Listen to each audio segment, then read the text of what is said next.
Ying cradled the limp demon beast, gently stroking its fur while pondering. These adorable little creatures appear so soft and innocent, yet they grow up to be fierce and malevolent, committing all sorts of mischief. The soft and adorable little ones could no longer contain themselves. Shui Yao Jiao. Just wait until I grow up.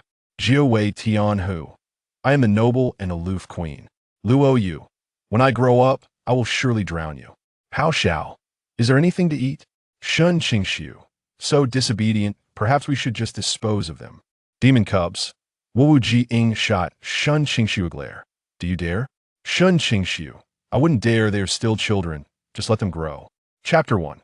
The live streaming system, a solid sensation, finally registered beneath Ying's feet. She opened her eyes to find herself in a dense mountain forest, lush and verdant, with rich spiritual energy permeating her being, bringing her immense comfort. Indeed, the primordial era possessed far denser spiritual energy than the star era. A mechanical voice resonated in her mind. Greetings, host. I am your live streaming system, 09, at your service. Live streaming system? Ying immediately furrowed her brows. She had come to undertake an important mission for the Demon Catching Bureau. Why was she bound to such a system? Could it be that the higher-ups intended to supervise her progress? For her, an class enforcer in the Demon Catching Bureau who had dealt with demons for years, this should pose no challenge, right? 09's voice echoed again. Indeed, besides live streaming, this system also features a marketplace, navigation, and various functions to comprehensively cater to the host's needs. Navigation? With skepticism, Ying activated the navigation function, and several scattered red dots appeared on the screen. One familiar name instantly captured her attention. Young Shui Yao Jiao. Ming Han, one of her mission objectives, the most destructive snow demon Jiao King of the Star Era. Ming Han had turned into a violent and murderous maniac. Due to practicing the demonic blood curse, a flicker of dark light flashed in Ying's eyes. Can you navigate to Ming Han's location? Certainly. A route quickly appeared on the screen as Ying hurried towards the snow demon Jiao, simultaneously asking the system, how does one earn points? Points are determined by your streaming duration and viewer feedback. Would you like to enable the live streaming and tip features?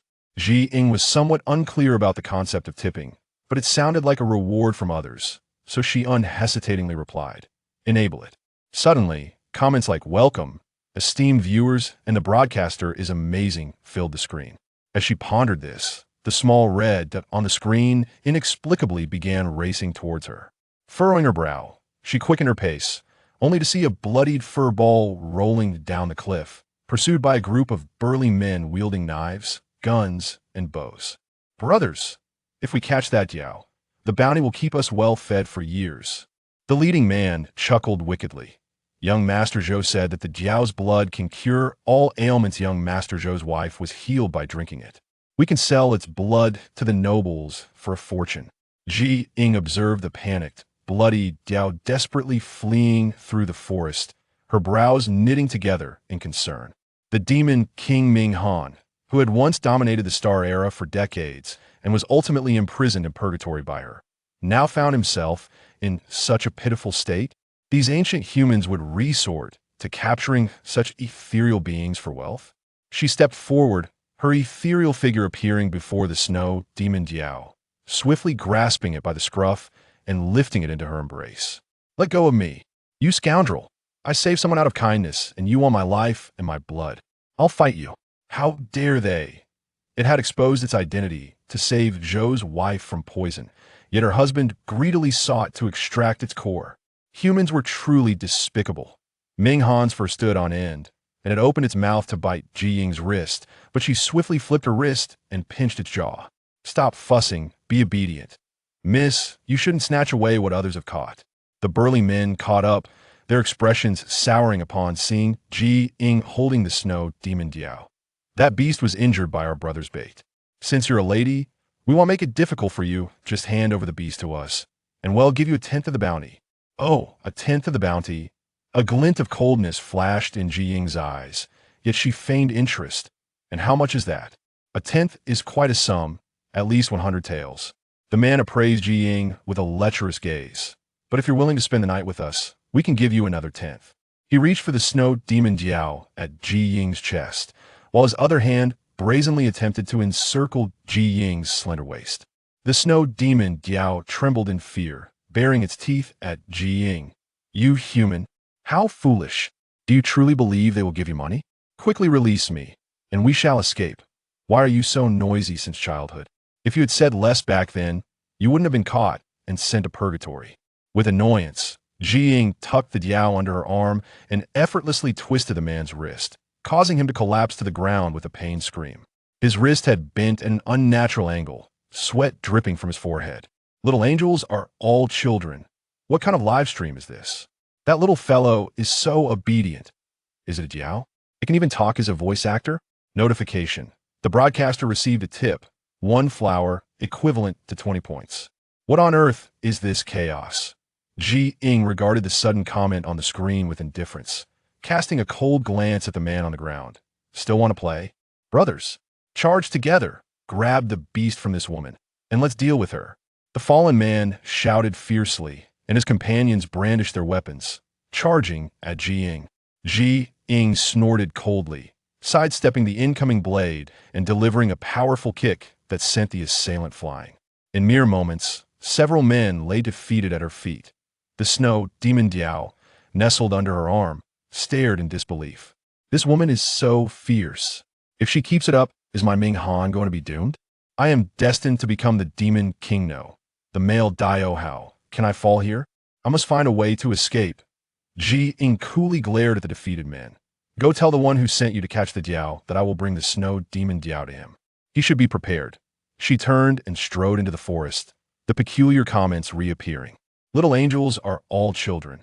Miss, you're not planning to sell the little one for money, are you? Please don't hand him over to the bad people. They'll give you money. Notification. The broadcaster received a tip. 66 flowers, equivalent to 1320 points. Ji Ying frowned, contemplating the meaning of this peculiar situation when another comment appeared. The #1 keyboard warrior in the national server. That little angel is clearly a fool. This is obviously scripted. I've never even seen that Diao breed. It might just be a lifelike toy. And you giving her money, does it affect her selling the Diao? Only a fool would tip such a broadcaster, someone with money to burn. A woman single-handedly taking on 6 men. Who are they trying to fool? Ji Ying inquired of the system. What do fool and NT mean? 09 replied. Host, these are derogatory terms, you may mute them. Ji Ying, slightly puzzled, responded. Mute them? But why do they use such strange language? There are no such terms in the Star Era. Viewers are not exclusively from the Star Era. They're also viewers from the Near Ancient Era and the Evolution Era. So that's how it is. Yet the higher-ups allowed these time-crossing individuals to supervise her. Was it their intention for all humanity to witness her glorious journey in transforming the adversarial relations between humans and demons? Ji Ying respectfully saluted the Shui Yao, Diao, saying, to the esteemed one who sent the flowers, I thank you. I will not give the Shui Yao Diao to those individuals. I remember the command of a leader and will certainly prevent these great demons from harboring hatred towards humanity, as well as stopping humans from harming innocent demon. Clans, demons? Ha ha ha, what a laugh. Just a broken toy with some sound effects is considered a demon. How can we promote a civilized and harmonious society? Admin, please ban this account. The platform prohibits the propagation of superstitions. Is the next step to catch ghosts and sell talismans? This live broadcast has no limits at all. Ji Ying glanced at the barrage of comments flooding the screen, feeling a surge of annoyance. Just as she was about to inquire if the system could silence this nonsense, a sudden beastly roar echoed in her ears. Chapter 2. What a handsome young boy. Ji Ying furrowed her brows tightly, clutching the Shui Yao Jiao and stepping back cautiously. Ming Han was startled, his gaze dropping in a moment of insecurity. Then he declared defiantly, I won't. I'm still a child. He'll only do it when I grow up. How did this woman know that the esteemed Ming Han could control beasts? He had only managed to lure this big, clumsy bear over to entangle this foolish human and escape. He had no intention of helping her. Ji Ying cast a disdainful glance at him. What use are you? Ming Han shrank his head and feigned death, but the giant bear was already closing in, raising its paw to strike Ji Ying fiercely. Despicable human. Die. Ying quickly tucked Ming Han into her arms, pivoted gracefully, and leapt onto the giant bear's head, delivering a resounding slap to its face. The giant bear was momentarily stunned. It had approached to teach this woman a lesson, only to be slapped instead. Roar! Human, get down from me. I will not spare you. With an expressionless face, Ying delivered another slap to its head. You initiated the attack on me, so I can only slightly punish you, teaching you how to be a demon. Woman, you are finished. Today, I will smash you into a pulp. Meanwhile, the barrage had erupted. You smells even better. Don't question whether this is scripted. The special effects are truly excellent. The ground shook when the giant bear approached. It's more heartfelt than some so-called big-budget films. Little ones are all little angels. Ah, this bear looks to be over 3 meters tall. How did the young lady leap 3 meters high? OMG. Account banned with 4,000 likes. Is that all? It must have been on wires. Old boo. This beast costume is exquisite. Where did the streamer customize it?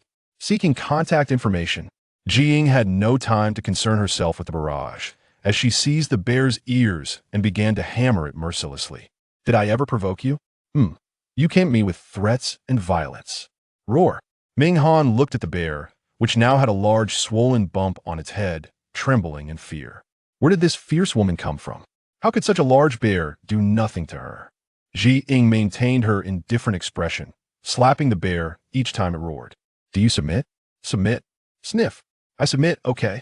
The giant bear suddenly plopped down on the ground, tears streaming down its face. I didn't come here willingly. It was Lord Shui Yao who sent me. Why are you only hitting me? Ming Han, this clumsy bear sold me out. Ying looked down at the Shui Yao in her arms with a half-smile. You're still young? You can't control beasts? Ming Han felt a chill as her gaze bore into him, his fur standing on end like a hedgehog. And after a while, he weakly said, I was just afraid you might tire yourself out. I found you a Mount C. Riding on its head looks so majestic. Moreover, it is the king of this mountain riding it. No demon beast would dare to provoke you. Ha! Using the most imposing tone to say the most cowardly words. I submit, okay. I was just afraid you'd tire yourself out. Barrage after barrage of comments appeared, causing Ying to laugh out loud. Ming Han was indeed a bit adorably cowardly in his youth. All right, I will temporarily accept your good intentions. Mountain King, take us to your cave for the night, and also find a few herbs for your Lord Shui Yao, such as Tian Shigua, Xian He Chao, and Tai Zi Shun, all for replenishing blood and energy. The giant bear dared not refuse, nodding eagerly as it carried one person and one beast toward a cave, setting Ying and Ming Han down before scampering off to gather herbs. Once the giant bear left, Ming Han jumped down from Ying's arms and curled up in the corner of the cave, feigning maturity as he spoke. Foolish, foolish mortal. Don't think that pretending to save me means I will believe you are a good person. What do you want? My blood or my demon core? I warn you, our Shui Yao clan is not to be trifled with. Ying glanced at him indifferently. You can't transform yet? Can you take human form to speak with me? You're too short. You seem to be in pain around your neck. My true form just hasn't matured yet. When I grow up, I'll be 1,000 feet long, and my tail will be able to sweat you to death.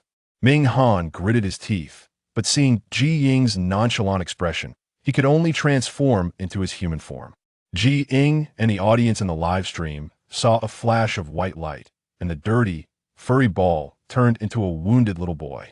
He had a soft, round face, a pair of dark eyes that were clear yet cautious, and his features were delicate. His ears, still resembling those of the Weasel clan, perked up adorably atop his head, with a long tail trailing behind him. What a handsome young boy. Is this really special effects? There are no signs of editing. Could there really be demons? I'm willing to wait for this beautiful demon boy to grow up. When he grows up, he'll look terrible, like a ghost with blood curses all over his face. Ying glanced at him. If you find the Tian Mo blood curse in the future, it's best to burn it immediately. Practicing that will cloud your mind and make your temperament violent. In the end, you'll only survive by drinking blood, losing control of your consciousness, becoming neither demon nor ghost. How do you know about the Tian Mo blood curse? Who exactly are you? Ming Han's gaze suddenly sharpened, sharp nails sprouting from his small hands as he lunged toward Ying's neck. Ying calmly seized his wrist It seems it really exists. Ming Han, in anger, opened his mouth to bite, but his chin was held firmly by her slender hand. Be obedient, I'm doing this for your own good. If you practice that, you'll become a destructive maniac, caught in purgatory, and if you misbehave, you'll be zapped by ion sparks, smelling like roasted meat. Ying coaxed gently. Hand it over to me, be good. I won't believe you, woman. Let me go. Ming Han howled, and suddenly blood-red runes emerged on his face, swiping his claws at Ying's face. A flash of cold light suddenly darted in from the cave entrance. It was a long sword inscribed with golden runes. Ying frowned deeply, pulling Ming Han in her arms, rolling on the ground to narrowly avoid the sword's light. The sword lodged itself into the cave wall behind where Ming Han had just been, burying half its blade. Woman, you... Ming Han, furious, struggled to break free, but upon seeing the sword, was instantly terrified, hiding behind Ying. Zheng Yidao disciple. Zheng Yidao? Ying was searching her mind for this somewhat familiar name when a cold voice suddenly echoed from the cave entrance. Knowing my identity, release that girl and submit to your fate. Ying raised her gaze to the newcomer, her pupils constricting instantly. He possessed a pair of phoenix-like eyes, brows that slanted elegantly into his temples, and a face so beautiful it seemed otherworldly, yet his aloof demeanor made him seem unapproachable. The barrage erupted into a frenzy. So handsome. With that face, he should debut immediately. I need all of his information within 3 minutes. For the sake of this handsome man, it'll send a rocket to calm my excitement. Ding! The streamer has received a rocket tip, worth 2,000 points. The sound of tips continued to ring, but Ying had no time to pay attention. Upon seeing that face, she finally recalled where she had heard of Zheng Yidao before. You are the chief disciple of Zheng Yidao, Shen Qingxu. Chapter 3. Those outside my clan must have different hearts. Indeed, it is the esteemed first demon hunter of the ancient era, Shen Qingxu. It is said that he has slain over 10,000 demons, indiscriminately judging right from wrong and killing anyone who witnesses his actions, ultimately falling into madness and straying into the path of evil. Ying's brows furrowed tightly as she shielded Ming Han behind her. You cannot kill him, he has not committed any wrongdoing. To slay him would be to create unwarranted bloodshed. Bloodshed? Shen Qingxu's indifferent face bore a hint of mockery. This beast just attempted to kill the lady, and you still wish to speak on his behalf? Truly, a woman's compassion that I keep him by my side to prevent him from harboring hatred towards humanity. Ying met his gaze unflinchingly. I am grateful for your assistance, young master, but I implore you not to interfere and to refrain from indiscriminately attacking the demon race. Upon hearing this, Ming Han instinctively tightened his grip on her garment. Is she truly here to protect him?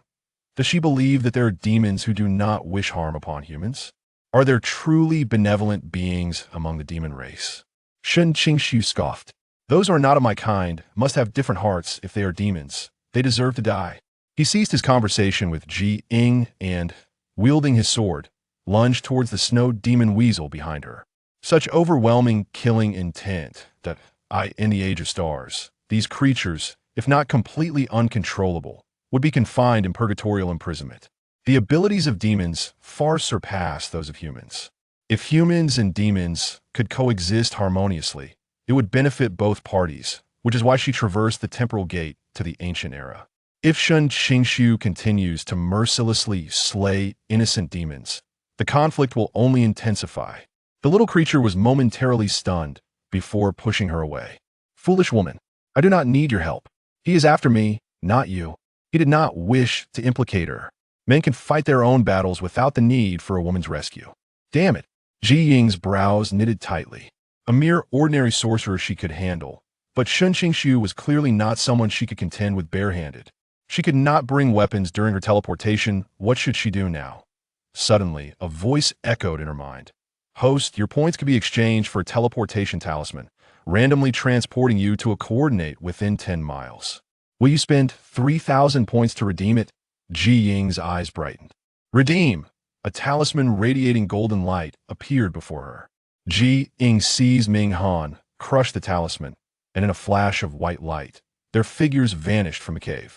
Shen Qingxu's sword pierced the hard mountain wall as he watched the two disappear. His eyes, tinged with a faint glimmer of bloodlust, flashed with a ruthless intensity. Years ago, his parents had also succumbed to the temptations of the demon race, inviting demons into their home, leading to the tragic demise of the entire Shen family. If he does not eradicate all demons, how can he face his family? Go ahead and run. Shen Qingxu sheathed his sword, his tone icy. No matter how far you escape, I shall hunt you down to eliminate the threat. Hey, woman, get up. You are crushing me. Ying was thrown to the ground by a sudden force. Just as she was about to catch her breath, Ming Han's anguished cry came from beneath her. You are so heavy. Is it too much to expect a thank you for saving you? The comment section erupted into chaos. Old boo. Was that teleportation just now? Title 4000 plus? Huh. What AP teleportation? Does anyone have a brain? Clearly edited, I could edit it like that too. Little angels are all sweet, regardless of whether it is. The lady risked her life to protect the little weasel. That young man looked good, yet he was so cruel. Still prefer the lady. I want to send rockets too. Notification. The streamer received a donation. 1 rocket, equivalent to points, 2,000. Ying was puzzled. Rockets? Can such a medieval invention be sent? If you could really get one for me, that would be splendid. Ha! Does the streamer want a real rocket? Scary. Why call it a medieval invention? Clearly, it is a milestone in modern aerospace. 09 timely clarified. Rockets are merely items for exchanging points. Who are you talking to? Why are you ignoring me? Ming Han, feeling neglected, puffed out his cheeks in displeasure. I will not thank you. You saved me, so I shall give you a vial of my blood as long as you are not dead. Drinking it will restore your vitality. He was about to find something to draw blood, but Ying lifted him up. I do not want your blood hand over the Tian Mo blood curse, and I will teach you other skills. Title 4000 plus? Oh, so impressive. A powerful demon weasel? You are a snow demon weasel, not a Tian Yao weasel. Are you not afraid of being sued into bankruptcy by the potato? Ying ignored him and silenced him with ease. Ming Han became vigilant, pondering for a moment before finally comprehending. I see. You wish to learn the Tian Mo blood curse, do you? Ying looked at him expressionlessly. No, I do not. Stop pretending you saved me only because you covet my technique. Ming Han snorted coldly. Humans are so hypocritical. How about this? I can lend you the technique, but do not think about stealing it. Aside from our Snow Demon Weasel clan, no one else can unlock the technique's restrictions. If you take it, it would only be a worthless piece of paper. Ying glanced at him. I see. Then, will you lend it to me to take a look? Ming Han gritted his teeth and pulled out a scroll made of sheepskin from his robe. Be careful. Do not damage it. Ying unfurled the scroll. Just as Ming Han was about to use a secret method to unlock the restriction, she unhesitatingly tore the scroll to shreds. 09, start a fire for me. Suddenly, a flame appeared before her, and under Ming Han's furious gaze, Ying directly tossed the fragments into the fire. Chapter 4. The need for donations to exchange for medicinal herbs to save him. What a ridiculous script. Where's the trust between humans and the weasel? Damned woman. Do you have any idea what you have destroyed? That was his lifeline, the only possibility for his survival in this world. Orphaned since childhood, without any heritage, he had risked his life to obtain this, only to have it ruined by this woman. Ming Han, in a frenzy, attempted to leap into the flames. But Ying effortlessly restrained him with one hand, saying, I told you, I will compensate you with alternate techniques. You are aware of the side effects of practicing the Tian Mo Shui Zhao, aren't you? Why must you bring upon yourself such misfortune? What does it matter? The human race seeks to eradicate all demons. If we do not grow stronger, we shall perish. Ming Han's eyes were bloodshot. What do you know? Do you think demons are inherently powerful? Humanity is the true essence of all beings, the favored children of heaven and earth. Demons are merely vulnerable cubs for the first 100 years of their existence. Those with kin are fortunate, but solitary beasts either become playthings for humans or lose their lives. My parents were drained of their blood and had their demon cores extracted, dying right before my eyes. You speak of righteousness and morality, but our lives as demons matter too. My parents and I have committed no wrongs. Why must we be hunted to extinction? Ying fell silent. She had never considered how arduous life must be for the demon race during ancient times. The comments occasionally drifted by. Even though I know this is a script, I feel like crying. That little one is so pitiful. The host is being utterly disgusting by destroying someone's secret technique without discernment. She claims there are side effects. But are there truly? Ming Han glared at her fiercely, as if he wished to kill her, but in the end, he merely stormed away. I am leaving. Do not follow me. If you do, I will self-destruct, even if it means taking you with me. The massive bear panted heavily as it came running. Aunt Annie, I finally found you. Ying swiftly grabbed Ming Han. If you step down, he will truly be in peril. She checked Ming Han's pulse, her brow furrowing with concern. He had sustained significant injuries, and forcing the Tian Mo, Shui Zhao had damaged his meridians. Combined with the recent stress, it was no wonder he had fainted. What about the herbs you were supposed to find? The bear, hearing Ying's inquiry, hastily produced a few wilted herbs. The Taoist in the mountains is too dangerous. I can only find these. Ying rubbed her temples, her frown deepening. A few herbs for blood replenishment were entirely insufficient. If she did not save him soon, he would likely suffer from the backlash of the side effects and be left with lasting ailments. Suddenly, 09's voice emerged. Host, the system can exchange for medicinal herbs. Ying's eyes lit up, and without hesitation, she opened the marketplace. The selection was extensive, from the Chinese herbs she desired to common Western medications like amoxicillin and Betaloc. Yet even a bandage for stopping bleeding cost 500 points. Her points were woefully inadequate. For the first time, level enforcer Ying felt quite embarrassed. There was another option, to rush down the mountain immediately in search of a medical clinic, but she had no money. I might need your donations to exchange for items to save him, Ying said, her lips pressed tightly together, her tone grave. Do you have anything in mind for me to do? Wow, what a deep scheme. Instant loss of immersion. So it's all to ask for gifts? Let us disperse.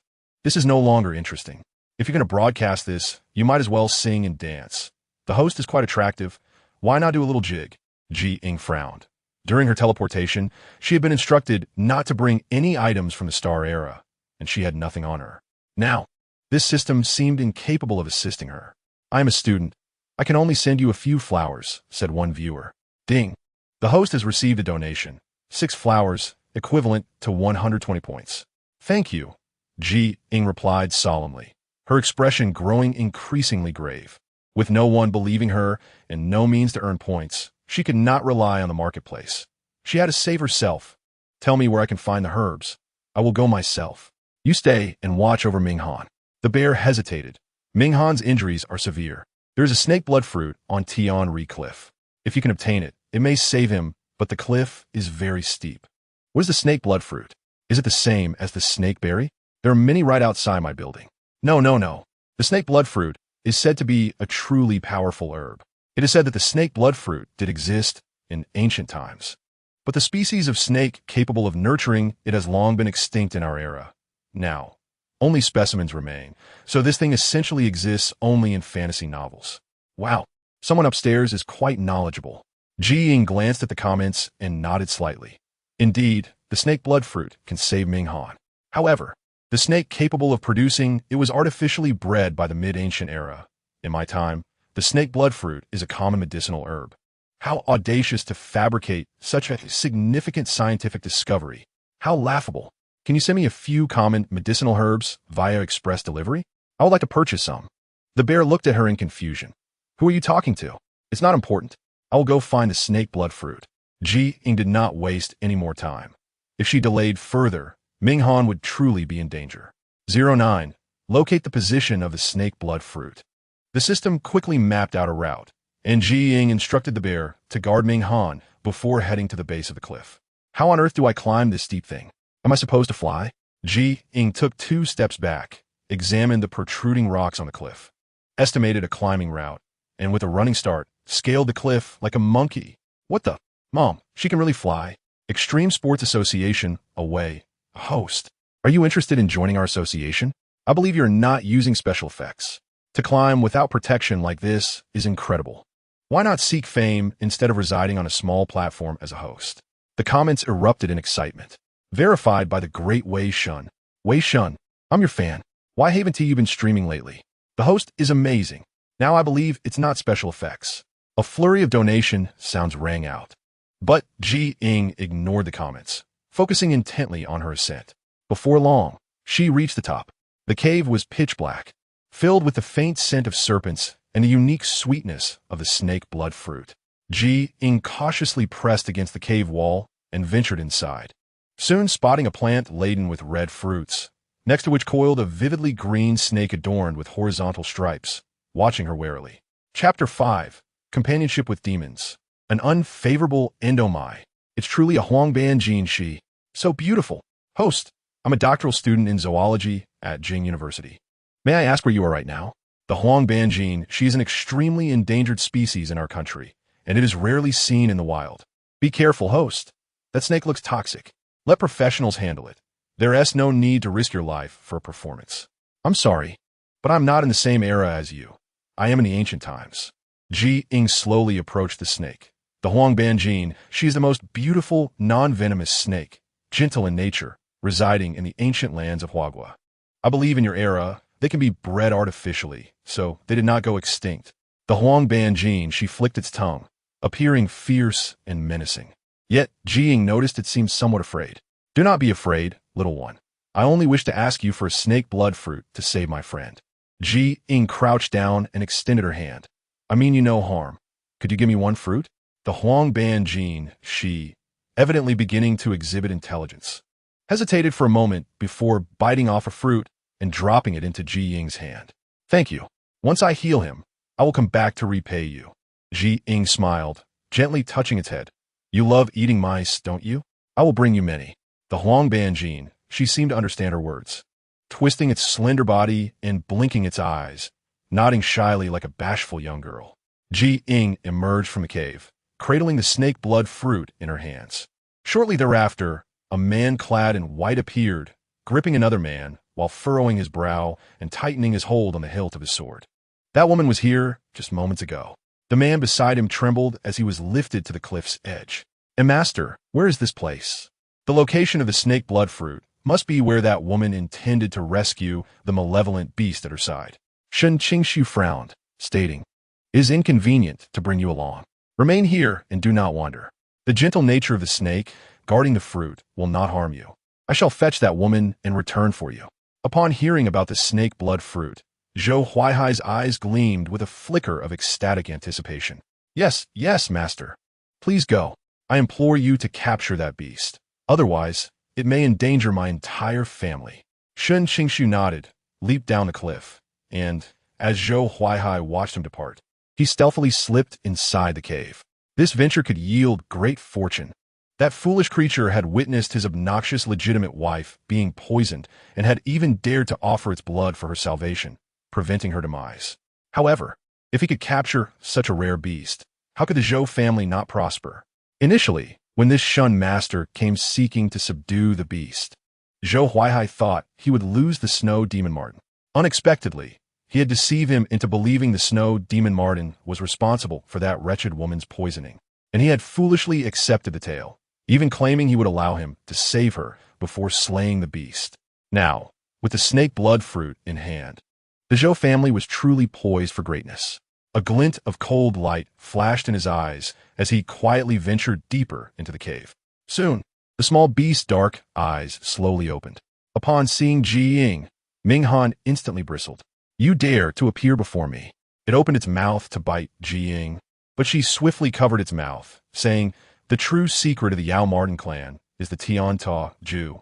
I can lead you to it, but you must obey me. Tian Tua Ju. That was the genuine treasure of the Yao Marten clan, completely lost for 4 centuries. If I wish to harm you, would I still be alive now? Ying said softly, I know you and your history. I seek you out to prevent you from going astray. So, will you stay by my side? I will not harm you. Minghan's gaze remained icy. I did not know you before. Do not attempt to deceive me. You will come to know me. Ying replied calmly. When you grow older, you will become reckless, taking many lives. For the blood curse of the Tian Mo will control your mind. Yet, in your moments of clarity, you will express a desire to be a good beast, longing for a friendship between humans and beasts, which is why you offered your blood to save the Madame Zhou who fed you. I too once dreamed of befriending beasts. As a fervent admirer of Natsum's Book of Friends, I also wish to befriend beasts. Fellow enthusiasts above. Ying extended her hand towards Minghan. I share your sentiment. So Minghan, Grant me an opportunity. Ming Han hesitated, contemplating whether to trust her when a voice laced with mockery suddenly interrupted. You claim to desire to be a good beast and befriend humans, yet you have poisoned an innocent, frail woman to near death. Truly, beasts are cunning and deceitful. Ming Han's eyes sharpened. What nonsense is this? I have never harmed anyone. The figure in white had appeared behind the two beasts, causing the giant bear to become alert. Lady, this is that notorious Taoist. The barrage of comments erupted once more. The young man is so handsome. I believe he is right. Ah, the dashing beast catcher. You have my gift. A continuous stream of donations mingled with the audience's discussions. I too believe that those not of our kind are bound to harbor ill intentions. Are there not countless tales of beasts harming humans? I concur with the previous speaker. The broadcaster intervened to save this beast, despite knowing it will harm others in the future. Why not just kill it? If your mother had known you would turn out this way, she should have dropped you. It also depended on the type of beast. Ying shielded Ming Han and the giant bear behind her, addressing Shen Qingxu.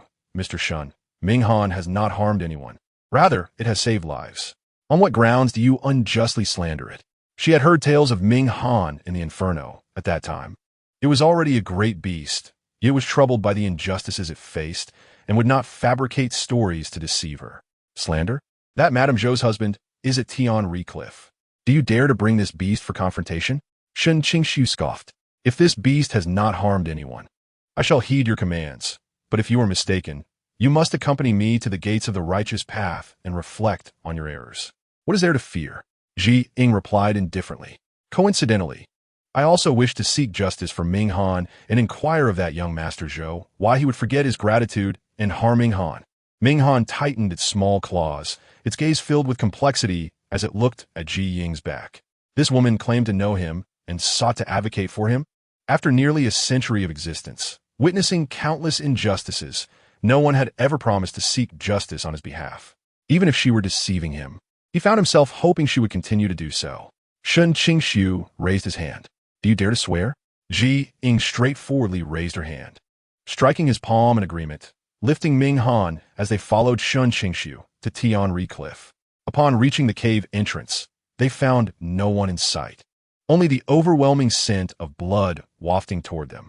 Ying's pupils constricted as she strode into the cave, only to witness a man in fine garments wielding a dagger, eviscerating a completely green little snake.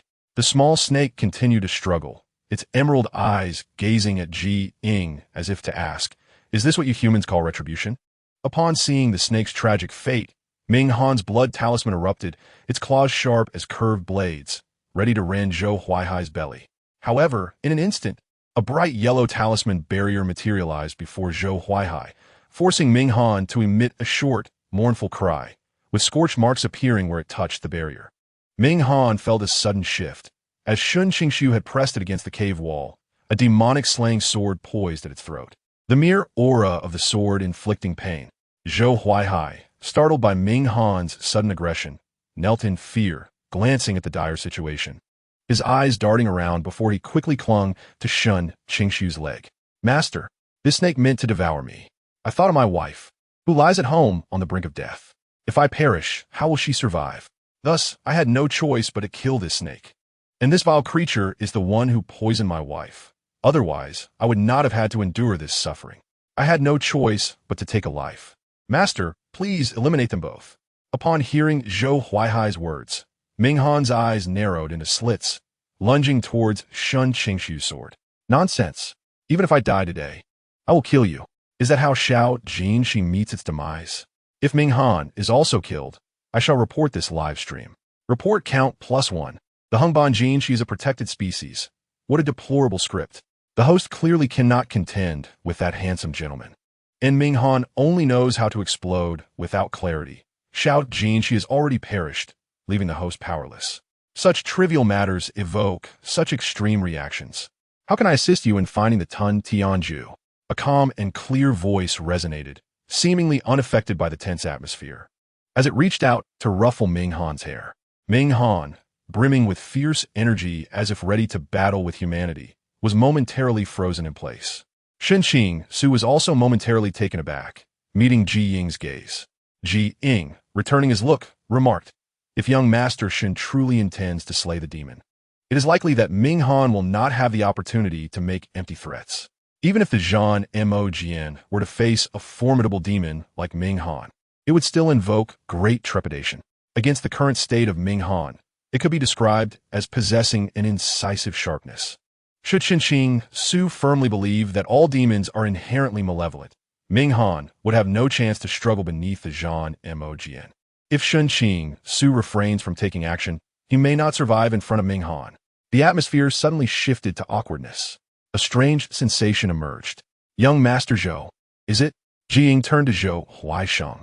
You claimed the gene she intended to devour you, prompting your desperate resistance, correct? Zhou Huaisheng, seeing Ying direct her inquiry at him, and noting that the serpent had already lost its strength, figured there would be no witnesses to contradict him. Indeed, it was that very creature. Upon sighting me, it exhibited ferocity. These beasts are all the same. One cannot expect them to possess humanity. Is it possible that it attacked you because you took something from it? Ying continued to question. What could that be? Zhou Huaisheng's eyes widened. I only saw it wanting to consume me. The snake blood fruit is nestled within your garment, Ying asserted, seizing Zhou Huaisheng's collar and, with a flourish, sent the snake blood fruits tumbling to the ground. As the multitude of snake blood fruits cascaded from Zhou Huaisheng's embrace, Shen Qingxu's expression deepened.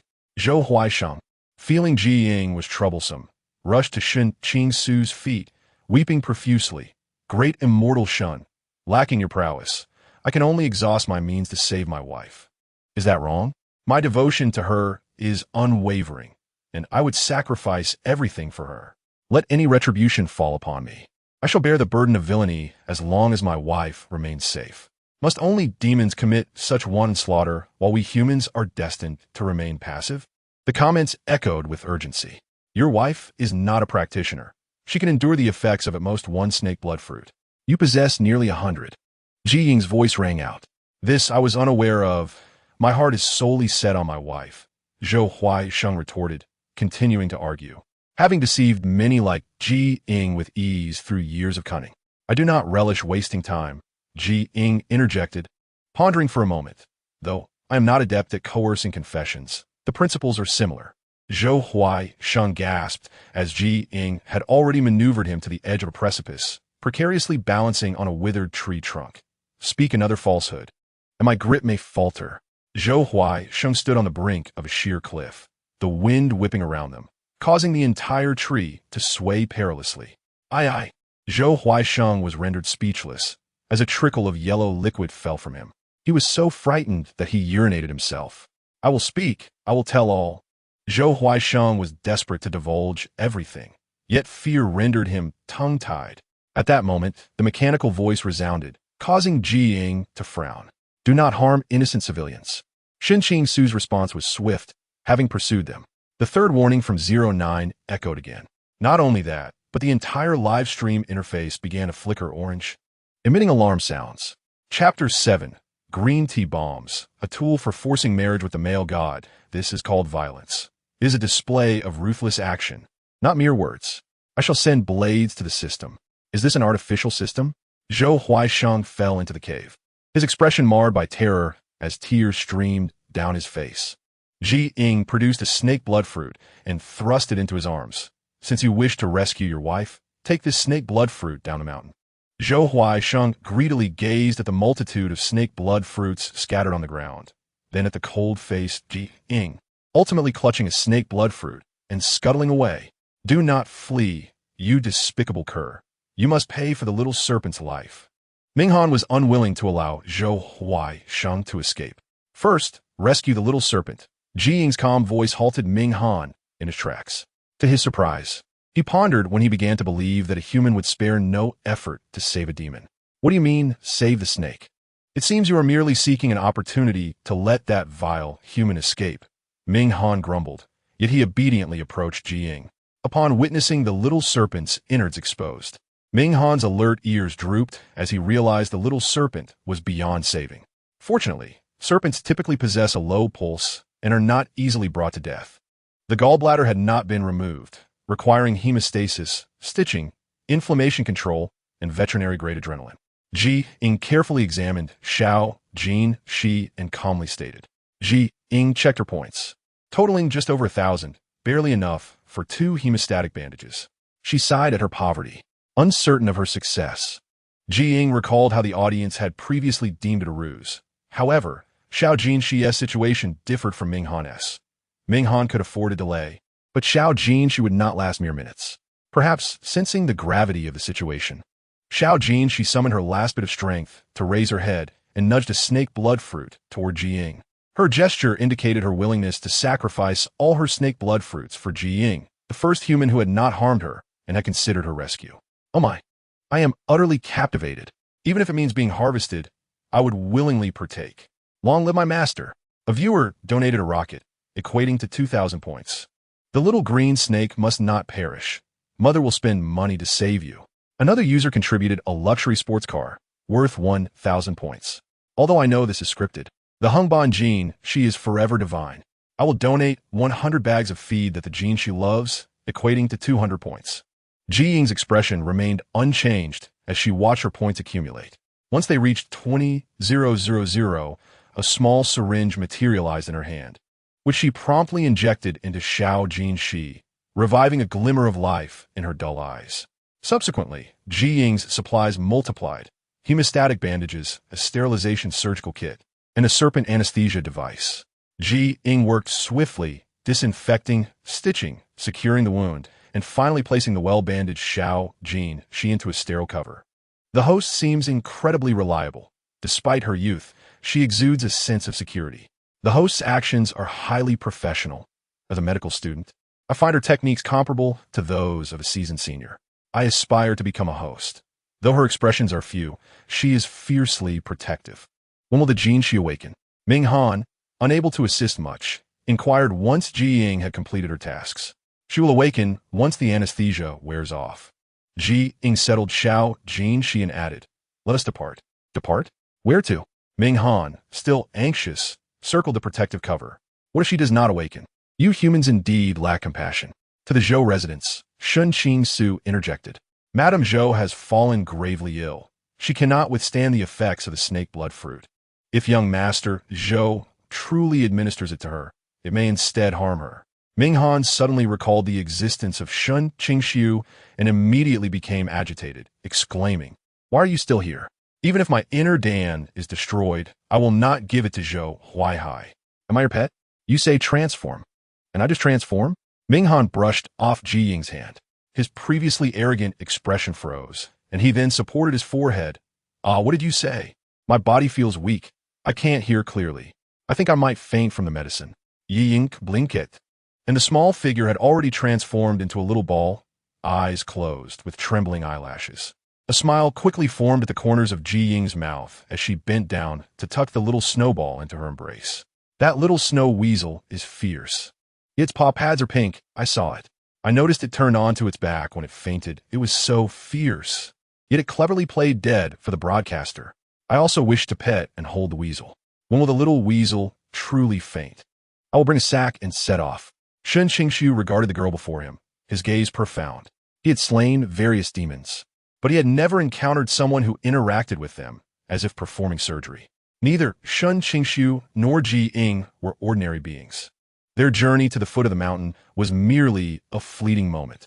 Ying began walking in one direction, but Shen Qingxu halted her, saying, "Miss Ji, the Zhou residence is not this way." Who said we were going to the Zhou residence?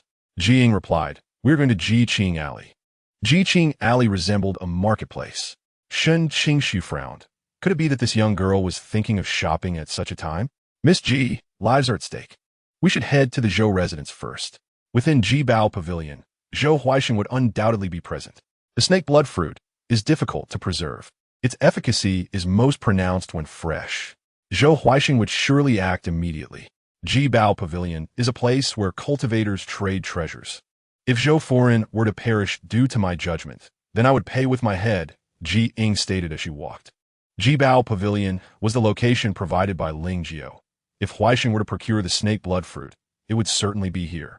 With a swift motion, Shen Qingxu summoned a paper crane from his sleeve, sending it fluttering towards the Zhou residence. A quarter of an hour later, the two stood before Jibao Pavilion. Wow, the items here are so unique and beautiful.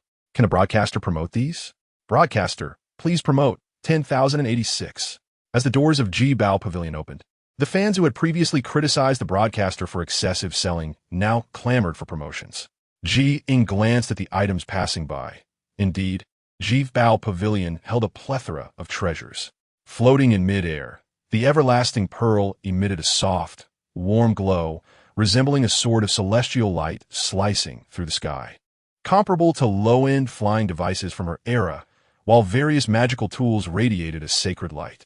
Ji Ying then noticed a demon-slaying sword in Shen Qingxu's hand, capable of dismantling the entire Ji Bao Pavilion and still having some leftover.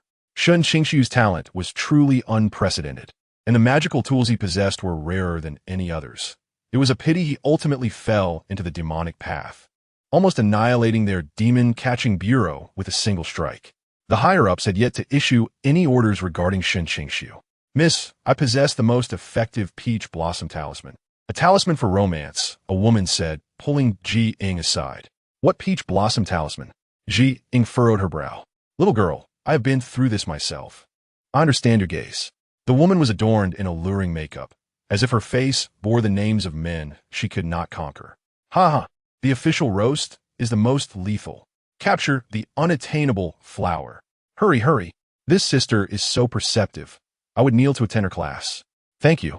But I do not need it. Ji Ying resolutely declined. Little girl, don't leave. You definitely need this. The unwed pregnancy talisman. The proprietress shoved a talisman into Ji Ying's sleeve. With this talisman, you can simulate pregnancy symptoms, constant nausea, a protruding abdomen, and even mimic fetal movements. It is indeed a weapon for green tea to feign pregnancy and coerce a reluctant suitor. Ji Ying's charming face instantly froze. What did you buy? Shen Qingxu's clear voice rang out, causing Ji Ying's body to stiffen slightly. Shen Qingxu seemed to understand something and stepped forward to the proprietress, stating, What did she buy? I will pay for her. Ji Ying had mentioned during the treatment of that snake that she lacked sufficient funds. Handsome guy, your boyfriend energy. Taking the initiative to pay is quite charming. Ha ha. But the broadcaster is buying a green tea pregnancy deception talisman to force a marriage. The broadcasters who have supported previously have all fallen for this. May the handsome brother promptly see through the broadcaster's intentions. Just then, Ji Ying pointed in a direction. Shen Qingxu followed her gesture and spotted Zhou Huaixing. Let me tell you, this snake blood fruit was obtained through my immense effort. Zhou Huaixing stood in a corner, his eyes gleaming with greed. The snake that produces this fruit is the Hungban Jin snake. I need not elaborate further. How many can you find in the entire Wuwuwu city? This fresh snake blood fruit is worth at least 8,000 taels, is it not? Chapter 8. How can a young man be so absurdly blind? Heavens, this man's ugly demeanor has been revealed. I am beginning to believe what the broadcaster has said. How could such a person not harm his own wife? The handsome guy has been terribly deceived.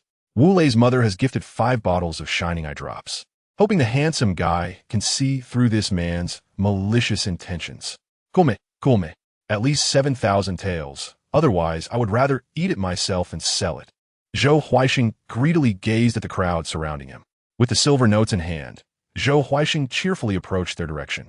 Shen Qingxu quickly pulled Ji Ying into a nearby corner, draping a flying carpet over her.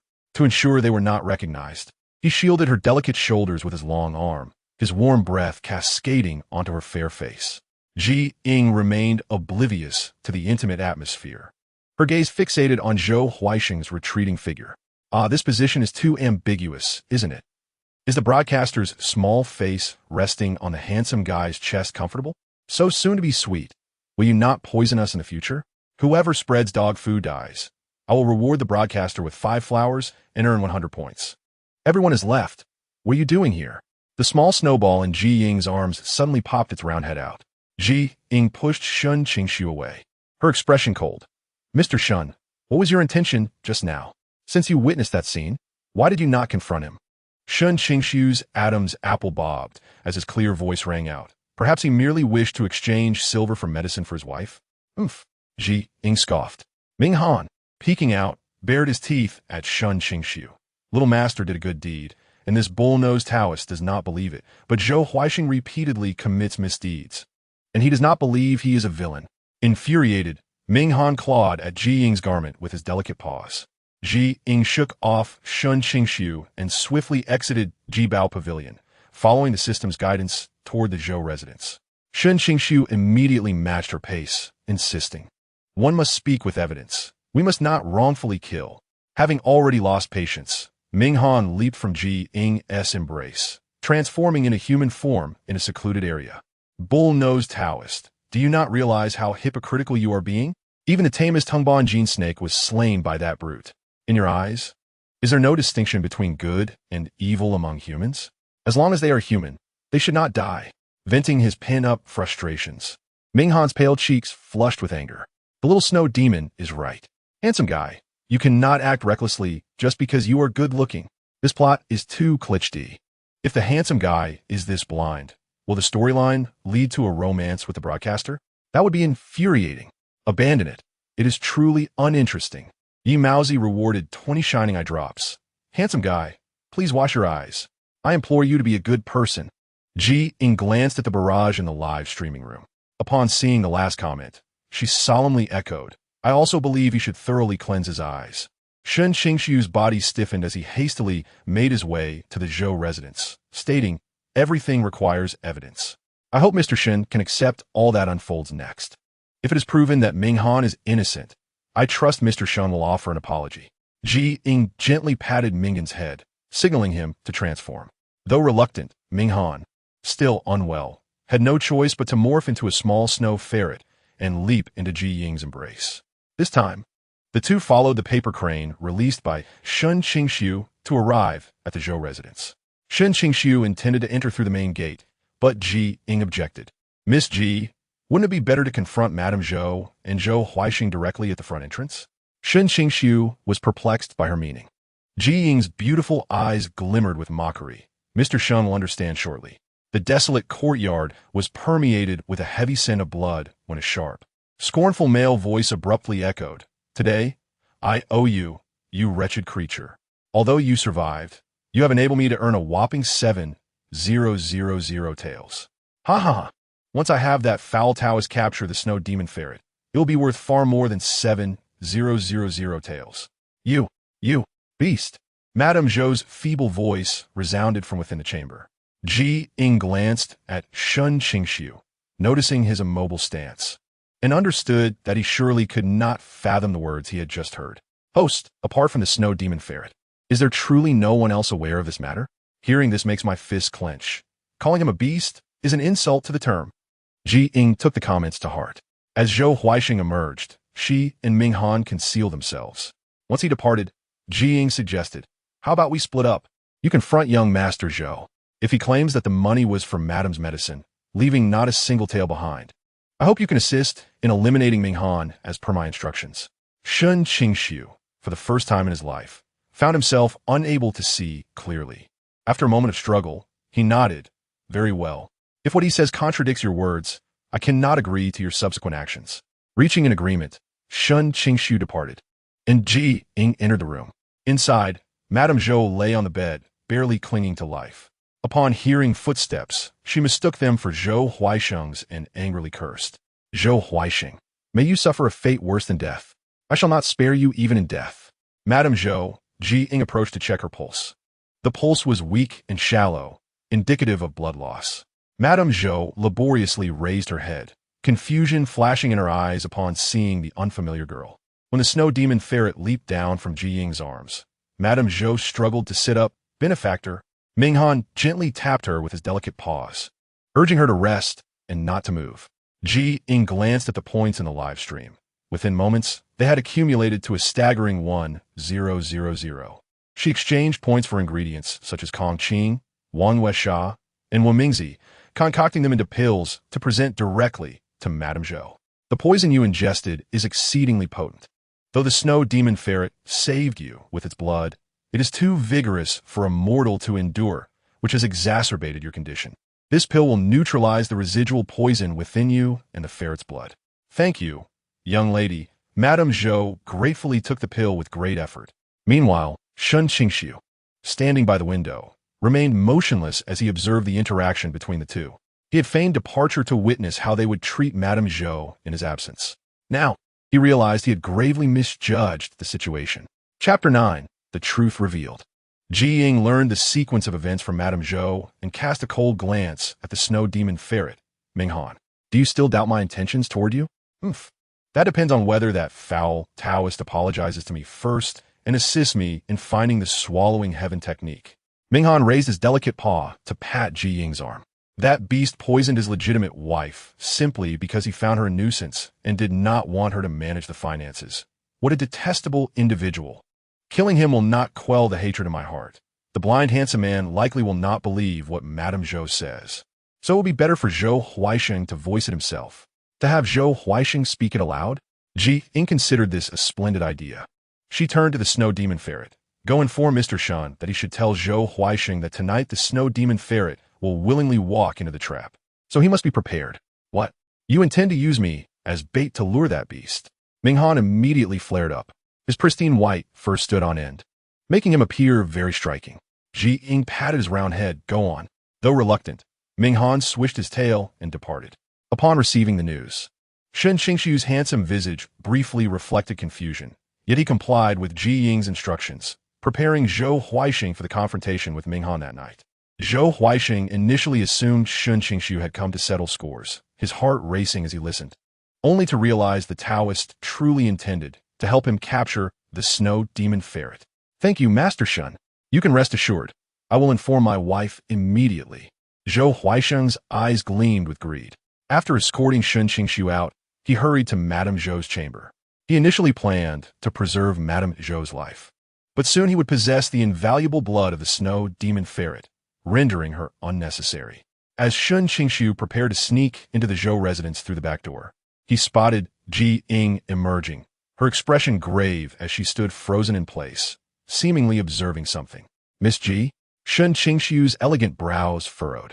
Ying was in the shop, selecting items to exchange, as the viewers in the live stream suggested that Zhou Huaisheng should voice the truth himself, allowing the common folk to witness his terrifying nature, ensuring he would be punished without her needing to intervene. But how could she attract attention? Wow, the host is actually contemplating how to draw people in. Isn't it simple? Just start a fire to attract the townsfolk to extinguish it. The host is rather naive, isn't she? Shouldn't the plot transition smoothly at this point? The script is too obvious. It seems intentional to engage with us. Ying found their suggestions intriguing, but chose not to heed them. Let us proceed. Ying led Shen Qingxu into the courtyard. Inside the chamber, Zhou Huaisheng's eyes glinted with malice as he sneered. Wretched woman, do not blame me. Blame that snow demon ferret for healing you. If you had died sooner, there would be no such troubles. Ying exchanged points for a jade eye, recording the scene unfolding in the chamber. Zhou Furong, lying on the bed, struggled to sit up, exerting every ounce of strength to spit at Zhou Huaisheng, beast. You shall face retribution. Ha ha ha. Me face retribution?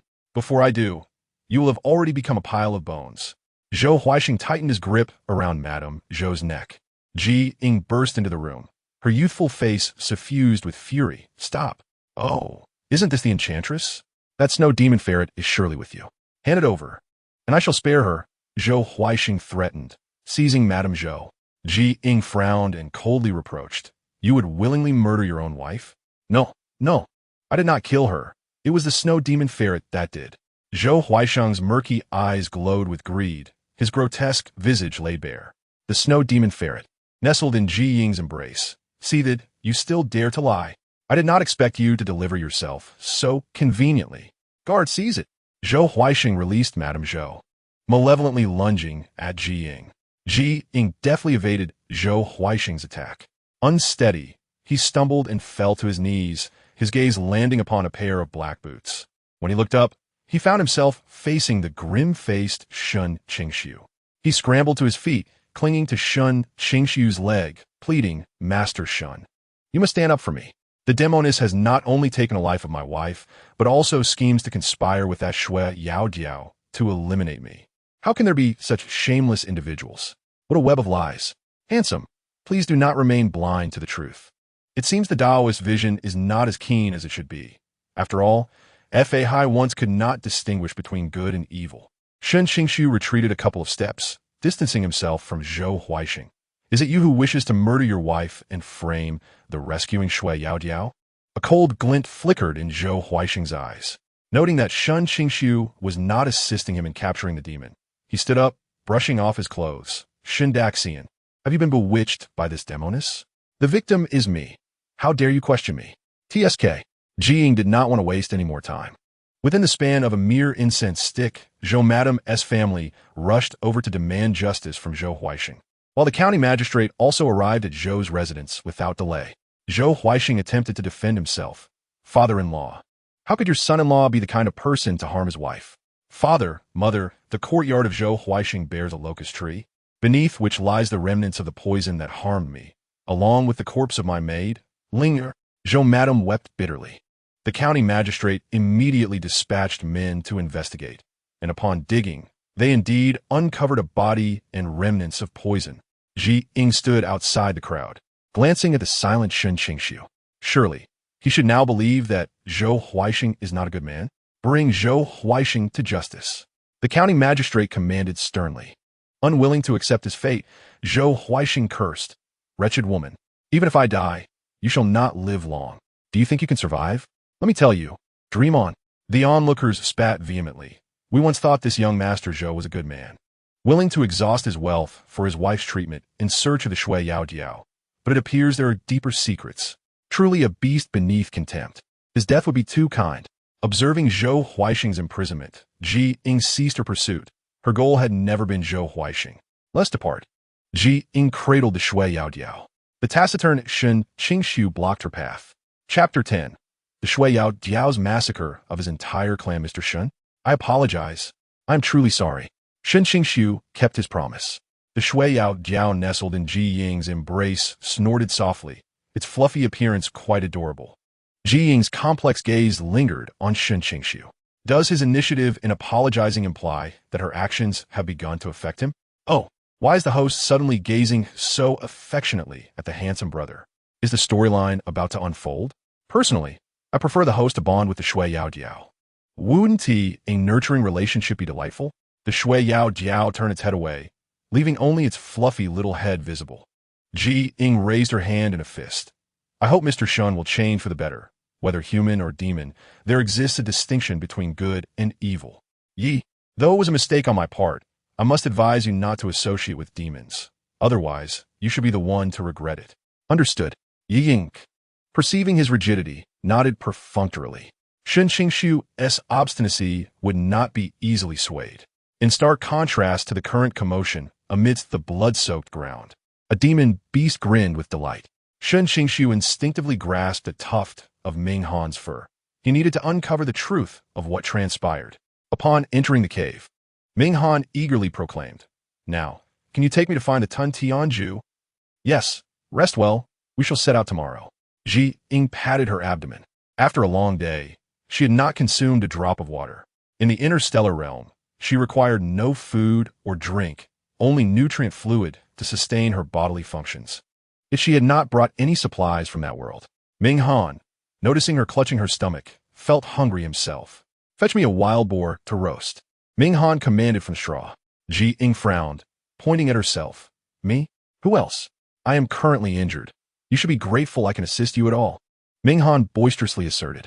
Ying's expression shifted slightly as she coldly shook her head. Your disposition will not improve. It must change. Being arrogant and domineering fosters a volatile character. Although in the future interstellar epoch, his disregard for humanity led to widespread slaughter, this also relates to his own temperament. You are capable of taming beasts, are you not? Have a giant bear catch one for you. Ying interrupted him.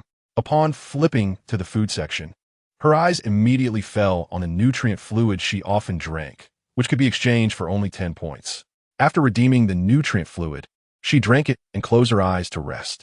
Ying used the locator to search for the whereabouts of the Tun Tianju, but the system indicated that it was not found in the ancient era. The range exceeded too greatly for accurate positioning. The next morning, Ying was awakened by Ming Han's commotion. Its tiny pink paws pressed on Ying's abdomen, prompting the viewers of the live stream to wish they could experience it themselves. Wow, the Shui Yao Diao can also need. Is the host on an endless live stream? What will happen next? Will there be another encounter with the handsome brother? Ying pushed Ming Han aside and rose to tidy her attire. Woman, Did you not promise to help me find the Tun Tianju? Are you going back on your word? Ming Han gruvled in anger. Ying shook her head. We will find it, but not here. No matter where it is, I will find it. Ming Han declared fiercely. Ying nodded. And after Ming Han had eaten and drunk his fill, she redeemed another nutrient fluid before departing. You do not understand. Zhou Huixing is truly inhuman. Not only did he kill his legitimate wife, but he also sought to eliminate his savior for the sake of wealth. Who would disagree? Such a beast should be expelled from our town. Thankfully, the county magistrate is wise. Otherwise, we might face dire consequences in the future. Fearing he would unleash his wrath upon us, Ying's ears perked up as she embraced Ming Han and left the small town. The locator indicated that the Tun Tianju was located on the Rainbow Mountain. Finding it would allow them to deduce its current position. As they reached the mid-slope, they encountered the icy visage of Shen Qingxu, sword in hand, appearing even more indifferent than when they last met. Mr. Shen, do you have business? Ying questioned, perplexed by the inconsistency of the foremost demon hunter. Shen Qingxu's cold gaze swept over Ying as he spoke in a low tone.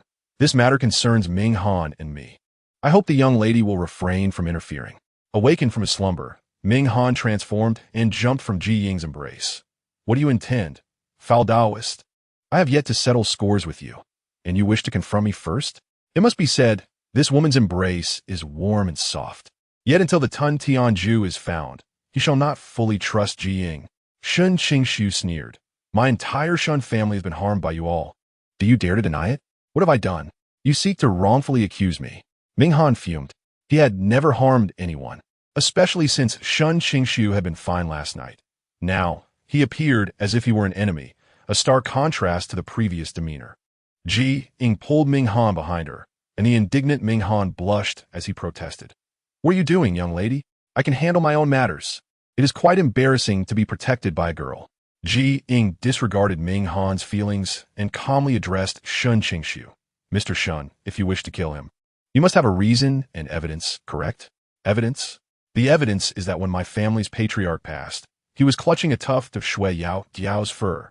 Furthermore, my friend Feng Yifei witnessed it firsthand. Ying frownet, casting a glance at Ming Han. She believed that he had not committed such acts. Ming Han, feeling scrutinized, exploded. You. What do you mean? You suspect me? No. A part of the reasons behind your predicament. What have you done to provoke such slander? If it were merely one incident, it would be normal, but the sheer number of coincidences is too great. Ming Han was taken aback by her belief in him, feeling a mix of gratitude and wariness. He certainly would not trust humans easily. Chapter 11.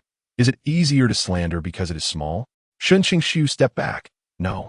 Ying, perplexed, questioned why presenting evidence wouldn't resolve the truth. His sword pointed directly at the snow Demon Marten, regardless of which direction it attempted to evade. Shen Qingxu remained steadfast. Ying furrowed her delicate brows, realizing he was indeed a stubborn demon hunter. Since this foul Taoist was unwilling to enter the dream realm, why not enter my dream instead? Ming Han, seething with indignation, kicked the air in frustration, appalled by the repeated slanders against him. Shen Qingxu's deep-set eyes flickered with hesitation, and after a moment, he nodded. Very well. Why is the plot so incomprehensible now? Does this handsome man harbor some untold secret? How could such an adorable snow Demon Marten possibly be the culprit? Handsome, please wash your eyes and reward the streamer with some dazzling eye drops. This story is taking a bizarre turn, intertwining love and hate. Could it be that the streamer is the daughter of the handsome man's first love? Ying did not ruffle Ming Han's fur. At this moment, he was not the murderous fiend of the Star Era. Ying solemnly proposed, shall we visit the grave of the Shen clan leader? If Ming Han is indeed the murderer, I shall ensure he is handed over. Hey, you wicked girl, did you not believe in me? Why would you want to hand me over now? Ming Han gasped in disbelief. You silence yourself. Her assertion of trust in Ming Han was, in fact, a trust in her, yet Shen Qingxu did not share this belief. Shen Qingxu sheathed his sword. Very well. He did not believe that Ming Han had slain their kin, especially since Feng Yifei had claimed he was injured by a creature entirely white in color. In an instant, the trio traversed from the Rainbow Mountain to the hillside where the Shen clan's ancestors were laid to rest. They entered a colossal ancient tomb, guided by Shen Qingxu into the darkness. Ying, possessing keen senses, despite the inky blackness rendering her unable to see her own hand, could still perceive objects 100 meters away. After navigating various twists and turns, they finally entered the inner chamber of the tomb. In the pitch-black environment, Shen Qingxu withdrew a talisman, chanting incantations. Shortly thereafter, the talisman ignited spontaneously, transforming into a torch. Illuminated by the flickering light, their shadows elongated dramatically. Peeking from Ji Ying's embrace, Ming Han poked his head out, his round, sparkling eyes fixated upon the coffin. The coffin, crafted from crystal, held the body of the deceased, which had not decayed, but for the pallor of the lips, one might mistake the figure for merely asleep. Shen Qingxu silently scrutinized Ji Ying, his gaze fixed upon Ming Han, recognizing the entangled fate they shared. "Mr. Shen, do you suspect that the injuries on the clan elder were inflicted by Ming Han?" Ying inquired, puzzled. "Isn't the craftsmanship of this coffin remarkable? The crystal glimmers under the firelight. It truly showcases exquisite artistry. Is this truly a corpse? It appears so lifelike." Curiosity killed the cat, and the streamer has rewarded 10 roses, equivalent to 200 points. A shadow of gloom flickered in Shen Qingxu's eyes, his surroundings enveloped by a foreboding atmosphere. If he had been with his parents and the Shen clan back then, how could he possibly exist in this world now? Ji Ying was unaware which of her words had touched his threshold, igniting such fury within him.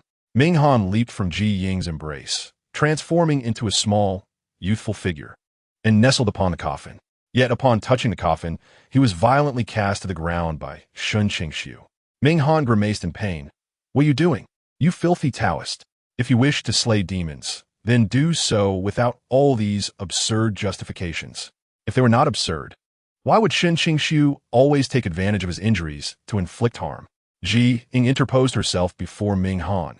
"Mr. Shen, you ought to grant him the opportunity to explain." "Very well." A complex expression flickered across Shen Qingxu's gaze. This girl unconditionally trusted Ming Han. Could it be she had conspired with him all along? Yet, she bore no trace of demonic energy, and the snow Demon Marten evidently held doubts about her. Ming Han resumed his position atop the coffin, meticulously examining the corpse of the clan elder, scrutinizing every inch, leaving no strand of hair overlooked. The elder bore scratch marks upon his face, and both neck and body bore traces of blood, with the claw marks on the neck particularly pronounced.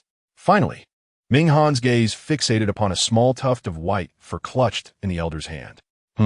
These claw marks do not belong to me. Why does the fur appear to be mine?" Ming Han wore a bewildered expression. Shen Qingxu scoffed. "Is this the extent of the excuses you demons use to exonerate yourselves?" "Ming Han did not deceive you," Ji Ying interjected. Shen Qingxu remained silent, his gaze piercing. "Look here, the claw marks on the neck differ from those on the face. While the wounds on the body are concealed, one can infer they are fatal, likely resulting in a gaping wound," Ji Ying pointed out, indicating the injury obscured by clothing. Shen Qingxu's expression darkened with doubt. Regardless of how different the claw marks may be, they were inflicted by this beast. "Nonsense. When have I ever shirked responsibility? Do not slander good demons." Ming Han's fair visage flushed with indignation. He gathered his claws. "Come, foul Taoist, examine my claws for yourself. If my sharp claws were to strike, the wounds would certainly not be so superficial, nor so uniform." As he spoke, Ming Han attempted to use Ji Ying as a target for demonstration. Ji Ying instinctively dodged, displeased. "A demonstration is one thing, but do not go overboard." "Ha! The streamer is so adorable. The little snow demon is fiercely defending his dignity. Did you hear that sound? It seems to be coming from outside the ancient tomb, and it is rather unsettling." Shen Qingxu observed Ming Han's claws, then glanced at the elder's wounds, seemingly realizing it might not be the case after all. Moreover, the severity of the 2 claw marks differed, indicating they could not have been inflicted by a single demon. While Shen Qingxu remained contemplative, Ji Ying was the first to detect the rumbling sounds emanating from outside. Before Ji Ying could finish her sentence, a thunderous roar erupted.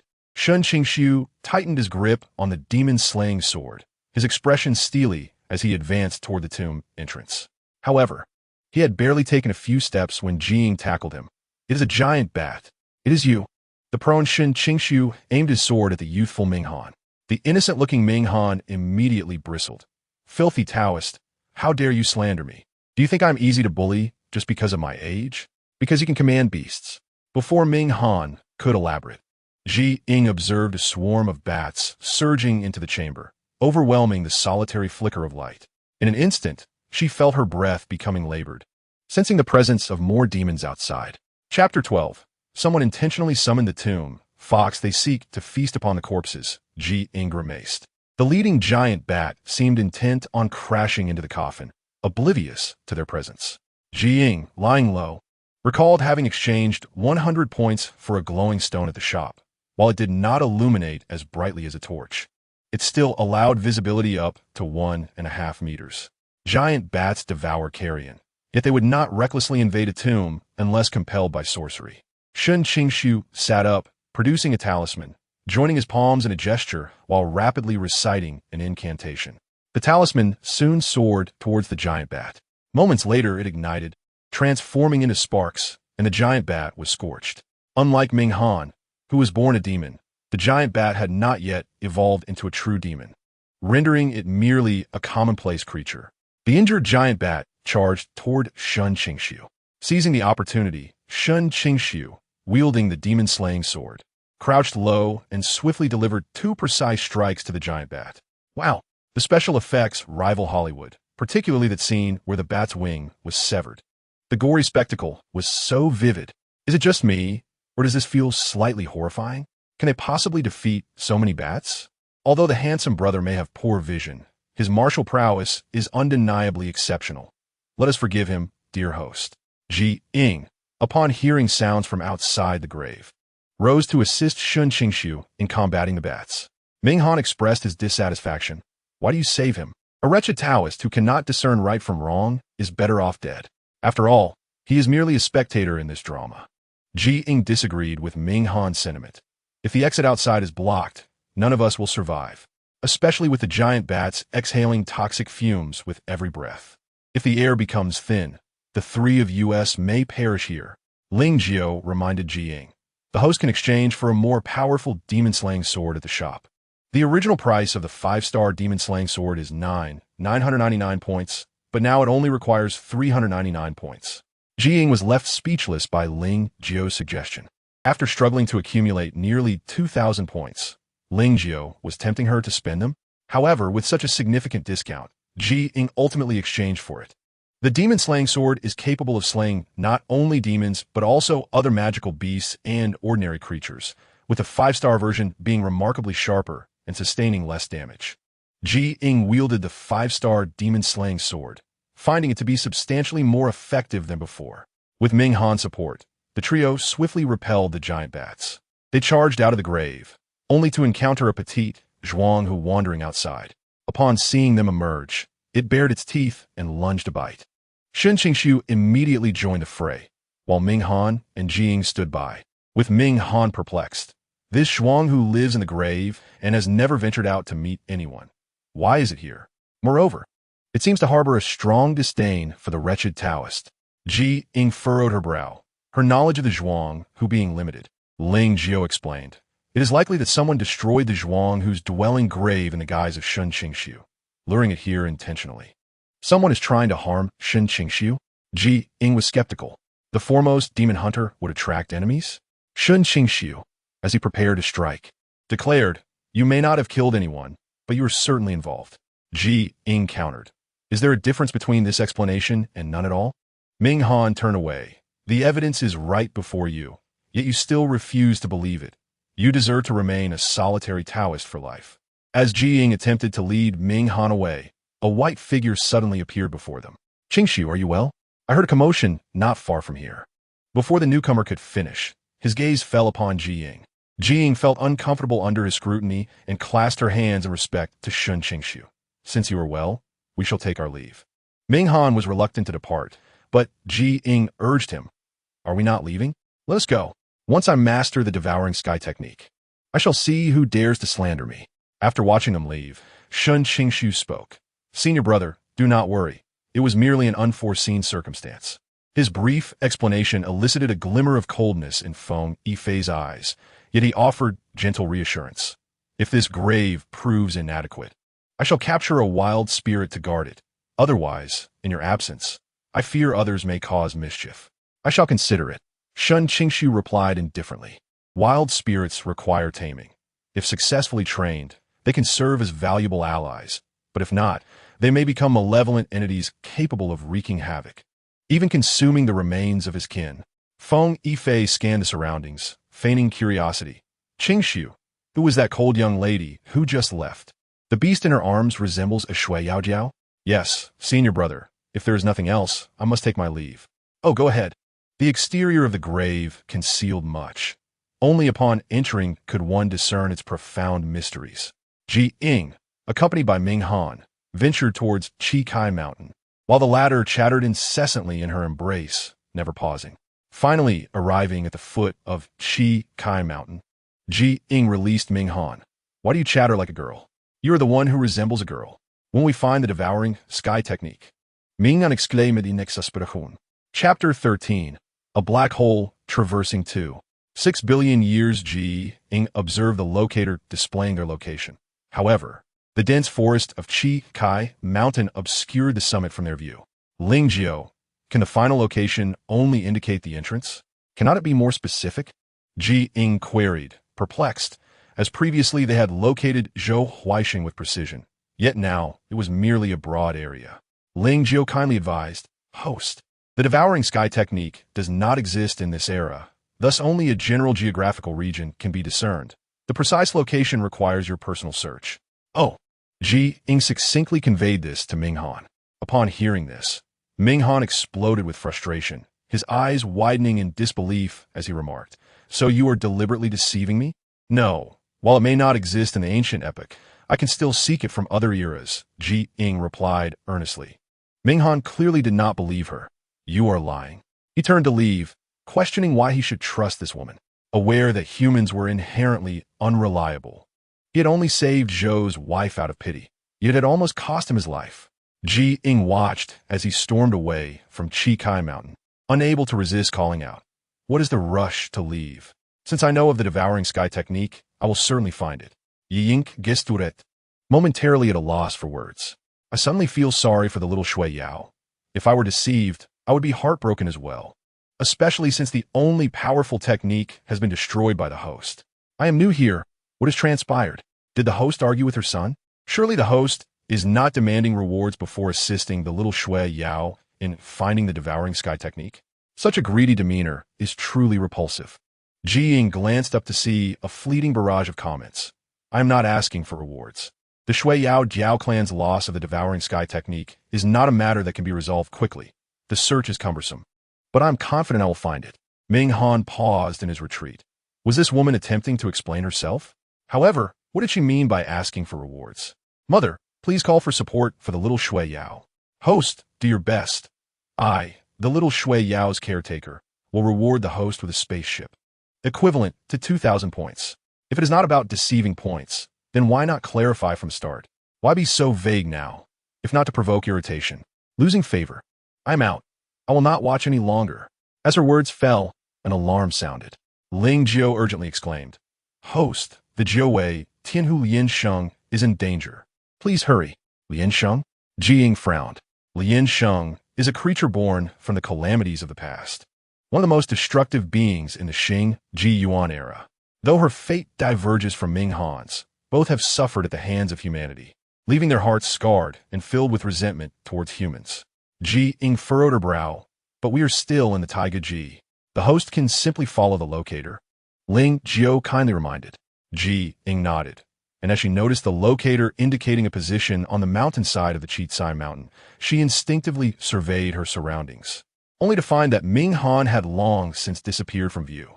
It seems she must wait until she finds the Tun Tianju to gift it to him. As the earliest demon beast of the Taiga Ji, Ming Han must have grown considerably in the ancient era. Ying quickened her pace towards the locator, with a fluffy snow Demon Marten following closely behind her. Upon reaching the transportation device, Ying entered without hesitation, and the snow Demon Marten leapt in after her, causing the black vortex to vanish in an instant.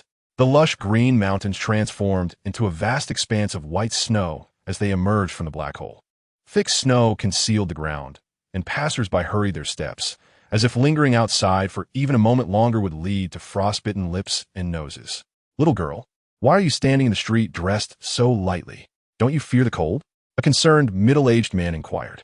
Ying shook her head, admitting that it was a bit chilly, but still manageable. The man found her odd, but said no more, merely urging her to leave quickly. Ying followed the locator towards a village outside the city. The Lin family in Fusho village was not well off. As seasoned hunters, they excelled in their craft. But winter prey was costly, and winter beasts were exceptionally fierce, making it easy to become a meal for the animals. Ming Han, trailing behind Ying, felt peculiar. Passing through the black hole had made him feel considerably heavier and larger. Even his abilities seemed to have increased significantly, yet he had no time to ponder this, as Ying was moving briskly, and any hesitation on his part could cause him to lose her. "Did you see a white figure rushing past behind the streamer?" "Oh, my darling Ming, I thought you would never appear again." The Snow Demon Marten's caretaker rewarded the streamer with 10 roses, equivalent to 200 points. "Doesn't it seem like the little snow demon has grown quite a bit?" The streamer just mentioned going to the ancient times. Could that mean they traveled 2 billion years? Ying glanced at the barrage of comments, and, upon seeing them mention Ming Han's presence, felt no surprise. Naturally, he would not leave her side easily if he wished to know the whereabouts of the Tun Tianju. Yet, she noticed that the viewers seemed to understand more than she, a person from the Xingji Yuan, did. Upon reaching the village entrance, she encountered a man dressed in flowing white robes. When he saw her, a flicker of surprise crossed his face, as if they had met before. "Sir, are you a demon hunter?" Ying inquired. The man, bearing a large sword on his back, differed from Shen Qingxu. His handsome face was partially obscured by a beard, making him appear rather elderly at first glance. "Ah, this newly introduced man is so wild and handsome. He has my type. Streamer, how do you find such good-looking male actors? His attire resembles that of the previous handsome man. Could they be brothers?" The man swept back his bangs with a flourish and smiled. "Yes, do you know me, miss? I don't believe we've met." At that moment, villagers gathered, clamoring to slay the demon, occasionally shouting weak protests on its behalf. The man followed her gaze. "Are you also here to hunt demons? You should be aware of the order of precedence, miss." "What precedence?" Ying was confused. The man helplessly pointed towards the crowd. "They're already my fellow disciples over there. This demon is ours. If you wish to hunt demons, you should seek elsewhere." Ying looked up and then at the locator, which indicated that the surrounded creature was indeed Liansheng. "Apologies, but I have already claimed this demon," Ying declared as she stepped forward. The man attempted to stop her, but was taken aback by her speed and could only hastily follow her. The crowd erupted with angry shouts. "Kill this demon. It seeks to slay us all. Taoist, please subdue it. We are all innocent. Indeed, we wish to live. Please capture it." Each villager's words echoed a desire for Liansheng's demise. Ying pushed through the throng and immediately spotted the injured Liansheng, surrounded and glaring with intense hatred from her azure eyes. As the humans poked at her with wooden sticks, Liansheng bared her teeth in response, retreating swiftly as the sticks approached. "Please, do not panic. I will capture this demon and ensure it poses no further threat to you," declared Shen Qingxu, clad in green, brandishing a demon-slaying sword towards Liansheng. "Oh, the handsome man has changed his attire. He seems to have become even more attractive. Doesn't he appear somewhat different now? He seems a bit more weathered than before. So, does traversing the black hole bring about environmental changes? If that handsome man has lived so long, could he possibly not be human?" Ying observed the comments, glancing at the impassive Shen Qingxu. "He is an enlightened being. Thus it is normal for him to live so long." "Oh, little girl, how do you know my junior brother is an enlightened being?" the man asked, a curious expression clouding his eyes with an unfathomable complexity.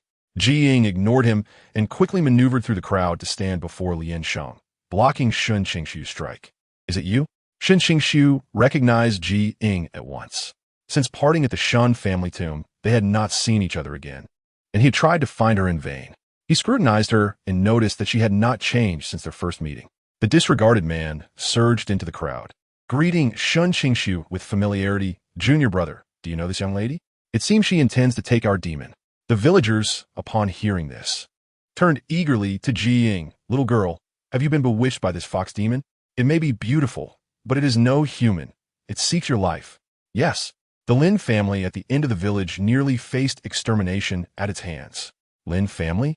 Ying recognized that this Lin family was the one that had deeply harmed Lian Sheng, and had they not sought Lian Sheng's inner core greedily, she would never have approached humans unprovoked.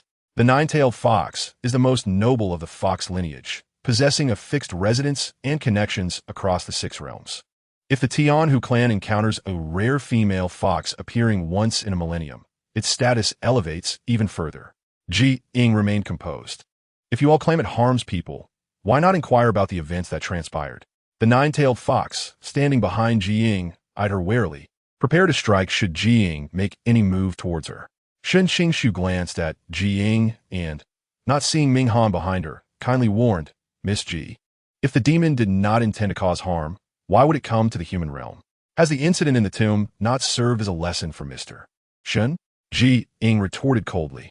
Shen Qingxu suddenly recalled how the Shen family had been wronged by a demon and blamed on Ming Han.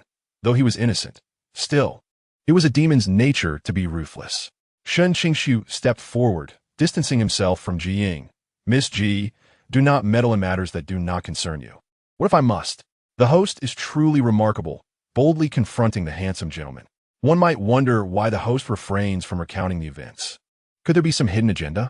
In support of revealing the truth, Shuiyao Jiao Nai Ma generously gifted the host 10 roses, equivalent to 200 points. Although Shen Qingxu had only met Ying on a few occasions, he was well aware of her stubborn nature. Miss Ji, he declared, I witnessed this beast injuring others with my own eyes. Had I not arrived in time, the entire Lin family might have perished. Shen Qingxu's voice turned notably colder. Ying hurriedly interjected, then let Lian Sheng explain. What can a beast say other than proclaiming itself a good person? Miss Ji, do not forget that my entire family was slaughtered by monsters. A flicker of malice crossed Shen Qingxu's features. The previously overlooked man finally spoke up. Ahem, junior brother, would you care to acknowledge my presence? You two seem quite engrossed in conversation. Is this nine-tailed fox truly worth such a dispute? Brother Feng. Shen Qingxu replied with a dispassionate expression. Ying cast a sidelong glance at Feng Yifei, wondering if he were indeed Shen Qingxu's elder brother. Upon noticing her gaze, Feng Yifei grinned. Since we are acquainted, let's discuss this matter thoroughly. There is nothing to discuss.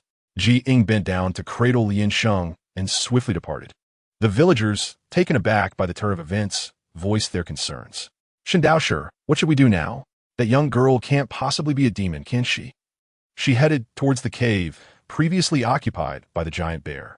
After calming the villagers, just as Shen Qingxu was about to leave, Feng Yifei blocked his path. Junior brother, shall we share this nine-tailed fox? The inner core of the nine-tailed fox grants immortality, and its flesh renders one immune to poisons. Naturally, they could not display their intentions openly. Shen Qingxu cast a cold glance at him. Brother, you have never wished to walk alongside me. Why this sudden desire to collaborate? Is it not because such a rare and precious nine-tailed fox is exceedingly scarce? Feng Yifei glared at him, wondering if this dense fellow required his words to be spelled out plainly. Junior brother, what was he implying? Feng Yifei gritted his teeth as he watched Shen Qingxu's retreating figure, a glimmer of coldness flashing in his eyes. Meanwhile, Ying gently placed the injured Lian Sheng down, intending to tend to his wounds, but he recoiled from her approach. How much longer must I hide? Is it not safe to come out now? Ying stone softened considerably. Chapter 15. This young lady admires charming men. Outside the cave, an unknown sound echoed, and after waiting a while, Ying still did not see the person she anticipated. Instead, the nine-tailed celestial fox, now in human form, lay weakly on the ground, eyeing Ying warily. Why did you save me? If you merely seek my inner core, you are mistaken. The last words dripped with anger and disdain on Lian Sheng's delicate, pale face. Upon hearing his childlike voice mixed with seriousness, Ying almost laughed. Does the host require more donations? For love, a call was made to gift the host 10 little clouds, equating to 500 points. This routine feels all too familiar. However, should I manage to heal the nine-tailed fox, I would not mind contributing a little, having gifted the host a yacht worth 388 points. This nine-tailed fox seems far more attractive than Shuiyao Jiao, doesn't it? But host, could you not bring out Shuiyao Jiao as well? Just as Ying prepared to exchange for medicine at the shop, she noticed the barrage of comments. She pondered deeply before lifting her head to explain. I have enough points this time. No donations are necessary. Thank you. Lying among the dried grass, Lien Sheng did not comprehend her words, yet his eyes remained fixed upon her, as if fearing that if he looked away, Ying would harm him like everyone else. Ying exchanged for blood ginseng, catechu, and myrrh among other herbs. I will tend to your wounds first. Ignoring the commotion outside the cave, she knelt beside Lien Sheng, transforming into a man. Lien Sheng instinctively tried to evade her, warning, "Stay away from me. I do not need your false compassion." Ying chuckled softly, and Lien Sheng's beautiful eyes widened in disbelief, as if unable to fathom that she would mock him. I will apply the medicine, Ying insisted. Seeing that she showed no fear, Lien Sheng gradually sat up against her, his beautiful eyes blinking innocently, fear evident within their depths. Miss, are you certain you wish to save me? If you see my body, you must take responsibility. Otherwise, I shall not let you go even in death. His long fingers, seemingly boneless, delicately rested on her shoulder. Ying felt the sensation of Lien Sheng's fingers pressing against her acupoints, but chose not to expose him immediately. Instead, she played along with his act. Her previously clear eyes turned into that of a flirtatious maiden, gazing hungrily at Lien Sheng's form, feigning a light-hearted demeanor. Indeed, I do adore such charming men. Oh my goodness, Awei is dead. I thought the host was with the handsome guy, but was shocked to discover it was with the nine-tailed celestial fox. The nine-tailed celestial fox is quite handsome, possessing a delicate charm entirely distinct from the handsome gentleman. Yet I am equally enamored by both their appearances. Wait, what do I see? That nine-tailed celestial fox is actually revealing its tail. It seems quite pleased. Ying observed the barrage of messages. Lien Sheng's snowy tail emerged, swaying gently in the wind, occasionally brushing against Ying's face. As the atmosphere grew increasingly intimate, Ming Han could no longer contain himself. He rushed out, pointing at them and shouting, "What are you doing?" Lien Sheng jumped in surprise, glancing towards the entrance of the cave to find a 10-year-old boy with a stern expression. His wide eyes locked onto Ying. Ying swiftly applied the mixed medicine to Lien Sheng, hastily bandaging him before rising slowly. "You are out now?" Ying maintained her composure. Ming Han clenched his fists, angrily exclaiming, "You deceived me and still wish to see me? Do you think me a fool to come out willingly?" "I did not deceive you," Ying said, stoking the fire. Although both were demons, the injured Lien Sheng was weak, and as darkness fell, she could see clearly, but that did not mean the online viewers could. Frustrated by her refusal to admit the truth, Ming Han nearly jumped in rage. You have it. You are now in the same cave with this man. You hurriedly cast me aside, not to find a Tong Tianju, but to seek this wild man. You have misunderstood, Ying explained with indifference. Ha. The slightly older Shui Yaojiao is so adorable. Why does this little lord speak in such a way? He clearly exhibits a jealous expression. Isn't that the truth? Millions of years ago, Ming Han doubted the host. Now he boldly accuses her. Has he forgotten the words he once spoke? Ying observed the comments, and then glanced at the furious Ming Han. After a brief interaction, she realized that Ming Han was indeed becoming familiar with her. Once she located the Tong Tianju for him, by the time of the Xing Jiyuan, he would no longer be that great demon. With that thought, Ying gently patted the irate Ming Han. "You must trust me. I will certainly assist you." Still fuming, Ming Han stood frozen, his round eyes filled with confusion, as if he had forgotten how to resist. Lien Sheng coldly observed the scene, and upon seeing Ming Han allow Ying to touch him, he sneered. "I did not expect this young lady, though young, to possess such a knack for manipulating the hearts of demons." "I will help you," Ying replied earnestly. However, Lien Sheng remained skeptical, even transforming back into his nine-tailed fox form, resting atop the pile of grass. He is currently exhausted, but once he regains his strength, he shall escape from this girl. Ying added a few more twigs to the fire, then turned to Ming Han. "Have your giant bear catch us some mountain chickens. You think you can command me? What gives you the right to order me around?" Ming Han glared at her in anger. Ying attempted to ruffle his hair, but he deftly evaded her touch. "Go if you must. What is the big deal? If you fail to find the Tun Tianju, I shall ensure you comprehend the dire consequences of deceiving me." "Very well." Regardless of Ming Han's furious outbursts, Ying appeared unfazed. The closed-eyed Lien Sheng glanced at them surreptitiously. He too once shared such warm interactions with that wretched woman from the Lin family. Yet in the end, that vile woman sought his life. And as if that were not enough, she wanted the life of his entire Jiu Wei Tianhu. The mere thought sent a surge of malevolence radiating from Lien Sheng. Ying sensed this shift within him, but refrained from interrupting. To earn Lien Sheng's complete trust, he must witness her capabilities firsthand.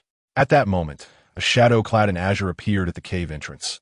Miss G, you ought not to meddle in affairs that do not concern you. Chapter 16. The transformation on the night of the full moon. Without even glancing at him, Ying noticed that Lien Sheng's killing intent intensified as the fox sat up, exuding an aura that suggested it was ready to fight at any moment. Gore! Lien Sheng bared its teeth at Shen Qingxu. Ying obstructed Lien Sheng's line of sight and coldly stated, Mr. Shen, I too hope you will refrain from unnecessary interference. He killed members of the Lin family. Are you suggesting Miss G should assist in such villainy? You may protect the snow Demon Marten, but this beast has taken countless lives. Shen Qingxu radiated an icy demeanor. Ying remained silent. Shen Qingxu was not as easy to negotiate with as Ming Han. Even having witnessed the controlled monsters emerging from the Shen family's ancestral grave, he remained skeptical. Ying raised her gaze. This matter requires further investigation. Otherwise, an innocent demon may be wrongfully condemned. What? Before Shen Qingxu could finish, the previously weak Lien Sheng suddenly mustered its strength and dashed out of the cave while their attention was diverted. Realizing what had occurred, Shen Qingxu swiftly pursued, grasping it by the neck. Such a cunning fox. Does Miss G still wish to protect it? Mr. Shen. Oh, junior brother, you caught it so quickly? Let's share this fox demon. Windy Fei approached with a cheeky grin, but upon seeing the two of them at the cave entrance surrounded by frigid aura, he realized they were in a standoff. Lien Sheng bit Shen Qingxu, seizing the opportunity when he loosened his grip to escape. Under the heavy snowfall, Lien Sheng's snow-white fur rendered it nearly invisible. Shen Qingxu attempted to pursue, but was halted by Ying. Did you not promise me, Mr. Shen, that as long as the demon's innocence is proven, you would not harm it? That was in reference to the snow Demon Marten. But Lien Sheng is a demon too, is it not? Let us investigate this matter thoroughly. If Lien Sheng truly is the murderous fiend you claim, I will not interfere further. Yet Ying knew that Lien Sheng was no such monster. The Lin family, akin to Zhou Huaisheng, deserved their fate. However, these words remained unspoken. Shen Qingxu was reluctant to acquiesce, yet Ying persisted. I hope Miss G can face the truth about this fox demon. It is far more cunning than the snow Demon Marten. You dare call me cunning? Do not forget, I saved your life. Ming Han, who had been running from a distance with a little white rabbit, tossed it onto the ground in annoyance. Wind Yifei assessed Ming Han, then glanced at Shen Qingxu, finally resting his gaze on Ying. Miss G, you are truly remarkable. My junior brother is as stubborn as they come.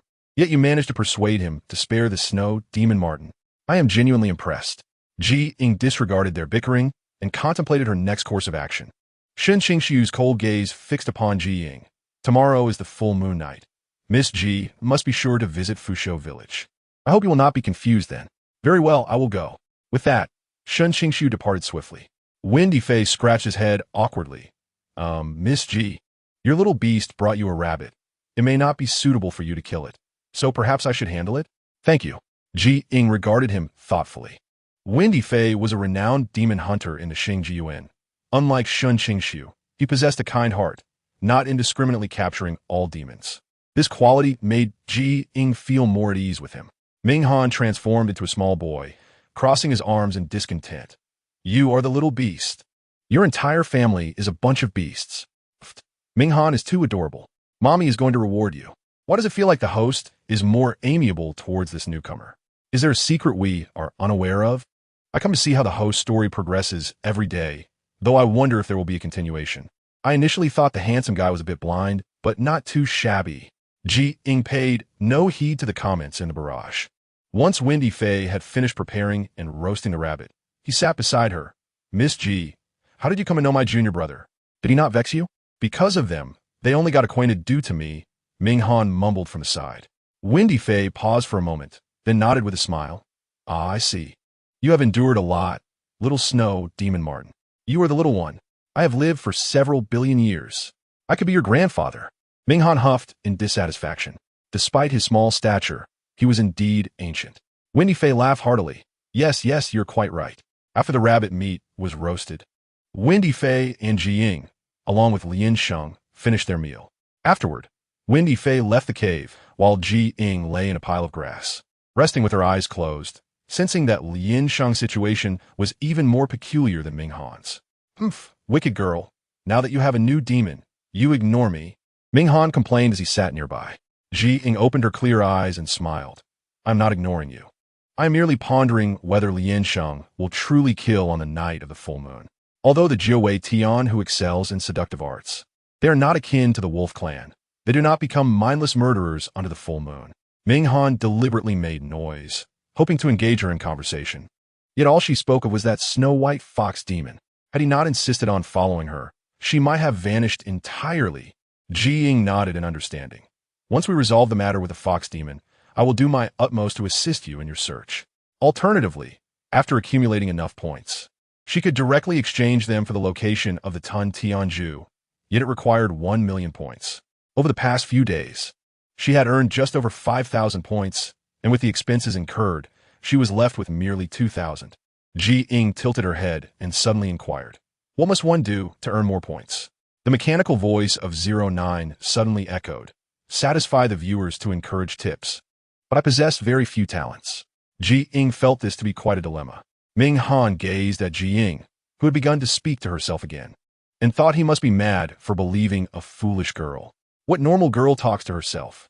This girl was not only wicked, but also foolish. He must be a fool for trusting her. Ming Han huffed and lay down, quickly falling asleep. Ying looked at Ming Han, who had turned his back to her, her face displaying confusion. She had not been talking to herself at all.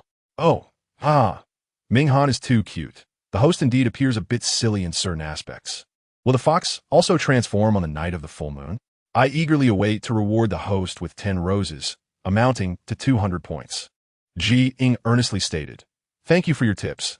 I will do my utmost to fulfill your requests regarding content, but if it involves singing or dancing, I truly cannot. Chapter 17. Will you forgive humanity? Desiring to witness the affectionate interactions between you and the handsome gentleman. Is it necessary to be so indecent upstairs? I believe it is better to admire my snow demon cub. Mama loves you. The snow demon mother has generously gifted the streamer a yacht, equivalent to 388 points. I am curious how many special effects makeups the streamer has prepared for the live broadcast. Would the actor feel uncomfortable wearing such heavy fur? The first Ying was straightforward. She was here to save Xing Jiuwen, not to engage in futile endeavors. The second had no such concerns, as she exchanged for a live broadcast camera angle from a shop, directly positioning it above Ming Han's head. The 360-degree high-definition automatic rotating camera captured Ming Han's fluffy white fur in exquisite detail due to its proximity. As for the third point, the fur belonged to them. Shedding it would expose their delicate skin, and they would perish from the cold winter. Ying explained reasonably. The streamer is truly considerate. Cub, Mama can finally see you 24 hours a day. No, I need to drink some nutrient solution to calm my nerves. What does nutrient solution mean? Shall we have some beer and barbecue while watching the cub together? What you all say sounds so peculiar, but I am eager to see that fox spirit. In our mythological tales, fox spirits are all female. It is quite novel that yours is male. After arranging Ming Han's camera angle, Ying paid no mind to the thoughts of the netizens. She began to meditate. On the night of the full moon, before the sun had set, Ying brought Ming Han to Fusho village. Childhood nine-tailed celestial fox, Lin Sheng. One of her mission objectives was the Fox King, whose destructive range in Xing Jiuwen was the widest. Having been saved in her youth, she had long wished to repay the favor, only to find the humans regarded her as an irredeemable evil, mercilessly slaughtering her kind, which contributed to Lin Sheng's dark transformation. Compared to Lin Sheng, Ming Han was fortunate.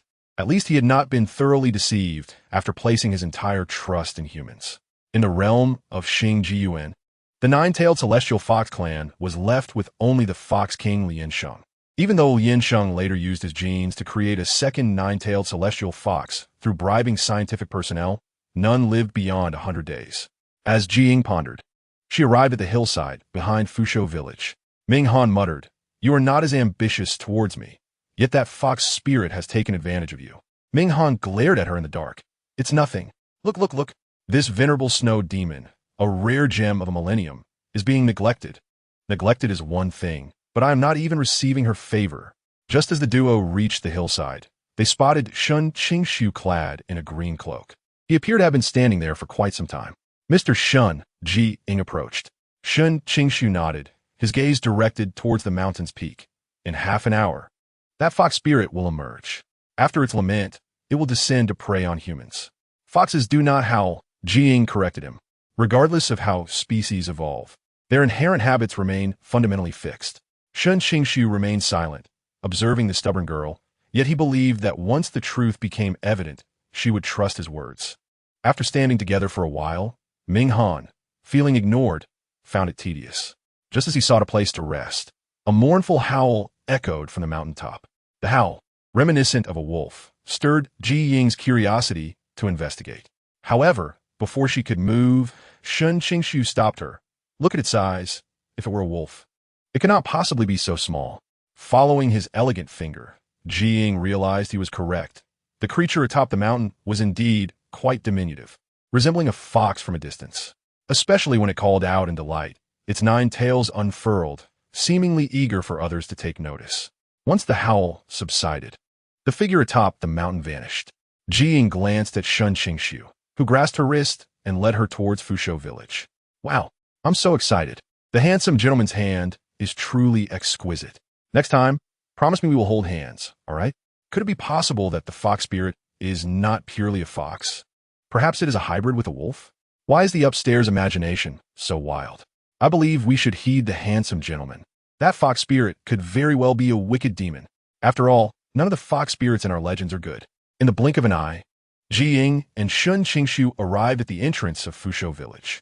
Is there truly not a single good fox spirit? Impossible. She believed Lian Sheng to be a benevolent spirit. Had it not been for the Lin family's betrayal, Lian Sheng would not harbor such hatred for humans. Observing everyone engaged in lively discussion, Ying kindly reminded, Lian Sheng is not an evil spirit. If your entire clan were slaughtered by the very savior you believed in, and that savior coveted your core, would you forgive humanity? With his demon-slaying sword in hand, Shen Qingxu hesitated, responding to Ying, I would not forgive. Thus, he aimed to eradicate all demons, restoring a tranquil world for humanity. Upon hearing his words, Ying was taken aback. What? Shen Qingxu, walking ahead, paid her no mind. The sounds of human fear echoed before them, and without a moment's hesitation, they rushed towards the source. The courtyard was suffused with the stench of blood. Several children lay on the ground, unconscious or worse. Desperate elders and adults cried out, Please, do not consume us. We have done nothing wrong. Humans deserve to die. Deserve to die. A figure with snow-white fur, Lian Sheng, was stained with blood, appearing quite terrifying. Shen Qingxu's expression grew colder, his voice icy. This is the good spirit you protect. Ying wished to retort, but she found herself at a loss for words. The unfolding events were entirely contrary to her expectations. Lian Sheng cried out and lunged forward. Shen Qingxu was already prepared for battle. After evading its assault, he swiftly swung his demon-slaying sword. In a moment of distraction, Ying was struck by Lian Sheng, but when its claws came at her again, she managed to dodge. Foolish woman, Lian Sheng's gleeful voice rang out. Ying's heart sank. The Lian Sheng she had seen yesterday was a pitiful creature. Why had it changed so drastically? Chapter 18, A Fox with Two Positions. Do you intend to endanger yourself for this beast? Shen Qingxu retorted at Ying. Ying gripped her sword. Yet she could not fully accept that Lian Sheng was a malevolent spirit. However, if she kept retreating, it would only incite it further.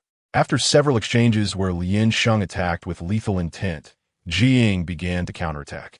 Her skills were commendable, and she nearly injured Lian Sheng multiple times. Had she not held back, Lian Sheng would undoubtedly have been harmed. Seeing her reluctance to strike, Shen Qingxu did not force her hand. Instead, he maneuvered Lian Sheng towards Ying, compelling it to attack her once more in a bid for survival. Upon hearing this, Ying had no choice but to thrust her sword into the air. The sound of flesh tearing echoed in her ears. Shen Qingxu was taken aback to witness her refusal to harm Lian Sheng. After a moment of shock, Lian Sheng had already fled. Terrified villagers trembled as they approached Shen Qingxu. Mr. Shen, thank you for saving us. Otherwise, our entire family would have perished tonight. It is my duty. The child may have suffered some shock. You should find a doctor. Shen Qingxu's cold voice resonated. The trembling elder began to make his way out. Regaining her senses, Ying looked at the bloodied child on the ground and approached. I will treat him. No need. Young lady, though I may lack education, if you do not slay that beast, are you not aiding it in slaughtering us? The elder immediately blocked Ying's path. Ying moved her lips slightly and said, that is not what I meant. Elder, allow her to treat him. Her medical skills are exceptional. Shen Qingxu's words momentarily stunned the elder, who then stepped aside. The comments flooded in. Why is the host protecting that fox demon? That fox demon just scratched the host fiercely, causing blood to seep out. I am increasingly perplexed by the direction of this plot, but the handsome man speaking up for the host must have feelings for her, right? Quick, save the child on the ground. Yi Hua has gifted the host 5 roses, equating to 100 points. Ying swiftly cleaned the wounds on the child with disinfectant, applied healing ointment, and performed a simple bandaging. After resolving the matter at the villager's home, the two of them and the demon departed from Fusho village. Shen Qingxu walked ahead, seemingly unaware of Ying. Ming Han trailed behind Ying, chattering incessantly, bad girl, don't worry, I believe in you. If you say that fox demon is a good one, it must be true. Ignore that foul Taoist thoughts. I am your only supporter, you know? If someone had believed in me unconditionally back then, I wouldn't be in such a pitiful state when I encountered you. Would I? Help! Why is this little boy so noisy? Oh, where do you live upstairs? Does your family have a talking demon too? Ying was somewhat affected by the barrage of comments, her heavy heart feeling lighter. Just as she lifted her head to look at Shen Qingxu, she unexpectedly bumped into his back. What's wrong? Ying asked with concern. Shen Qingxu stepped aside, allowing her to look ahead. Standing in front was none other than the fox demon, Lian Sheng, who had escaped earlier. How could this fox demon be here? Is it unafraid of death just to provoke you? Ming Han exclaimed, puzzled by the seemingly unintelligent fox. Lian Sheng, with its snow-white fur, was bent over, nibbling on herbs. Its wounds were not yet fully healed, making the entire fox appear quite dispirited. However, Ying noticed that Lian Sheng's retaliation was not as vigorous as before. Wait, Ying called out to Shen Qingxu. With a cold demeanor, Shen Qingxu growled, if Miss Ji wishes to do good, I shall not obstruct her. But this harmful beast cannot be spared. How? Lian Sheng retorted in dissatisfaction, questioning how it had harmed anyone. It was the greed of humans that was truly loathsome. Ming Han could not help but interject, yes, bad girl, look at the wound on your arm. It was inflicted by this fox demon. He is nothing like me. So spare us your mercy. Lian Sheng shot them a resentful glance, thinking of the humans performing theatrics. How? Lian Sheng threatened them with bared fangs. Seeing they remained unfazed, Lian Sheng quickly fled, but Shen Qingxu would not let it go, swiftly advancing to seize the fox by the scruff of its neck. He lifted Lian Sheng and was about to toss it into the demon-catching bag when Ying hurriedly intervened. Mr. Shen, please show mercy. Miss Ji, you must. Ming Han, noticing Shen Qingxu's meddling, transformed into a snow demon and stealthily pried open his hand, releasing Lian Sheng. Lian Sheng landed on the ground, momentarily stunned, before swiftly escaping. Shen Qingxu attempted to pursue, but Ying blocked his path. Mr. Shen, this matter can still be investigated. Miss Ji is indeed intriguing. You promised not to obstruct me if I witnessed Lian Sheng commit murder. What's changed now? Shen Qingxu's cold gaze fell upon her. I lost a bet with you, and I am willing to accept the outcome. Why does Miss Ji repeatedly go back on her word? Because I believe this situation is unusual. Ying boldly speculated. Furthermore, Ling Jiu would not allow Shen Qingxu to kill the target of the mission, which is why she spoke out. Shen Qingxu took a few steps forward, and once Lian Sheng was out of sight, he coldly stated, that is Miss Ji's concern. My duty is to rid the people of harm. I shall not quibble this time, but should there be a next, do not blame my sword for lacking discernment. Ming Han gazed at Shen Qingxu with envy. Hey, the foul Taoist is really handsome. I can hardly contain my burgeoning affection for him. Confounded, Ying decided to track Lian Sheng using the locator. She wanted to have a private conversation with it, as, in some sense, she was now half a savior to Lian Sheng. When Ying followed the locator to the fox den, she suddenly noticed that the device indicated Liansheng was in 2 locations. One was indeed in the fox den, while the other was not far from where they had just met. Why is Liansheng appearing in 2 places simultaneously? Ling Jiao, is the locator malfunctioning? Ying inquired. Perplexed, Ling Jiao calmly countered. The locator is a high-tech product capable of precisely analyzing the location of individuals and objects. The error rate of this product is less than 0.000000000001. With so many zeros, it indicates that this locator cannot possibly be faulty. Ying pondered for a moment and decided to explore the fox den first. Chapter 19. Escaping after a foul act, the interior of the fox den was adorned lavishly. The cave walls covered in pearl powder, and a large luminous pearl illuminated the dim space. Various rare fruits were displayed on stone tables and benches, transforming the once humble fox den into a lavish establishment. Ying slowed her pace as she stepped inside. After traversing a long corridor within the cave, she turned into a grand hall. At that moment, Liansheng was seated at the head, flanked by 2 beautiful women, the aroma of fragrant wine wafting from its cup. Ying watched as it guzzled wine, showing no reaction even when the women brushed against its wounds. This left Ying utterly bewildered. Even the medicine she exchanged could not instantly heal wounds. Yet Liansheng, clearly wounded, seemed unaffected. Isn't this the beautiful girl who helped me? What brings you here? Do you require my guidance? Liansheng casually glanced at Ying. The 2 beauties in its arms giggled. So the king likes this kind of girl? Why not let this sister join us in serving the king? Wow. This fox demon is also a lecher? I feel a sense of betrayal. I am curious how much time has passed and why its demeanor has changed so drastically. Ying noticed that even the netizens had picked up on Liansheng's odd behavior. Why had Shen Qingxu not noticed? Seeing her standing still, Liansheng ordered someone to arrange a seat for her. Miss, please take a seat.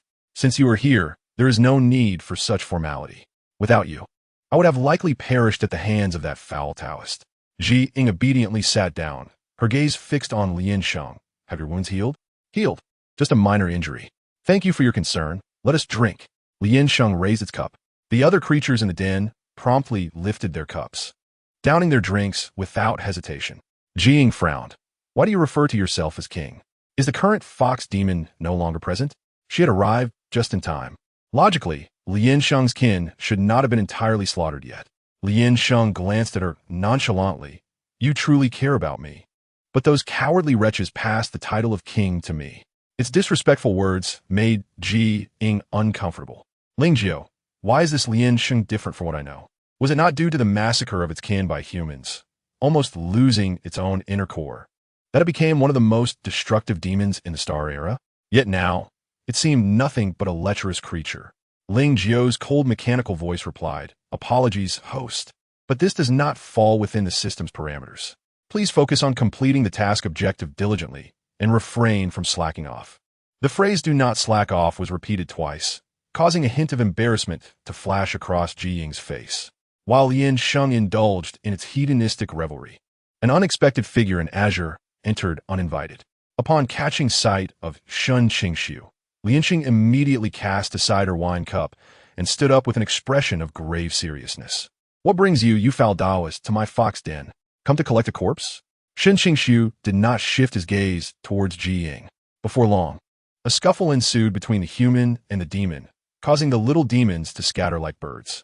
The elegantly decorated fox den soon suffered considerable damage. Liansheng attempted to employ the same tactic again, but to her surprise, Ying merely observed coldly from the side without intervening. Her silence was so astonishing that even Shen Qingxu found it hard to believe. This was not at all characteristic of Ying. Realizing she was losing the fight, Liansheng, in a desperate bid for survival, released a foul odor that swiftly filled the cave, rendering it nearly impossible to open one's eyes. Seizing the opportunity, Liansheng fled. Ying, pinching her nose, suddenly seemed to recall something. Just as she intended to pursue, Shen Qingxu coldly obstructed her path. What does Miss Ji intend to do? Do you wish to persuade that beast once more? Do you not find Liansheng rather peculiar? Ying tilted her head in confusion as she regarded him. Shen Qingxu was momentarily taken aback, his grip on her arm loosening. It appears Miss G is still lost in her fantasies. In that case, it will be better for me to escort you to see the Lin family, who have suffered misfortune. As he spoke, he grasped her arm again, forcibly leading her away. Ying, being pulled along, bore no complaints, instead following his pace. How could you drive someone away and then leave yourselves? Is there no cleanup to be done? Does it not feel as if the handsome gentleman is somewhat frustrated? Perhaps he harbors different feelings for the streamer? To be fair, the two of them do make a striking pair, yet their personalities seem rather cold, lacking excitement. As they exited the fox den, they encountered an elderly fox hastily scurrying toward a side door. Noting the two humans, the old fox appeared even more terrified. Wait a moment, elder. Ying wishes to ask you a few questions. The already frightened fox, upon hearing Ying's intent to speak, hurriedly dashed toward the door. Once inside, it swiftly closed the door behind it. Foxes are masters of disguise. Do not be deceived by its age, for its cunning remains intact, Shen Qingxu remarked indifferently. Ying nodded perfunctorily. Let us proceed. Did you not say you would take me to see the afflicted Lin family? To ascertain whether Lianxing posed a genuine threat, they should begin with the Lin family. However, the current situation diverged from her previous understanding, leaving her unable to ascertain what hidden truths lay beneath. As they continued, they arrived at Páo-Xiāo village, this time making their way to the more secluded Lin residence. This grand abode, perched halfway up a hill, was quite luxurious for the village, featuring a traditional two-courtyard layout. Shen Qingxu approached and knocked on the door, which was opened moments later. The person who answered, upon seeing Shen Qingxu, bowed politely. Mr. Shen, have you captured that fox demon? Our young master's condition is deteriorating. Not as yet, but it cannot evade capture for long. May I be shown to your young master? Shen Qingxu inquired courteously. When the door first opened, Ying was suddenly struck by a wave of foul odor. She discreetly scrutinized the butler before following Shen Qingxu into the courtyard. Suddenly, she heard faint fox cries, which, though subtle, occasionally carried a sense of urgency. This is peculiar, Ying remarked, activating her locator to discover numerous foxes within the estate. A multitude of fox names appeared on the device, indicating that at least 20 foxes resided within the modest Lin residence, their frightened voices echoing intermittently. Shen Qingxu, noticing her pause, turned to inquire, what seems to be amiss? Has Mr. Shen not noticed? The aura of the demonic is quite heavy here. Some of these little foxes are yet to transform and remain mere ordinary foxes. Were they captured, or have they come here to harm the Lin family? Shen Qingxu indeed sensed the demonic presence, but to him, it was commonplace for demons to be caught. The butler approached, inviting them. Mr. Shen, miss, this way, please. They proceeded, though Ying remained vigilant, occasionally glancing at the locator while surveying the buildings they passed. Upon reaching a side room behind the main house, the butler swung the door open and bowed. Please, come inside. As the door opened, a strong scent of traditional Chinese medicine wafted out, mingled with a faint hint of fox odor. Ying's delicate features reflected her confusion. What secrets did the Lin residents harbor? Foxes seldom release their scent unless in distress or attempting to escape. Yet the stench here was overwhelming. Following Shen Qingxu inside, they were met with a young, frail man half reclining beside the bed. His pallid face bore the marks of illness. Sunken cheeks and lifeless eyes gazed at them. Upon seeing Shen Qingxu, the young man coughed slightly, then spoke with a tremor. Mr. Shen, you have finally arrived. Ah, young Master Lin, there is no need for formality. I have come to understand your condition, Shen Qingxu replied, altering his wording to avoid revealing their true purpose. Lin Yuchen struggled to sit up, propping himself against the bed, one hand covering his mouth as he coughed. Thank you, Mr. Shen, but my ailment is beyond the reach of ordinary physicians. You are aware that I have had my soul taken by that fox demon. Is that so? As it happens, I possess some knowledge of medicine. Might I take your pulse, young Master Lin? Ying offered, sitting beside the bed. Lin Yuchen, startled by her presence, recoiled in panic. The fox demon is here. It's here. Observing his nearly deranged demeanor, Shen Qingxu stepped back, guiding Ying behind him. Young Master Lin, your family has suffered greatly at the hands of that fox demon, leaving only you behind. Since it transformed into a beautiful woman and your soul was taken, it is understandable that you would fear attractive maidens. This man does indeed seem like a sickly wretch.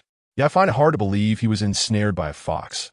Are you certain he is not merely spinning tales? Has he become infatuated with foxes and now blames them? Why does the one upstairs doubt this gentleman's claims? Demons can be both good and evil, especially since that fox demon even attempted to harm the streamer. Is it not apparent it is a wicked spirit? Ying glanced at the comments, and the last speaker's words resonated with her. Demons can embody both virtue and vice, yet her memories of Lianxing painted a picture of one forced into malevolence. Although she had not encountered Lianxing in the underworld, her tale had circulated throughout the demon realm. Lin Yuchen trembled beneath the covers. Mr. Shen, you should leave. I'm afraid. Very well, young Master Lin, take care. Should you require my assistance, burn this paper butterfly, and I shall come at once.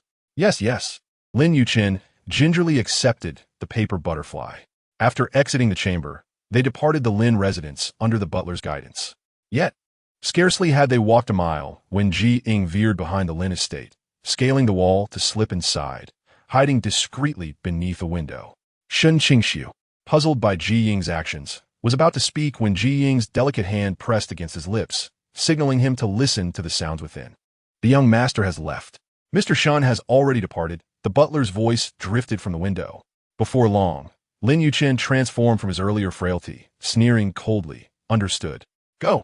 Drag out those disobedient foxes. His words were laced with a viciousness that compelled Ying to glance at Shen Qingxu. Shen Qingxu stood frozen, unsure whether it was the sound of Lin Yuchen's voice echoing from the room or Ying's soft, delicate hand that captivated him. Her palm was slightly warm, imbued with a faint aroma of herbs that was neither overpowering nor unpleasant. Moments later, the anguished cries of foxes filled the room, their wails igniting Ying's urge to rush outside.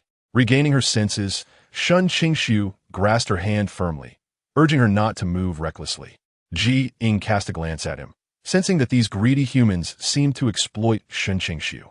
Ironically, he appeared to relish it, though it seemed his sole intent was to slay the monsters, without regard for whether they were benevolent or malevolent beings. The butler's comforting voice broke through. Young master, please bear with it a little longer. That beast, ungrateful for your life-saving grace, has caused the demise of both the master and madam. Once Mr. Shen helps you exact vengeance, we shall capture that fox king. Fine, I understand. I need to step outside for some fresh air. Lin Yuchen waved his hand irritably. This was soon followed by the sound of the butler's sigh and footsteps. After all fell silent, Ying rose and made her way to the adjacent room. The window of the room was small, yet the cries of the foxes grew more numerous and chaotic. Why was he capturing so many foxes? Ying peered through the window, catching sight of several injured foxes. Could it be Lin Yuchen? Just moments ago, Lianxing had encountered danger. Without a second thought, disregarding Shen Qingxu's thoughts, she made her exit. Regaining his senses, Shen Qingxu promptly followed her, knowing that Ying's urgency must pertain to the matter of the fox demon. Oh, the handsome guy is following the streamer. Could it be he has taken a liking to her? Why are there so many foxes in a seemingly ordinary human's household? What secrets lie hidden here? That sickly character was quite the actor earlier, feeling far superior to that Joe fellow. In the blink of an eye, Ying arrived at the thicket, and just as she was about to step out, she spotted two pure white Jiuwei Tianhu. She attempted to utilize her positioning system for identification and was astonished to find it indicated the presence of two Jiuwei Tianhu. Chapter 21. Even the Heavenly Emperor cannot distinguish true from false Lianxing. Shen Qingxu stepped forward for a closer look, speaking in a low tone. Identical Jiuwei Tianhu? At that moment, they were engaged in a fierce struggle, one of the Jiuwei Tianhu seemingly wounded. After attacking its opponent several times, it was ultimately buried beneath falling stones in retaliation. The urgent voice of Ling Jiao echoed once more. The target is in a state of peril. Please hurry to rescue it. Before Ying could act, Shen Qingxu brandished his demon-slaying sword and charged forward, directing the sharp blade at the two foxes.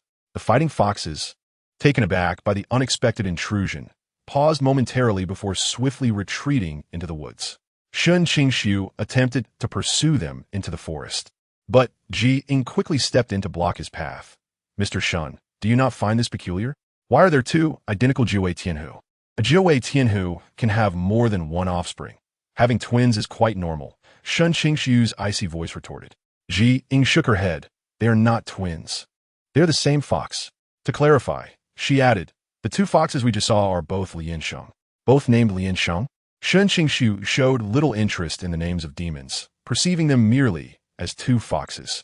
No, they are Liansheng. How can this phenomenon occur? Could there be both true and false? Ying speculated boldly. But if one is false, why does the locator still show the positions of both Liansheng? Could this be a case of the true and false son, Yukong? This plot is too glitch. What are we to do next? Isn't the tale of true and false son Wukong from the mythological world of ancient times? I thought it was fictional. I never imagined such demons could be so trivial. Streamer, hurry and find the Tathagata to discern which one is real and which is false. Ying glanced at the barrage of comments. Confusion etched on her face. True and false son Wukong? What does that mean? And who is the Tathagata? Streamer doesn't understand? The Tathagata Buddha doesn't know? This is too far-fetched. Sorry, I don't comprehend either. In our star era, mythological tales are merely early human explorations of science regarding demons. They are considered low-level spiritual beasts with no significant legends. I concur with the previous comment. The first poster must be living in ancient times. Ying recalled Ling Jiu mentioning that viewers from various eras were present. She clicked on the user who mentioned true and false son Wukong, followed him, and privately messaged, "Hello, could you tell me the story of the true and false son Wukong? Thank you." The beautiful streamer followed me. The user elaborated at length, concluding that one of the monkeys was transformed from the six-eared macaque, distinct from the stone monkey. Only the Tathagata Buddha could discern the authenticity of the two monkeys. Yet Ying was unfamiliar with this Tathagata. She wondered if the Heavenly Emperor could recognize the true Liansheng from the false one. Shen Qingxu watched Ying, who seemed lost in her thoughts, occasionally muttering phrases that piqued his curiosity about what she was saying. Ignore her. She just enjoys talking to herself. Ming Han, who had been following them, suddenly interjected. He had overheard the discussion about true and false Liansheng and found it exceedingly amusing. Ying continued to explore the live streaming system, discovering numerous functionalities behind the interface. Some features required points to unlock, while a small portion was free. She sought the blood type testing feature, but found it was not yet unlocked, which disappointed her. Perhaps I can try with the Heavenly Emperor, Ying thought. If he could identify it, that would be splendid. Ling Jiu's voice suddenly chimed in. The host can exchange 20,000 points for one active identification function. Once? 20,000 points for just one? Indeed, that's far too expensive. I cannot bear to part with it. Ying declined Ling Jiu's generous offer, reasoning that even if she identified who it was this time, what would happen during their next encounter? The false Liansheng was exceedingly cunning, and she could not guarantee capturing it in one attempt. At that moment, only one Liansheng remained in the woods. Seeing that it was not in life-threatening danger, Ying prepared to ascend to the divine realm. Ming Han immediately transformed and leaped into her embrace. Noticing Shen Qingxu's stillness, she furrowed her brow and asked, "Do you not wish to clarify the matter of true and false Liansheng? They're all demons." Ying took a deep breath and explained earnestly, "Mr. Shen, demons can be categorized as good or evil. If Liansheng has done nothing wrong, and all the misdeeds are attributed to the false Liansheng, would that not cause a distress? Of course it would. Just hearing about it is distressing." Ming Han Shimidin. Shen Qingxu's cold gaze fell upon Ming Han, who immediately fell silent, realizing he should not have spoken. Ying flew to his side on her sword, pulling him up beside her, one hand gripping his slender waist while the other guided the sword skyward. In the blink of an eye, they arrived at the heavenly palace. The entire palace was adorned with white jade. Even the curtains were white. Had it not been for the colorful horizon, Ying might have mistaken it for a memorial hall. Sitting beside a chessboard were two elderly men with white hair, who regarded Ying and Shen Qingxu with astonishment, appraising them from head to toe. It was Shen Qingxu who first recognized the Azure Dragon Heavenly Emperor. Bowing respectfully, disciple pays respects to the Heavenly Emperor. The Azure Dragon has existed since the dawn of creation, revered alongside Nuwa. However, many gods have long since been interred in the Sea of the Dead, merging with the cosmos. Currently, aside from the Azure Dragon Heavenly Emperor, only one other Heavenly Emperor remains, yet locating him is as daunting as ascending to the heavens. The Azure Dragon Heavenly Emperor, having just lost a game, glared at Shen Qingxu, exclaiming, "So it is you, young one. What brings you here?" Seeking to discern the authenticity of Li Nshing, T&D was approached by Ying, who, with a wave of her hand, conjured the scene of the recent duel between two foxes. The live streaming system boasted a recording feature, which Ying had painstakingly managed to implement.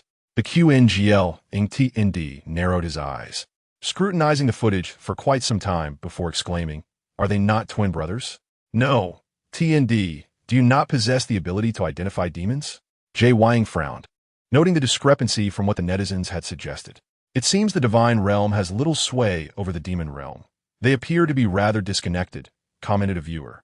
"If the true and falsely Nshing cannot be distinguished, the handsome one may have to eliminate them." With a resigned shake of his head, QNGL Ing T&D remarked, "Their bone structure, fur, and blood are identical. How could they possibly not be twins? Are you acquainted with our Li?"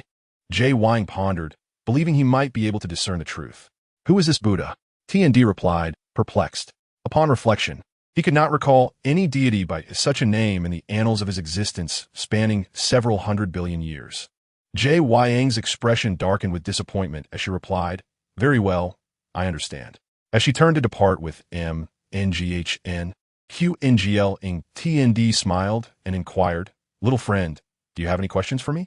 "No," replied SHNQNGX, about to leave, when he suddenly recalled T&D's earlier words and asked, "Is there truly not even the slightest discrepancy in their bone structure and blood?"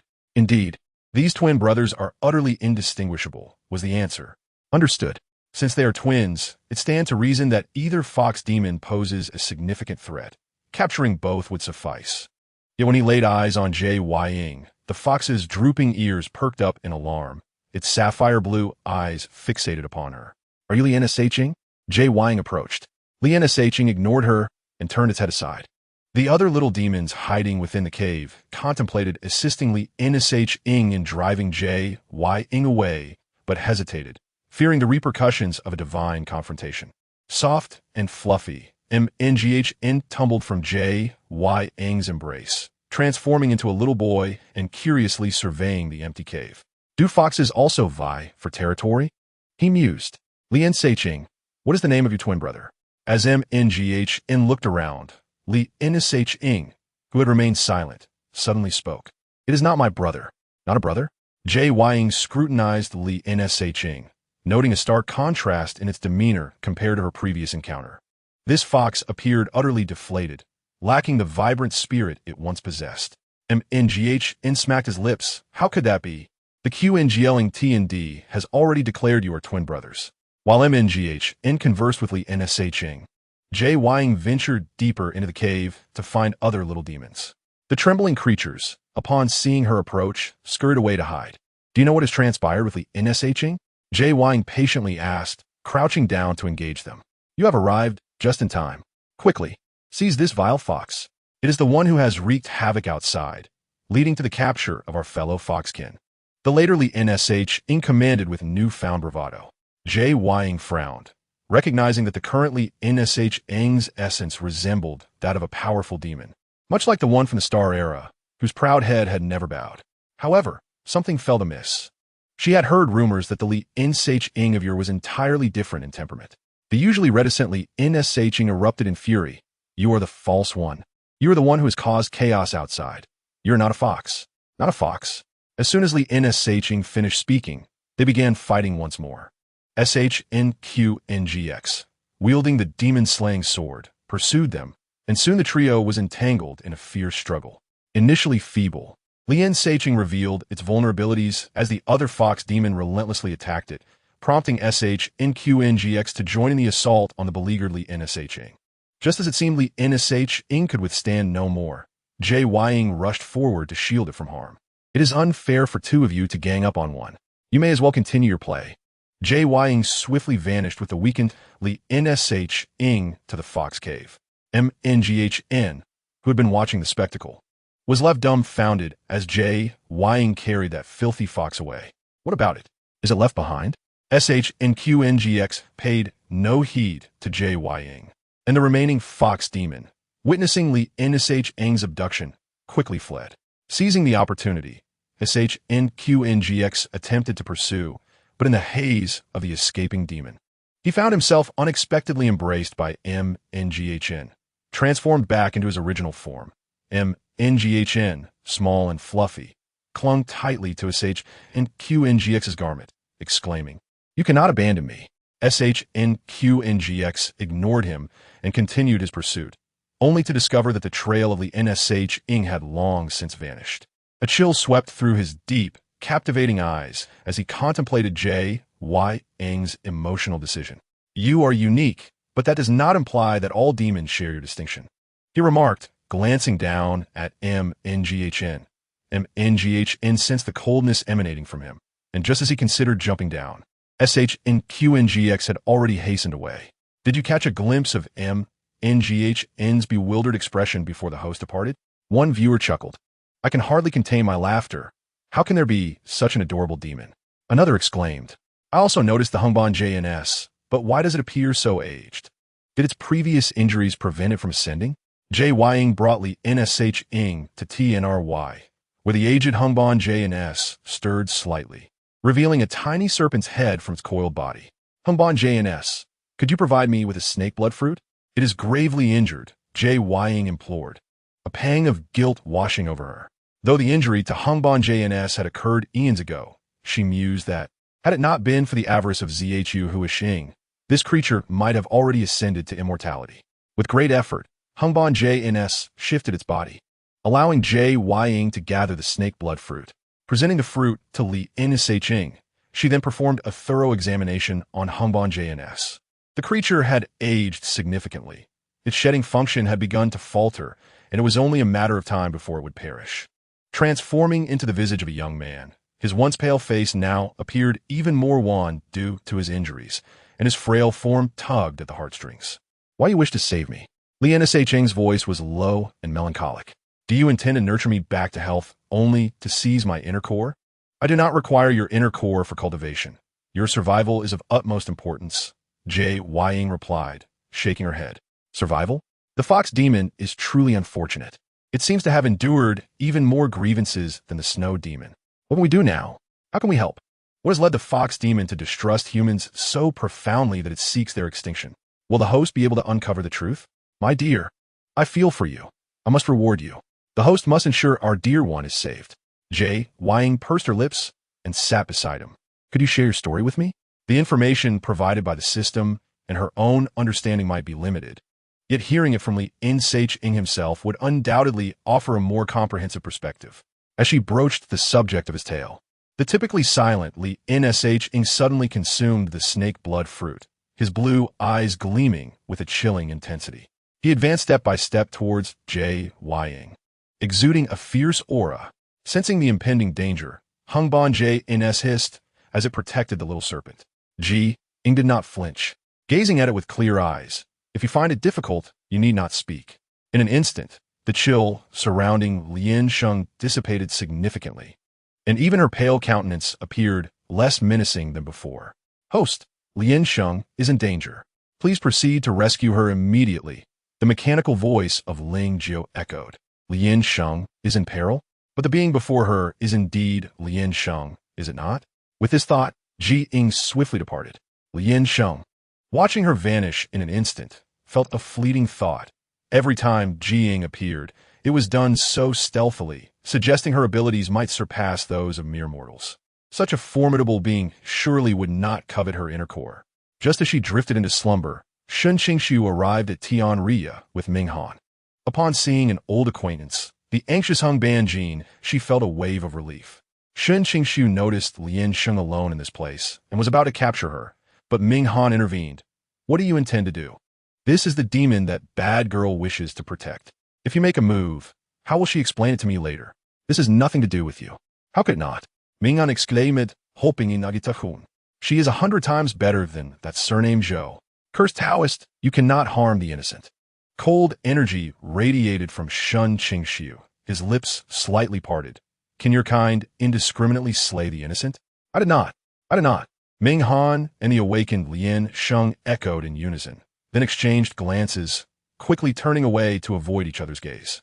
Shen Qingxu observed the awkwardness between them, a flicker of confusion in his eyes. Why was Ying so unfazed to leave Lian Sheng here? Did she not fear he might slay her? The two demons, brimming with hostility, ignored one another, but when Ming Han saw Shen Qingxu preparing to leave, he immediately clung tightly to his leg. Cursed Taoist. Take me along to settle matters with that bad girl. With a new demon, she surely has forgotten the old one. She must also be fond of this fluffy white creature, right? Shen Qingxu pursed his lips and departed without a word. Meanwhile, Ying arrived at the Lin residence, where the locator indicated another Lian Sheng was present. Although this Lian Sheng had nearly harmed her earlier, she had to come to rescue the demon for the sake of her mission. Most importantly, it was still unclear who was genuine and who was false. And even the system had become confused. Deception would not suffice. TSK, you beast. Why I saved you.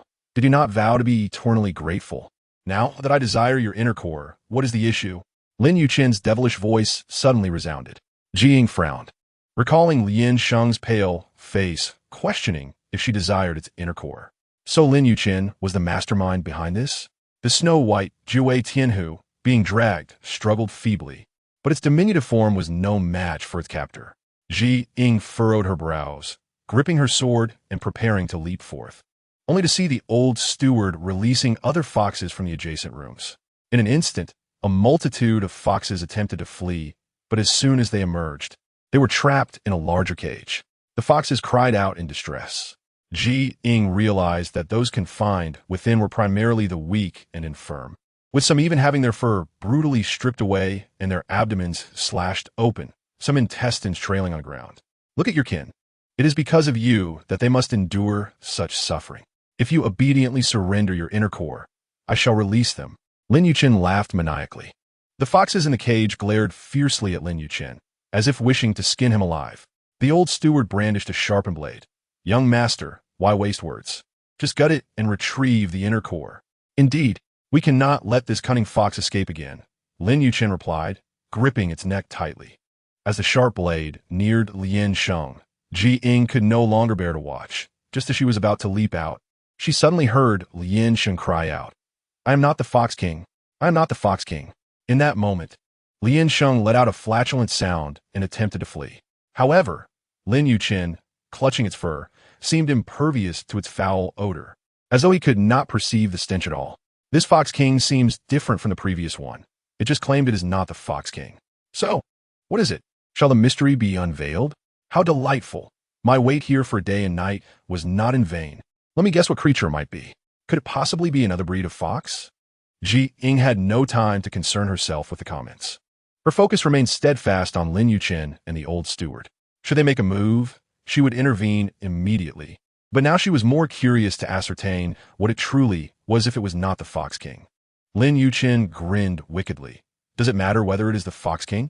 Your inner core is far superior to that stinking fox. Lian Sheng's snowy fur concealed its small face, obscuring its expression, but its eyes betrayed a hint of shock. Never mind, I shall take it. I shall claim that stinking fox as well. Lin Yuchen was unyielding. At that moment, the old steward lunged forward with a knife aimed at Lian Sheng. The once beautiful girl transformed into a brownish-yellow creature, strikingly similar to a fox. Chapter 24. The Peculiar Pearl with a Loud Sound. Another foul stench emanated from the brownish-yellow creature, even more pungent than before. Instantly, the entire courtyard was engulfed in the foul odor. The swiftly fleeing Lian Sheng exerted all its strength to dash toward the door, while Lin Yuchen, clutching its fur, laughed heartily as he watched the exit. Run! Why have you stopped? Lin Yuchen's arrogant voice rang out. The fox, having reached the doorway, stood frozen in place, for before it lay a massive cage. The bottom lined with barbed spikes. Stepping on it would ensnare it, and the spikes above would fall in unison. Lin Yuchen commanded the old steward to seize the fox. Just as the knife was about to pierce its belly once more, Ying leapt out. Wait. Regardless of what species this Lian Sheng was, she felt compelled to intervene. As Shen Qingxu and the old steward looked up, they beheld Ying standing atop the eaves. Upon seeing her, they paused momentarily, and then, in a panic, glanced beside her, only to find Shen Qingxu absent, which relieved Lin Yuchen. He exchanged a knowing glance with the old steward and casually settled into a rocking chair. My dear lady, what is it that you wish to discuss? The old steward slashed Lian Sheng several times with the back of his blade before tossing it into the center of the courtyard. Like a discarded rag, Lien Sheng lay there, expelling a pearl from its mouth, after which its fur transformed to a yellow-brown hue. Lien Sheng? Ying furrowed her brow, observing Lien Sheng. Now entirely unlike a fox. The weakened creature on the ground desperately attempted to grasp the pearl, only to realize it lacked the strength to do so. So, is a yellow weasel masquerading as a Jiawei Tianhu? This yellow weasel's demonic power must surpass that of the Fox King. No wonder the human earlier mentioned wanting both the Fox King and this one. It seems they are aware of the truth. The implications are deeply concerning. Could the one attacking the streamer also be it? And what are the misdeeds? Ying swiftly scanned the comments on the screen. But her attention soon returned to the old steward. Regardless of the fox's cries, the old steward appeared deaf to their pleas. Lin Yuchen munched on seeds, swaying his rocking chair. Tisk, beautiful lady, you do not intend to rescue that so-called Huang Xian, do you? The weasel, now taking on the form of a young man, struggled to beckon to Ying. The yellow weasel, having lost the pearl, bore no resemblance to Lien Sheng, and even the locator no longer indicated two Lien Shengs. The truth had been unveiled, yet the reason a small pearl could possess such formidable power remained a mystery. To conceal the sin of the weasel is one thing, but to transform it into a perfect replica of Lien Sheng is quite another. Ying swiftly retrieved the pearl. Raising her sword and addressing Lin Xiaoya. Did you voluntarily release those foxes, or shall I assist you? Release them? Lin Yuchen burst into laughter. Do beautiful ladies lack intellect? These foxes have wreaked havoc, slaughtering my entire family of 34, leaving me as the sole survivor. How could I possibly let them go, thus disrespecting the remains of my ancestors? Ying furrowed her brow. 34 lives claimed by Lien Sheng? Impossible. She was still in her youth. If she had already become a killer, she would have been long gone. The weasel, lying on the ground and barely clinging to life, sneered. They deserve to die. You should die too. If it weren't for you, the illustrious nine-tailed celestial fox king would not have been repeatedly defeated by your hands.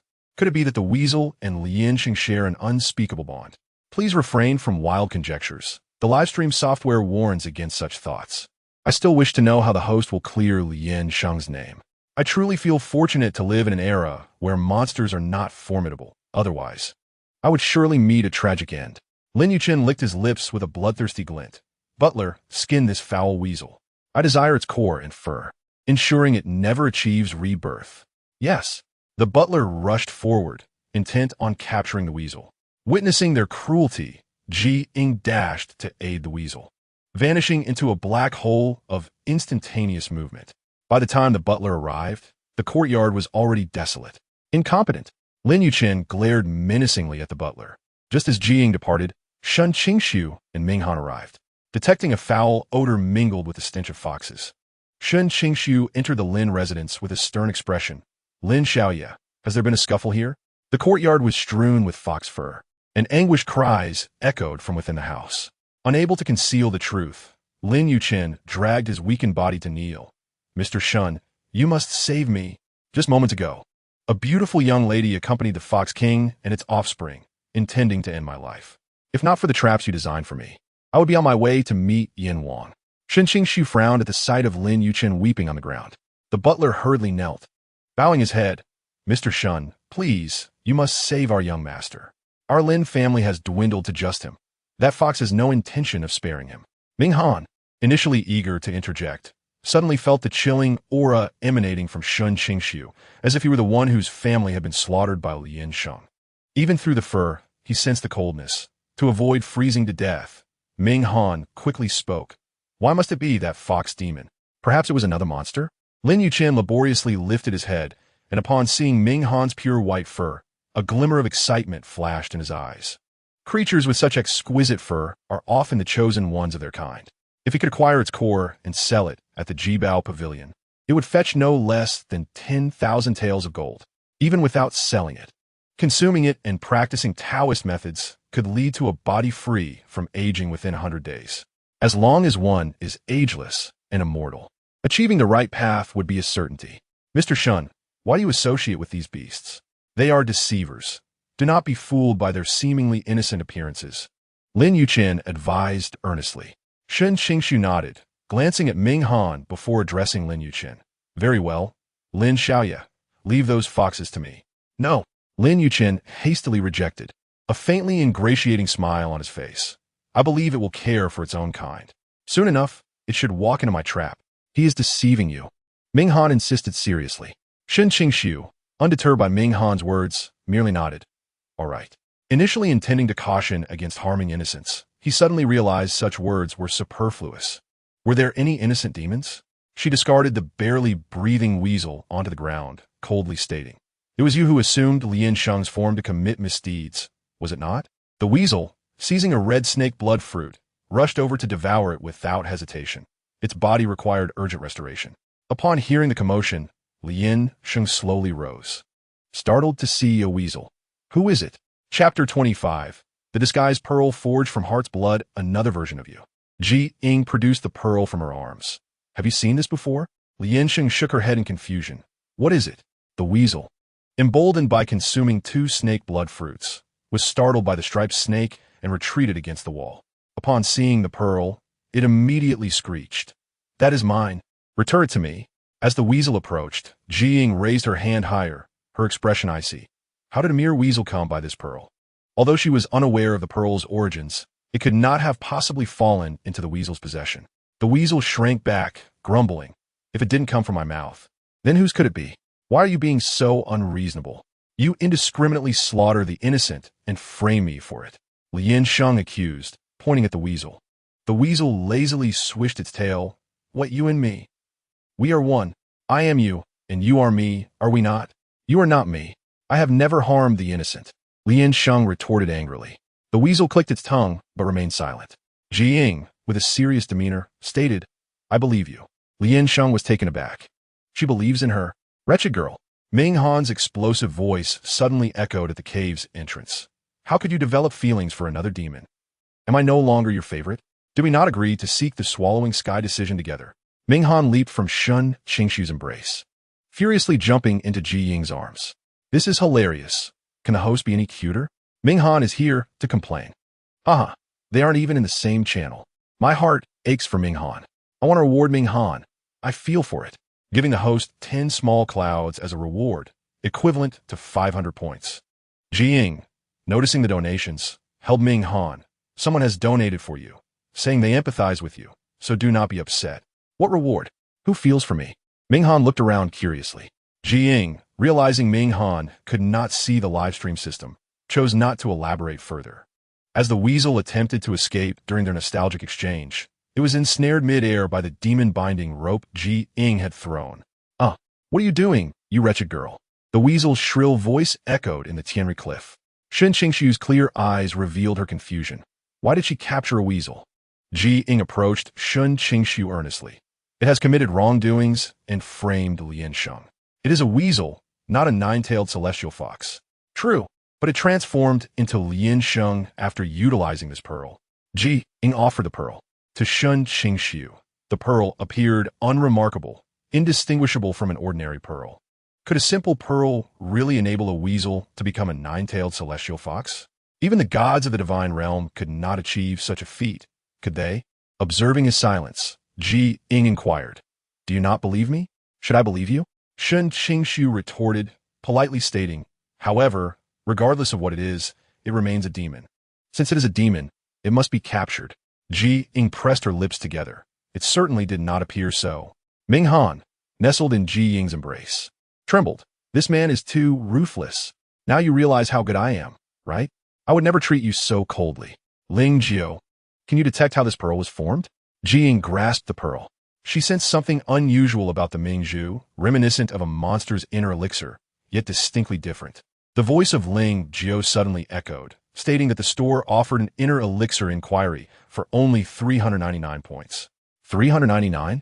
Compared to the 20,000 points required to discern the authenticity of a monster, this was indeed quite affordable. Ying exchanged her points for the inner elixir inquiry, placing the Mingzhu within and awaiting the result for a minute. At long last, the result appeared, but to her dismay, it read, Sorry, inner elixir information not found. Please insert the correct inner elixir. Ying exclaimed, What? Ling Jiao, this function is useless. She struggled to contain her agitation. Ling Jiao's mechanical voice responded, Oh, if it is not an inner elixir, it can only be used for special function inquiries, requiring 9,000 999 points. No need. I know what to do. Ying firmly rejected Lim Yu's suggestion. Clutching the Mingzhu, she approached the bound weasel. Plucking a handful of its fur before wrapping it in the dream-seeking fire seed she had exchanged for 99 points at the store. As the blue flame ignited, a high-tech circular screen materialized above. Within it, the weasel was seen soaking a fox's inner elixir in the heart's blood of Lian Sheng day and night. And after a span of 49 days, the weasel utilized the dark arts of its clan to infuse it with essence, thus transforming the blood-red inner elixir into a shape-shifting Mingzhu. By merely holding the shape-shifting Mingzhu in one's mouth, one could completely adopt the aura, physical form, and blood of that monster.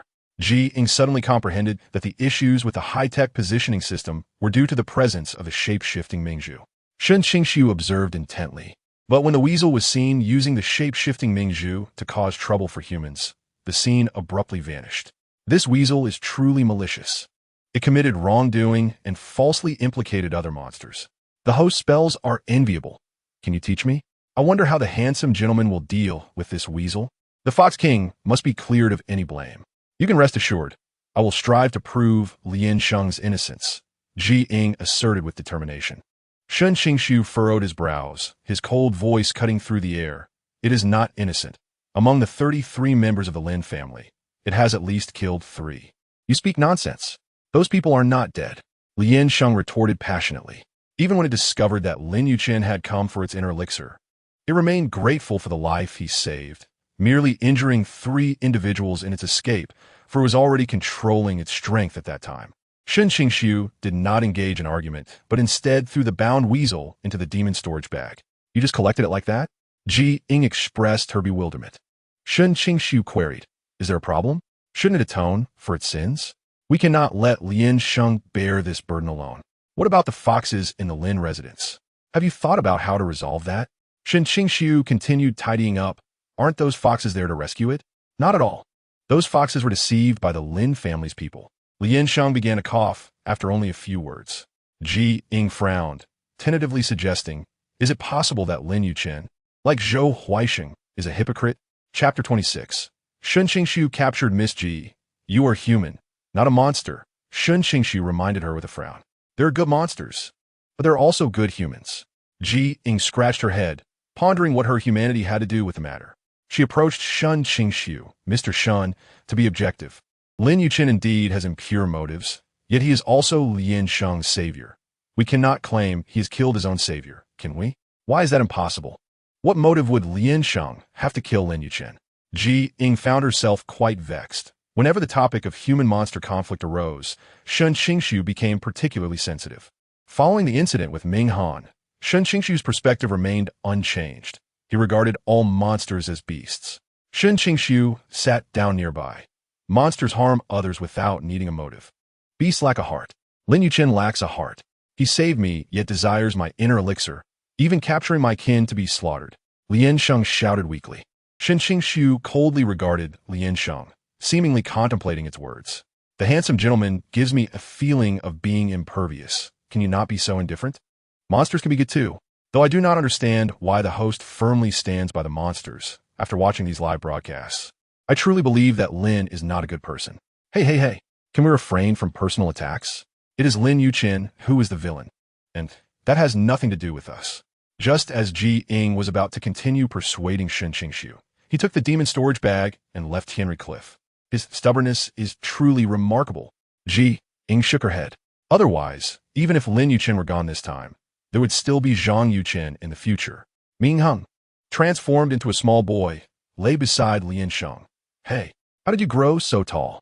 You are younger than me. I have lived a few billion more years than you. Especially the handsome man he had transformed into was not only exquisitely beautiful, but his skin was also enviably flawless. Lian Sheng silently observed him, occasionally glancing at Ying, seemingly curious about what kind of person she was. Why does she call you a bad girl? Lian Sheng blinked. The sparkling eyes prompted Ming Han to gently respond, because she is a liar. She promised to help me find ancestral secrets, but ended up seeking you instead. Were it not for my following her, I would have thought this bad girl was genuinely helping me. Lian Sheng nodded in a manner that suggested understanding. She was a warm-hearted girl, not a bad girl. Ying was not at all curious about the conversation between the two monsters. Her concern lay in how to convince Shen Qingxu of Lian Sheng's innocence. The viewers in the live broadcast room found Ming Han's perspective utterly entertaining, especially when Ming Han attempted to engage Lian Sheng in conversation, only to be ignored, which made everyone find it incredibly amusing. At midnight, just as Ying closed her eyes to rest, she sensed danger indicated by the locator in Shen Qingxu's vicinity. Moreover, he remained obstinately unyielding. Subduing him was more challenging than combining the efforts of Ming Han and Lian Sheng. Ling Jiu's voice rang out. Locator upgraded. After the successful upgrade, all task targets will be given special attention. Any task target in danger across any era will trigger an alert. Did you use my point for the upgrade? Ying suddenly realized she was down by 3,000 points. After streaming for so long, she had only accumulated 5,000 points. And now 3,000 have been spent on Ling Jiu's upgrade. How could she not feel the sting? Ling Jiu seemed unfazed, stating earnestly, "Host, please hasten to rescue the task target. The death of the task target, or its premature corruption, will result in mission failure." The last word had barely left her lips when Ying had already arrived at Shen Qingxu's location. He was at the Lin residence. Ying frowned. Could she not handle a troublesome Shen Qingxu? "Oh, is that not the beautiful lady? What brings you here? Could it be that you are here for Mr. Shen?" Lin Yuchen laughed heartily. Ying glanced at Shen Qingxu, who was bound to a chair, his eyes closed and his body limp. Drawing her sword, she pointed it at Lin Yuchen. "What have you done to him? What could a mere mortal like me possibly do?" Lin Yuchen scoffed, clapping his hands before continuing. "The demon hunters are surely the arch-enemies of monsters. Yes? Tell me, now that Mr. Shen is powerless, what will happen when those monsters arrive?" Ying warily scanned her surroundings. What had Shen Qingxu discussed with Lin Yuchen? Why did Lin Yuchen seem unconcerned for Shen Qingxu's life, insisting on using him as bait? Suddenly, a cacophony of fox cries erupted from the courtyard walls. In the blink of an eye, a multitude of animals arrived, including wild boars, monkeys, snakes, and more. Ying was well aware that Shen Qingxu would not spare a single demon, yet she never anticipated that during those countless years of separation, he had not even overlooked the weaker creatures. A few demons, appearing quite aged and hindered in their movements, still managed to stagger over. The courtyard was soon filled with a cacophony of various demon cries. Lin Yuchen, growing impatient, commanded silence. "You are here for revenge against Shen Qingxu, not to gossip." The once chattering demons fell silent, their gazes fixed on Shen Qingxu, filled with an unmistakable desire to devour him on the spot. Ying kept a vigilant eye on Lin Yuchen's hands, fearing he might harm Shen Qingxu. She found it incomprehensible that such a formidable figure as Shen Qingxu could be ensnared by Lin Yuchen's schemes. The previously lively demons now grew even quieter, scarcely daring to breathe heavily. How could someone as malicious as Lin Yuchen exist? One murmured, "Isn't the most pitiable one here the streamer?" The handsome man has never believed a word he said. "So, streamer, are you a prophet?" "Prophet? What is a prophet?" Ying inquired of Ling Jiu. Ling Jiu replied in a stiff manner, "It is someone who knows things that others do not beforehand." "Then do I count as one?" Ying nodded in understanding. As she mused aloud, several demons attempting to flee were apprehended by Lin Yuchen. He held up a snake, plunging a sharp dagger into its vital point.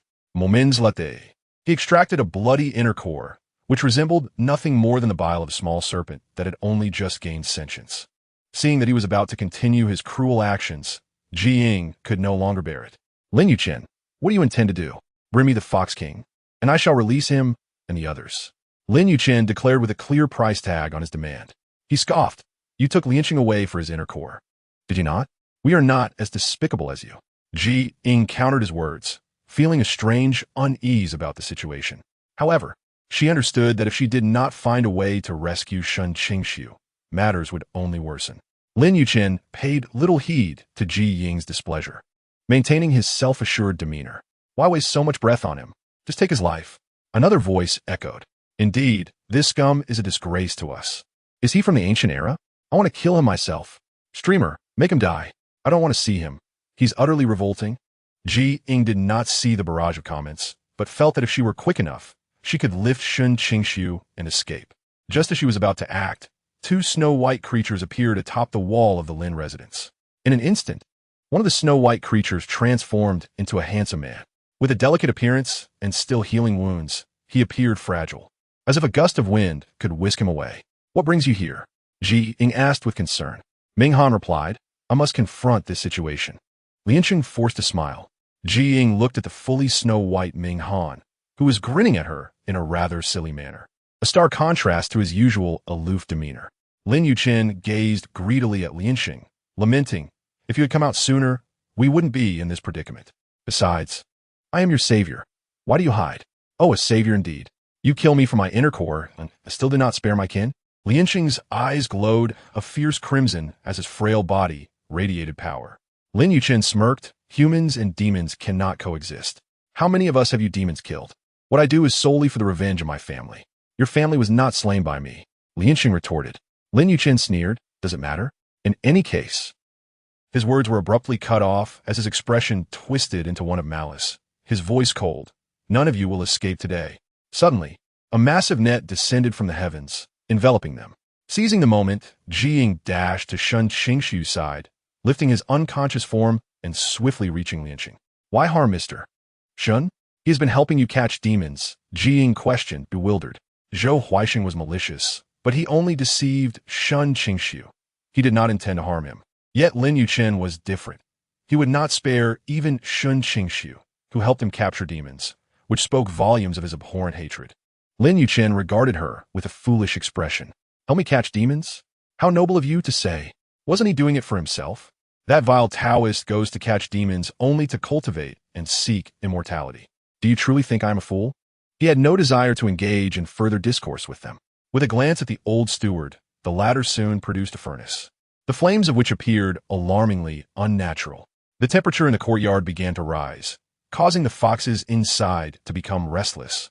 Even Lianqing in human form struggled to maintain composure. "Streamer is so handsome. How can a guy weighing over 130 pounds be lifted so effortlessly? I wish to be embraced in the streamer's warm arms. I just want to ask, when will this arrogant Lin Yuchen be dealt with? If he continues to be so disgusting, I will stop watching." Ying furrowed her brow. The situation had become far more complicated than she had anticipated. Now, any attempt to resolve it might not end well. "This is prepared specifically for you beasts." Lin Yuchen laughed arrogantly. "Steward, demonstrate for them." The old steward stoked the fire, intensifying it until the net enveloping them was consumed by flames. Only then did Lin Yuchen's smug expression begin to falter. This is impossible." The old servant acted according to what the esteemed one instructed. The old steward hurriedly explained. At that moment, a playful voice echoed from above. "It was me." "What of it?" "Esteemed one," Lin Yuchen exclaimed, utterly bewildered. Ying turned to the disheveled man who had appeared, then glanced at Shen Qingxu in her arms, biting her lip without uttering a word. Feng Yifei landed gracefully, a mocking smile playing at the corners of his mouth. "Scum like you should not exist in this world." "Esteemed one, was it not agreed to eliminate these beasts, so I could obtain Lianqing's inner core, and you the inner core of that white rat?" Lin Yuchen protested incredulously. Ying immediately looked to Feng Yifei. Feng Yifei sheepishly rubbed his nose. "Misunderstanding, misunderstanding." It was all said to reveal his true form. Hey, the snow-white Ming Han, now in human form, was enraged. "You morally corrupt human. You are the filthy white rat. I am a snow Demon Marten, the most noble snow Demon Marten in the world." Ying felt exasperated. In such a critical moment, it insisted on explaining itself to someone unrelated. Feng Yifei chuckled at its words before turning serious. "In any case, Lin Yuchen, your plan cannot proceed, and due to your involvement in murder, the authorities have issued a warrant for your arrest." "What murder? I have committed no murder. My entire family of 33 was killed by that fox. Why does the government not give me justice?" Lin Yuchen cried out in despair. Feng Yifei scoffed. "The Lin family was slain by a weasel, while a portion of the villagers was killed by you, and the remainder fell victim to the weasel as well.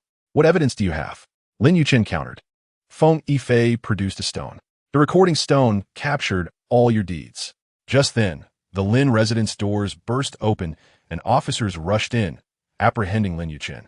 The old steward attempted to intervene to save him, but in his resistance, he was injured and taken away.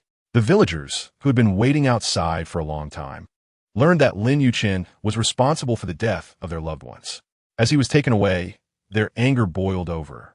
and they wished nothing more than to see him dead. Oh my, how despicable. Yet this new handsome fellow possesses such a sense of justice. Ah, my Minghan. Mother loves you. I will reward you. Feng Yifei approached Ying with a smile, saying, now that the matter is resolved, you need not worry. Thank you. Ying replied politely with a nod. Feng Yifei waved his hand, suppressing a laugh. Junior brother, the lady has already expressed her gratitude. Why are you still so unresponsive? Or do you simply enjoy being embraced by a beautiful girl? Chapter 28. Bad girls don't keep their word. Is he awake? Ying lowered her head in confusion to look at Shen Qingxu. Before she could see him open his eyes, she sensed the man in her arms stiffen, evidently surprised that Feng Yifei would expose him. Feng Yifei shrugged, sheathing his sword. He should be awake, right? But just to be safe, perhaps you should take him away first? Coughing softly, Shen Qingxu gradually regained consciousness.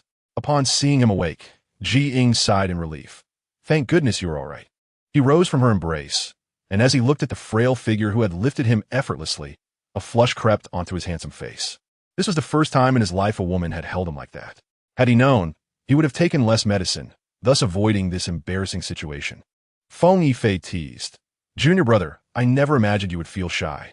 Nonetheless, you ought to express your gratitude to Miss G. She single-handedly ensured your safety. Thank you, Shen Qingxu said politely. I'm dying of laughter. The handsome guy is shy. If I were carried away by a pretty lady, I'd be shy too. This is quite unexpected. It seems our interactions with other streamers differ greatly. Should we expect a reversal of roles in romance? Minghan, I love you. I miss you so much. Ying turned to Liansheng. Lin Yuchen has been captured by the officials, but can Liansheng clear the slander against her? She was somewhat concerned that this incident might leave a lasting shadow on Liansheng. I can allow the vile weasel to explain, but as a demon, Liansheng cannot coexist with humans. Even if she explains herself, what difference would it make? Shen Qingxu countered. Feng Yifei looked at Shen Qingxu in astonishment. Junior brother, you have changed so much. You are actually considering the plight of a demon? You used to only wish to eliminate them. Although this statement was rather harsh. Ever since the Shen family was annihilated, Shen Qingxu had developed a deep aversion to demons, even to the extent of not allowing a newly born one to exist. Ying glanced at Liansheng. Whether to explain depended on Liansheng's wishes. If she wanted to clarify her situation, Ying would assist her. However, Shen Qingxu was right. The nine-tailed fox did not belong here, as Qingxiu lay thousands of miles from human habitation. If Liansheng remained hidden, she would likely avoid human cruelty. In Qingxiu, as a fox king, Liansheng could simply erect a barrier at the entrance, ensuring that even if humans wandered in, they would not truly enter Qingxiu. Conversely, if Liansheng stayed in the human realm, the consequences were uncertain, but they would not bode well for her. Liansheng, with her misty eyes, gazed at Ying, and one could not deny the allure of her fox-like charm. Minghan, noticing the silence, urged Liansheng, hey, speak up. What are you making me wait for? Ying wished to follow, but in the blink of an eye, Liansheng had vanished. She possessed a locator that could pinpoint Liansheng's location, yet she understood that Liansheng needed time alone to reflect. The villagers, who had been furious moments ago, now surveyed the chaos around them, filled with fear. Masters, what shall we do now?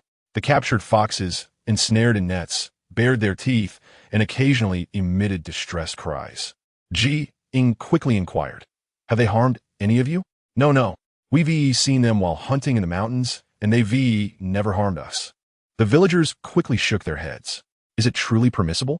The villagers looked at Shen Qingxu with excitement.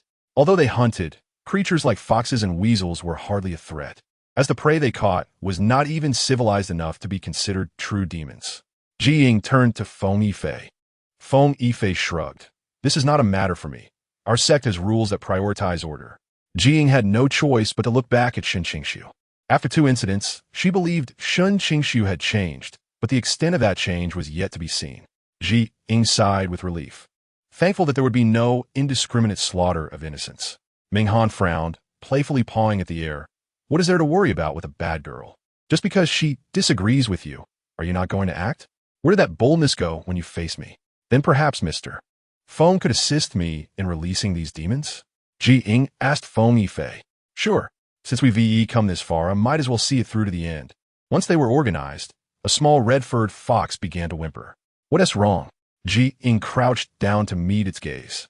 The little fox scratched its head, uttering cries. Ying could not understand its words, and as she contemplated whether the shop had any items to help unrefined demons speak, the indifferent Shen Qingxu explained, "It wishes to know if you can help avenge its parents, who were also slain by Lin Yuchen." Ying fell silent. Her primary aim was to successfully sway the target of her mission, yet for the sake of peaceful coexistence between humans and demons, she decided to assist it. She gently patted its head, whispering, "All right, I will help you seek vengeance, but you must promise to be a good demon and not harm others when you grow up." The little red fox nodded obediently. "Oh my heart is melting. The little red fox is so adorable. I must go catch one right now. I envy those upstairs who will soon go catch one. Unfortunately, in our era, the demons have all become sentient, and it would be a miracle if we weren't captured to become pets." "Era? Are you living in the main city?" "I doubt there are any demons in the main city." Once the demons were sorted, they shared their grievances. After completing this task, the three of them split up to escort the three groups of demons away. Shen Qingxu's final task was to create a barrier for the demons, ensuring they could not harm the villagers again. "Hey, bad girl, when will you take me to find the Tun Tianju? Now that Lian Sheng's matter is settled, you should have no excuses left." Minghan sulked in her arms. Ying paused, looking down at its small face obscured by its snowy fur. "Not yet." "Why not?" Minghan was perplexed. Did this bad girl truly intend to deceive him? With this thought, Minghan became enraged, leaping from Ying's arms and transforming into a little boy. His blue eyes glared at her in anger. "You're not keeping your word. You deceitful girl. How could you toy with me?" Chapter 29. A deal with Lian Sheng I have not. Ying tilted her head to look at him. Minghan jumped up and ran in front of her, gesticulating wildly. "How can you say that? So much time has passed. I haven't even caught a glimpse of the Tun Tianju." "Well, it's because this is a book, not an animal," Ying replied while checking her locator. This device showed various demon locations, but notably absent was any trace of the Tun Tianju. Additionally, as the Tun Tianju had been missing for many years, while it could be found, the time required for that search remained uncertain. Ying exchanged for a locating function in the shop, which cost 99 points, but was not particularly intelligent. It could only determine whether the object had been destroyed. Ying typed the three characters Tun Tianju into the search bar, and shortly thereafter, the search results emerged. The results indicated that Tun Tianju was undamaged, which aligned with her expectations. Minghan, feeling frustrated as he noticed her indifferent demeanor despite his agitated attempts to get her attention, resigned himself to lying on a haystack and exclaimed, "You said it yourself. If you deceive me, I'll devour you." "You don't eat people," Ying replied, closing her eyes as if in a feigned slumber. Minghan contemplated rebuking her, but seeing her nonchalant expression, he merely slumped back on the haystack. The locator displayed Lian Sheng's position quite clearly, merely 10 miles from the cave. It had not approached. Ying pondered how to prevent its aversion. After much contemplation, she decided to consult the viewers in her live stream. Little boys are easily appeased. Just give them their favorite and most cherished items. Certainly, cater to their preferences. The little fox must have its desires. What the previous commenter said is correct. If you tell me the location, I can chance upon Lian Sheng and persuade it. Let me handle it. I'm more beautiful, and I'm a psychologist. The best at comforting others. Cough, cough. How enchanting. Ying furrowed her brow at the increasingly inappropriate tone of the comments. After a moment of thought, she nodded. "All right. I will research what Lian Sheng likes." "Thank you." Ying raised an eyebrow, accepting Minghan's goodwill. Minghan snorted, unwilling to hear the thank you from this troublesome girl. He felt it was a matter of courtesy. He had arrived first. Yet Ying was preoccupied with Lian Sheng's affairs. Was he merely a considerate monster? Seeing that Ying did not initiate conversation, he angrily turned away to sleep. Cursed troublesome girl. Why do I even care about her? Though Ying feigned sleep with her eyes closed, she remained attentive to Lian Sheng's movements. It had not stirred from its vicinity of 10 miles until dawn, when it finally departed towards the town. Concerned for its safety, Ying immediately woke and followed. The half-asleep Minghan opened his eyes to find Ying before him, lazily asking, "Troublesome girl, are you taking me to find Tun Tianju?" "Yes," Ying replied dismissively. Minghan shifted slightly, seeking a comfortable position. "Good. When I wake fully, I'll join you in the search." The half-awake Minghan appeared quite adorable, but Ying had no time to dwell on him. as she noticed the locator indicating Lian Sheng moving towards the town center. In the blink of an eye, Ying arrived at the town center, where the government office was located. She scanned her surroundings but saw no sign of Lian Sheng. Zooming in on the locator, she suddenly discovered that Lian Sheng was in the dungeon. Lin Yuchun had likely been imprisoned there after his capture the previous day. Ying approached the officer. "Excuse me, is Lin Yuchun being held in the dungeon? Who are you to him? Criminals cannot be visited yet." The officer denied Ying the chance to see him. Stunned, Ying pondered for a moment before saying, "I am a relative of the victim. My father is elderly and wishes for me to check if Lin Yuchun has faced justice." She even pretended to wipe non-existent tears. "No can do. We have rules here. Please, good sir, just let me have a quick look." Ying retrieved some prepared silver and offered it to him. The officer, grinning upon receiving the silver, replied, "Only for a short while, and you cannot touch him, though he'll be sentenced to death. Killing him privately will land you in jail." "I understand. I just wish to ask how he could have killed my sister." "Very well." The officer led her into the dungeon, which was dimly lit. Despite it being daytime, torches were still needed due to the stagnant air, filling the dungeon with a foul odor. As Ying passed by the cells, she could faintly hear the wails of several individuals until the officer brought her to Lin Yuchun's cell and then departed. At that moment, Lin Yuchun lay on a haystack, eyes closed, resembling a corpse. The stench awakened the still, groggy Ming Han, who grimaced in disgust, but Ying ignored him. "Lian Sheng," Ying called, frowning. Hiding in the hay, Lian Sheng remained motionless, seemingly ignoring her. "Fahaha, can Lian Sheng hide any deeper? That snow-white backside is hard to conceal. Is Lian Sheng planning to take revenge alone?" Ying sighed. "I can see your backside." Hiding in the hay, Lian Sheng shifted slightly, its white fur momentarily obscuring more of itself. "Do you wish to see your parents and family?" Ying's tone softened significantly. Lian Sheng remained still, uncertain if it had heard or was contemplating. At that moment, Lin Yuchun, with his eyes tightly shut, suddenly clutched his neck in agony, as if someone were strangling him, occasionally emitting pain sounds. A demon stripped of its inner core would turn to ashes. "But I can allow you one last meeting with your family and even bring them back to life, ensuring you will never part again," Ying proposed as her final condition. This was the result of her inquiries at the shop yesterday. Though it posed challenges, it was not impossible. Lian Sheng finally reacted. "Can you truly let me see them and bring them back to life?" "Yes." In the dim dungeon, Ying nodded at Lian Sheng's light blue eyes. At that moment, Lin Yuchun, who had been in agony, finally fell silent. Ying understood that Lian Sheng had tacitly agreed to her bargain, and thus she released Lin Yuchun. "Visitation time is up. Young lady, please hurry out," the officer urged. Ying glanced at Lian Sheng. "Follow me." She then exited the dungeon, heading towards the outskirts of the town, where she encountered Shen Qingxu, dressed in azure robes, his complexion grim, with a stubbly chin, as if he had not rested through the night. "Mr. Shen?" Ying paused. Shen Qingxu initially did not see her, but upon hearing her clear voice, he turned to her. "Miss Ji, what brings you here? Are you looking for Lian Sheng? What's wrong?" Ying noticed his troubled expression, as if he had suffered some blow. Shen Qingxu shook his head, and abruptly turning his footsteps, he stated, "I will go with you to find it." "You too?" Ying felt a twinge of anxiety. However, seeing his troubled demeanor, she refrained from pursuing the topic. The two, a girl and a demon, swiftly made their way to the outskirts, where Lian Sheng, with its snow-white fur, had been waiting. Upon seeing them approach, it transformed into a slender, delicate young man. "Miss Ji, were your words in the dungeon sincere?" Lian Sheng inquired eagerly. Ying gently set Ming Han down, "Of course, but it will take some time. Can you wait for me? I assure you one be disappointed." "How long?" Ying pondered silently. This task would be quite demanding. Merely retrieving souls from the King of Hell would be simpler. But the crucial matter was that their inner cores were lost, and now even their souls were absent, making it nearly impossible to repair their essences.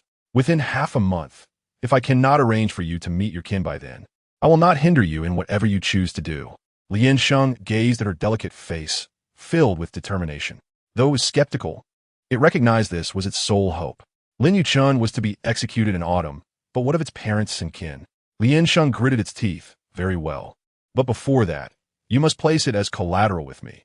If you accomplish nothing, I will have wasted half a month." Ying considered for a moment, wishing to agree, but realized Ming Han was not her pet, and her promise held no weight. The lazily sprawled Ming Han immediately transformed into a small boy, indignantly exclaiming, Ying, you wicked girl. You can't seriously intend to use me as collateral. I am not your pet. This infuriates me. I am your creditor, not a pet. Ming Han glared at her with righteous indignation. Ying pursed her lips and turned to Lian Sheng. It refuses. In a moment of curiosity, the enchanting Lian Sheng merely wished to observe the rapport between them. Ying, perplexed by its intentions, severed a small portion of her hair and offered it to the creature. Subsequently, Lian Sheng transformed, plucking a few strands of its own hair, and morphed into an adult form, intertwining their locks. Once they were gathered into a small bundle, Lian Sheng suspended the hair in mid-air, murmuring incantations, and soon enough, the hair ignited spontaneously. Ming Han, bewildered, inquired about the meaning behind this act. It signifies the establishment of a contract. Should Miss Ji breach it, she will bear the consequences, even if it means sacrificing a tail, intoned Shen Qingxu with a tone imbued with weariness. Ying cast a glance at Shen Qingxu, her gaze ultimately resting on Lian Sheng. I will adhere to my word. For the time being, do not reveal yourself.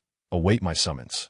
Lian Sheng was about to voice a response, but upon opening its mouth, only a sound akin to Ao emerged, prompting it to hurriedly cover its mouth. Its light blue eyes, however, remained fixed on Ying, seemingly conveying understanding. What does the host intend to do? It sounds exceedingly intricate. Surely, the creature whose inner core has been obliterated has long since vanished from this world? Why does the handsome one appear so haggard? Host, do you not care about him at all? After all, he has previously made purchases on your behalf. Ming Han remains as handsome as ever. I envy the host for being able to spend time with such a whimsical creature daily. Why does he appear so weary? Ying turned her gaze towards Shen Qingxu. She believed that regardless of her inquiries, Shen Qingxu would likely remain reticent, as their acquaintance was still in its infancy. Yet, considering him as her target for the mission, and the leader's lack of directives, she found herself curious. Moreover, as their encounters increased, a modicum of concern for him seemed justifiable. Shen Qingxu instinctively furrowed his brow under her scrutiny and shook his head. I was attending to personal matters. Oh, would you like to accompany me? Unnecessary. I have other matters to attend to. Shen Qingxu promptly interjected. Ying nodded, understanding that he had other commitments. After all, she had made a promise to Lian Sheng alone and had no right to compel his assistance. Without further ado, Shen Qingxu departed. Ming Han glanced at Ying, then at Shen Qingxu's retreating figure. He must be upset. Why? Ying inquired, perplexed. Ming Han shrugged, transforming into the form of a snow demon. Seemingly disinclined to discuss the matter with Ying, she shook her head in resignation, pondering why both of them were so enigmatic. However, thinking of her next course of action, Ying inhaled deeply. Before proceeding to Bao, she checked the locator for other mission targets and, upon confirming their safety, swiftly made her way to Bao. Before entering, Ying encountered Feng Yifei, Shen Qingxu's senior brother, carrying a large sword. Feng Yifei sported a long fringe while the rest of his hair was neatly tied up. This was Ying's first time witnessing such a tidy appearance from Feng Yifei. Mr. Feng? Ying greeted him. Feng Yifei's eyes brightened. Miss Ji, you're also here at Bao? Yes, I thought I might try my luck. Ying nodded. Feng Yifei sheepishly scratched his head. What a coincidence. I had the same thought. Shall we enter together? Have you seen him? Yes. Nothing much. The Shen family cemetery was besieged, and he has been preoccupied with dealing with those monsters. Ying paused, taken aback by the news of yet another attack on the Shen family cemetery. Feng Yifei, noticing her surprise, halted as well. You need not look at me with such astonishment. This has occurred roughly every 100,000 years. He has grown accustomed to it. Who is responsible? Ying furrowed her brow. Regarding Shen Qingxu's background, she only knew that his entire family had been slaughtered by demons, but she lacked knowledge of the specifics. Feng Yifei entered Bao, glancing around while shaking his head. Uncertain, after all these years, it is likely only demons could commit such acts. I have heard that he previously investigated a connection to the snow demon. His gaze fell upon Ming Han nestled in Ying's arms. Ming Han immediately retreated into her embrace, having already clarified its lack of involvement. Ying chose not to press further, but as she passed a corridor adorned with various charms and potions, her body involuntarily stiffened. Ah, something seems amiss. The host appears somewhat unnatural. Could it be that she is pondering thoughts best left unthought? Ha ha ha. I cannot contain my laughter. I must express my mirth. What does the person above mean? I just arrived. Can someone brief me on the situation? Ah, young lady, you're here again. A graceful figure approached, sniffing the air near Ying. I detect the scent of other men. Foamy Fei remarked. Ying, embarrassed, blinked her eyes. Shopkeeper, you misunderstand. I did not come to purchase such items. Did you manage to catch that charming young man from last time? Did you experience his sweetness? Ying hastily departed, finding the shopkeeper's boldness quite audacious. Engaging in such inappropriate banter. Foamy Fei followed her, intrigued. With whom did you come here last time? It wouldn't happen to be my junior brother, would it? Certainly not. Ying paused, turning to Foamy Fei. Mr. Feng, did you not come to Jibaogo on business? I shall not impede you further. Foamy Fei's words were left unspoken as Ying swiftly exited. Ming Han, hidden within her arms, chuckled with delight, seemingly relishing the sight of Ying's hasty retreat. Having finally escaped, Ying proceeded along the corridor to the second floor. This area was designated for cultivators seeking treasures. Yet many demons often disguise themselves as cultivators to engage in trade. Transactions here seldom involved inquiries about one another's identities. Only the value of the goods mattered. Ying browsed leisurely until she halted before an elderly woman's stall. Young lady, come and see what you desire. My wares are the most comprehensive. The old woman's voice rasped, resembling the sound of saw cutting through wood. Ying nodded and scrutinized the items on display. Ultimately, her attention fell upon a rather inconspicuous black wooden box. Grandmother, could you show me that? Ying pointed at the box. The elderly woman laboriously approached, her clouded eyes inspecting the box before returning to Ying. Are you truly interested in this? Yes. It costs a total of 100,000 taels of gold. Is it that expensive? The old woman retrieved the black box, revealing its contents. 100,000 taels is rather reasonable. Although this alchemy pot has not been utilized in ages, once you discover the secrets, it can yield all manner of treasures. A single snake blood fruit is worth 8,000 taels. My inner core can barely fetch 100,000 taels, Ming Han remarked dismissively. Upon hearing that Ming Han was valued at 100,000 taels, the old woman leaned in closer, her cloudy eyes scrutinizing it carefully. Indeed, a living inner core. I could offer you 110,000 taels of gold. Young lady, please present your pet for a trade. Ying glanced down at Ming Han, who bristled in protest. What are you looking at? Do you truly intend to sell me? I'm afraid it is not my pet. Ying sighed, regarding the alchemy pot. 100,000 taels of gold, even if she exchanged several thousand points, would only yield a few thousand taels of silver. Is the host considering profiting from us again? There are no handsome men here. We are not interested. Could you assist with purchasing on my behalf? I have my eye on that night lamp. And the flower demon next to the old woman's stall. I want one too. Ming Han's mother rewarded the host with a rose, equivalent to 10 points. Upon reading the barrage of comments, Ying had not initially considered making a profit from this, but since they had brought it up, it seemed unkind not to oblige. If I were to present you with a spectacular performance, would you be inclined to reward me? Ying inquired earnestly. Chapter 31. The arena performance. What performance? Is it the bus to kindergarten?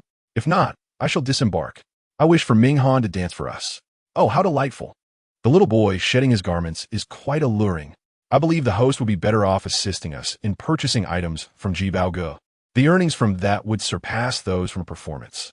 Ying's delicate brows furrowed, her clear eyes reflecting confusion. It appeared the audience was not fond of performances. Purchasing items was not out of the question, but she seemed to lack that capability at present. Lingjiu, when shall I be able to sell items? Ying asked earnestly. The function to list items for sale was grayed out, indicating she was not yet authorized to sell. Lingjiu's voice echoed. The host may exchange points for the selling function. Ying nodded and clicked on the gray card icon, which prompted a small window to appear. Would you like to use 10,000 points to exchange for the selling function? Ying frowned. Did it truly require such an exorbitant amount of points to enable a selling feature? Noticing her silence, Ming Han could not resist asking, Hey, mischievous girl, what are you pondering? She possessed neither the requisite points, having only 6,000, most of which were earned through viewers' playful critiques and rewards. Ming Han gazed at her with bright, inquisitive eyes, as if observing a stranger. Ying looked apologetically at the old woman. I currently lack sufficient funds. Could you kindly hold on to it for me? No worries, no worries. This alchemical pot has remained unsold for centuries. The old woman waved her hand dismissively, rummaging through a nearby heap of refuse, and soon produced a pencil-like object. Little girl, you wish to gather souls, yes? If the inner core is damaged, using the soul-gathering pen is a viable option. The old woman raised the black pen aloft. Ying glanced at it before shaking her head. However, it cannot facilitate reincarnation aside from gathering souls. Demons with damaged inner cores differ greatly from those who have perished naturally. The old woman sighed. Yet this only costs 1,000 taels of silver. Thank you, but if the soul-gathering pen is not used correctly, it could very well consume one's own spirit. Perhaps you should take it back for now. Ying politely declined. Seeing that a deal had not been struck, the old woman nodded regretfully. Without acquiring the desired item, Ying turned to her viewers. Allow me to first give you a tour of Páo-Xiāo, where an array of peculiar items can be found. From those purchasable by criminals in the hall to those available to demons, the cost increases as one ascends. The live stream was a supplementary function. Her primary aim was to fulfill her task objectives. I thought the host was to show me something inappropriate for children. I want to see. The handsome young man rewarded the host with a confession balloon, equivalent to 521 points. I wish to see as well. I am currently writing a paper on matters from the ancient era. Thank you, host. I'll study hard and reward you with a small cloud, equivalent to 50 points. Gradually, numerous viewers began to reward her, and within mere seconds, Ying had accumulated nearly 1,000 points. However, she still required several thousand more to activate the selling function. Very well, let us proceed. Ying led Ming Han through an archway. This archway provided direct access to the highest tier of Páo-Xiāo. It was constructed by the demon race, and they were likely employed within Páo-Xiāo, hence their restraint in harming humans. In stark contrast to the ancient aesthetics below, this level resembled the Star Era. Aside from wooden decorations, the layout was simple and clear. Why is this place so different from below? Ming Han peeked curiously from Ying's embrace, appearing exceedingly adorable. Ying glanced around and whispered, "This is the arena. Ordinary people cannot enter here." "Then how come you can?" Before Ying could respond, she caught sight of the figure in a cerulean garment, Shen Qingxu. He bore the demon slayer sword on his back, his handsome visage appearing quite stern. "Mr. Shen." Ying observed his hurried steps, realizing he was about to enter. Shen Qingxu halted, glancing at her. "What brings you here? Are you not here as well, Mr. Shen? Might I accompany you inside?" Ying bit her lip. Entry to the arena was typically reserved for those who could afford it, or those who held the esteemed identity of demon hunters, such as Shen Qingxu. Shen Qingxu's icy gaze assessed her briefly. Very well. Ying had anticipated a refusal, yet she was taken aback by his immediate acquiescence. She hurried to match his pace, and once inside, they walked side by side before finding a spot to sit. The arena was not particularly large. The circular seating could accommodate only 100 spectators, while the central area was expansive enough to house a giant eagle, which could stretch its wings comfortably within the space. Such a place still exists on this continent? Ming Han marveled within her embrace. "Oh, you mischievous girl. I'm simply expressing my awe. And you mock me as a mere little demon. Just wait. In the future, I shall become the mightiest of great demons." Ying looked down at Ming Han, who, despite not having transformed, seemed to assertively argue with his youthful countenance. In the Star Era, Ming Han had indeed grown into a highly destructive great demon. Indeed, in the future, you shall be a great demon. Oof, I knew it. Don't think that just because you appear indifferent now, I'm unaware of your thoughts. Let me tell you, at that moment, Shen Qingxu, who had remained silent, suddenly spoke. "Regardless of how formidable a demon you become, I shall still be able to hunt you down." "What?" Ming Han's eyes widened in disbelief as he looked at Shen Qingxu. How could he be so cold-hearted?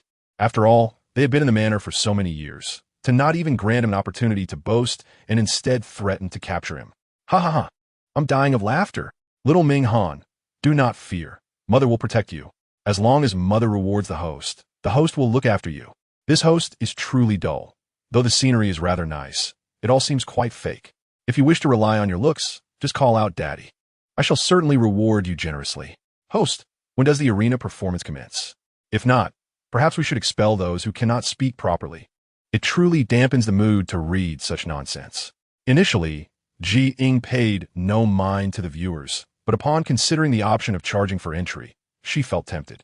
Lingjiu, may I set this live stream as a paid event? Ying searched for the function, but found none. Lingjiu's voice chimed in. The host may exchange 1,000 points for this hidden function. Ying. She felt as though Lingjiu was perpetually devising ways to trick her out of points. Lingjiu, is your purpose merely a test set by the leader to slow my task completion? Ying voiced her thoughts. Regardless of the function, it always came at a steep price in points. Sitting nearby, Shen Qingxu cast a sidelong glance at her. Her dazed expression appeared somewhat endearing, prompting him to look a moment longer. It is about to begin, Minghan exclaimed excitedly, as Ying observed the increasingly unpleasant comments in the bullet screen. She resolved without hesitation to exchange 1,000 points for the paid livestream. However, Lingjiu, why is the setting limited to 5 points? Ying stared at the screen, unable to select more than 5 points, bewildered. Oh. Ying had no time to complain before the sound of drums echoed throughout the arena. She set the threshold for points at 5, then obscured the main live broadcast lens with a mosaic, leaving only the sound audible while rendering everything else invisible. The once tranquil arena was filled with the sound of drums as monstrous beasts made their entrance. The first to appear was a colossal eagle, its wings flapping and stirring up clouds of dust. Ying, seated at the front, instinctively coughed and waved her hands to clear the air. Following the giant eagle were several ordinary animals, and the last to enter was a group of orcs. Some bore human heads with beastly bodies, while others had horse-like faces combined with human forms, yet each bore scars upon their bodies, reminiscent of the earlier beasts. Despite the eagle's ability to spread its wings, it could not truly take flight. The host took the stage to explain the rules. The arena, as its name suggested, was a battleground for the beasts. Defeating 10 opponents in succession would grant them the chance to escape and become one of the orcs. These orcs had once been various monsters themselves, but in pursuit of reincarnation or cultivation, their current forms provided the perfect refuge. Furthermore, the orcs resided in a location imbued with spiritual energy, which could accelerate the healing of their souls. Ying observed Shen Qingxu intently, suddenly curious whether he was merely here out of pure curiosity or if he sought to acquire a monster. The battle commenced, with the gigantic eagle clashing against a massive elephant. Why did it seem as though they were merely performing? Ying furrowed her brows. At first glance, it appeared they would soon injure one another, yet in the next moment, they effortlessly evaded each other's strikes. Shen Qingxu watched the spectacle with an impassive expression, calmly stating that they were actors hired by the arena, tasked solely with ensuring a visually appealing performance without harming their opponents. A resounding cheer erupted as the eagle and elephant executed a dramatic union. Once their performance concluded, the scene shifted to a far more brutal display. Chapter 32.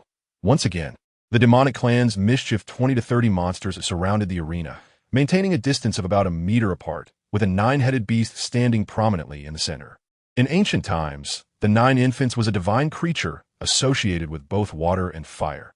Its cries resembled an infant's wail, and due to having 9 heads, it was thus named. However, its malevolence towards humanity led to its transformation from a divine beast into a monster. Ying was unaware of how it had come to the arena, but she glanced at Shen Qingxu, pondering if he had any connection to this occurrence. Why are you looking at me? Do you think I captured the 9 infants? Shen Qingxu turned, his cold gaze fixed upon her. Ying bit her lip, wanting to shake her head, yet her mind insisted that this matter indeed concerned him.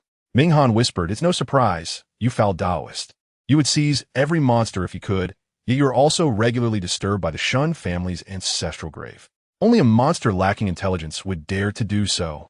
Ying tightened her grip around Minghan, recalling how the latter had nearly perished at Shen Qingxu's hands. Why, then, was she speaking so arrogantly? As they conversed, the 9 infants began its assault, facing off against a weasel. Suddenly, Ying felt an uncanny familiarity with this weasel. Although the 9 infants had lost its divine power, as a monster, it still possessed strength, easily capturing the weasel.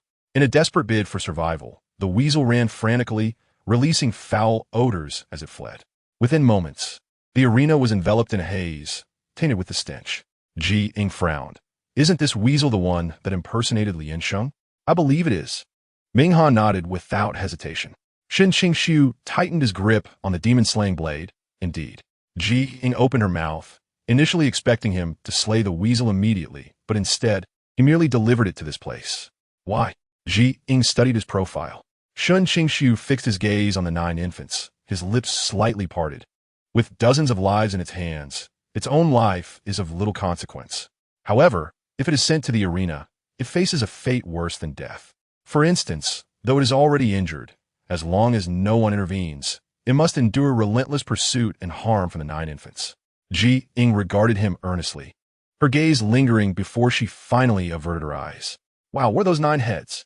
They can even shoot water and fire. Those wishing to avoid expenses, quickly join me in Ming Han's livestream. The performance can be seen there. The host is fixated on the handsome man. Could it be that she has developed feelings for him? I am curious about his purpose for being here. Ying glanced towards the livestream camera at Ming Han's end. Assuming it operated similarly to her own, she swiftly cut off the feed, prompting many viewers to withdraw, compelled to spend 5 points to continue watching. Ultimately, the 9 infants fell victim to the beak of a Wuwuwu, which devoured dozens of monsters in one gulp. Just as the Wuwuwu was about to consume the 9 infants, Shen Qingxu suddenly leaped down, brandishing the demon-slaying blade. After a brief negotiation with the officials, he took the 9 infants away. Ying was puzzled by Shen Qingxu's intentions, so she exchanged for a paper butterfly from the shop and followed closely behind him, intending to observe the arena's conclusion before lingering to accost a horse-faced man. After half an hour, the arena event finally concluded. Ying accompanied Ming Han to the auction site, where she spent 1,000 taels of silver to purchase a horse-faced man. Exiting from the Bao, she encountered Feng Yifei. Seeing her emerge, Feng Yifei smiled. Miss G, have you seen my junior brother? He left the Bao a little while ago. Feng Yifei's expression turned sorrowful. It seems I have missed him again. I was hoping to team up to capture monsters, but it appears I must go alone. Ying had no interest in monster hunting, yet recalling how Shen Qingxu was invariably connected to her tasks, she inquired, "What monster are you attempting to capture this time?" It's a hook snake, currently located by the seaside in Hua Town. It is said to consume both humans and livestock, measuring 20 meters in length. With a tail resembling a hook that can snag animals from the shore even without coming ashore, Feng Yifei replied, his face etched with concern. 20 meters long? That must be colossal. Indeed, I cannot manage it alone, and I suspect it is more than just a hook snake. The longest one I've encountered was only 10 meters, and they typically dwell beside lakes and deep forests. The situation reeked of peculiarities, which was why he was reluctant to take risks. Ying nodded. This indeed requires Mr. Shen. Before Ying could respond, he had already departed.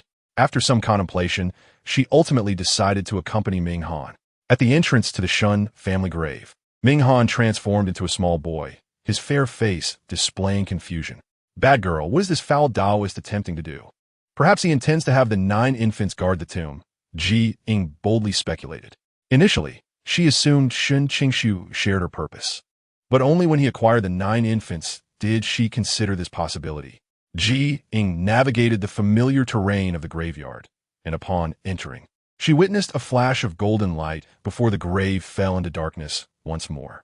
The 9 infants was now tethered beside the coffin of the Shen family patriarch. Thus, Shen Qingxu had employed a talisman. If the spell were not broken, the 9 infants would be doomed to remain here for eternity. What brings you here? Shen Qingxu's cold voice resonated. The 9 infants emitted a deafening roar, seemingly expressing its displeasure. Yet as soon as it uttered its protest, the bindings around it tightened gradually, silencing its discontent. Once the beast became docile, the restraints were released. Observing the suddenly compliant 9 infants, Ying found Shen Qingxu perplexing. Mr. Shen, you claim your kin were slain by monsters, yet you now entrust a monster to guard their remains. Wouldn't that incite their wrath? Ying voiced her lingering doubts. Shen Qingxu's elegant visage flickered with an unusual expression. Surely not. Ying was once an ancient divine beast. Its transformation into a calamity that wreaks havoc upon the world was entirely orchestrated by the Demon Clan. The Demon Clan again? Shen Qingxu inquired, perplexed. What do you mean by again? It is as follows. Your senior brother mentioned that a hook snake was causing trouble, which also seems to be under the influence of the Demon Clan. He asked us to inform you once we located you, urging you to assist him in Hua Town. Shen Qingxu nodded, yet did not express agreement to go.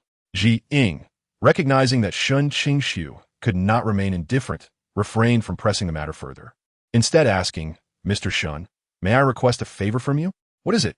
Ying released the horse-faced spirit from her back. "Could you allow it to guide me to Yanwang? I wish to seek the souls of Lian Sheng's family." Once a demon clan member leaves the inner Dan, they disintegrate into ash. Even in Yanwang's realm, one cannot find their souls. Do you suspect that their essence was consumed first, prior to their departure from the inner Dan? Shen Qingxu's realization dawned slowly. Ying nodded. One person, Lin Yuchen, could not possibly have eradicated the nine-tailed fox. Although Lian Sheng's parents were elderly, they were not so frail as to be immobile. Do you suspect Lin Yuchen is a scapegoat? No, he is not innocent at all. Shen Qingxu discerned her unwavering stance regarding the dichotomy of good and evil amongst demons. She would never allow anyone to tarnish the reputation of a benevolent demon, nor would she defend a villain. Very well, let us proceed. I shall lead you there. Shen Qingxu stepped out of the graveyard first. The once vibrant Ying instantly transformed into a stone statue, startling Ming Han. What sorcery has he employed? Such a fine demon has simply vanished? It has not vanished. It has been sealed. Ming Han, perplexed, gazed at her with wide eyes. Ying explained as they walked. Should anyone or any demon intrude, Ying will be revived. Once these matters are resolved, it shall revert to its current state. Oh! Ming Han felt a chill run down his spine. After exiting the graveyard, Shen Qingxu utilized the horse-faced spirit as a conduit and opened a passage to the underworld with a yellow talisman. Upon entering, the horse-faced spirit suddenly transformed into a lark, its weakened soul joyfully fluttering about. After a while, it led them toward the underworld. Upon crossing the bridge of souls, they officially entered the realm of the dead. Ying, after acquiring a strand of hair from Lian Sheng, ignited one of the strands. In an instant, the locator indicated the position of the nine-tailed fox. Ignoring Ming Han and Shen Qingxu, Ying proceeded directly to the 18th level, known as the Blade and Saw Hell, distinguished by the presence of only two souls. One of them radiated a luminous glow, the very person Ying sought. Did you consume the essence of a nine-tailed fox? Ying approached an elderly woman before her. The frightened elderly woman, having already spotted Ying, eagerly pleaded, "Miss, please save me.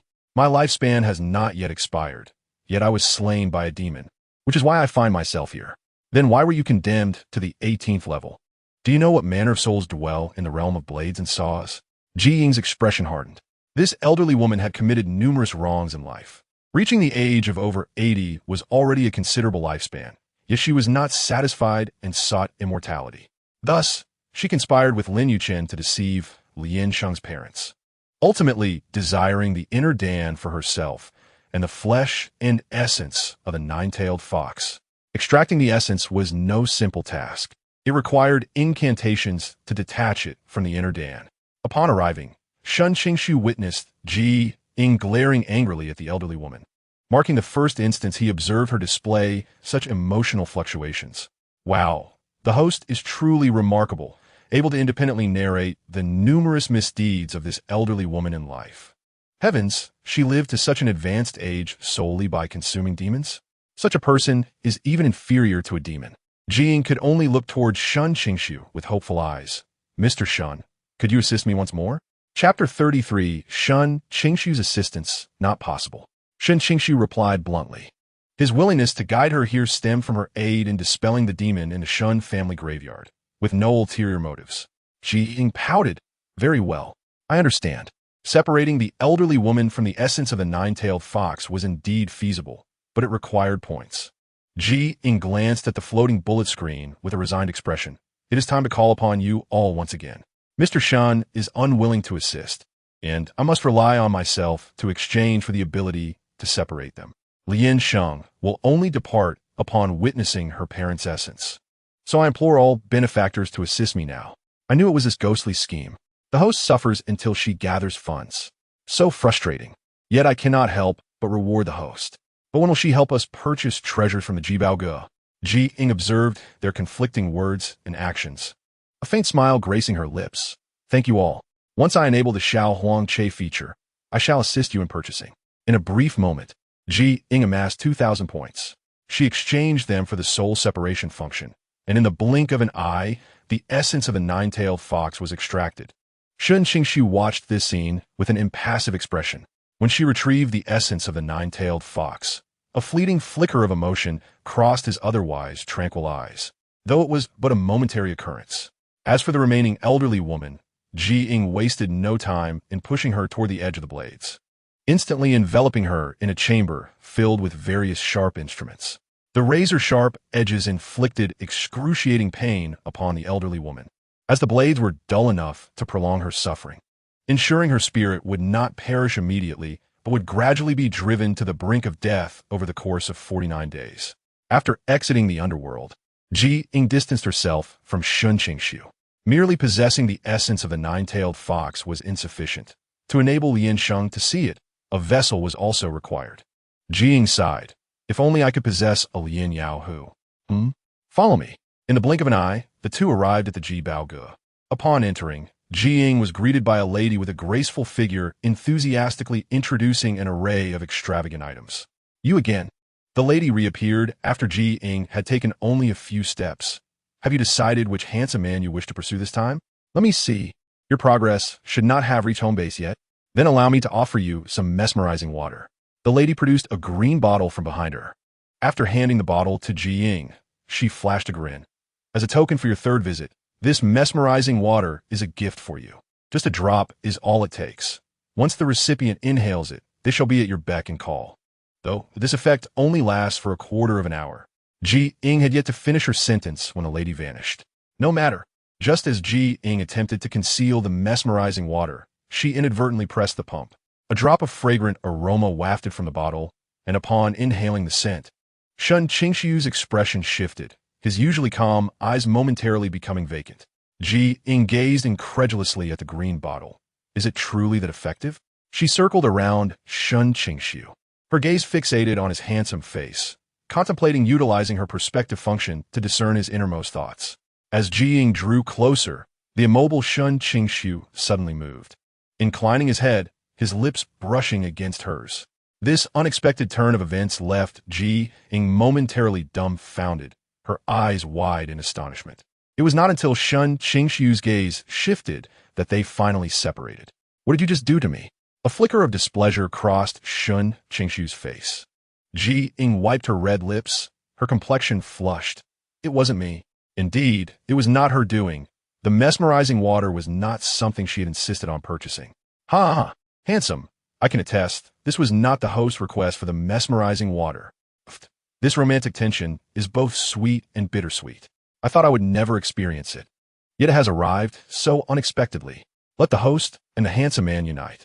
Observing the two of you together is truly a visual delight. Ying hesitated to glance at the barrage of comments in the live stream, quietly following Shen Qingxu to the second floor. Upon reaching the elderly woman's stall, Ying looked at Shen Qingxu. Shen Qingxu ignored her gaze, his stern visage softened with a touch of gentleness, and his tone shifted. Grandma, may I borrow your demon refining pot for a moment? Is that you, Mr. Shen? The elderly woman, squinting her eyes, leaned in to scrutinize him. Of course, no problem. After rummaging through her belongings, she brought out the dust-covered pot. Just the other day, a little girl wanted to buy this. But I knew it would eventually be of use to you, Mr. Shen.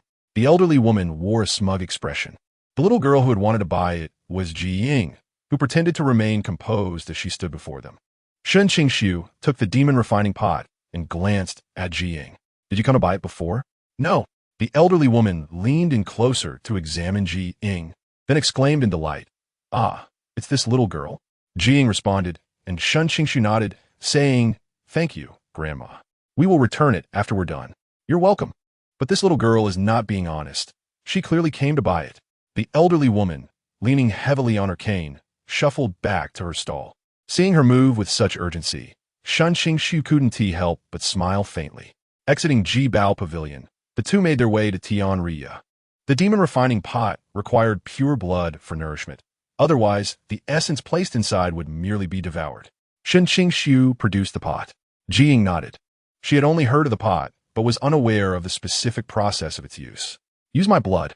As she spoke, Ying drew a dagger, intending to cut herself, but was abruptly stopped by Ming Han, who rushed out. Ming Han glared at her furiously. What are you doing?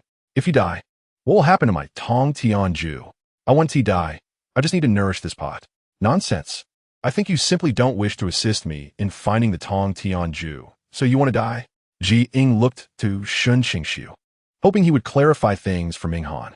Shen Qingxu pretended not to notice her gaze and continued, I brought you to Tianria for convenience. The snake blood fruit can provide clean, pure blood. Did you hear that? You don't need to bleed at all. Ming Han grew Ying. If that naughty girl didn't apologize, it would never forgive her. Realizing her misunderstanding, Ying clarified, then I shall pick the snake blood fruit. The Huang Ban Jin, she showed little reaction to Ying's presence, its languid eyes seemingly expressing that she was back again. Ying felt embarrassed and tried to pick as few fruits as possible. In total, she gathered 5 snake blood fruits. After Shen Qingxu performed the necessary rituals on the pot, Ying placed the fruits inside one by one, and finally, Shen Qingxu sealed it with a talisman, leaving the rest to time. The demon refining pot could either create a demon or destroy one. Whether it be good or evil depended entirely on the person who placed the demon inside. Noticing Shen Qingxu sitting cross-legged on the ground, Ying also sat down to observe the barrage. Suddenly, she discovered that the locator indicated Liansheng was nearby. Curiously, she scanned her surroundings and, upon spotting Liansheng's snow-white fur, a smile graced her lips. Just as she was about to greet Liansheng, she noticed it hurriedly departing. Ying stood there in disappointment. Ming Han couldn't help but comment, it's afraid of seeing that smelly Taoist, that's why it left. Oh.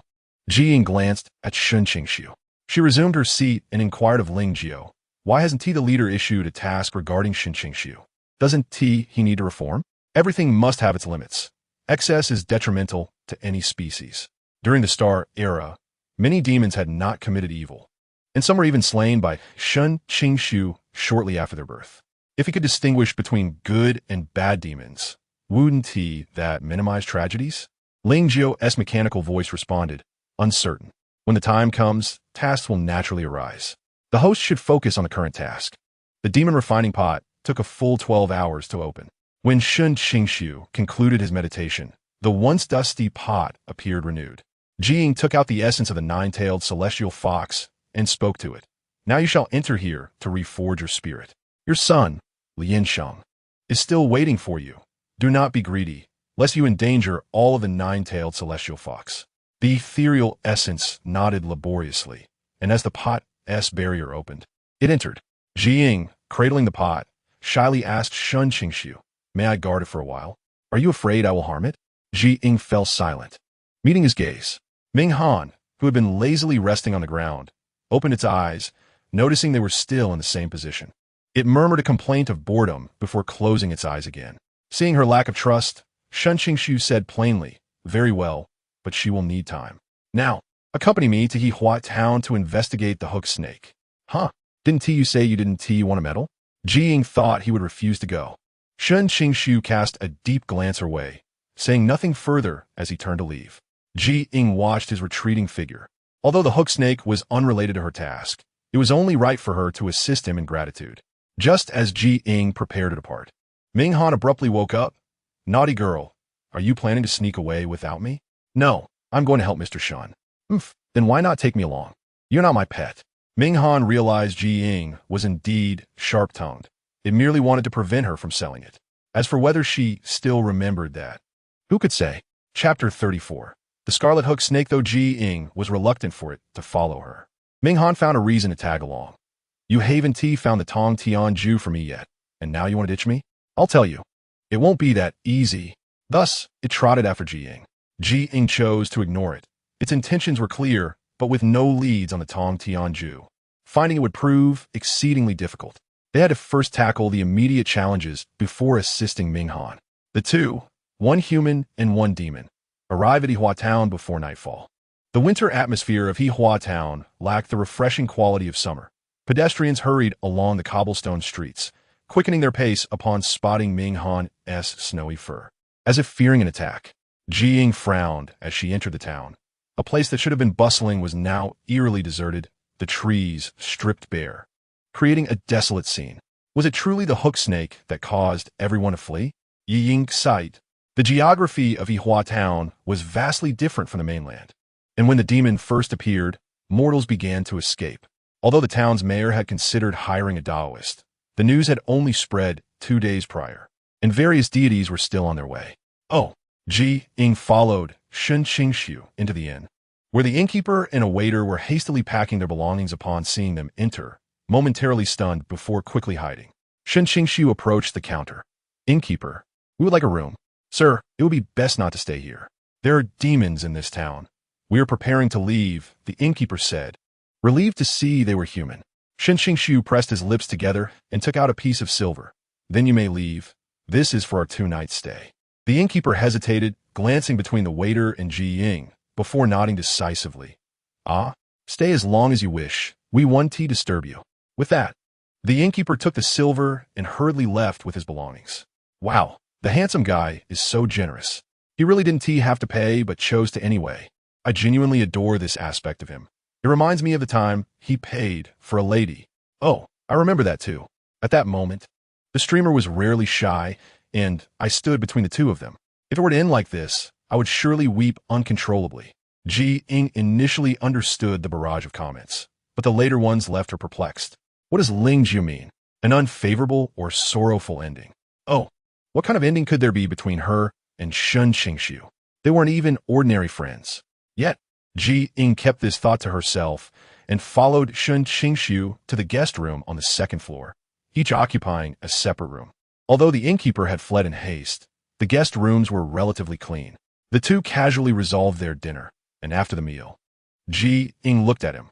Are you planning to take action under the cover of darkness? Yes, the hook snake lies in wait during the day and strikes at night, especially with the villagers fleeing and causing such a commotion in the last couple of days.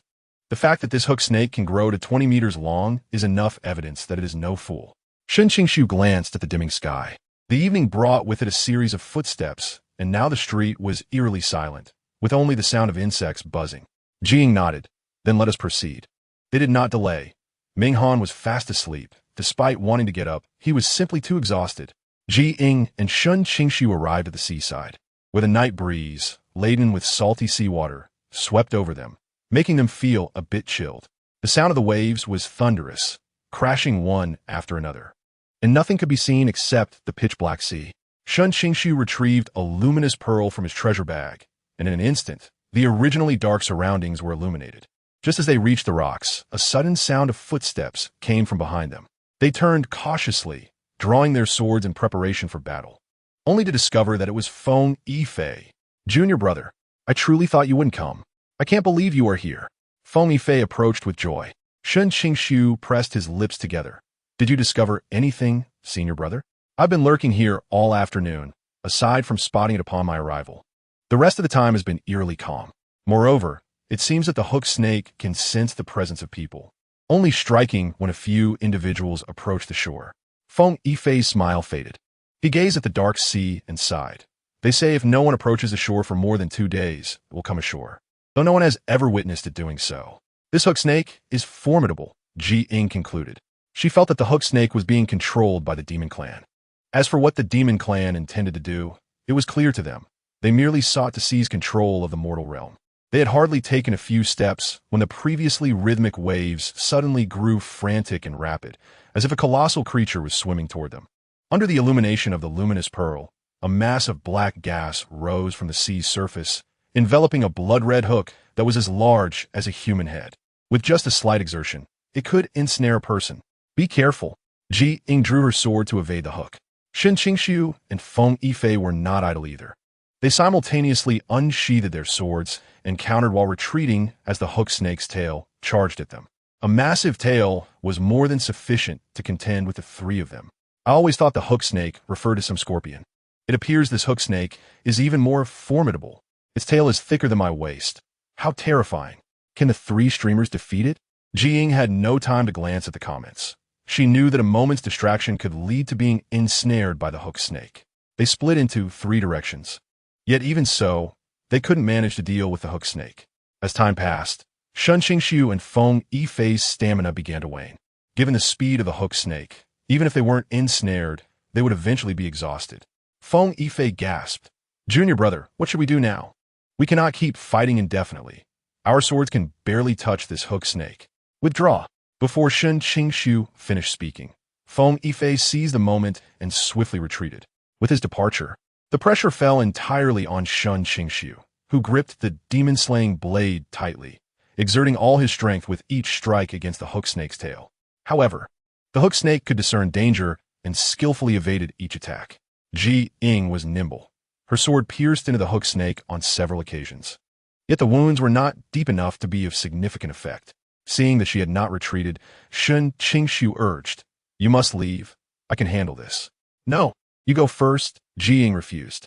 It wasn't that she sought to be a hero. Rather, despite Shen Qingxu's cultivation, he remained immortal, and the hook snake was tainted with demonic energy. If he were to be injured, he could very well become a demon himself. Shen Qingxu did not anticipate her stubbornness. After urging her twice with no success, he finally seized the opportunity while the hook snake was distracted and pulled Ying into his embrace, hastily departing. Minghang, just awake, looked at the disheveled trio and couldn't help but mutter, "Did you go to slay demons or to climb a mountain? Why does everyone look utterly exhausted? You would know if you went. It was a near brush with death." Feng Yifei couldn't resist retorting. That night, everyone slept uneasily. The next morning, the three awoke to find the mayor of Hua Town had arrived. "Mr. Shun, Mr. Feng, it is truly fortuitous that you both came in time. This monster has been wreaking havoc for several days. If we cannot subdue it, we fear we may not have good days ahead." The mayor's aged voice resonated. Shen Qingxu nodded, remaining silent. However, Feng Yifei stepped forward to inquire, "Mayor, how did this hook snake come to be?" "You don't know? We truly had no idea. By the time we discovered it, dozens of people had already perished." The mayor sighed. In the quiet atmosphere, he spoke again. "I have summoned capable individuals to subdue this hook snake. We are willing to pay any amount of silver for its capture." Feng Yifei glanced at Shen Qingxu. The issue now was not silver, but rather the hook snake was too powerful, and they might not be able to handle it. After a long silence, Shen Qingxu spoke. "We will do our utmost, Mayor. Please ensure that the remaining citizens evacuate swiftly to prevent any harm to others." "Ah, with your assurance, I am at ease. I shall take my leave now," the mayor said and promptly departed. Ying quietly observed them, sitting silently in her chair. Feng Yifei turned to Shen Qingxu. "Junior brother, what do you think we should do now?" "Wait. The sea is too vast. Even if they can breathe underwater, the seawater would become a burden. However, if they could be on land, perhaps they would have a chance of victory." Feng Yifei currently had no better strategy, and he nodded in agreement. After 2 days, Hua Town had completely devolved into a deserted town. Even the hook snake had shown no signs of activity. That night, after dinner, Shen Qingxu and Feng Yifei felt drowsy, while Ying, unaccustomed to their food, suggested they rest first. However, in the dead of night, Ying suddenly heard a commotion outside and hurried upstairs to find them. As she pushed open the door, she saw a crimson hook slowly extending from outside the wooden boards. Chapter 35, Shen Qingxu sleeps, unconscious. Be careful. Without a second thought, Ying rushed forward. Just as she grasped Shen Qingxu's wrist, his body was ensnared by the hook snake. In a flash, Ying dashed to Shen Qingxu's side. Before she could exert her strength, she was pulled away. Moments later, they found themselves suspended in midair. Fearing she might fall, Ying tucked her sword behind her back and wrapped one arm around Shen Qingxu's waist, transforming her grip on his wrist into an embrace. Both were carried away by the hook snake's tail toward the town. As they neared being dragged into the sea, Ying realized they could not continue like this. Seizing the moment, she drew the sword from her back and plunged it fiercely into the hook snake's tail. A sizzling sound echoed as the white blade pierced in, and the red blade emerged. The tail of the go she was pierced, and a gory wound erupted, releasing a fetid stream of blood that splattered onto them. Ying's actions provoked the go she. Instead of advancing, it began to thrash violently, attempting to throw them off. Ying thrust her sword into the creature several times. But aside from causing it to bleed profusely, it did not impede its speed. Realizing that no amount of thrashing could rid itself of Ying, the Goshi ceased its resistance and continued to move forward. With no time to ponder, Ying noticed that Shen Qingxu remained unconscious, prompting her to draw the Zhan Mo Dao from his back. She then released her grip around Shen Qingxu's waist to create distance between them. With a decisive swing, Ying brought the heavy Zhan Mo Dao crashing down upon the Goshi's tail. In an instant, the once vibrant tail fell lifelessly to the ground. Concerned that Shen Qingxu might be harmed in the chaos, she rushed over to embrace him. Amidst the excitement, viewers expressed their exhilaration. Wow, this spectacle has me pumped. The host is incredible. I declare the host my goddess. I must call her and shower her with gifts. Why is the handsome man still unconscious? What conspiracy lies beneath? What are the host's next plans? The severed tail writhed on the ground, spraying foul blood everywhere, its repulsive odor nearly inducing Ying to retch. Mr. Shen? She whispered, cradling Shen Qingxu in her arms. Under the moonlight, his once handsome face appeared pale and marred by blood, a sight that seemed quite abnormal. His eyes remained shut, undisturbed by the commotion, suggesting that something unknown had transpired. Host, why not use your true love's kiss to awaken the handsome man? Is it tiring to hold the handsome man like that? Can you give me a hug instead? I wish to feel the warmth of a beauty's embrace. Ying made her way towards the inn while reading the comments and occasionally interacting with her viewers. She noted that the simultaneous scene experience required a hefty 10,000 points for activation, a cost she found exorbitant. Before she could voice her thoughts, she noticed her points surged from over 3,000 to 11,000 in an instant. Observing the viewer's eagerness for the simultaneous scene experience, she decided to proceed, but first she issued a friendly warning. The Goshi's blood is extremely foul. Are you sure you wish to experience it now? Yes. Bring on the good and the bad. I want to feel the beauty's aura. Ying held her breath. Even after walking about 100 meters, the stench of the Goshi's blood lingered heavily. Given the viewer's fervent demands, she relented and activated the simultaneous scene feature. This function not only allowed viewers to experience the sense perceived by the host, but also enabled them to feel her pain if she were injured, though without sustaining actual wounds. Even her emotional state could be sensed. At that moment, 09 suddenly inquired, would the host like to charge for the simultaneous scene experience? Each session could cost 10 points for a duration of 1 day. The prospect of charging caught Ying off guard, her expression shifting as she realized. Could it be that the points collected are also for you, 09? If that were the case, it seemed rather unfair. She had exchanged 10,000 points for this function, and now viewers would have to pay for their experiences, with the money not even benefiting her. The mechanical voice of 09 replied, current live broadcast room score, 73 points, host, 7, system, 3, once upgraded to an intermediate live broadcast room. All earnings will belong to the host. Feeling as if she were being taken advantage of, Ying sighed in resignation. Although she verbally resisted, she ultimately agreed to the paid experience, deciding that she would only allow it for future sessions when it was truly warranted. Ugh, it stinks so badly. It's like feces. This is literally paying to suffer. I'm withdrawing from the simultaneous scene experience. Enjoy at your leisure.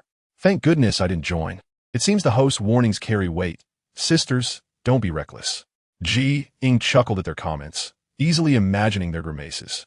She decided to postpone the charging until after they had experienced the simultaneous scene normally. Meanwhile, Ming Han, deeply asleep, was roused by the noise. He squinted at the bloody duo, and the overwhelming stench of the sewer made his eyes widen in shock. Have you been rummaging through garbage? Before he could finish his sentence, he began to retch. Ying pressed her lips together and rose to fetch water from the courtyard, washing herself clean before drawing a basin of water for Shen Qingxu, helping him change his clothes. Ming Han, now in human form, observed Ying's diligent care for Shen Qingxu and inquired, what on earth did you do? Why is this foul Taoist still unconscious? Didn't you hear the commotion? Ying placed the towel in the basin, pondering. Ming Han was puzzled, wondering what he should have heard. Just then, footsteps echoed down the corridor. Why are you mimicking my speech? What concern is it of yours what bad girls do? Ming Han shot an irritated glance at Feng Yifei. Ying looked at Feng Yifei with confusion. Why did he appear as if he had just awakened? Glancing back at Shen Qingxu, she questioned, why has he remained in slumber? What did you consume last night? Under Ying's skeptical gaze, Feng Yifei shook his head hastily. I have no idea. Just normal food. There are leftovers in the kitchen. You can check for yourself. Ying knew she could investigate food poisoning without further prompts. But the pressing issue was that only Shen Qingxu had not regained consciousness. She suppressed her suspicions and recounted the harrowing encounter. Upon hearing her account, Feng Yifei's complexion turned pale. So terrifying? Your sword merely angered it. Only the Zhan Mo Dao can deal with it? His barrage of questions left him utterly stunned. He had anticipated that the Goshi would be formidable, but not to this extent. Let us hope that that's the case. Feng Yifei approached Shen Qingxu to examine him, ultimately stating, I can't ascertain the current condition of my junior brother. Let him rest well. We shall see what dawn brings. Agreed, Ying nodded. Throughout the night, she remained vigilant, pondering the origins of the Goshi. If it were indeed a great demon, she would likely have heard of it during the Xinjiang era. Yet this Goshi was nameless, indicating it was not a significant threat. What could account for the strength of such a minor demon? Ying awoke in a haze to find Feng Yifei checking on Shen Qingxu, his expression grave. What is the verdict? Ying inquired, rising. Magical energy? Ying furrowed her brows as she approached a sense, but found no trace of such energy. Confused, she looked at Feng Yifei. Mr. Feng, could it be that you are mistaken? I have detected no magical energy on Mr. Shen. Feng Yifei regarded her with a flicker of doubt in his eyes before ultimately choosing silence. Ying pressed, Mr. Feng, do you have something to say? A rumble interrupted their conversation as the commotion outside intensified. It sounds like the Goshi. Feng Yifei prepared to chase after the noise. Ying followed closely behind. Didn't you say the Goshi is nocturnal? It just attacked us last night. Why would it return in broad daylight? Ming Han transformed back into his original form, ready for battle. Feng Yifei shook his head. Miss Ji, to prevent a repeat of last night's chaos, please guard my junior brother closely. Ensure no harm befalls him. Understood? Ying halted momentarily. Outside, the clamor grew louder, resembling the sound of a collapsing building, with stones crashing heavily to the ground, causing the floor to tremble. Mr. Shen, are you all right? No matter how Ying called out, there was no response, leaving her no choice but to remain alert at Shen Qingxu's side. After approximately a stick of incense burned away, the thunderous sounds outside finally ceased, and the floor stopped trembling. She let out a sigh of relief. Ming Han, please check outside and see what the situation is. Ying realized that she could no longer delay. It was imperative for Shen Qingxu to awaken swiftly. Trembling, Ming Han widened his eyes and retorted, Why must it be me? Why don't you go? Do you truly see me as your pet? As Ying examined Shen Qingxu's condition, she pondered which herbs might rouse him from his slumber. Suddenly, hearing Ming Han's complaint, she looked up earnestly and said, Aren't you my partner? Now that I am in distress, if you swiftly assist me in resolving this crisis, I can help you find the Tunshinju sooner. That is reasonable, but I am helping you of my own accord, not because you commanded me, Ming Han declared, his pride apparent. Ying nodded, though she felt there was little difference between the two, as long as Ming Han went outside. In one bound, Ming Han leapt from the window and vanished from the room. Ying felt a pang of abandonment. Although reluctant, she shared the simultaneous scene with Ming Han as perspective. The salty sea breeze mixed with the pungent odor of the Goshi's blood made Ming Han frown. He swiftly turned and fled, as if running faster could outrun the stench. Initially regretting entering the shared scene, the viewers became elated as they witnessed his rapid speed, which soon dissipated the foul odor. Help! My darling is so handsome. He runs so fast. Mommy loves you, darling. Mommy will support you. So this is the thrill of running on 4 legs. If I had known, I wouldn't have evolved. Perhaps I could have enjoyed the joy of 4 limbs. Ying smiled at the barrage of comments. However, her expression darkened as she glanced at the unconscious Shen Qingxu. His face was pale, and the foul odor still lingered. He gasped as he entered, saying, Miss Ji, I don't know how, but there are 2 Goshi now. 2? How could that be? Ying asked in astonishment. Feng Yifei nodded, yes, 2. One has a large tail and a small body, while the other has a small tail and a large body. This revelation made Ying recall how she had severed the Goshi's tail with the Zhanma blade last night. Could they have split and grown anew? But how is that possible? The Goshi is not a worm. Even if its body is severed, it cannot live independently. Suddenly, Ying looked up at Feng Yifei. He was startled by her gaze and took a step back. What is it? You mentioned that Mr. Shen harbored demonic energy. Do I have it as well? Ying thought of the Goshi's demonic energy, but had not considered that contact with the blood could transmit it. Feng Yifei assumed she understood, but was taken aback to find she was wholly uninformed. He nodded calmly. Thus, Shen Qingxu's prolonged unconsciousness could be attributed to this. Yet, His handsome face appeared to be in great pain. Was he perhaps experiencing a nightmare? Feng Yifei silently nodded. When Ming Han saw Ji Ying heedlessly ignoring him after her inquiry, he angrily exclaimed, "Don't I deserve some praise for my efforts in gathering information? You are truly remarkable." Ji Ying offered a stiff compliment. Ming Han's face fell immediately. This ungrateful girl lacked sincerity in her praise. Ji Ying resumed, taking Shen Qingxu's pulse, this time employing a combination of traditional medicine and a nascent celestial energy. Yet, aside from sensing the demonic energy within Shen Qingxu, it yielded little effect. "I need to exchange points for medicine," Ji Ying murmured. She began searching the shop for the necessary herbs: Xuejia, Xionghuang, Jingercha, Chen's and Dang Menzi. Is the streamer planning to beg for medicine again? Can we not use the same tactic twice? I would truly be grateful if the streamer begs for rewards. It will ruin my favor. I'll unfollow. After Ji Ying successfully exchanged for the needed herbs, she was puzzled by the barrage of comments. Why would I beg for rewards? The viewers were relieved to discover that Ji Ying had enough points this time. Ming Han, feeling ignored, rolled his eyes at Ji Ying, who often talked to herself, and he had grown accustomed to it. After grinding the herbs into pill form, Ji Ying was not in a hurry to administer the medicine to Shen Qingxu. Instead, she exchanged 99 points for the Sun Mingji Huazhong. Ming Han, I am now entering Mr. Shen's dream. Please keep watch. If anyone comes, you must inform me. Understood. You troublesome girl, always commanding me. Ji Ying ignited the Sun Mingji Huazhong in Shen Qingxu's hair. Moments later, she found herself enveloped in a foggy scene, which appeared differently to the viewers. How much dry ice is needed for this fog? Doesn't the streamer feel cold? Interesting. So this is a dream, but everything is so hazy.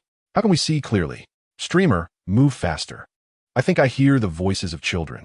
Hearing the viewers urging, Ji Ying hastened her steps. Upon exiting the fog, she was greeted by a blood-red environment, strewn with corpses, the air thick with the scent of blood. Shen Qingxu, clad in white, was stained crimson, kneeling on the ground with a pained expression, gripping a tuft of snowy fur in one hand. Ji Ying recognized this fur as the evidence Shen Qingxu had mentioned regarding Ming Han. Mr. Shen, Ji Ying approached, wishing to call him. The Shen Qingxu in the dream could not see or hear her. He slowly rose as a person of ethereal grace emerged from the shadows, stating, "These monsters, each bears bite marks. Their hearts are missing. Aside from the cunning snow spirit and the fox, Qingxu, you must avenge them." Ji Ying attempted to discern the person's features, but was abruptly yanked from the dream. When Ji Ying opened her eyes again, she found Feng Yifei before her. She frowned and asked, "Is there something wrong?" Many people have arrived outside, claiming the town mayor has summoned demon hunters. I wondered if I should let them in. Feng Yifei noted her troubled expression and spoke softly. The mayor has summoned demon hunters? Ji Ying contemplated before responding. Then, Mr. Feng, please go down and check. I will tend to Mr. Shen and join you shortly. Understood.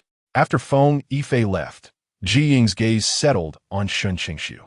Was his unconsciousness due to the trauma of witnessing his kin slaughtered? Ji Ying then glanced at Ming Han, pondering why that individual would place the blame on him. How old was Ming Han when his parents and clan perished? Troublesome girl, why are you staring at me? You aren't planning to use me as bait, are you? Ming Han felt a chill run down his spine under Ji Ying's gaze. What scheme was this troublesome girl concocting? Ji Ying smiled and shook her head. Even if I wished to, would you agree?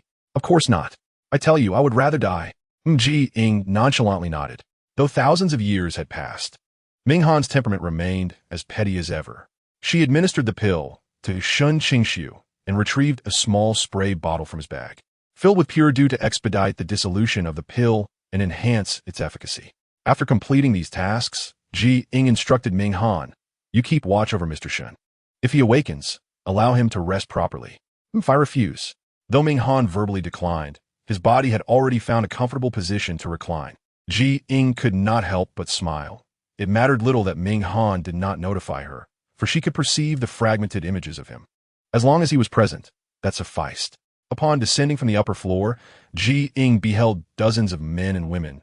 Their garments varied, yet some donned similar attire.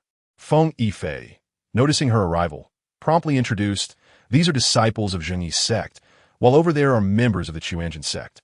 Shall we proceed to the seaside?" Ji Ying observed the eager expressions upon their faces. Feng Yifei nodded. "Indeed, let us first take a look." They split into two groups. The disciples of Zhengyi followed closely behind, while those of Qiuanjin brought up the rear. Upon reaching the shore, the Go-Shi sensed their presence, and its barbed tail launched an aggressive strike with remarkable speed.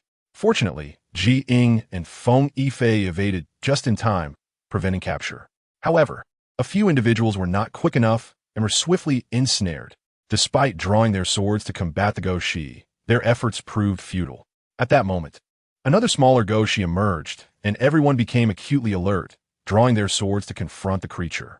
Chaos ensued as a dozen individuals encircled the Go-Shi, leaving it battered and bruised. A disciple of Qiuanjin produced a yellow talisman, yet it yielded no effect. Ying joined the fray, her speed surpassing that of an ordinary person. In her spare moments, she exchanged for talismans that could expel malevolent energy from a shop. By affixing these talismans to the Go-Shi, the dark energy surrounding it would gradually diminish. Without the support of this dark energy, the Go-Shi was no longer as swift and agile.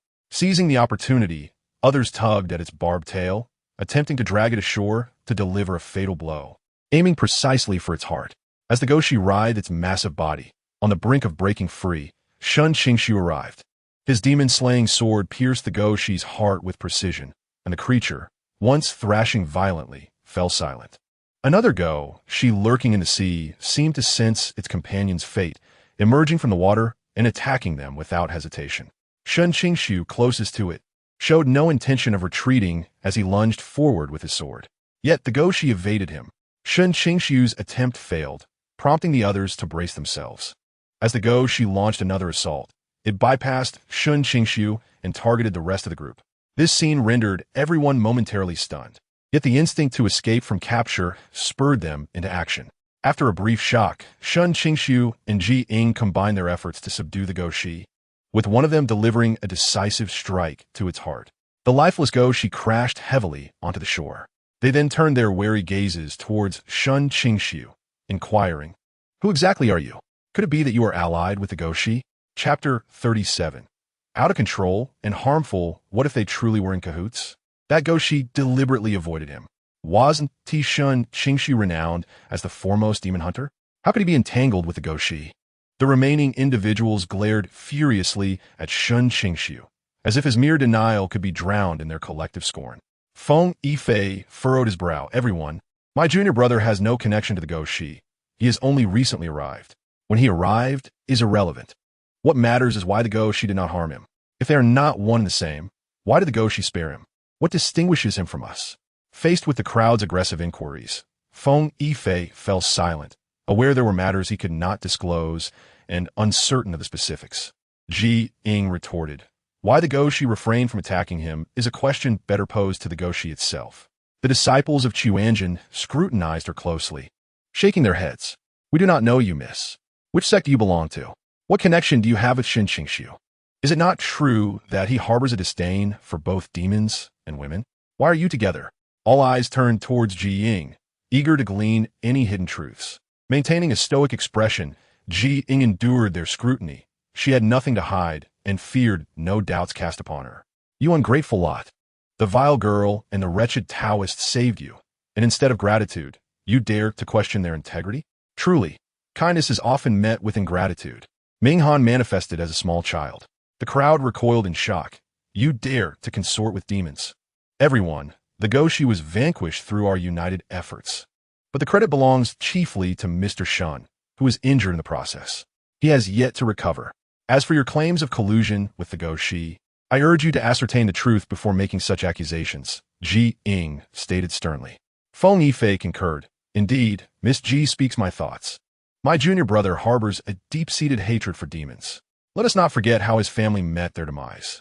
That does not preclude the possibility of them allying with demons. Look, he is still emanating dark energy. Does that not align him with the Go-Shi?" Panic spread among them, fearing they might also be tainted. Suddenly, one individual reacted swiftly, blocking with a knife just in time to avoid injury. Shen Qingxu then launched an attack on another, his strikes brutal and swift. A momentary lapse in attention could result in grave consequences. The others, having barely caught their breath, found themselves under assault by Shen Qingxu. In their fear that he might be collaborating with the Go-Shi intensified their own aggression. As the battle raged, Ying pondered whether to intervene to restrain Shen Qingxu or assist him against the others. With a sharp gasp, one person was flung back, spitting blood, prompting Feng Yifei to intervene, drawing his sword to aid them. A cold glint flashed in Ying's eyes as she fixed her gaze on Feng Yifei, but chose not to voice her thoughts, instead rushing in to obstruct them. Despite facing 10 opponents, Shen Qingxu showed no signs of fatigue, and it was nearly impossible for an ordinary person to approach him. Even Feng Yifei, as a senior, could only breach his defenses once in 10 strikes. Should this continue, it was likely that Shen Qingxu would eliminate them all. Thus Ying knew she must intervene to prevent such a dire outcome. My heavens, what a scene of divine conflict. Such formidable combat prowess.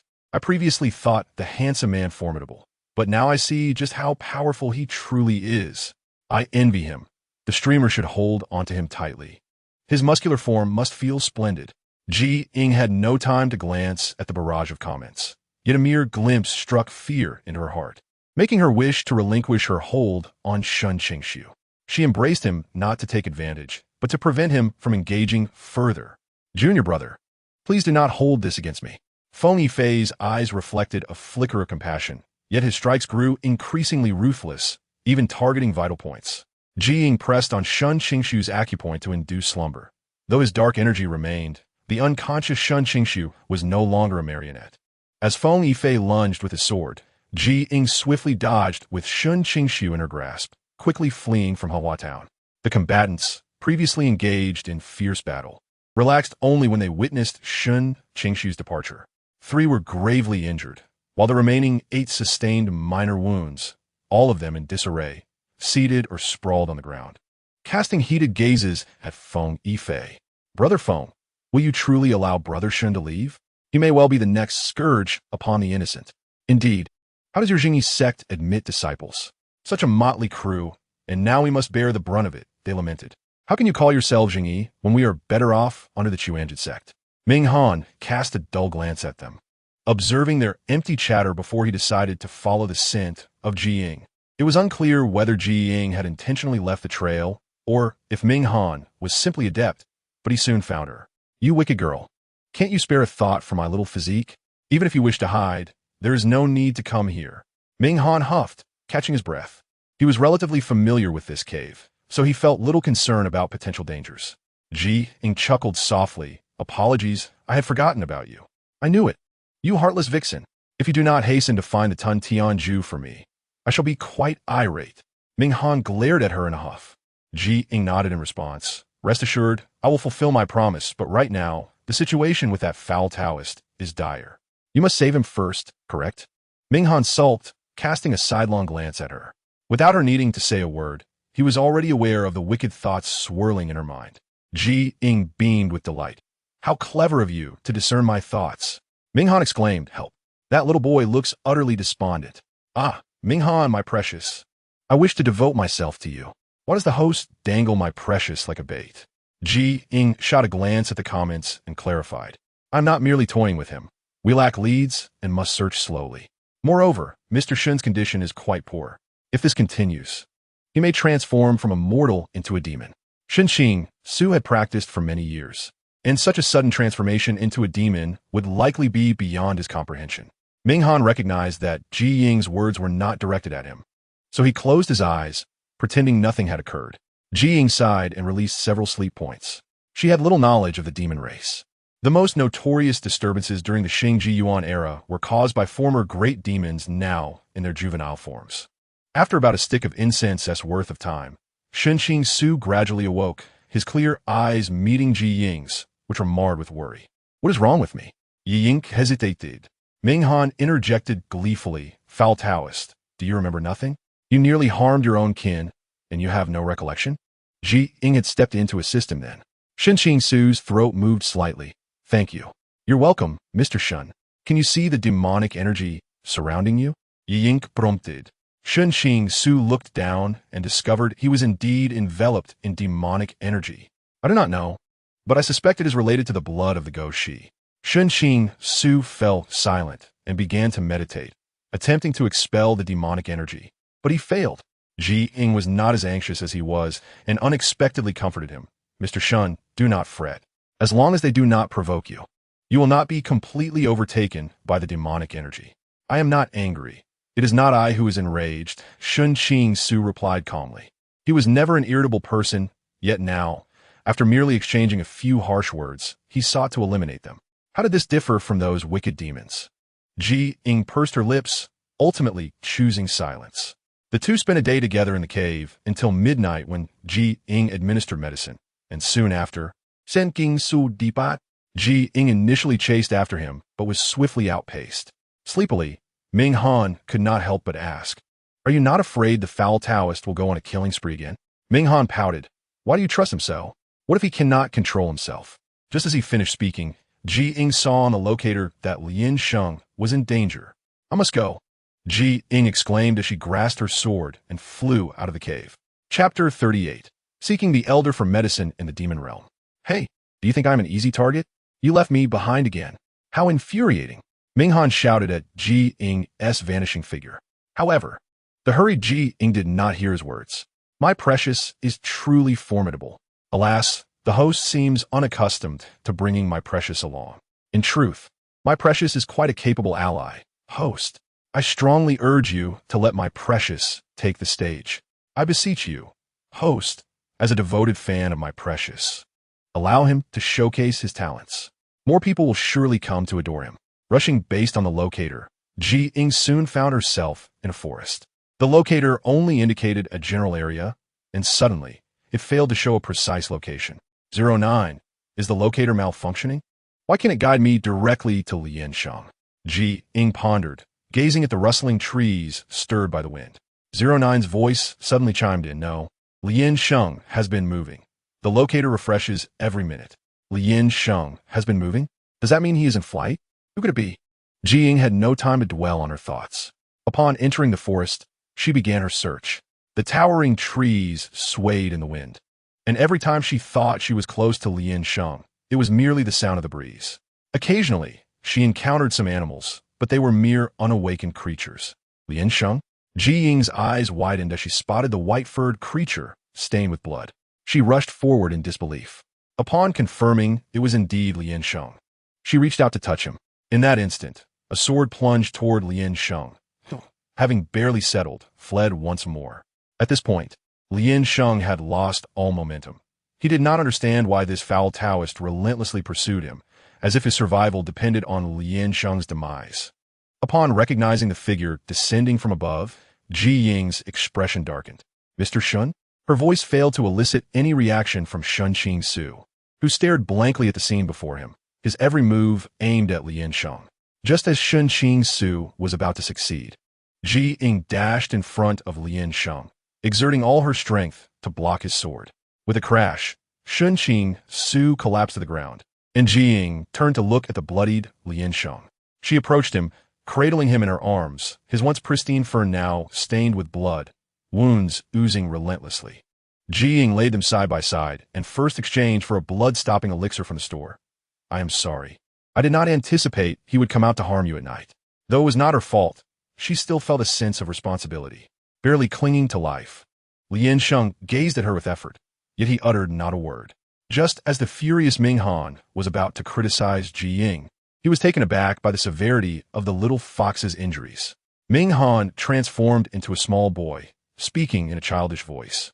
Was it that foul Taoist who harmed him? Yes, Ying sighed. Lin Sheng lay on the grass, struggling even to breathe, let alone speak. Ming Han pouted, instinctively hugging himself. "If you had not stopped that foul Taoist that day, I might have already met my end. Are you implying I am a good person?" Ying looked quizzically at Ming Han. Ming Han huffed. "You're not good at all. Besides, does it require me to affirm whether you are good or not? Do you not know in your heart?" Ying realized that despite having staunched the bleeding, the wounds on Lin Sheng were exceedingly deep. Simply applying medicine and bandaging would not suffice for a swift recovery. She exchanged for surgical needles and thread from the store, first disinfecting Lin Sheng's wounds before meticulously stitching them together. After completing this task, Ying procured a ginseng root from Ming Han. Though it was merely a century-old ginseng, it would be sufficient to sustain him. Ming Han scrutinized Lin Sheng. "Wicked girl, perhaps you should cease your efforts. I do not believe you'll be grateful.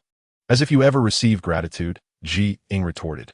Ming Han glared at her in frustration, cursing her wickedness. Had not those words been meant to assist her? However, she seems to take pleasure in belittling herself. Ying diligently attended to Lien Sheng throughout the night, only closing her eyes to rest after dawn had arrived. Just as Ying began to doze off, Lien Sheng awakened, weakly uttering, "Do you think that by orchestrating this farce, I would simply overlook it? I do not comprehend.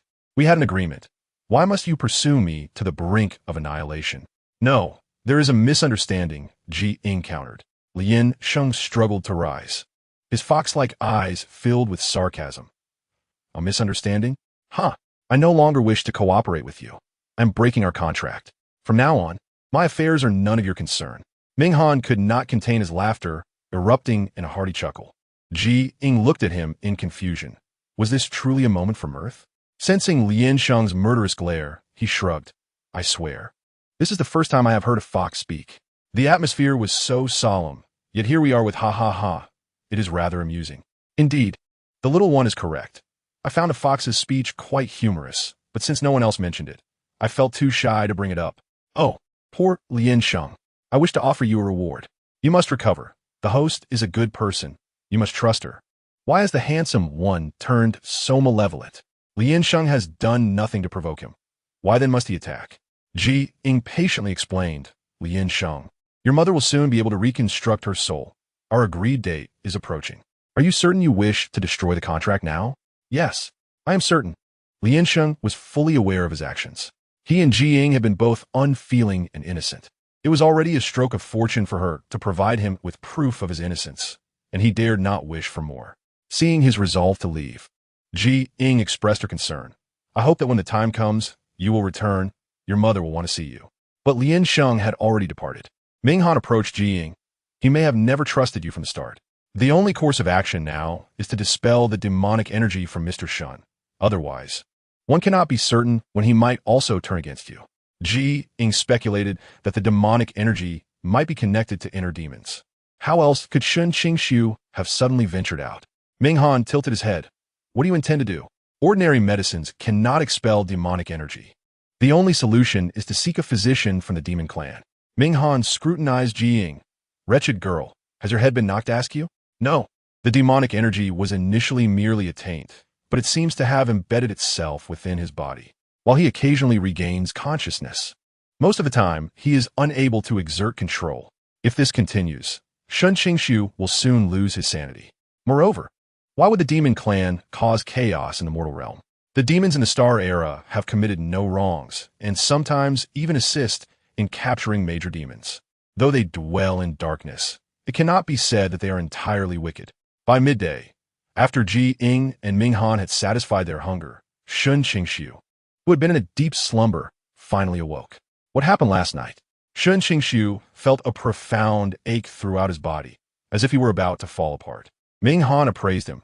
"Stinky Taoist, do you have no recollection? You nearly killed that little fox last night." Ying rose. "No need to ponder. Your mind was likely under the control of the demonic energy." Shen Qingxu glanced at his hands, where a dark mass of demonic energy was glaringly apparent. He sat down to meditate, attempting to use spells to dispel the energy. Initially, it seemed effective, but within a short time, the energy coalesced once more. She gathered her belongings. "Let us go. We must seek a physician from the demon clan. If this continues, you may become indistinguishable from a demon." "Very well." Shen Qingxu did not protest. The two of them departed the cave, heading west toward the city of inverted suspension, where the demon clan's barrier lay. While mortals would require 3 months for the journey, they accomplished it in merely 2 days. During this time, Shen Qingxu occasionally lost control, but fortunately, Ying had gained experience and did not need to worry. Upon reaching the entrance to the demon realm, Ming Han, being a demon and still a juvenile, was instructed to wait at the exit, not accompanying them inside. Using a locator, they discovered the position of the elderly physician. "Do not approach." Before they could step into the physician's courtyard, he was already standing at the door, refusing them entry. Shen Qingxu stood before the elder. Bewildered, "Why will you not see me?" "Elder, as long as you save him, I will comply with any conditions you propose," Ying pleaded earnestly. "Ugh, this demon realm is far too eerie. Were a bull-headed horse-faced creature to appear, I would believe I had entered the underworld. This demon realm resembles the dungeons from our star era. It seems the demons truly endure great hardships. Are all capable beings so arrogant? Host, I wish to offer you a reward. Let silver rain upon him. Ying was bemused by the barrage of comments. Unlike mortals, who could be swayed by gold and silver, demons were far more avaricious. Unless the most precious treasures were presented for exchange, the demons would hardly take notice. Chapter 39. Trading with the Medicine King Elder. I understand your position, but this demonic energy belongs to your clan. Only a physician from your kind can expel it. Cannot anyone else? Ying furrowed her brows. The elder remained unmoved, as though he had not heard her words. Shen Qingxu stepped forward. Elder, we can negotiate. If you desire silver, I can't provide it. Just plead for you to save me. The elder paused in his actions of gathering herbs, eyeing Shen Qingxu up and down. You may leave. At that moment, four guards clad in black, accompanied by a swirling mass of demonic energy, appeared, pointing their spears at Ying and Shen Qingxu. Who are you? Depart from here at once. Ying pressed her lips together, swiftly pulling Shen Qingxu away. The demon guards attempted to pursue, but the elder lazily remarked, Do not chase them. They merely seek this old fool for medical help. One of the guards advanced. Elder, do not meddle in the master's affairs recklessly. You should know the consequences. The elder glanced at the peculiar face of the guard, sneering. I do not require your reminders. You little brat. The guard paid him no mind and vanished from sight. The elder resumed gathering herbs, suddenly halting as he gazed in the direction where Ying and the others had departed, sighing. They will return. Upon exiting the demon clan's barrier, Minghan had long since grown impatient. Oh, the little one is indeed a contradictory creature. He appeared so concerned for the host moments ago, yet now feigns indifference. TSK, the little one is tough on the outside but soft on the inside. I rather like it. The demon guards are far too ugly. They lack faces. Their features grotesque, with merely 2 dark eyes and an unsightly mouth. Ying noticed the comments above, and Minghan's concern for her was palpable. She approached Minghan and sat beside him, sighing. The elder refuses to treat Mr. Shen. It seems someone is deliberately attempting to turn him into a demon. What are you staring at? Shen Qingxu sat down, understanding Ying's implication. Ying bit her lip, awkwardly touching her nose. Mr. Shen, in your past life, did you ever offend any demons? Not all. Unable to comprehend, Ying sought assistance from Ling Jiao. Ling Jiao, I require all information about the demon clan's elder. 10 points to unlock. Ying could not fathom why the system provided by the leader was so greedy. Aside from the initial functions, all other capabilities required points for exchange. Even though she earned approximately 2,000 points daily from her broadcasts, they were insufficient for the necessary functions when issues arose. For instance, her points had remained around 5,000. Wretched girl, what are you pondering? Minghan suddenly turned to see Ying lost in thought. I do not know. Minghan was eager to assist, yet he was not a formidable demon. His knowledge of the demon race stemmed from tales recounted by the elder demons in his clan during his childhood, but those memories were distant. Once he attained sentience, he ventured out into the world alone. Shen Qingxu cast a complex glance towards Ying. Thank you. Engrossed in studying the old alchemist's notes, Ying did not even lift her head. Why are you thanking me? Shen Qingxu fell silent. It was rare for him to lose control of himself. And if he could not dispel the demonic energy... Wait, a thought struck him suddenly. There was no need to search exhaustively. Shen Qingxu spoke calmly. Ying, having finished reading the old alchemist's notes, looked puzzled. What is the matter? Do you have a good plan? Yes. After speaking, Shen Qingxu prepared to leave again. Ying, recalling the night she nearly killed Lian Sheng, immediately blocked his path. What are you planning to do? I must insist that you do not leave my sight. Shen Qingxu's words were interrupted when Minghan leaped into his embrace, planting an untimely kiss on his cheek. What if you are controlled and come harm us? I won't. Shen Qingxu was uncertain, but keep your distance from me, just in case. Ying shook her head. That won't do. It's not a solution. I suspect this is what the demon race desires. Shen Qingxu cast a faint glance at Ying. If his suspicions were correct, no matter what they did, the old alchemist would not treat him. Ying fell silent. There was a possibility in Shen Qingxu's words. Suddenly, her eyes widened as she looked at him. Could your family also possibly be part of the demon race? Impossible. Shen Qingxu immediately denied it. However, he still could not ascertain what kind of demon had caused the harm. Very well, we can keep our distance, but you must remain within my line of sight. Ying expressed her concerns for him. Shen Qingxu nodded. All right. With nothing else to do, Ming Han reluctantly hopped down from Shen Qingxu's arms and quietly fell asleep. As night descended, the area around Dao Xian lacked trees, and the wind stirred the dirt, causing discomfort for both Ming Han and Ying. Yet they endured it for Shen Qingxu's sake. Under the moonlight, Ying noticed sudden activity from the Lianyao, who, curiously, she opened it to find that the Jiawei Tian, who had already been formed. Thank you, young lady, for allowing me to live again. Before Ying could finish her sentence, the fox spoke first. Ying, biting her lip in apology, said, I'm sorry for being late. If I had arrived sooner, perhaps you wouldn't have fallen victim to wickedness. It's fine. When can I see my son? The Jiawei Tian, who began to speak again. But suddenly Ying saw a surge of dark energy rushing towards her. She hurriedly placed the fox back into the Lianyao, who, and stowed it away, only to realize that Shen Qingxu had been controlled. Once the Lianyao who was put away, Shen Qingxu began walking towards the demon race's barrier. Bad girl, hurry! Ming Han shouted excitedly. When Ying turned to look, Ming Han had already left. Ying furrowed her brow. What is Ming Han doing in the demon realm? It's ominous in there. Is the secret about to be unveiled? Who is controlling the handsome guy? Guy, Becca Fao. I've heard that demons are uncomfortable in the demon realm. You must be cautious. Ying glanced at the comments. Before entering the demon realm, she had exchanged for an item at the shop, which allowed her to track Ming Han's livestream. However, even without the livestream, she could quickly locate them with Ming Han's presence. When Ying arrived, Ming Han was standing over Shen Qingxu's unconscious body. Did you see anything? Ying asked with concern. Ming Han shook his head. No, he was already out cold when I got here, but I think I saw two figures. All right, now is not the time for idle chatter. Ying scooped Shen Qingxu up and sought out the old alchemist. The old alchemist, disturbed from his rest, shot an annoyed glance at Ying. What is wrong with you, girl? Can't you communicate clearly? Here you are again so soon. Ying could see the astonishment in the old alchemist's eyes. He surely knew more about the situation than he let on. But he refrained from speaking due to their lack of rapport. I will trade this with you. Ying presented the item she had exchanged. It was 1,000-year-old Yao Wang Jin Xian Lian. The old alchemist's eyes brightened instantly, filled with excitement. This, yes.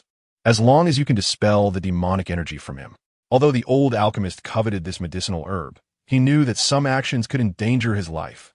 Ying raised an eyebrow. The old alchemist was directly under the Demon King's orders, doing whatever the king commanded. While she had not seen the Demon King in person, she had an inkling. You can tell me the method for healing, and I will perform it myself, but I will need you for support. Ying, unfamiliar with the demon race, could not provide the necessary assistance. The old alchemist's eyes sparkled. Indirect healing was not the same as direct healing. So even if something went awry, he would remain unscathed. Should the Demon King inquire, he would have no reason to fear. All right. Following the old alchemist's instructions, Ying proceeded. After about the time it takes to burn an incense stick, the demonic energy surrounding Shen Qingxu had completely vanished, replaced by his weakened form. As the formation concluded, the old alchemist extended his hand over the Yao Wang. Here, Ying gave him the herb, and she cradled Shen Qingxu, preparing to leave. The old alchemist, seeing her so decisive, could not help but remind her, Girl, you cannot take what the Demon King desires. How do you know unless you try? Ying maintained a calm facade, though she was quite astonished. The Demon King desires him? Why would the Demon King want Shen Qingxu? Once they exited the demon territory, Ying carried Shen Qingxu away from the area. As she held him, she pondered, when did the demon race become involved? Why do they want Shen Qingxu? Could there have been some collaboration between them? Who could say for certain? The demon race is like a foul pest lurking in the sewers. They have long wished to eradicate mortals and the demon race. Ming Han remarked coldly. This was the first time Ying had seen Ming Han so serious and indifferent.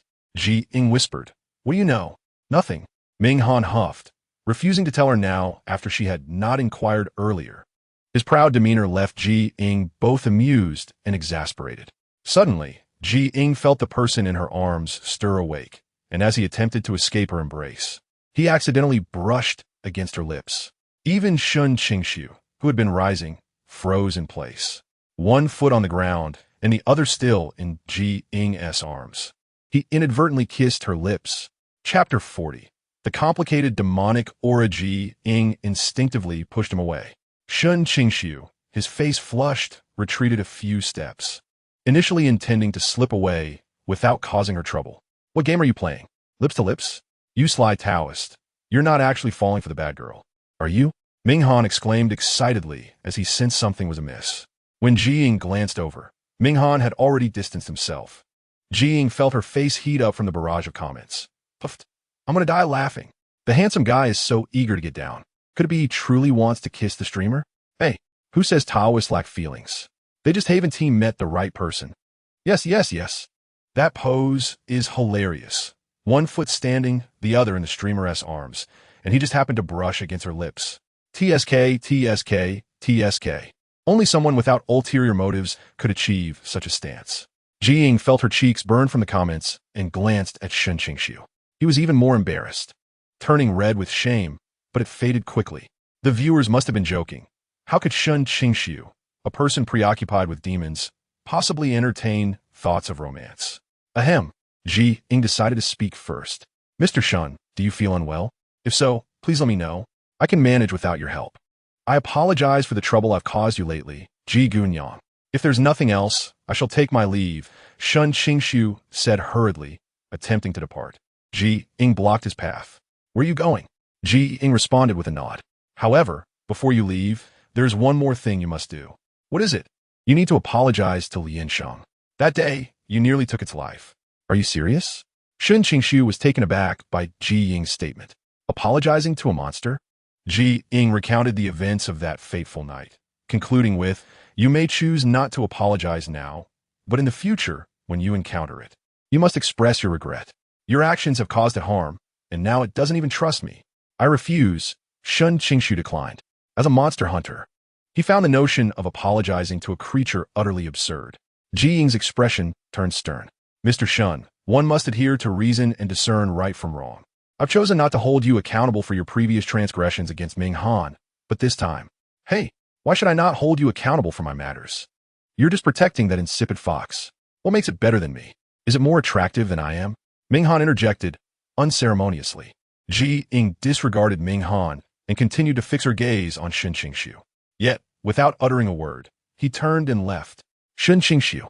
Ying called out to his retreating figure. Although he was not part of her mission, what if the leader issued a task one day? It would be beneficial to gradually alter his perspective. Minghan followed her gaze and remarked, stop looking. He's already gone. I know, Ying replied helplessly. The duo, one human and one monster, continued their journey. Even if Shen Qingxu refused to apologize to Lian Shang, Ying still possessed the essence of a nine-tailed celestial fox, which she must return to Lian Shang. Upon reaching the vicinity of Longmin village, Ying halted. What's wrong? Minghan asked lazily. Ying scanned the surroundings cautiously, her eyes reflecting an unprecedented seriousness. There is demonic energy. Huh? Isn't this Lord a monster? Isn't it normal to sense demonic energy? Before she could finish her sentence, Ying heard the sound of a sword slicing through the wind behind her. Instantly, she dodged. The calm Minghan was startled by her swift action. Could it be a tree demon? That black mist mixed with leaves is rather filthy. Is not a tree demon. As Ying's words fell, the entity renewed its assault. Each strike aimed to kill. Wow, this is astonishing. It seems like a grand production, perhaps rivaling a blockbuster film. The streamer surely isn't just showing me a live broadcast, right? I feel a bit overwhelmed. Ying had no time to observe the comments, for any lapse in attention would allow the black mist to close in on her. Minghan attempted to assist her multiple times, but each time Ying evaded. The dark mist ignored him. This infuriated him.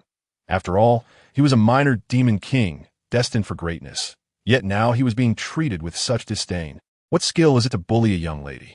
If you have the courage, come and attack me. I am right here, unafraid. Minghan transformed into a small boy, hands on his hips. Ying's heart sank. If the black mist targeted her, that was one matter. But if it decided to attack both of them, what chance would they have?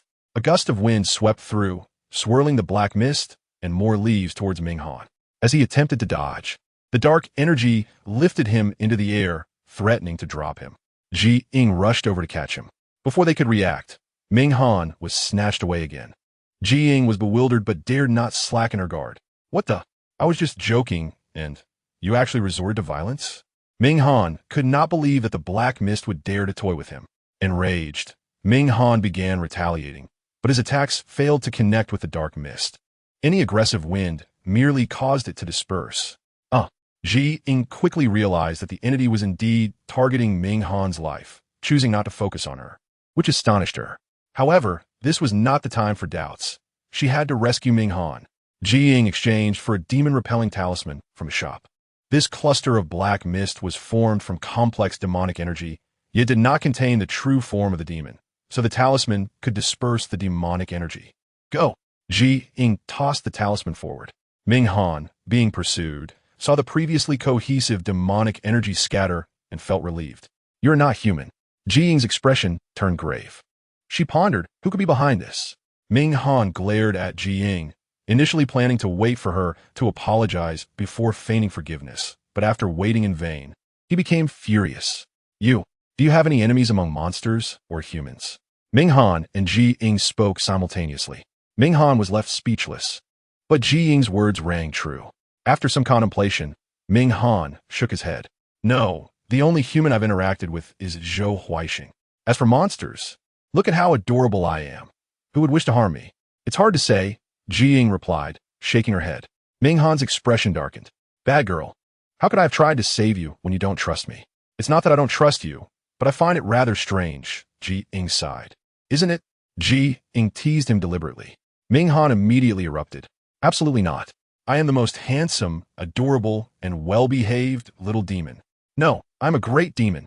Do you believe I will become a great demon? Ming Han's eyes locked onto her. It was as if her mere words of disbelief could prompt him to devour her. Ying smiled and nodded. Of course, I mentioned before that in the future, you will be a formidable great demon, if you refrain from indiscriminately harming the innocent. That would be splendid.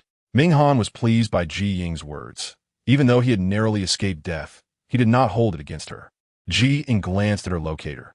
She needed to find Lian Sheng and return his mother's essence. However, upon finally arriving at the location where Lian Sheng had been, she discovered it was desolate, devoid of any demonic presence. After searching 2 places without success, Ying felt a wave of frustration. Lian Sheng truly no longer trusted her at all. Bad girl, are we searching for Lian Sheng? Ming Aning Kurid, Putzlid. Ying sat down to take a sip of water and nodded. Yes, that day he said his matters were not my concern. I thought he was deceiving me. No wonder you insisted on having that foul Taoist apologize. If it were me, I would also be reluctant to easily trust you mortals. You are all too deceptive. I did not deceive you. I know others. Noticing the disdain in Ming Han's eyes, Ying softly said, Ming Han, there are both good and bad demons, just as there are among humans. Therefore, do not generalize, just as I do not think of you in such a manner. Ming Han huffed, ignoring Ying's words. She pursed her lips and finally said, Ming Han, would you help me with a favor? No. It was evident what this bad girl had in mind.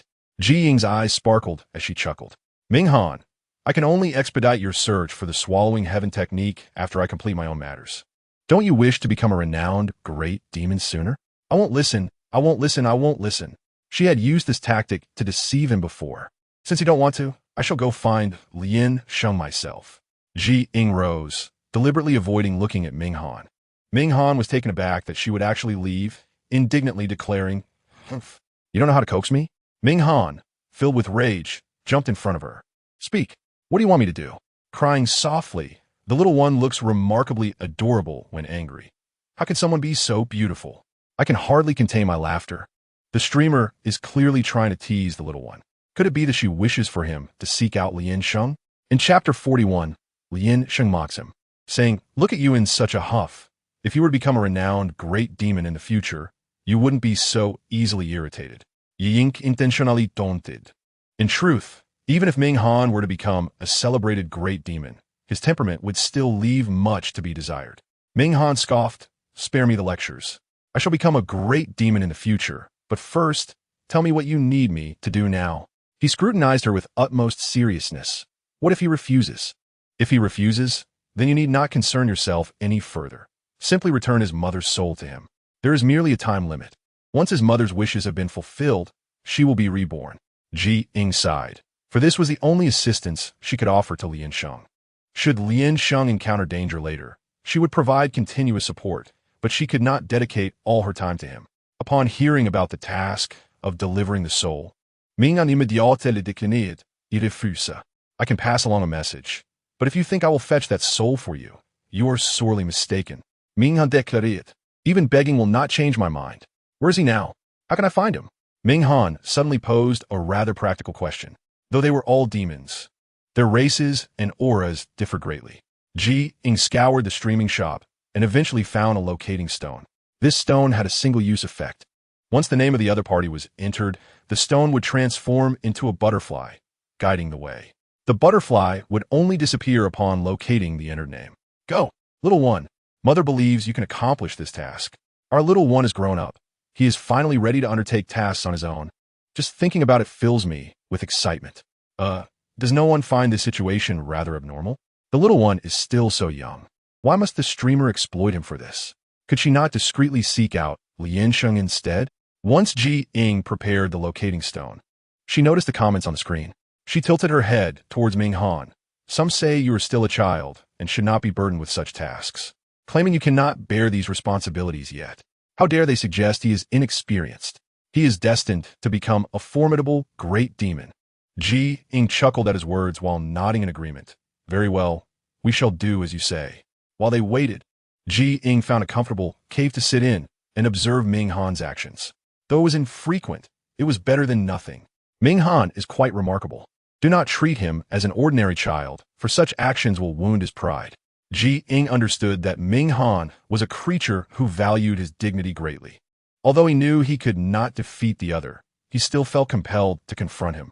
Ying only glanced at the comments from the viewers, but soon enough, she was captivated by the scene between Ming Han and Lien Sheng. Hey, you are no longer a child. Why are you still so petty? The one who has wronged you is that vile Taoist. Seek revenge on him instead of bullying innocent girls. Ming Han exclaimed, putzlit. Standing a short distance away, Lien Sheng wore a stern expression, his delicate features exuding an air that made it difficult to gaze into his eyes. Ming Han noticed his silence once again. He was nearly beside himself with frustration. My mother, indeed. Your mother has something to say to you, and once she does, she will be reborn. Lien Sheng's face clearly expressed skepticism at Ming Han's words. Ming Han shot him a glance. I will give you a moment to ponder. If you decide to join us, then so be it. If you still refuse, then let it be known. I shall persuade that innocent girl to abandon you. Are you but a mortal's lapdog? Lien Sheng shouted at Ming Han's back. Ming Han halted, seemingly waiting for Lien Sheng's next words. Lien Sheng sneered. If you're not her lapdog, why then do you heed her commands? Furthermore, if my memory serves me right, the Jiao is also a noble clan, is it not? What would your parents think if they knew you were living among mortals? The topic of parents felt distant to him, so much so that he might have forgotten it had Lien Sheng not brought it up. Lien Sheng smirked. No wonder you associate with mortals. The Jiao must have fallen from grace. Seeing that Lien Sheng had nothing more to say, Ming Han too felt no desire to linger. Heavens, the little one is truly impressive. I thought he would be harmed, yet he has proven to be so resilient. Why has Lien Sheng become so unbearable? Clearly, it was the handsome one who wronged you. Why shift the blame onto another? I cannot comprehend this, but what shall the streamer do next? Will we truly go to Qingxiu? I refuse. I demand the tunneling technique. Very well, I shall do my utmost to seek it out. But this secret has been lost for many years and requires thorough searching. Ying spoke with utmost seriousness. With her words, Ming Han's expression lightened.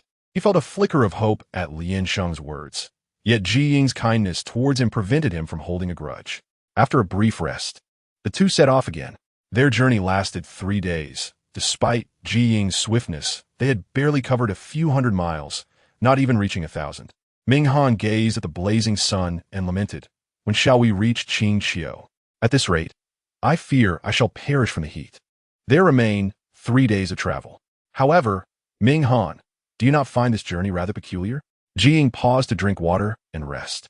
Ming Han sought shade, feeling as if he might melt under the sun's relentless rays. I don't know what seems odd. I have an unsettling feeling that someone is following us. Yet I have not discovered who it might be. Ying looked perplexed. Ming Han took a sip of water, transforming into a youthful form before responding. Could it be Lian Sheng? That sly fox surely possesses a dual nature. Lian Sheng? Ying pondered seriously, deeming the likelihood of it being Lian Sheng quite slim. Checking the locator for Lian Sheng's position, she discovered he was still a fair distance away. It is not Lian Sheng. He is still a bit behind us. Then who could it be? Perhaps that Val Taoist? Ming Han warily scanned their surroundings, recalling the moment when that Taoist had attempted to kill him. Moreover, the sensation Lian Sheng described regarding the Taoist's lethal aura lingered in his memory. Ying pursed her lips, unsure of what to say. Shen Qingxu had no reason to stalk them. If he wished to go to Páo-Xiāo, he could simply appear openly. Never mind, if we cannot fathom it. Let's not dwell on it. We shall see what transpires when they arrive. Ming Han sensed a familiar demonic aura, reminiscent of that night they had encountered it. Ying nodded. After resting for a brief period, they resumed their journey. Yet, the further they traveled, the more Ying felt something was amiss.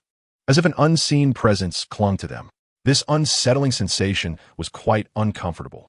Concerned that a confrontation might endanger Ming Han, she whispered, Ming Han, if the other party appears, you must heed my instructions and refrain from acting on impulse. Understood? Ming Han nodded. This mysterious feeling persisted until just before dusk, when they entered a forest, and an overwhelming demonic aura assaulted them. As Ying drew her sword, a wave of dark demonic energy surged toward her, attempting to ensnare her when she was least prepared.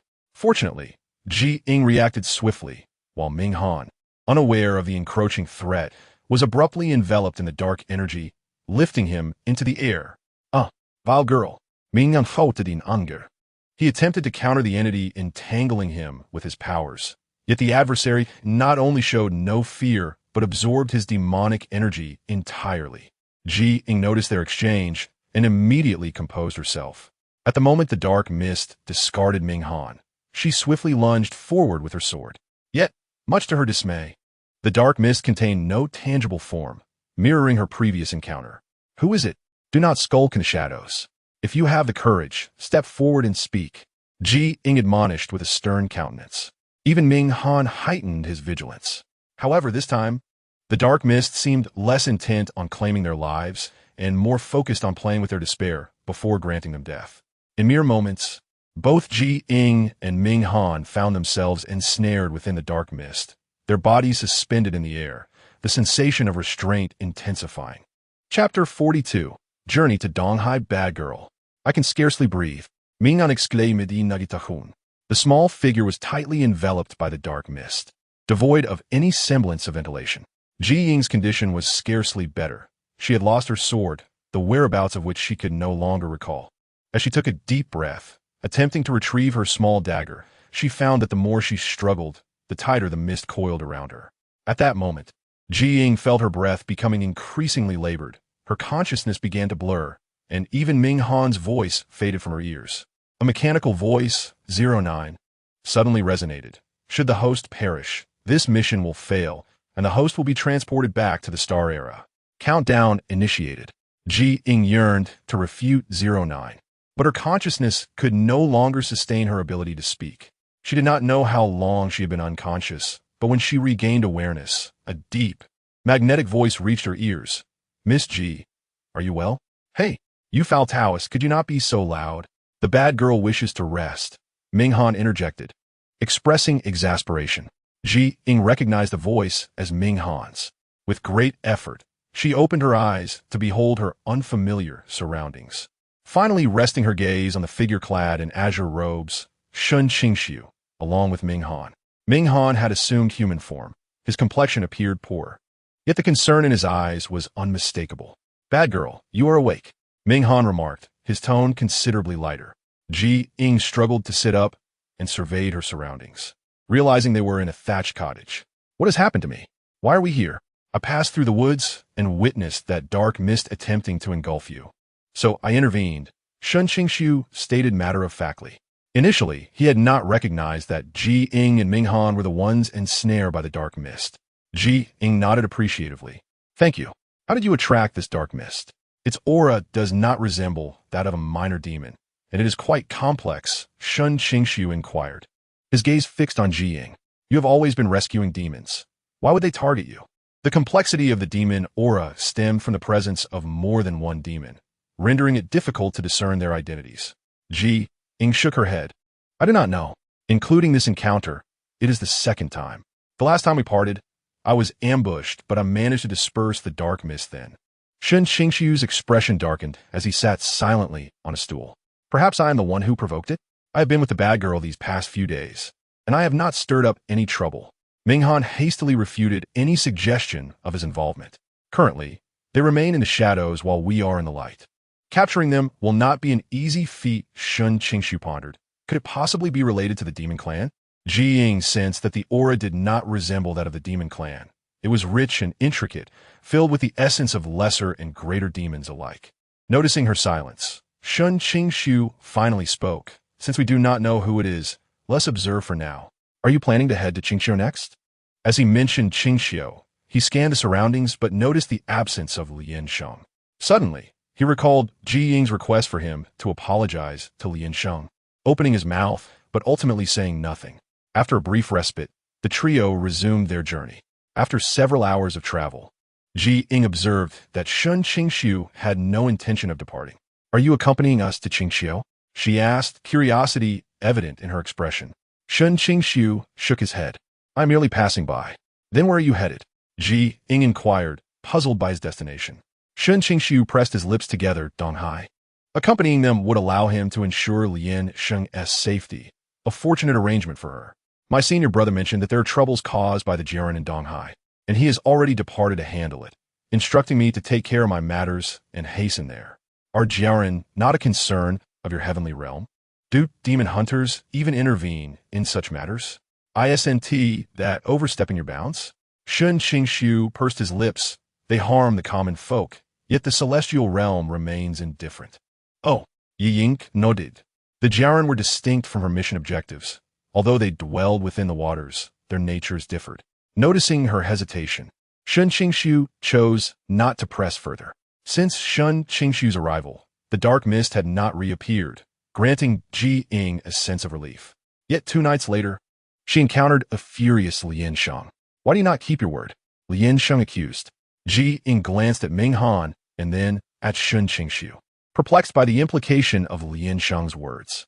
Minghan raised his hands in defense. This matter does not concern me. Why are you looking at me like that? I have done nothing. I have not even been in contact with her. Shen Qingxu replied coolly. Ying touched her nose, having not reached out to Lian Sheng either, yet unsure of what Lian Sheng intended. Lian Sheng, appearing aggrieved, transformed into a delicate young man. After you asked Minghan to find me, why did you not come to seek me out yourself? Did you not know I have been waiting for you? Although Lian Sheng had spoken harshly to Minghan that day, it was merely a ruse to prompt Ying to find him. Lian Sheng feigned a stern demeanor. Do you not trust me? Of course I do not trust you. You are a cunning fox. You were in the wrong. Yet now you question the bad girl. How can there be a demon like you? Lian Sheng opened his mouth, contemplating the proximity to Qingxiu. If Ying were lying, he could simply intercept her. However, if she spoke the truth, he would accompany her to Qingxiu, which was only a day's journey away. Ying had no intention of pressing him. Waving her hand, let us proceed to Qingxiu. Very well. Lian Sheng lowered his head. I apologize for my previous misunderstandings. It is of no consequence. Let us move on, Ying replied, choosing not to dwell on past grievances. Shen Qingxu had intended to apologize to Lian Sheng. Yet each time he prepared to utter the words, he found himself unable to do so. A day later, they arrived at the barrier of Qingxiu. Lian Sheng held a bottle and, pursing his lips, asked, will you not come in to rest? No, we must continue our journey. Besides, Donghai is quite close. If we do not rest today, we may yet arrive. Ying declined Lian Sheng's kindness. Lian Sheng nodded, about to speak when a fierce gust of wind suddenly swept through. Immediately, a mass of dark mist swirled around, growing larger by the moment. It is the Wuwuwu. Quickly come inside, Lian Sheng shouted upon spotting the dark mist. Minghan, pursued by the dark mist, dashed toward the barrier. Help. Bad girl, you have no conscience. You flee without taking me along. Do you wish for my demise? He lamented, panting heavily. Ying's expression turned grave. Lian Sheng, did you see the Wuwuwu within that dark mist? The Tao Wu was a notorious demon, capable of devouring dozens of adults in a single bite. Yet, the Tao Wu had long ceased to exist in the mortal realm. Such tales belonged to legends. She had not anticipated encountering such an ancient demon. Lian Sheng nodded affirmatively. Indeed, the dark mist coalescing into leaves is, in fact, the visage of the Tao Wu, a creature with a human face and tiger's feet. However, it is merely gaseous, and coupled with the fact that the leaves kept falling, you were unable to recognize it. The usually reticent Shen Qingxu regarded Lian Sheng with newfound respect, never expecting it to possess such knowledge. Do you have anything to say? Ying inquired, glancing at Shen Qingxu. Shen Qingxu shook his head. Mythical creatures from ancient times should not be among mortals, yet it has sought you out repeatedly. Ying, are you certain you have not offended anyone? Ying shook her head once more. Lian Sheng's expression turned grave. You two should stay in my fox den for the next couple of days. This Tao Wu seems to have a target in mind, and it will likely not depart easily in the short term. How do you know about the Tao Wu? Shen Qingxu suddenly asked with a serious demeanor. Ying, having only just reached 1,000 years of age, was still but a youth in the realm of demons. Yet the Tao Wu was a matter from 1,000,000 years ago, and when articulated by Lian Sheng, it felt as though it had lived through that era. Very well, I understand. You should rest now. We will manage ourselves. Ying replied, refraining from further questioning Lian Sheng. After Lian Sheng departed, Shen Qingxu brandished his demon-slaying blade. I will go out and investigate. If the Tao Wu has come for you, this journey may indeed end in misfortune. All right, do take care. Ying did not dissuade him. Once only she and Ming Han remained in the fox den, Ming Han expressed his bewilderment. Why did you allow that insufferable Taoist to go investigate? He still has not apologized to Lian Sheng. Are you concerned? Ying pondered deeply. Ming Han snorted. What do I have to be concerned about? It's not as if his apology matters to me. Indeed, he had apologized at that time. Ming Han had truly forgotten, yet it was inconsequential now. Ying sighed. Although the Tao Wu was an ancient demon, it was not a creature of intellect. Otherwise, it would not have retained such primal behavior after so many millennia. Who could be orchestrating this all? Chapter 43. Journey to the Eastern Sea. Ming Han deliberately huffed. I say, bad girl, could you refrain from siding with that odious Taoist? Your paths diverge, and you will surely not walk together in the future. Noted. I will consider your words. Ying did not dwell on the matter. As they rested, Lian Sheng sent food for them.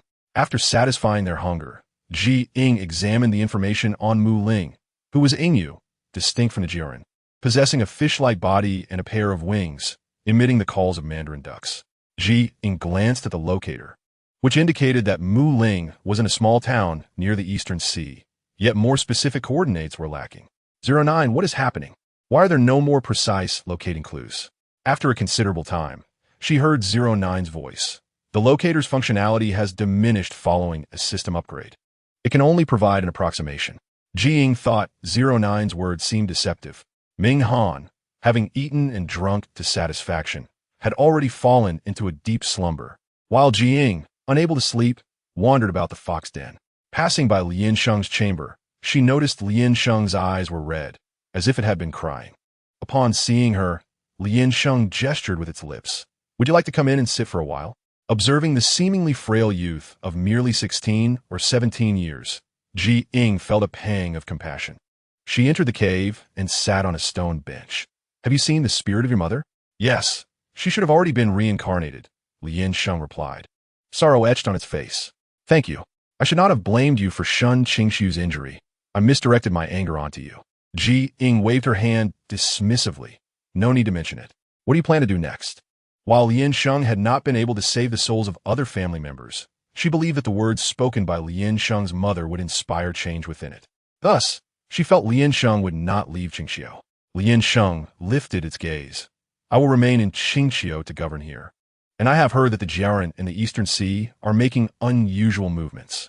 Soon, the Heavenly Court may summon me to assist in managing them. Very well, as long as you know what to do. Ying rose to her feet. Ying paused. Do you not harbor resentment towards him? I do resent him, but it is futile. He is not as formidable as Shen Qingxu. Harboring hatred only adds unnecessary trouble for oneself. Ying pressed her lips together, ultimately saying nothing. Wow, it seems Lian Sheng has matured overnight. Oh, I feel such sympathy for Lian Sheng. I want to reward it. Host, remember to use these small funds to buy it something it enjoys. It seems young ones suffer greatly, despite Lian Sheng's youthful appearance. Its heart may be more fragile than Ming Han's. Ying exited the cave, addressing the barrage of comments. It is because of the greater deceptions endured. Dozens of lives from the Fox clan were deceitfully slaughtered, something no one could accept. Isn't the handsome one's kin also harmed by the demon clan? Ying paused upon reading this comment, realizing that Shen Qingxu's intense disdain for the demon clan, his singular focus on capturing demons, stemmed precisely from this. Yet he lacked evidence and did not know which type of demon was responsible for the deaths. Ying sighed. Shen Qingxu's parents had benevolently saved a demon, only to be killed by it, resulting in the slaughter of their entire clan, while that demon left behind Ming Han's fur, leading Shen Qingxu to mistakenly believe Ming Han had murdered his parents. Can't the host assist the handsome one? You share such a close relationship. As a friend, you should lend a hand. What news do you have? Any new discoveries? Ying inquired, observing Shen Qingxu, who appeared weary. After taking a sip of water, Shen Qingxu shook his head. None. When I pursued, the Taowu fled swiftly. Ying tilted her head in contemplation. I did not anticipate the Taowu to be so cunning. For now, we cannot rush. We can only reside in Qingxiu for a few days. Indeed, Shen Qingxu suspected someone had deliberately unleashed this ancient beast, but he could not ascertain the purpose behind it. What remained uncertain was whether a human or a demon, or even a devil, was orchestrating these events. Previously, he had not considered the possibility of demonic involvement, but the recent appearance of the hook snake had prompted such thoughts. Throughout history, demons have always been malevolent, thriving on chaos, seeking to obtain their desires amidst the turmoil. The two rested for a day, and, the following morning, Ying was led by a small red fox to the market of Qingxiu. Initially, Shen Qingxu was reluctant to go, yet he was forcibly taken. The pair, one human and one demon, traversed the market of Qingxiu, exuding a distinctly earthly atmosphere. Oh, they sell candied hawthorn and sugar figurines here. Does the little fox have a sweet tooth? Ming Han observed with confusion, comfortably nestled in Shen Qingxu's embrace as it surveyed the surroundings. Originally, Ying had been carrying him, but Ming Han found her hold too rigid and had jumped into Shen Qingxu's arms instead. At first, both Ying and Ming Han assumed Shen Qingxu would cast Ming Han aside, yet they were surprised that he did not. The small fox leading the way exclaimed, "Wow, our great king loves these treats, hence they have been available in the market for a long time. That odious fox actually enjoys sweets?" Ming Han was astonished. Ying maintained her composure. Preferences in food and activities were personal matters and should not be mocked over trivialities. There are mushrooms and wild fruits too. Ming Han scrutinized other items. Ying and Shen Qingxu walked side by side, occasionally catching the curious glances of the market vendors. A couple of lovely young maidens gazed at Shen Qingxu until they entered a tea house to enjoy some tea, at which point the two maidens approached with flirtatious smiles. "Young master, is this young lady beside you your wife? May I become your concubine? I assure you, I will bring you joy day and night." The laughter of the girls behind the little girl was infectious, their hands covering their faces as they giggled. The sound of their mirth, coupled with their delicate features, brought a sense of joy to Ying. In contrast, Shen Qingxu's expression turned cold, as if he were resisting something. Ming Han tilted his head and chuckled, saying, "Little girl, you've miscalculated. He will never take a second wife apart from his own. However, if you wish to pursue this esteemed gentleman, I have no objections. After all, he is the most handsome among the snow demon weasels. Being with him would undoubtedly be advantageous." The girl's expression changed dramatically upon hearing this. "You, a mere little demon who cannot even transform, have the audacity to pursue a girl? Who says I cannot transform?" Ming Han retorted angrily, standing in Shen Qingxu's embrace. Shen Qingxu, holding a teacup, furrowed his brows. "If you wish to frolic, you may go now." "No, I want to cling to you," Ming Han declared, wrapping his arms around his neck. "Little one, you are far too young to be engaging in early romance. You must strive to be more admirable. Do you not understand what others are saying? You are still just a child." Ying, noticing their fascination with the foxes, aimed the live-stream camera at the beautiful creatures, providing them with an unobstructed view.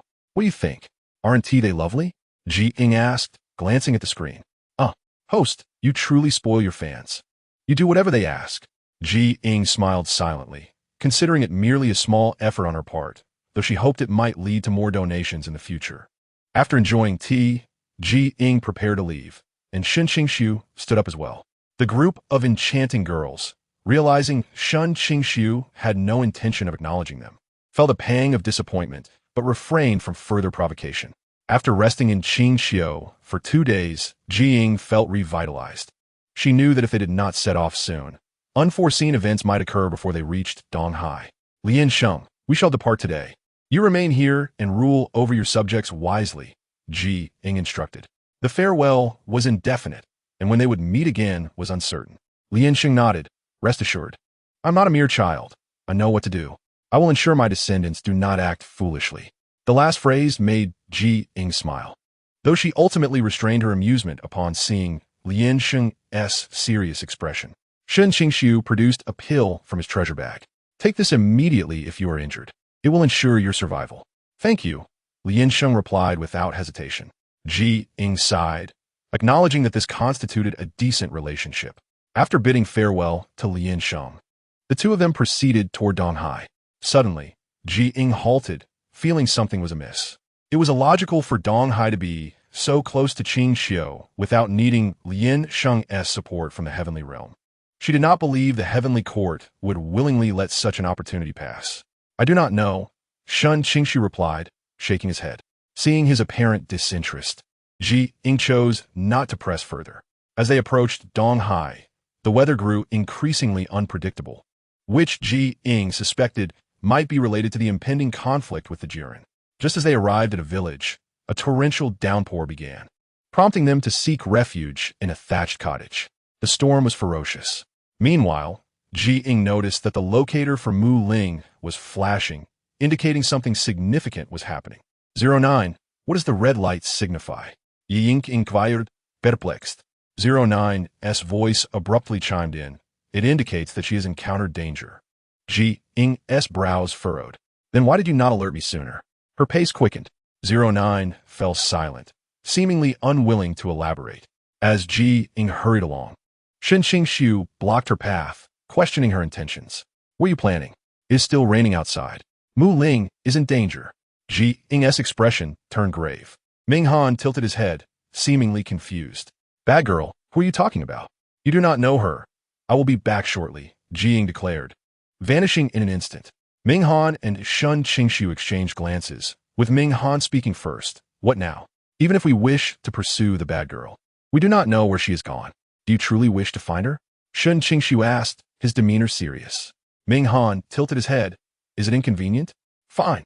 Shen Qingxu said nothing more and took out a piece of paper from his treasure bag, folding it into a paper butterfly. Whatever he muttered, the butterfly flew in the direction Ying had vanished. Ming Han, glancing at the torrential rain, felt a moment of disdain. However, with Shen Qingxu already braving the storm, he felt compelled to follow, lest he appear indifferent to Ying's plight. Just as Ming Han prepared to step outside, the rain intensified, pelting him painfully. Is this even rain? He complained, looking up, only to be stunned by the sight of a half-human, half-fish creature above him. You despicable Taoist! Ming Han shouted. The Jiren, armed with a harpoon, noticed Ming Han and hurled it in his direction. Fortunately, Ming Han was quick on his feet, evading the attack. Shen Qingxu, already in pursuit, heard Ming Han's commotion and glanced back at the paper butterfly now drenched. Ultimately, he turned back to find Ming Han. Ming Han, who detested rain, suddenly realized it was not rain at all, but the spittle of the Jiren. Trembling in fear, he exclaimed, "How disgusting!" Transforming into his human form, the young boy wore a serious expression, wishing to eliminate the Jiren immediately. The creature, noticing Ming Han, became even more salivating. What a little fellow, the Jiren leered, fixated on Ming Han's face, even as Ming Han unleashed his spells. Whether it was Ming Han's weakness or the Jiren's strength, the latter remained unfazed despite Ming Han's repeated attacks. Bang, bang, bang. The Jiren gathered its spittle into a ball and hurled it at Ming Han. The first ball was dodged, and the next few missed as well. Just as Ming Han felt a surge of exhilaration, the Jiren conjured yet another spittle ball, which struck him squarely in the face. Instantly, Ming Han was enveloped in a fishy odor, feeling slimy all over, the sensation utterly repulsive. Wah! He cried. How can such a vile creature exist? At this age? Still playing with spit. Oh, my heart aches for our little darling. Why is this Jiaoran so disgusting? Do not cry. Quickly find a bad girl and take a bath. Otherwise, the stench will be unbearable. Where's the host? I now command you to protect our little darling. Soaked to the bone, Ying was nearing Mu Ling's location when she suddenly noticed the red indicator on the locator had disappeared. 09. Does this mean Mu Ling is no longer in danger? Ying paused to ask. 09 replied dismissively yes. The most crucial part was that someone had promised to reward her. There is no need for concern. With Mr. Shen here, Ming Han will be safe. I will find him now, Ying declared, hastening her steps. For love's sake, a fan has gifted the host a private jet, equivalent to 3,000 points. Ying's eyes widened in shock. Are those who adore Ming Han truly so generous? This is utterly extravagant. It would take me ages to accumulate 3,000 points. By the time Ying realized it, Ming Han had already been struck by several spittle balls, making it difficult for him even to cry out, as each gentle breath filled the air with the horrid odor of the Jiaoran's saliva. With the addition of Shen Qingxu, the number of the Jiaoran increased dramatically. What began as one Jiaoran swiftly transformed into 4. Standing at the entrance of the village, Ying yearned to assist, when suddenly a mass of dark energy materialized in the downpour. Its abrupt appearance took Ying by surprise, leaving her unresponsive until she was ensnared. This numbing sensation felt alien to her as she brandished her sword, aiming to strike, yet each attempt met only air. If you wish to perish, then do not spare me, Ying declared with a steely voice, aware that this creature, the Tao Wu, could comprehend her words, its true form concealed within the darkness. She swung wildly, but suddenly felt a sharp pain in her arm, robbing her of strength. In an instant, she found herself suspended in midair, her body limp and devoid of rigidity. Amidst a cacophony of sinister laughter, Ying succumbed to unconsciousness. As she lay unconscious, the Tao Wu revealed its true form. Gaping wide, prepare to consume her whole. Vile creature, silence yourself. Ming Han charged forward to shield Ying. Although drenched in saliva, its resolve was unwavering. Upon noticing their plight, Shen Qingxu rushed to provide aid. The transformed Tao Wu, resembling a grotesque fusion of tiger and pig, opened its maw wide, drawing everything, including the Jiaoran still engaged in battle, towards it. Shen Qingxu cradled the unconscious Ying in one arm while wielding the demon-slaying blade against the Tao Wu. Having devoured 4 Jiaoran, the Tao Wu smacked its lips, its piercing gaze fixated upon Ying, as if her unconsumed state were a personal affront. Just as Shen Qingxu prepared to confront the beast with unwavering determination, it unexpectedly fled. What now? Ming Han exclaimed. Panic etched across its features. Ying's pallor was alarming. Her breath faint, resembling one on the brink of death. Take her to shelter from the rain, Shen Qingxu instructed. I will pursue it. If we fail to capture the Tao Wu today, it may return to provoke us. But why does it fixate on Ying? Ming Han, struggling to carry Ying, who was taller than itself, made its way to a nearby thatched hut. You wretched girl, you still have not helped me find the Tun Tianju. You cannot come to harm, Ming Han fretted. After Shen Qingxu departed, no further word came, leaving Ming Han to vigilantly guard Ying's side. Concerned she might catch cold, it even stoked a fire, hoping to warm her. Wake up, you wretched girl, Ming Han implored, facing Ying's unconscious form for the first time. Yet, there was no response. In the flickering firelight, Ying's complexion appeared ghostly pale, her lips a ghastly shade of black and purple. How could the host die? This cannot be real. The host acts so convincingly. Lying still for hours is truly astonishing. Do not cry, dear one. Mother will reward you with points to save the host. However, Ming Han was oblivious to the barrage of comments, its brow furrowed with worry that lingered. As it felt Ying's temperature plummet, dread washed over it. You wretched girl, you have yet to assist me in finding the Tun Tianju. I will not allow you to perish. The words dripped with a mix of pride and deep concern. Although Ying had yet to guide it to the Tun Tianju, her presence had revealed other beauties of the world. Suddenly, footsteps echoed outside. What could it be? Shen Qingxu was startled by Ming Han's words. Ming Han's eyes were brimming with tears. Could I deceive you? Shen Qingxu hastily entered. Ying's damp clothing had dried by the fire. her face appearing ashen and her breath significantly weaker. He checked her pulse, discovering it faint, barely a heartbeat. I was gone for only an afternoon. How could she have deteriorated so? Shen Qingxu glanced at Ming Han. How would I know? I have never cared for anyone. Ming Han averted its gaze. Now is not the time for such discussions, he said, producing a pill from his bag to administer to Ying. Yet, no matter how he tried, she would not swallow it. What now? She refuses to take the pill. Could it truly be the end?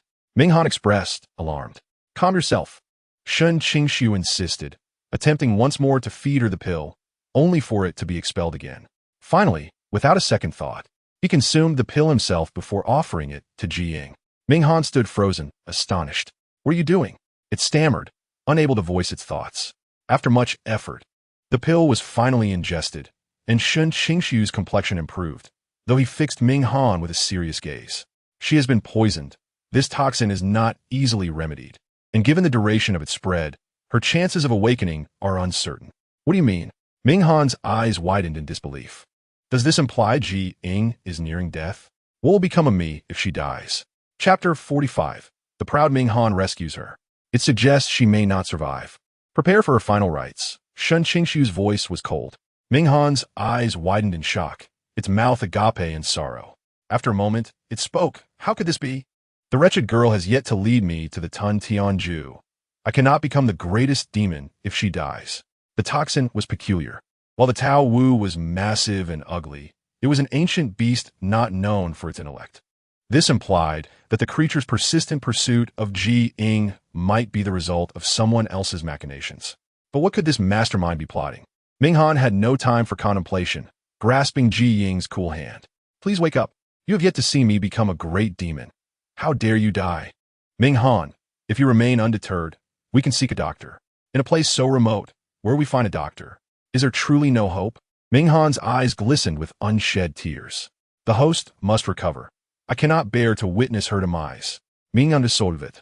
The only way forward was to let Ying drink its blood. Just as Zhou Foran had been saved from death by its blood, so too would Ying be rescued. Ming Han took a small knife and sliced its wrist, positioning the wound before Ying's lips.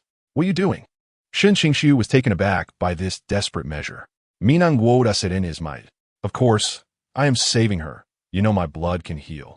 Shen Qingxu pursed his lips. While he too wished for Ying's survival, he was powerless without a better antidote. Without further comment, he turned to leave the thatched hut. Hey, you wretched Taoist! Ming Han called out weakly. Shen Qingxu paused. What is it? Are you not curious why I wish to save her? Ming Han's voice was faint. Shen Qingxu remained silent. What could the reason be?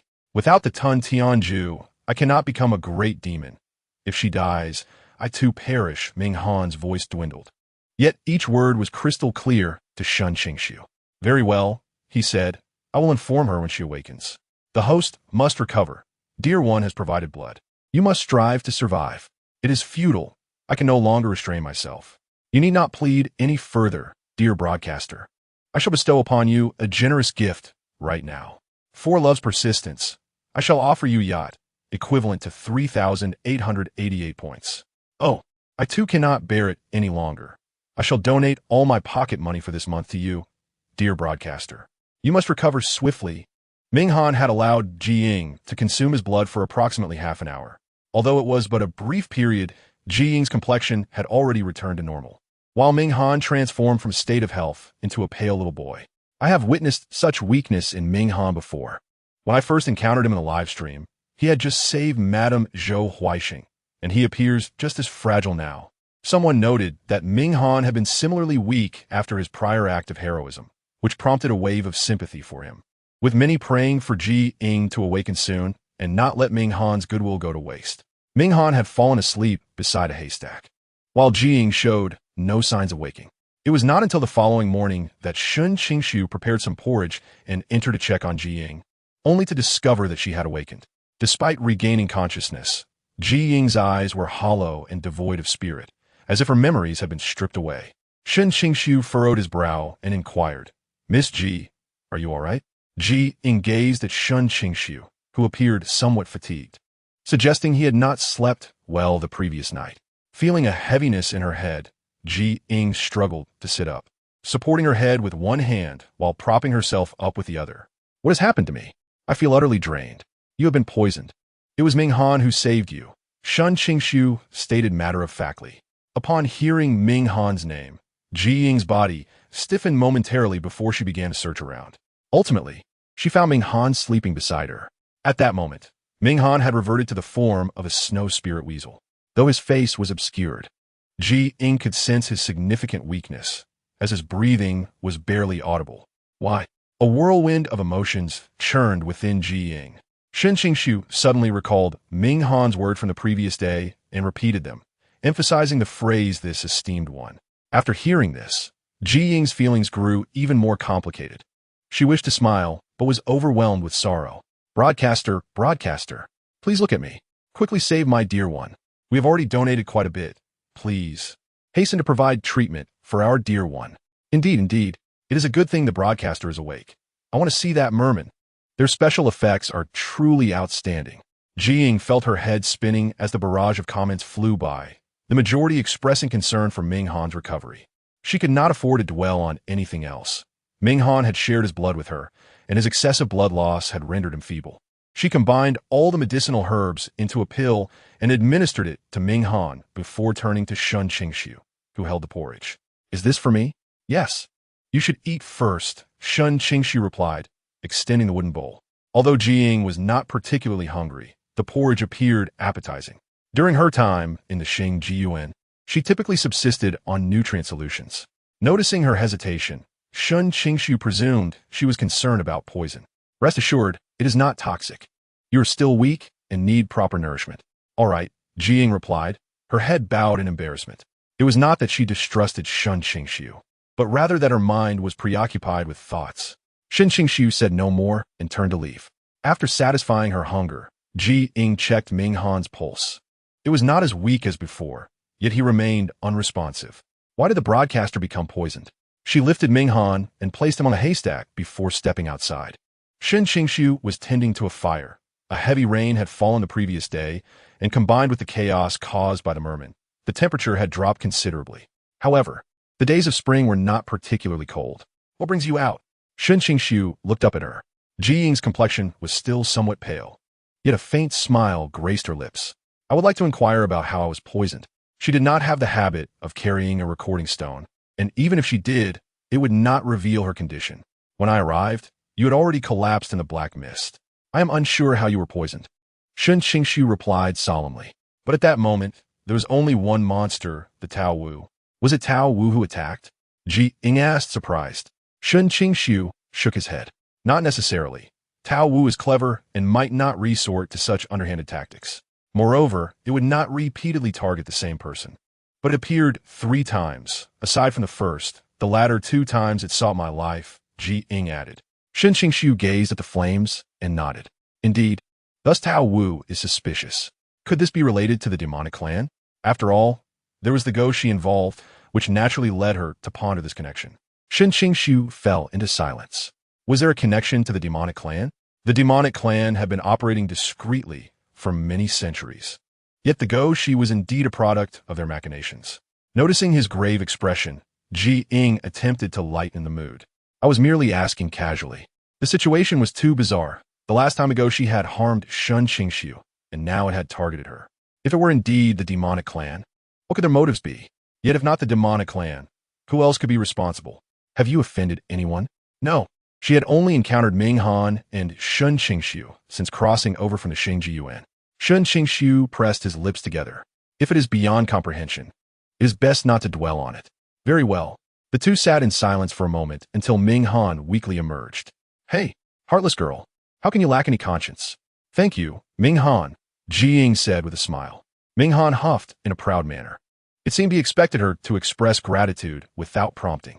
However, despite his pride, he nuzzled against Ji Ying.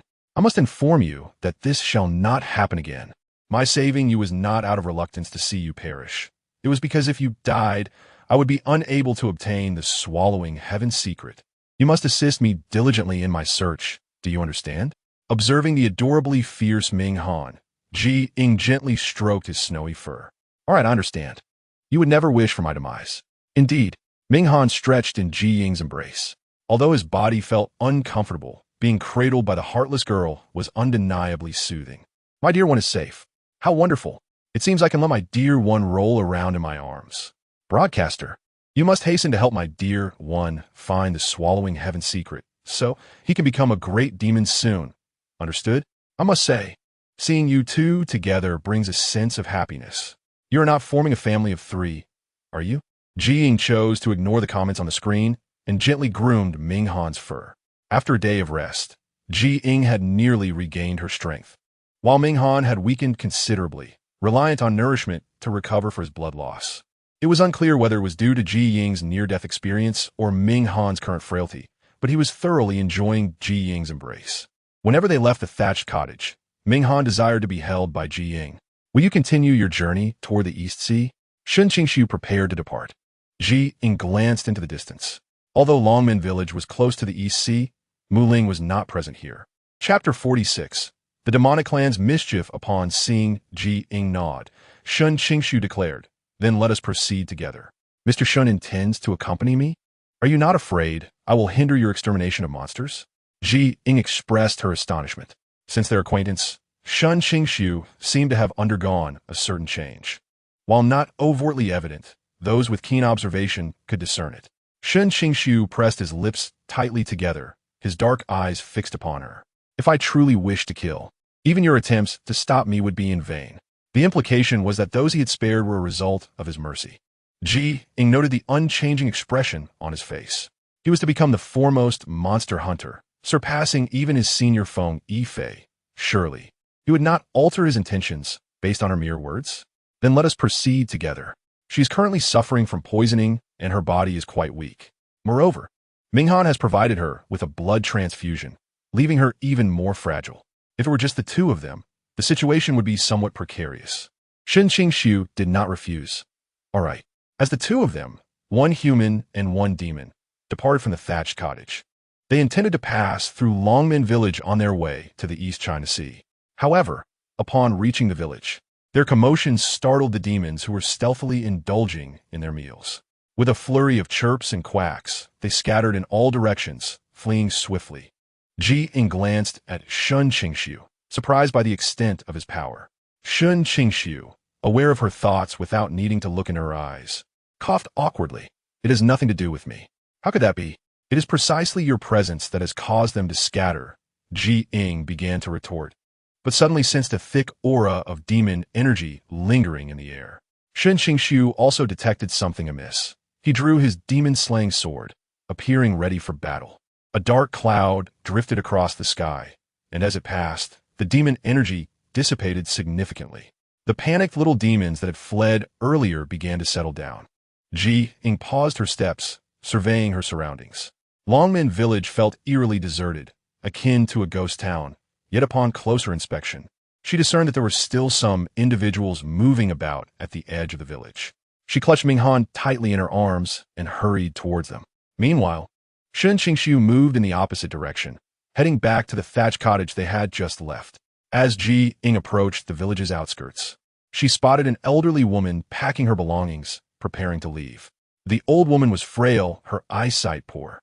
Ying hesitated for a moment, her delicate features tinged with embarrassment. "Grandma, I am not a little rabbit." Hearing the unfamiliar voice, the old woman's face momentarily revealed a hint of disappointment, followed by a wry smile. Indeed, the little rabbit was long devoured by that pack of beasts. How could it possibly be here? Ying's beautiful brows knitted slightly as she softened her tone. "Grandma, was the little rabbit a Baitu Jing? What kind of beast devoured her? You must leave quickly. If you linger, you may also be treated as food." The old woman suddenly warned in a hoarse voice. Ying wished to inquire further. Yet the old woman had already begun to shuffle away with her basket. Though her pace was slow, each step was resolute. Was the little rabbit truly a Baitu Jing? For now, it seemed the old woman was aware of something, claiming that her little rabbit had been consumed by beasts. A wave of sorrow washed over Ying. Perhaps the little rabbit had taken care of the old woman before, and now, seeing her alone, it stirred her heart with sadness. Shen Qingxu observed the old woman from a distance as she trudged forward, stumbling several times and nearly colliding with tree branches, only managing to evade them by instinctively raising her hands. Ying turned to him, Did you discover anything? That cloud lingered over the thatched cottage where we were earlier. Ying fell silent, pondering whether it was intentional or coincidental. This brought to mind the ancient beast, the Wuwuwu, which had descended to cause her trouble. Before Ying could speak, Shen Qingxu continued. I found traces of the demon clan in the thatched cottage. I suspect that the demon energy we sensed earlier was merely a fade. Another demon clan? Ying exclaimed indignantly. Why are they appearing so frequently lately? In the Qingxu era, the demon clan had been remarkably discreet, unlike their current brazen antics. Suddenly, Ying appeared to have an epiphany and looked urgently at Shen Qingxu. Is it possible that all of this is orchestrated by the demon clan? What? Shen Qingxu was perplexed by her words. Ying realized the implications but quickly dismissed them as unlikely. The demon clan typically operated in secrecy. Yet their recent overt actions suggested they might be coerced by someone. It could also be a demon or even a deity. Ying gazed at the azure sky, contemplating that regardless of who was behind it all, their aim might be to sow discord among them, inciting mutual destruction. Girl, have you come to any conclusions? Shen Qingxu inquired as Ying snapped back to reality, instinctively shaking her head. No, I was merely speculating. It seems overly blatant for a frame-up. It's hard to say. Shen Qingxu replied cautiously. Ying disregarded his thoughts, adding the demon clan's location to her tracker, wishing to monitor them with the same urgency as her task to locate the offspring. However, a message appeared in the comments. Sorry, your points are insufficient. Please try again later. Ying was bewildered. 09, what does this mean? The functionalities in the live-streaming backend were numerous, many of which she had not utilized during her time in the Qingxu. Yet now everything seemed to require points. Host, the prompt indicates that unlocking requires 20,000 points. Did you not notice? After disabling the comments, Ying finally saw the daunting figure of 20,000 points. Her lips twitched, but you did not mention this before. Could you perhaps extend a discount since this is my first time using it? Apologies, host, but the point exchange for functionalities is preset. Discounts can only be granted by returning to the Qingxu. Ying fell silent at 09's words. Without a major demon causing trouble, the cloud was no longer a concern. Ying ceased negotiations with 09, recognizing the futility in continuing. Recently, she had not utilized her points much, leaving her account with 15,000, most of which were accrued for Minghan. She glanced down at Minghan, reasoning that it was for their mutual protection and temporarily employing them should pose no significant issue. Bad girl? Minghan, with eyes closed, sensed Ying's gaze. Ying's heart skipped a beat. What's wrong? Are you feeling unwell? Ha! Why does the host suddenly seem guilty? Host, you aren't planning to plot against our little one, are you? You mustn't. Little one, be alert. Don't let the host sell you off without your knowledge. Ying clarified. That is not the case. Please don't jump to conclusions. As Minghan observed her talking to herself again, he closed his eyes to rest, fully aware that he was bound to Ying, whose every action must ensure his safety. At that moment, dark clouds loomed ominously, even more ferocious than before, and soon a light drizzle began to fall. Shen Qingxu caught a whiff of a foul odor and turned to Ying. It's the Jiren. Here again? Ying shot an irritated glance at the sky. They sought refuge under an eave to escape the rain, yet the Jiren had already spotted them from above, launching their saliva balls one after another. Fortunately, the agility of Ying and Shen Qingxu allowed them to evade the incoming projectiles. Armed with tridents, the Jiren charged at the two of them. Ying drew her sword, engaging them in combat. The sounds of battle mingled with the patter of rain in the night. This time, 10 Jiren appeared, their faces twisted in ferocity, with human torsos and fish tails, each emanating dark energy. Shen Qingxu recognized this as the aura of the demon clan. What surprised him was the collaboration between the Jiren and the demon clan. Was it possible that the demon clan had promised the Jiren something, using them as scapegoats in this conflict? While he pondered this, Shen Qingxu ruthlessly dispatched the Jiren. Ying, burdened by carrying Minghan, found her movements cumbersome and nearly fell victim to a trident on several occasions. After dispatching the 5 Jiren surrounding him, Shen Qingxu swiftly moved to assist Ying. After the span of a joss stick, their fierce battle finally reached its conclusion. Ying and Shen Qingxu were drenched, appearing quite disheveled. Let's take a moment to rest, Shen Qingxu suggested as he entered the undamaged thatched cottage. Ying nodded, and Ming Han, due to its extreme weakness, remained undisturbed by the commotion. After kindling a fire, their garments were quickly dried. Shen Qingxu gazed at the flames and remarked, "It seems they are investigating something, perhaps even attempting to capture you. What sort of individual have you offended? If she were aware, she would not be sitting here, equally troubled. Mr. Shen, do you think it is possible that both the merfolk and the Taowu are being directed by the same person?" Shen Qingxu looked at her earnestly across the fire. It is hard to say. If even Shen Qingxu was uncertain, the situation must indeed be dire. What should they do next? Ying's first thought was to contact the leader. 09. Can you assist me in reaching the leader? Ying fell silent at the mention. She certainly lacked the authority. Upon her arrival, aside from the 09 system, she had no connections to the Xinjiang. You lack the necessary permissions? It does not matter if you cannot communicate in real time. Cannot you send a text message? Apologies. The system currently lacks the capability to contact Xinjiang. Please abide by the rules and proceed step by step. Do not harbor illusions of shortcuts. Ying merely wished to inquire whether there had been changes in Xinjiang that could explain the peculiarities they were experiencing here. She frowned. Cannot you assist me? I do not intend to seek shortcuts. I regret to inform you that I cannot help. Ying sighed. 09 was utterly devoid of sentiment. Shen Qingxu observed Ying illuminated by the firelight, her expression contemplative, brows furrowed. Could it be related to the murder of his kin? If both are connected, then the perpetrator must be a demon, closely allied with the demonic clan, as it would be impossible to leverage them against Ying otherwise. Suddenly, Shen Qingxu appeared to have an epiphany, eyes wide open. Previously, he had inquired whether Ying had offended anyone. Could it be possible that her assassination was a consequence of his own actions? Shen Qingxu's throat tightened, especially upon noticing Ying had closed her eyes to rest, filling him with a profound sense of guilt. Ming Han lazily opened its eyes. Why is that foul Taoist staring at the bad girl? Could it be that he has truly developed feelings for her? Upon witnessing Ming Han's vigilant gaze, Shen Qingxu shut his eyes once more. If Ying was indeed embroiled in danger because of him, he must eradicate this latent threat. Did I not just see that correctly? The handsome gentleman's gaze towards the streamer seems rather unusual. Indeed, there's a hint of complexity, perhaps a touch of other sentiments. TSK. Could it be that the handsome gentleman is falling for the streamer? Ha! Count me in as a fan. After a night of rest, they washed up and consumed a modest meal before preparing to explore the vicinity of Longmen Village, intent on discovering what the merfolk sought. Their wanderings led them to the mountains behind Longmen Village.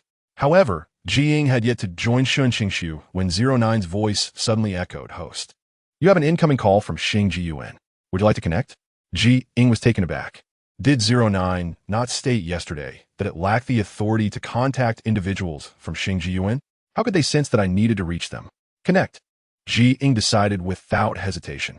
09 did not connect immediately, but instead inquired. This call will cost 10 points per minute. Do you confirm you wish to connect? Connect. Ying gritted her teeth, realizing 09 was indeed a leech, nay a points vampire. Soon, the call was connected, and Ying saw a woman's image appear in the virtual interface above.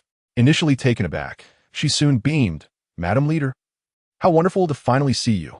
Dressed in a form-fitting black outfit, Madame Yingling greeted her with a warm and affectionate smile. "Little Ying, it has been a long time. How have you fared in the primordial era?" "I am well, madam, though I have encountered some trouble recently," Ying replied, her expression troubled. "What danger have you faced? You may confide in me. I will offer my unconditional assistance," Yingling replied with utmost gentleness. At that moment, 09 interjected, "Host, attempting to seek shortcuts signifies task failure. Please consider carefully." "Understood." I did not agree. Ying's expression turned cold. Even without 09's reminder of the broadcasting rules, she would not hastily request assistance from Madam Leader, as she had only met her a few times during her time at Xinjiang. In her memory, Yingling had always appeared as a rather cold woman, yet now she wore a visage of warmth. Perhaps the destruction wrought by demons upon Xinjiang had led her to place her hopes on Ying, hence the absence of harsh words. "Little Ying, on behalf of everyone in Xinjiang, I thank you. Though I cannot accompany you through this peril, I can help you resolve your issues." Implicitly, Anything Ji Ying voiced would be addressed. Ji Ying waved her hand. Thank you, madam. No need for such formality. Since this task was assigned by the leader, I shall exert myself to fulfill it. Excellent. Your words bring us great reassurance. Yinglang paused before continuing. However, I must caution you that the path ahead may prove more arduous. You must exercise caution and vigilance, as it will not be as easy as at home. Understood. I am aware. After concluding the call with Madam Leader, Ji Ying noticed a deduction of 100 points. She gasped in shock. Although the call lasted merely 10 minutes, it felt as though a century had passed. Despite Madam Leader's ever-gentle smile, Ji Ying sensed an underlying complexity within it, yet she could not discern what it was. Bad girl, what are you pondering? Ming Han leapt from her embrace. Ji Ying shook her head. The demonic energy here is quite heavy. I find it strange. Suddenly, a tremendous sound erupted nearby, akin to celestial stones crashing to the ground.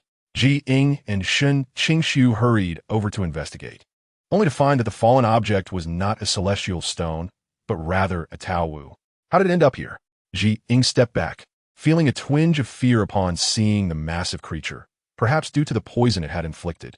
Though this fear did not stem from within, a fleeting sense of apprehension lingered. Shen Qingxu approached to examine the Taowu's injuries. It was breathing, yet appeared extremely weak. It seemed to have sustained severe wounds. Shen Qingxu glanced at Ji Ying, who stood frozen.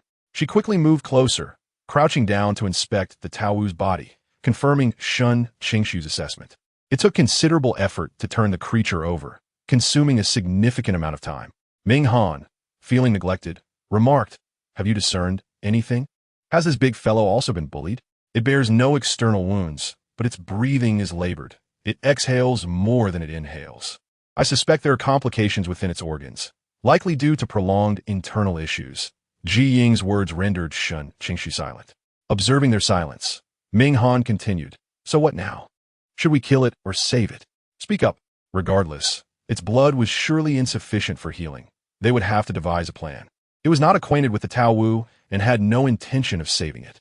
I suspect that Zai Zai is reluctant to sacrifice its blood to save this colossal creature. However, Zai Zai, fret not. The streamer is not one to lack discernment. The little expression on Zai Zai's face is utterly adorable. How could such a charming snow spirit weasel exist? This behemoth bears a resemblance to a chimera, and has it not caused harm to the streamer? Why, then, would one seek to save it?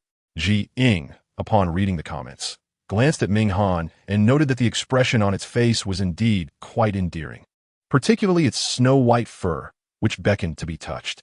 There's an air of mystery surrounding the situation. What are the streamer's intentions moving forward? Ji Ying shook her head in confusion. This matter lies outside her assigned tasks, and she genuinely does not know how to proceed. Shen Qingxu circled around, stamping his foot and calling out, "Land God." Moments later, an elderly figure with white hair emerged from the earth, leaning on a staff taller than himself. The old man surveyed the area and then spotted Shen Qingxu, his gaze immediately drawn to the remarkably long legs.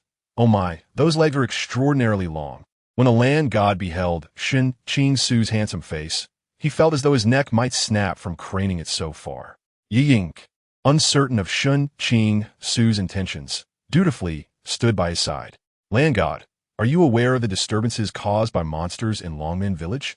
Shen Qingxu sheathed his demon-slaying sword. The land god looked perplexed. "I was not aware. However, there have been many low-ranking beasts roaming about.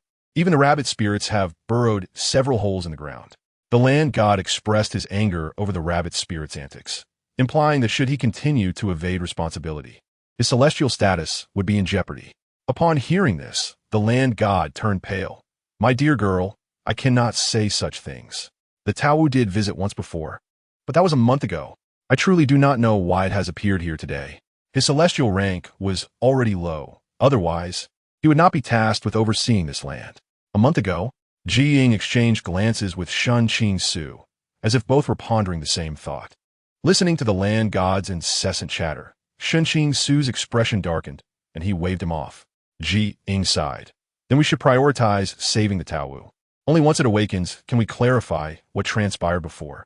"Are you truly so benevolent?" Shen Qingxu's tone turned cold. "Let us not forget that it nearly cost you your life." Ying shrugged. What do you propose we do? While I may not be inherently kind, should we not actively seek evidence until the truth is revealed? Ask Ming Han. It was he who saved you. Whether he will allow you to save the Taowu is another matter, Shen Qingxu replied, a hint of irritation in his voice. He was aware of Ji Ying's penchant for rescuing monsters. Surely, one should discern between good and evil. Ji girl? Ming Han? A melodious male voice rang out nearby. Chapter 48. The merman aspires to be king. Had it not promised to remain in Qingxiu to assist the heavenly court in dealing with the malevolent merman? Lien Sheng approached, his previous sorrow now absent from his countenance.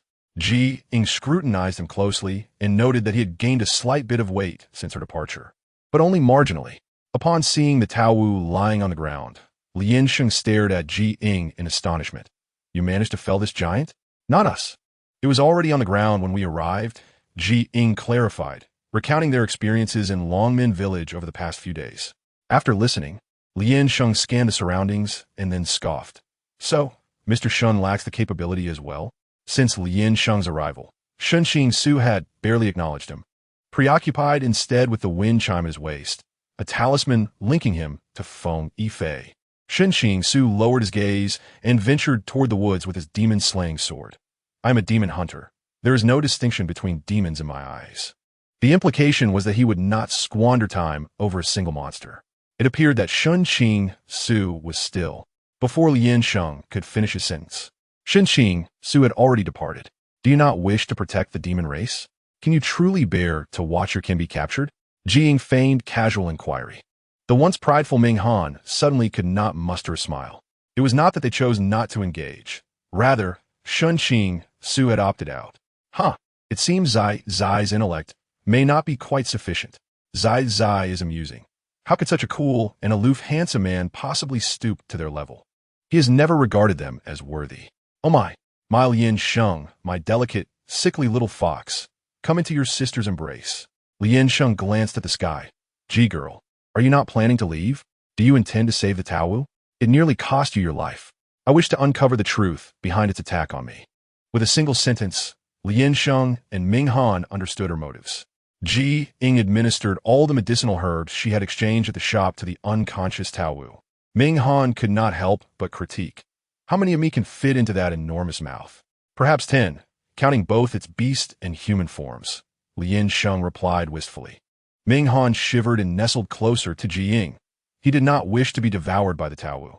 Fortunately, Ji Ying had not returned the demon refining jar to the old woman at Jibao Gu, instead tossing the Taowu inside. Its fate would now rest with the Taowu itself. However, for such ancient demon beasts, the best outcome would be to attain consciousness. The worst would merely render it a simpleton, consumed only by the desire to eat and drink. Ji girl, we shall meet again if fate allows. Lien Sheng did not inquire where Ji Ying was headed, but he had tasks to attend to and could not linger. Ji Ying, concerned for his well-being, stepped forward. Ming Han and I will accompany you. Mr. Shen mentioned that this uprising of the merman is likely instigated by the demon clan. Even without the demon clan's involvement, the merman would be loath to submit to the heavenly emperor. Lien Sheng's words garnered Ji Ying's newfound respect. Indeed, it was true. The merman could inhabit any ocean beyond the East Sea. Claiming dominion over the seas was hardly an exaggeration. Yet, the ocean was also home to the dragon clan, beings created by Pangu and other deities like Nuwa. Since the battle between the heavenly court and the demon clan over 1,000,000 years ago, which resulted in victory, the dragon clan had retreated, while water dragons and other offshoots became rulers of their respective waters. To date, the only divine dragon visible in the 9 heavens was the Azure Dragon Emperor, whom Ji Ying and her companions had sought previously. However, the Azure Dragon Emperor had since abdicated and refrained from intervening in mortal affairs or the matters of the demon clan and the other realms. Ji Ying gazed upon Lien Sheng's frail yet resolute face, further solidifying her determination. Then I shall certainly accompany you. Coincidentally, I too need to travel to the towns near the East Sea. Indeed, a cunning woman is not one to overlook the finer details. Lien Sheng, do not underestimate her. Ming Han reclined in Ji Ying's embrace, crossing his legs in a relaxed manner. Though she spoke thus, Lien Sheng remained concerned. This time, there are over 10,000 mermen. Their objective is to rebel against the heavenly court, aiming to establish their own realm. The remainder of Lien Sheng's thoughts went unspoken, yet Ying comprehended. The current world consisted of 6 realms: gods, immortals, demons, monsters, mortals, and the underworld. Should the mermen aspire to expand into their own realm, they would likely encounter considerable hardships. In the past, during the separation of gods and demons, the 3 realms had already endured great suffering. With the addition of 3 more realms, even if one disregarded the divine and immortal beings, it was likely that ordinary mortals would suffer as well. Let's go. I shall accompany you. Perhaps among the mermen, I will find the one I seek. Since Ying was insistent on joining, Lien Sheng could not dissuade her, and thus permitted her to follow. The trio of 1 human and 2 demons journeyed toward the East Sea. Meanwhile, after their departure, the mermen returned to Longmen village. But this time they left swiftly without finding anything. Ying and her companions took refuge in Yajiaomu village, situated near the East Sea. The original villagers had been escorted inland, and this area had long since become a battleground. Lien Sheng first went to rendezvous with General Wuwuwu, revealing that he was not the only one present. All fox spirits with over 500 years of cultivation had come along as well.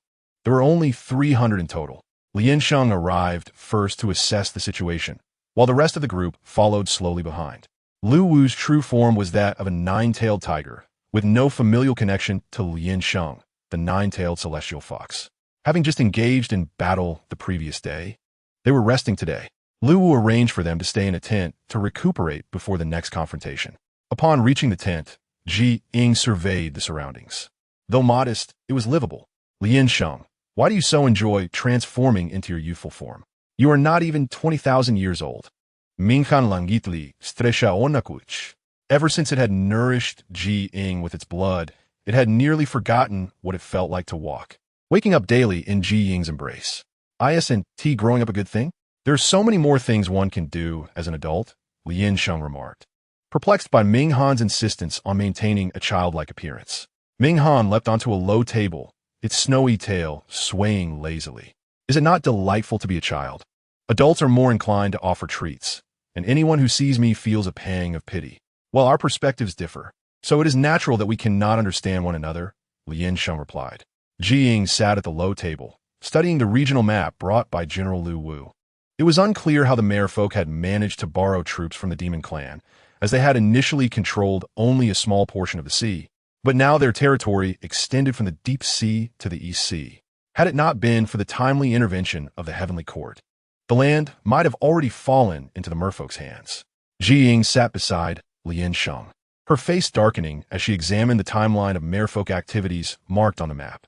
She looked up at the barrage of comments and noticed that Muling was near this village, specifically close to the shore of Mengshui in the East Sea. Mengshui, where fresh water mingles with the salty sea, was inhabited by villagers who cultivated both freshwater and saltwater fish, making their catch considerably more expensive due to the superior water quality. As for Ying's third target, Muling, it was unclear why this creature had ventured from the depths of Mengshui to the shore. Muling resembled a fish deity, possessing wings like a bird, and when vocalizing, it sounded like a mandarin duck. Once matured, Muling's presence near the shore would invariably lead to catastrophic floods that submerged villages. Throughout the Star Epic, any village near the sea had suffered under Muling's wrath, some so severely that centuries later, the land remained barren, eroded by seawater, transforming into ghost towns. Lien Sheng shook his head while examining the map. General Wuwuwu had only mentioned that the merfolk intended to engage in guerrilla warfare to exhaust their energy, indicating a looming major conflict. It seemed inevitable that the demon clan would lend them assistance. This thought left Lien Sheng feeling despondent. Should the demon clan intervene, it could lead to mutual destruction, and the ultimate victor would be uncertain. In the early morning before dawn, the sounds of battle erupted outside. Ying immediately grasped her sword in readiness, while Lien Sheng had already ventured out with his weapon in hand. Has the battle begun? Can the broadcaster share a live feed of Lien Sheng? We are devoted fans, and I wish to witness his valiant side. Another voice chimed in. Absolutely. Thank you, broadcaster. I will reward you. Please take good care of Ming Han and ensure your own safety. Understood. Thank you. I appreciate it. Ying, not one to be stingy. Exchange points for a live feed that now displayed Lien Sheng alongside Ming Han. As Ying stepped outside, she suddenly caught sight of a familiar azure silhouette. Mistaking it for Shen Qingxu, she realized it was the disheveled Feng Yifei. Mr. Feng? Ying soared into the air. The merfolk were advancing, spurred on by the turmoil, and a light rain began to fall, each drop bringing a chilling sting. During her conversation with Feng Yifei, merfolk continued to swarm in, appearing as numerous as locusts.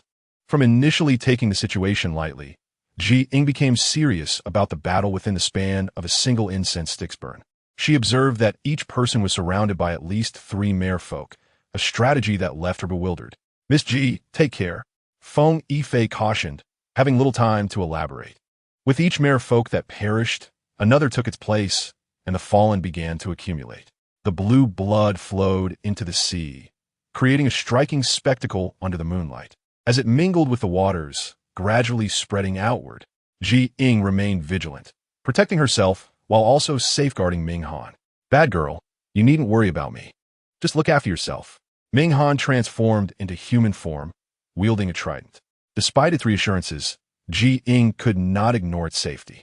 As she reached the tent, exhaustion overwhelmed her, and she collapsed. The others succumbed to sleep as well. Fortunately, after the loss of many merfolk, the onslaught ceased, allowing them to rest. After 3 days, Ying finally regained her strength. Oh heavens, it was terrifying. The merfolk's blood is blue.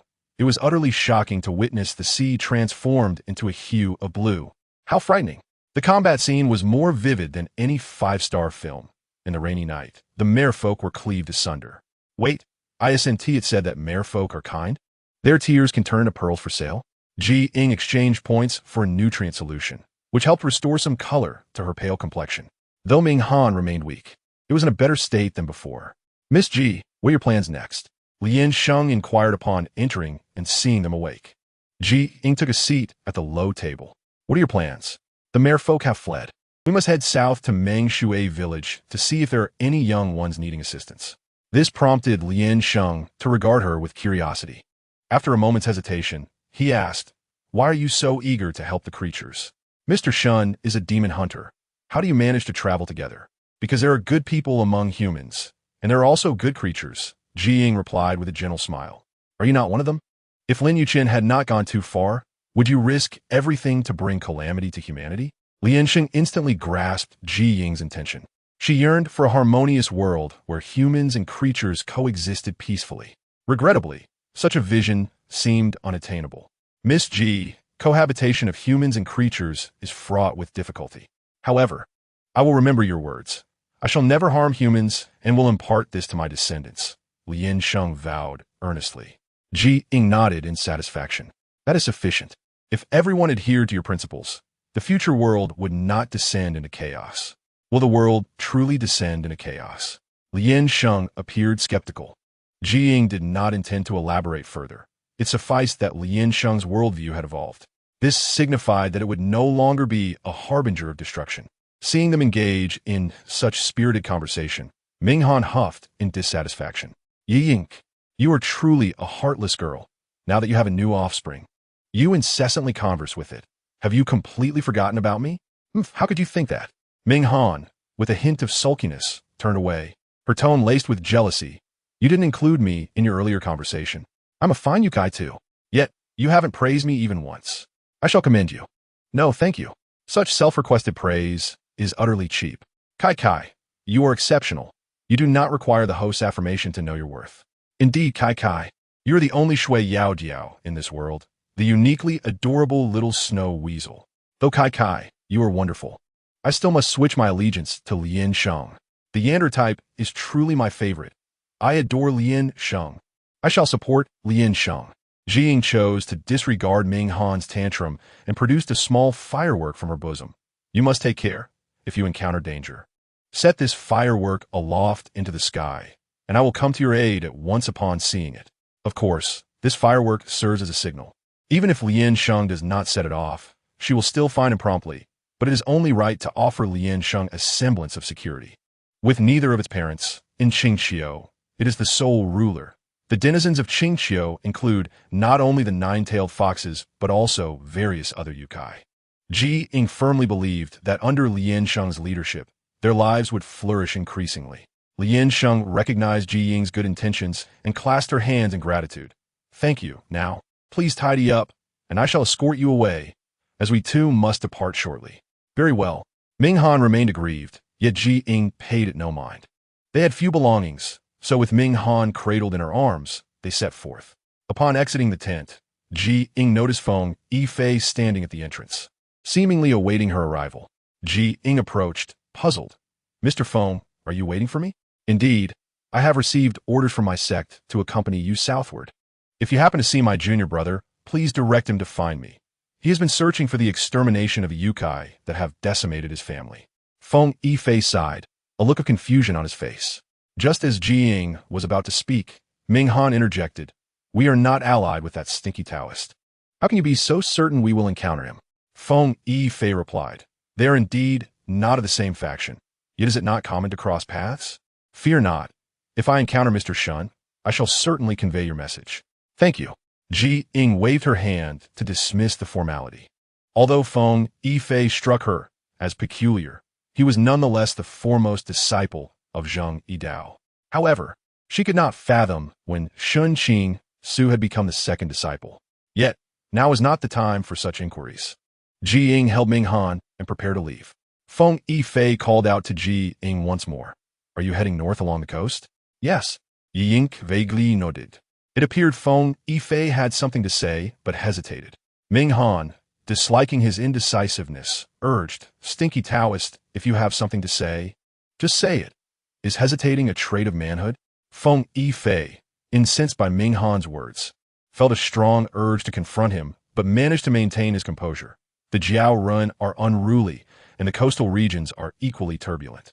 The Ying tribe is causing distress among the populace. Ji Ying was taken aback that Feng Yifei was concerned about the Ying, her expression reflecting surprise. I have just come down from the north. I suspect the Ying intend to take advantage of the chaos caused by the Jiao Run to seize what they can. I advise you to exercise caution. Understood. Thank you for the warning, Mr. Feng. We shall be vigilant. Very well, I shall take my leave. Feng Yifei, along with Lian Sheng and the celestial troops, departed southward. Ji Ying was not overly astonished by Feng Yifei's awareness of the Ying mischief.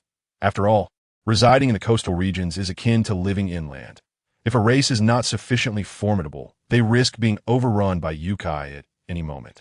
The Ying tribes mingling with mortals at this juncture likely indicates that more than just the Mu Ling family is in peril. However, the locator did not indicate any distress signals from Mu Ling, suggesting that no calamity had yet transpired.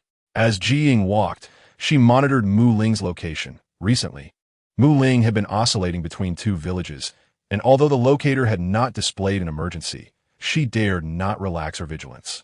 What kind of tribe is the Ying? Are they akin to the Jiaorin? The host seems quite concerned about the Ying. Could it be that they have been corrupted by the Jiaorin? The handsome man has not appeared for quite some time. Does the host not miss him at all? Speaking of Shen Qingxu, Ji Ying paused her steps. He has his own affairs to attend to. He was never aligned with us, so it is entirely normal for you not to see him. Noticing some comments expressing regret, Ji Ying glanced down at Ming Han. Does Ming Han not capture your attention?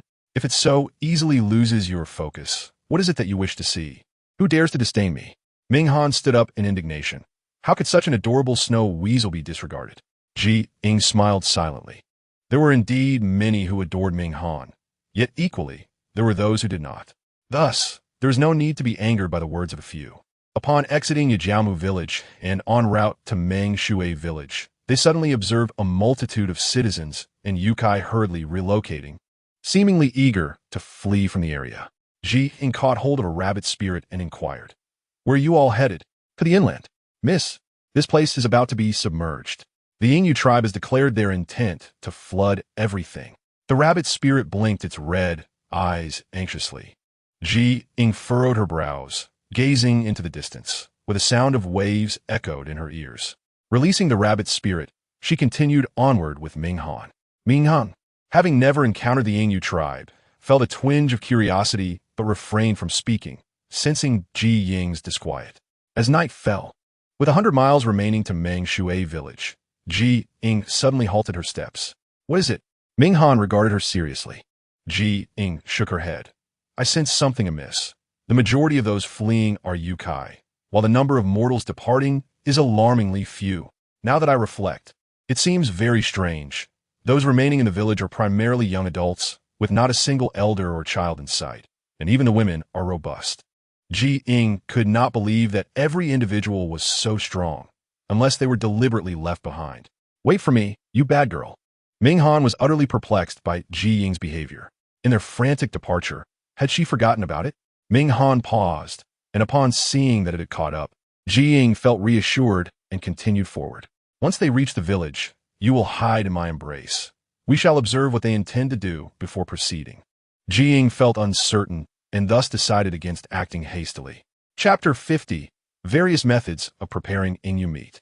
The human and yokai arrived at the previously traversed village, which bore no name at its entrance, only a nameless stone, prompting Ying to take note.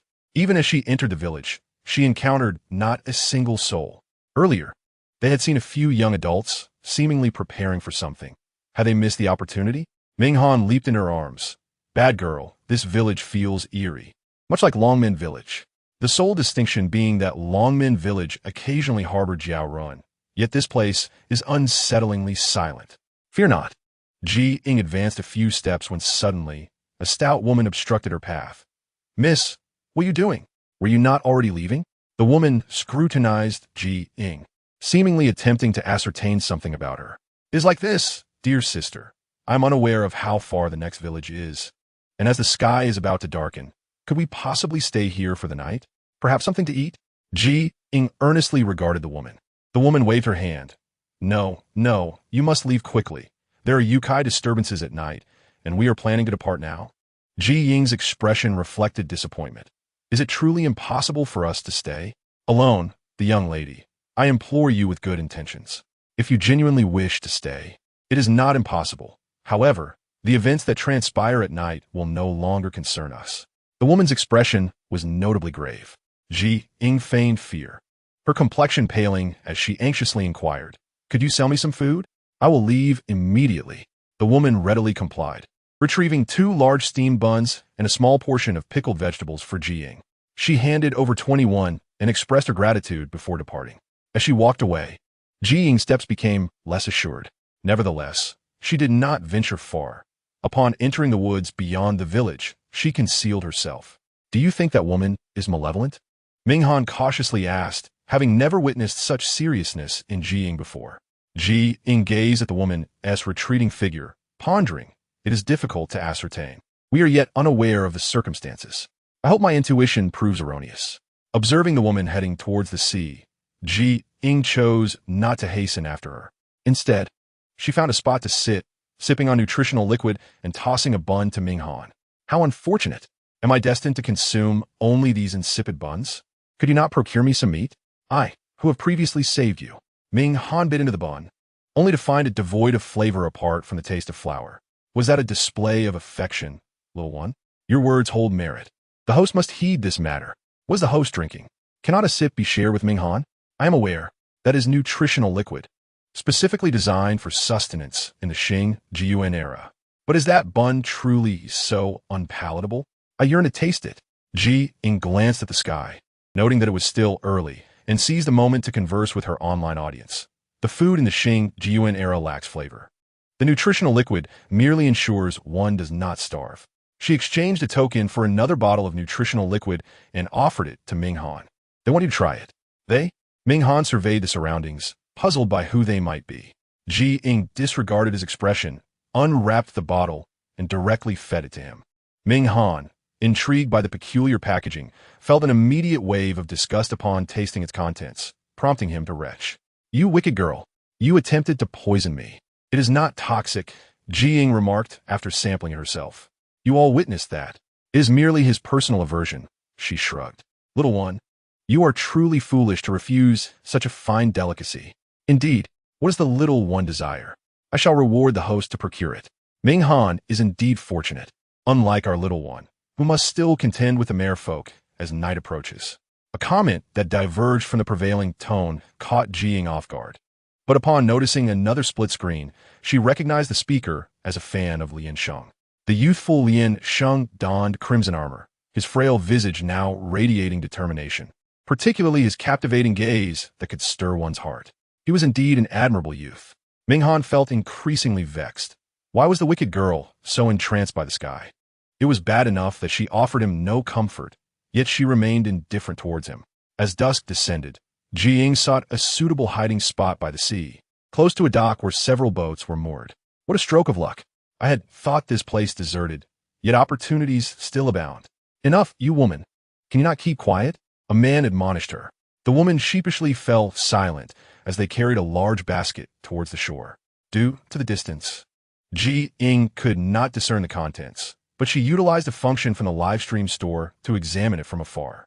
Upon recognizing the items within, her countenance drained of color. It is the winning fish. Ying guspet. Minghan followed her gaze, unable to see anything at first. He picked up a small stick, mimicking Ying and peering through it. Moments later, he discerned the contents of the basket and looked at Ying with a peculiar expression. Wicked girl, is that truly the winning fish?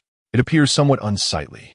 Each winning fish was not particularly large, akin to an ordinary carp, save for their fins resembling bird wings, creating an odd appearance. The fish in the basket were all deceased.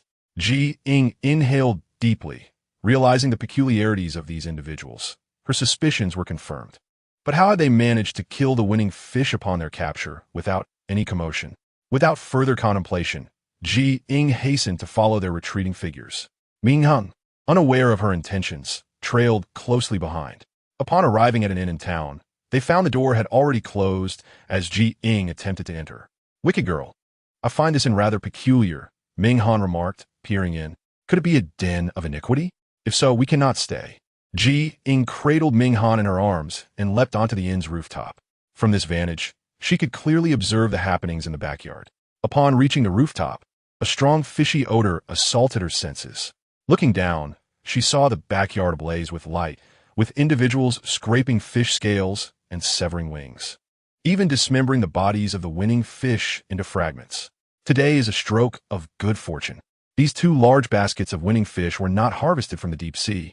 Indeed, ever since people learned that consuming winning fish can bolster one's strength, demand has surged. If we persevere for a while longer, we shall soon retire. Yes, let us exert ourselves to complete our tasks.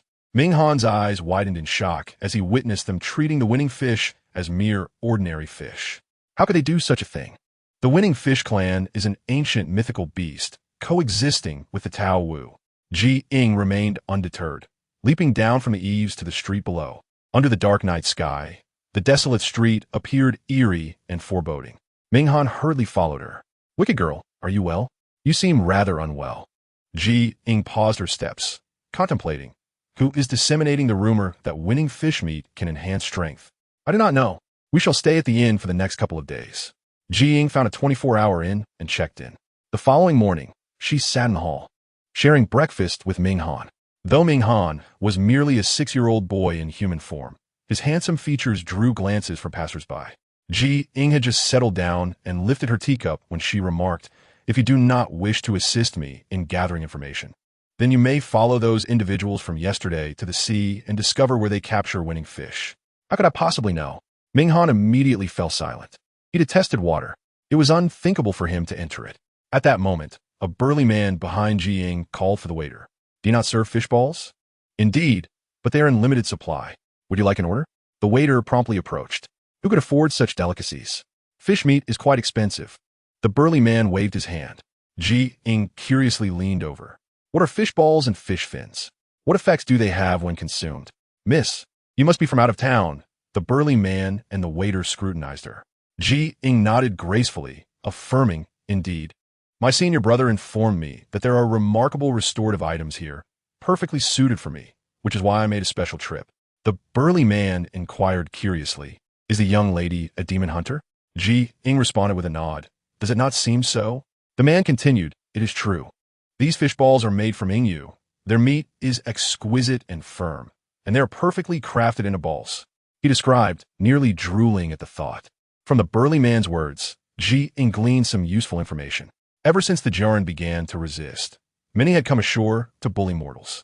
Initially, they sought demon hunters to capture the Yingyu, but there were simply too many of them, coupled with the flooding that plagued several villages.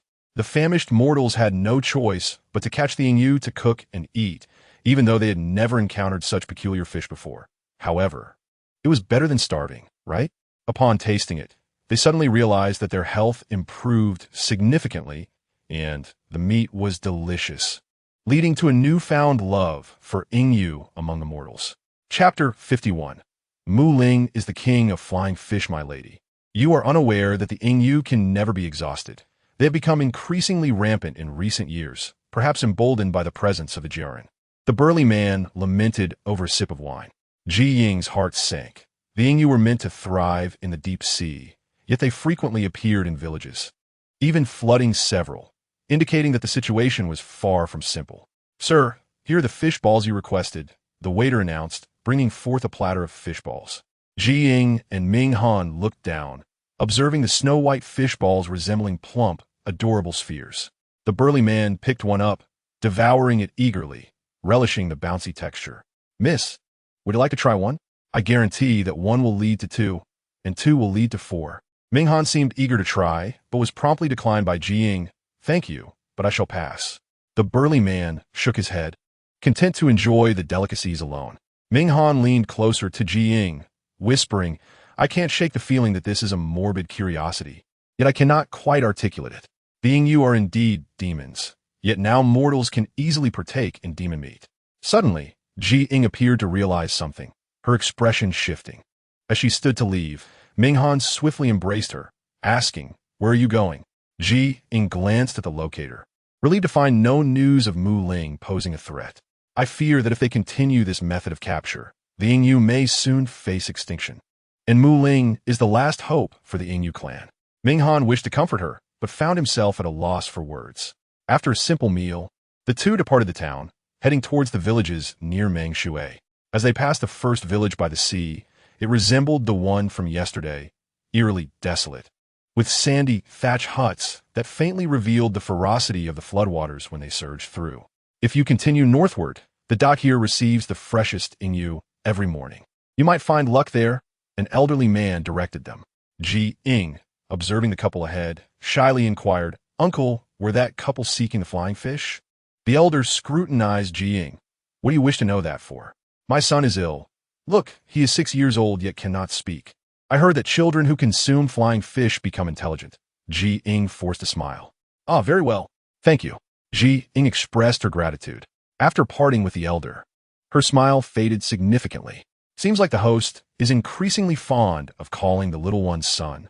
If I had such a small, adorable son, I would be overjoyed. Why did the Ying initially flood human villages? They should have no animosity. Can deep-sea fish survive in shallow waters? The water density feels different.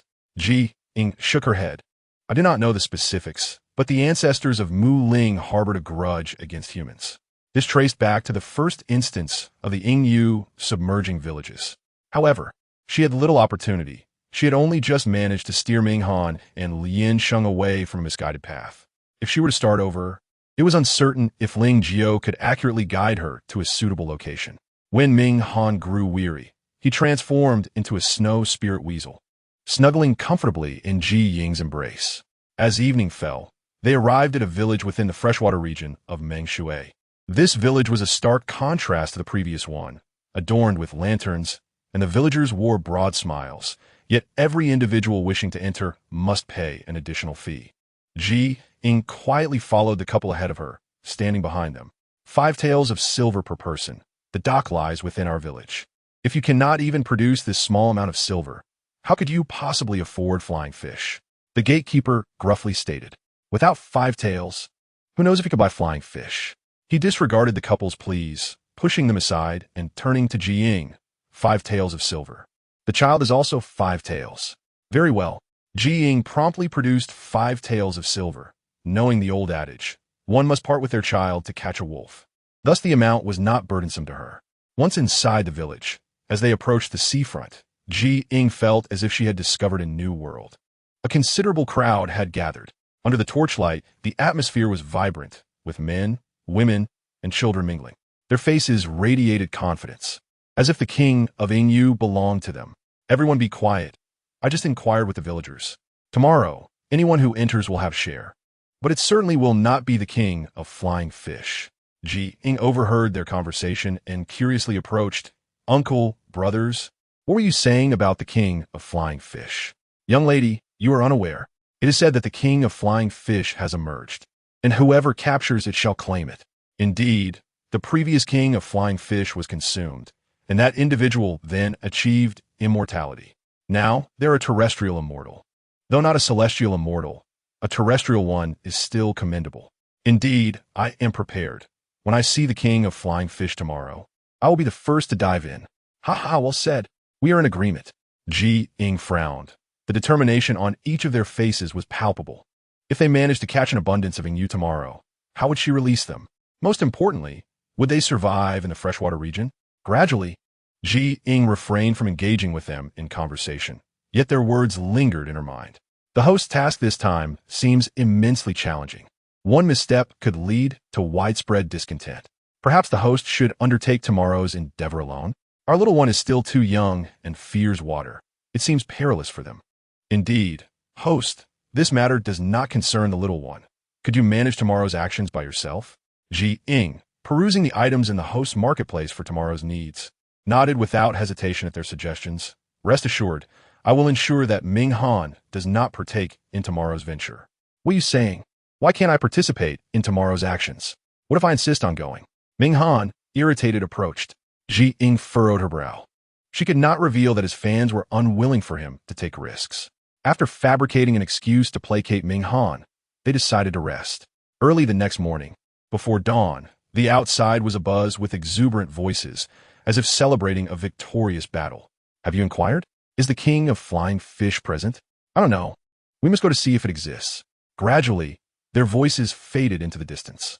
Ying rose, donned her clothes, and noticing that Ming Han had yet to awaken, she did not rush to rouse him, but quietly followed the crowd to the seaside. At this moment on the coastline, a massive net brimming with winning fish stirred excitement among the onlookers. This is an astonishing amount. Just imagine the spectacle if all these were made into fish balls, they exclaimed.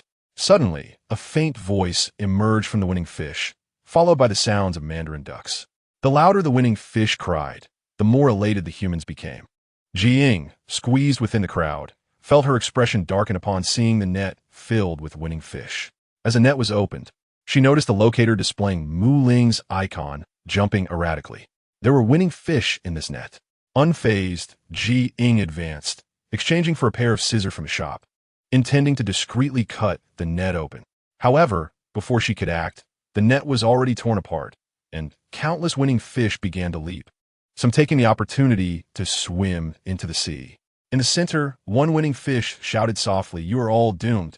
When I grow up, I will surely drown you." Others might have missed this utterance, but Ying heard it clearly. When she looked up, she saw Mu Ling soaring into the air, still in its juvenile stage. It appeared quite small, weighing merely 3 to 4 pounds, its large eyes glaring at the crowd, undeterred. Ying rushed to the forefront, seizing Mu Ling mid-flight. Before she could speak, others began to argue. "Miss, that flying fish was lured by me." "No, it was mine. Let it go." The captured Mu Ling flapped its wings vigorously, its tiny beak chattering.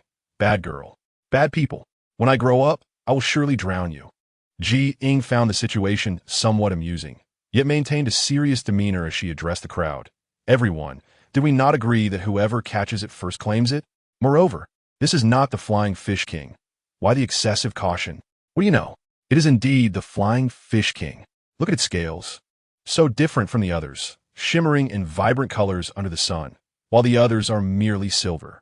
One man earnestly explained to Ying, fearing she might misunderstand, refusing to relinquish the Flying Fish King. Chapter 52. A turn of events indeed. Just moments ago, it was within our grasp. "Little girl, you cannot snatch it from us just because you are young."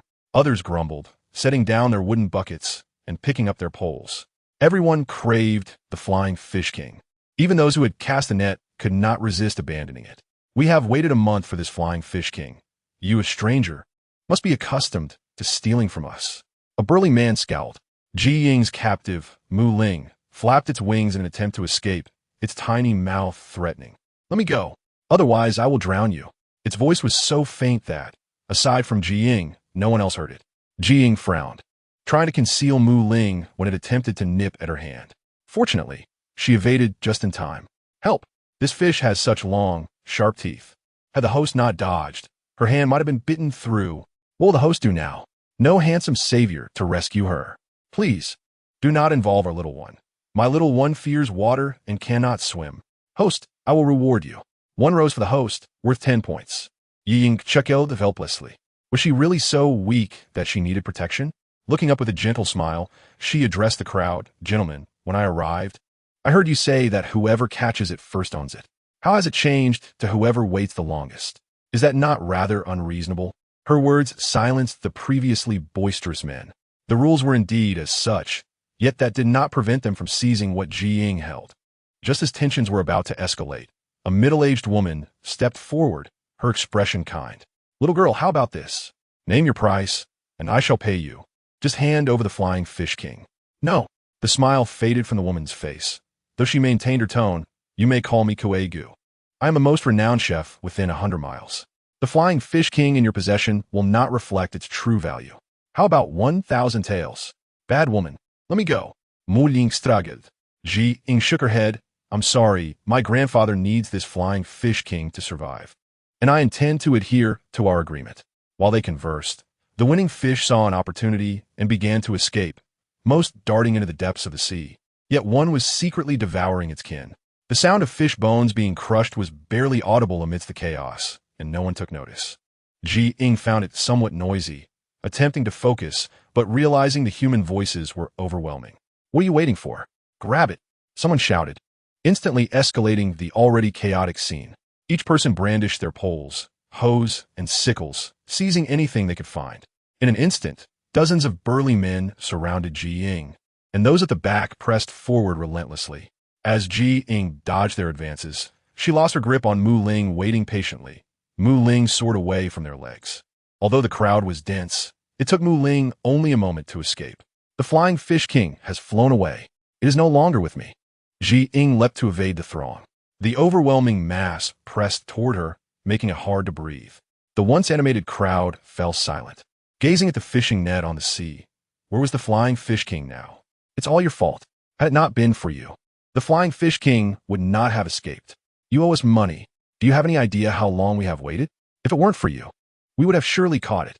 Compensate us. A swarm of winning fish darted into the deep sea, eager to evade human eyes. In truth, some were entangled with the Flying Fish King, but most clung to the winning fish, for even if they were not the king, they could still be turned into fish balls with decent meat, albeit lesser efficacy. Just then, the fish that had been feasting on its kin suddenly grew larger. Crack! The winning fish stirred, and soon after, it took flight. Most of the crowd's attention remained on Ying, with only a few noticing this peculiar sight. The little winning fish flew, still chewing on the flesh of its fellow fish, the crunching sounds sending shivers down spines. Run, run! Someone shouted, and the previously rambunctious crowd fell silent.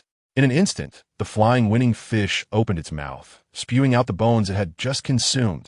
Whoosh, whoosh! Each bone shot out like a dart, aimed directly at the foreheads of the humans.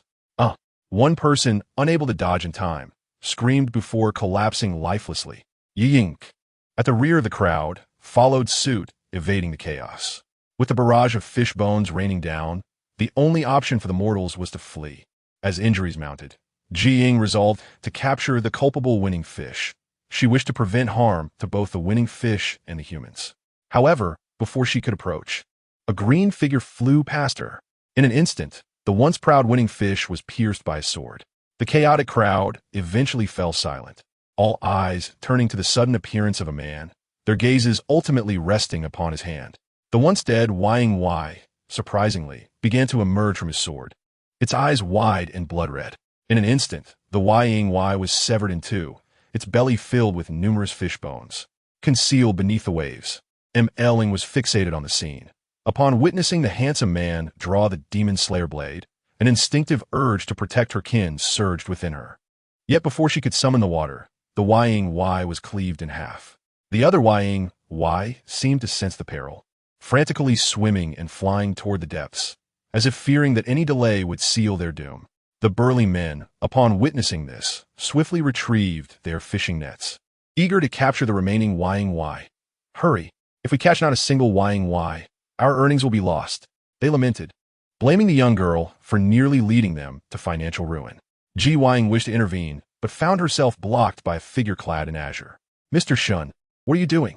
They are merely minor demons. Is the demon slayer blade truly necessary? Ying questioned, furrowing her brows as she took a step back. Shen Qingxu wiped the blue blood from the blade, his handsome visage devoid of expression. It is under the influence of malevolent energy.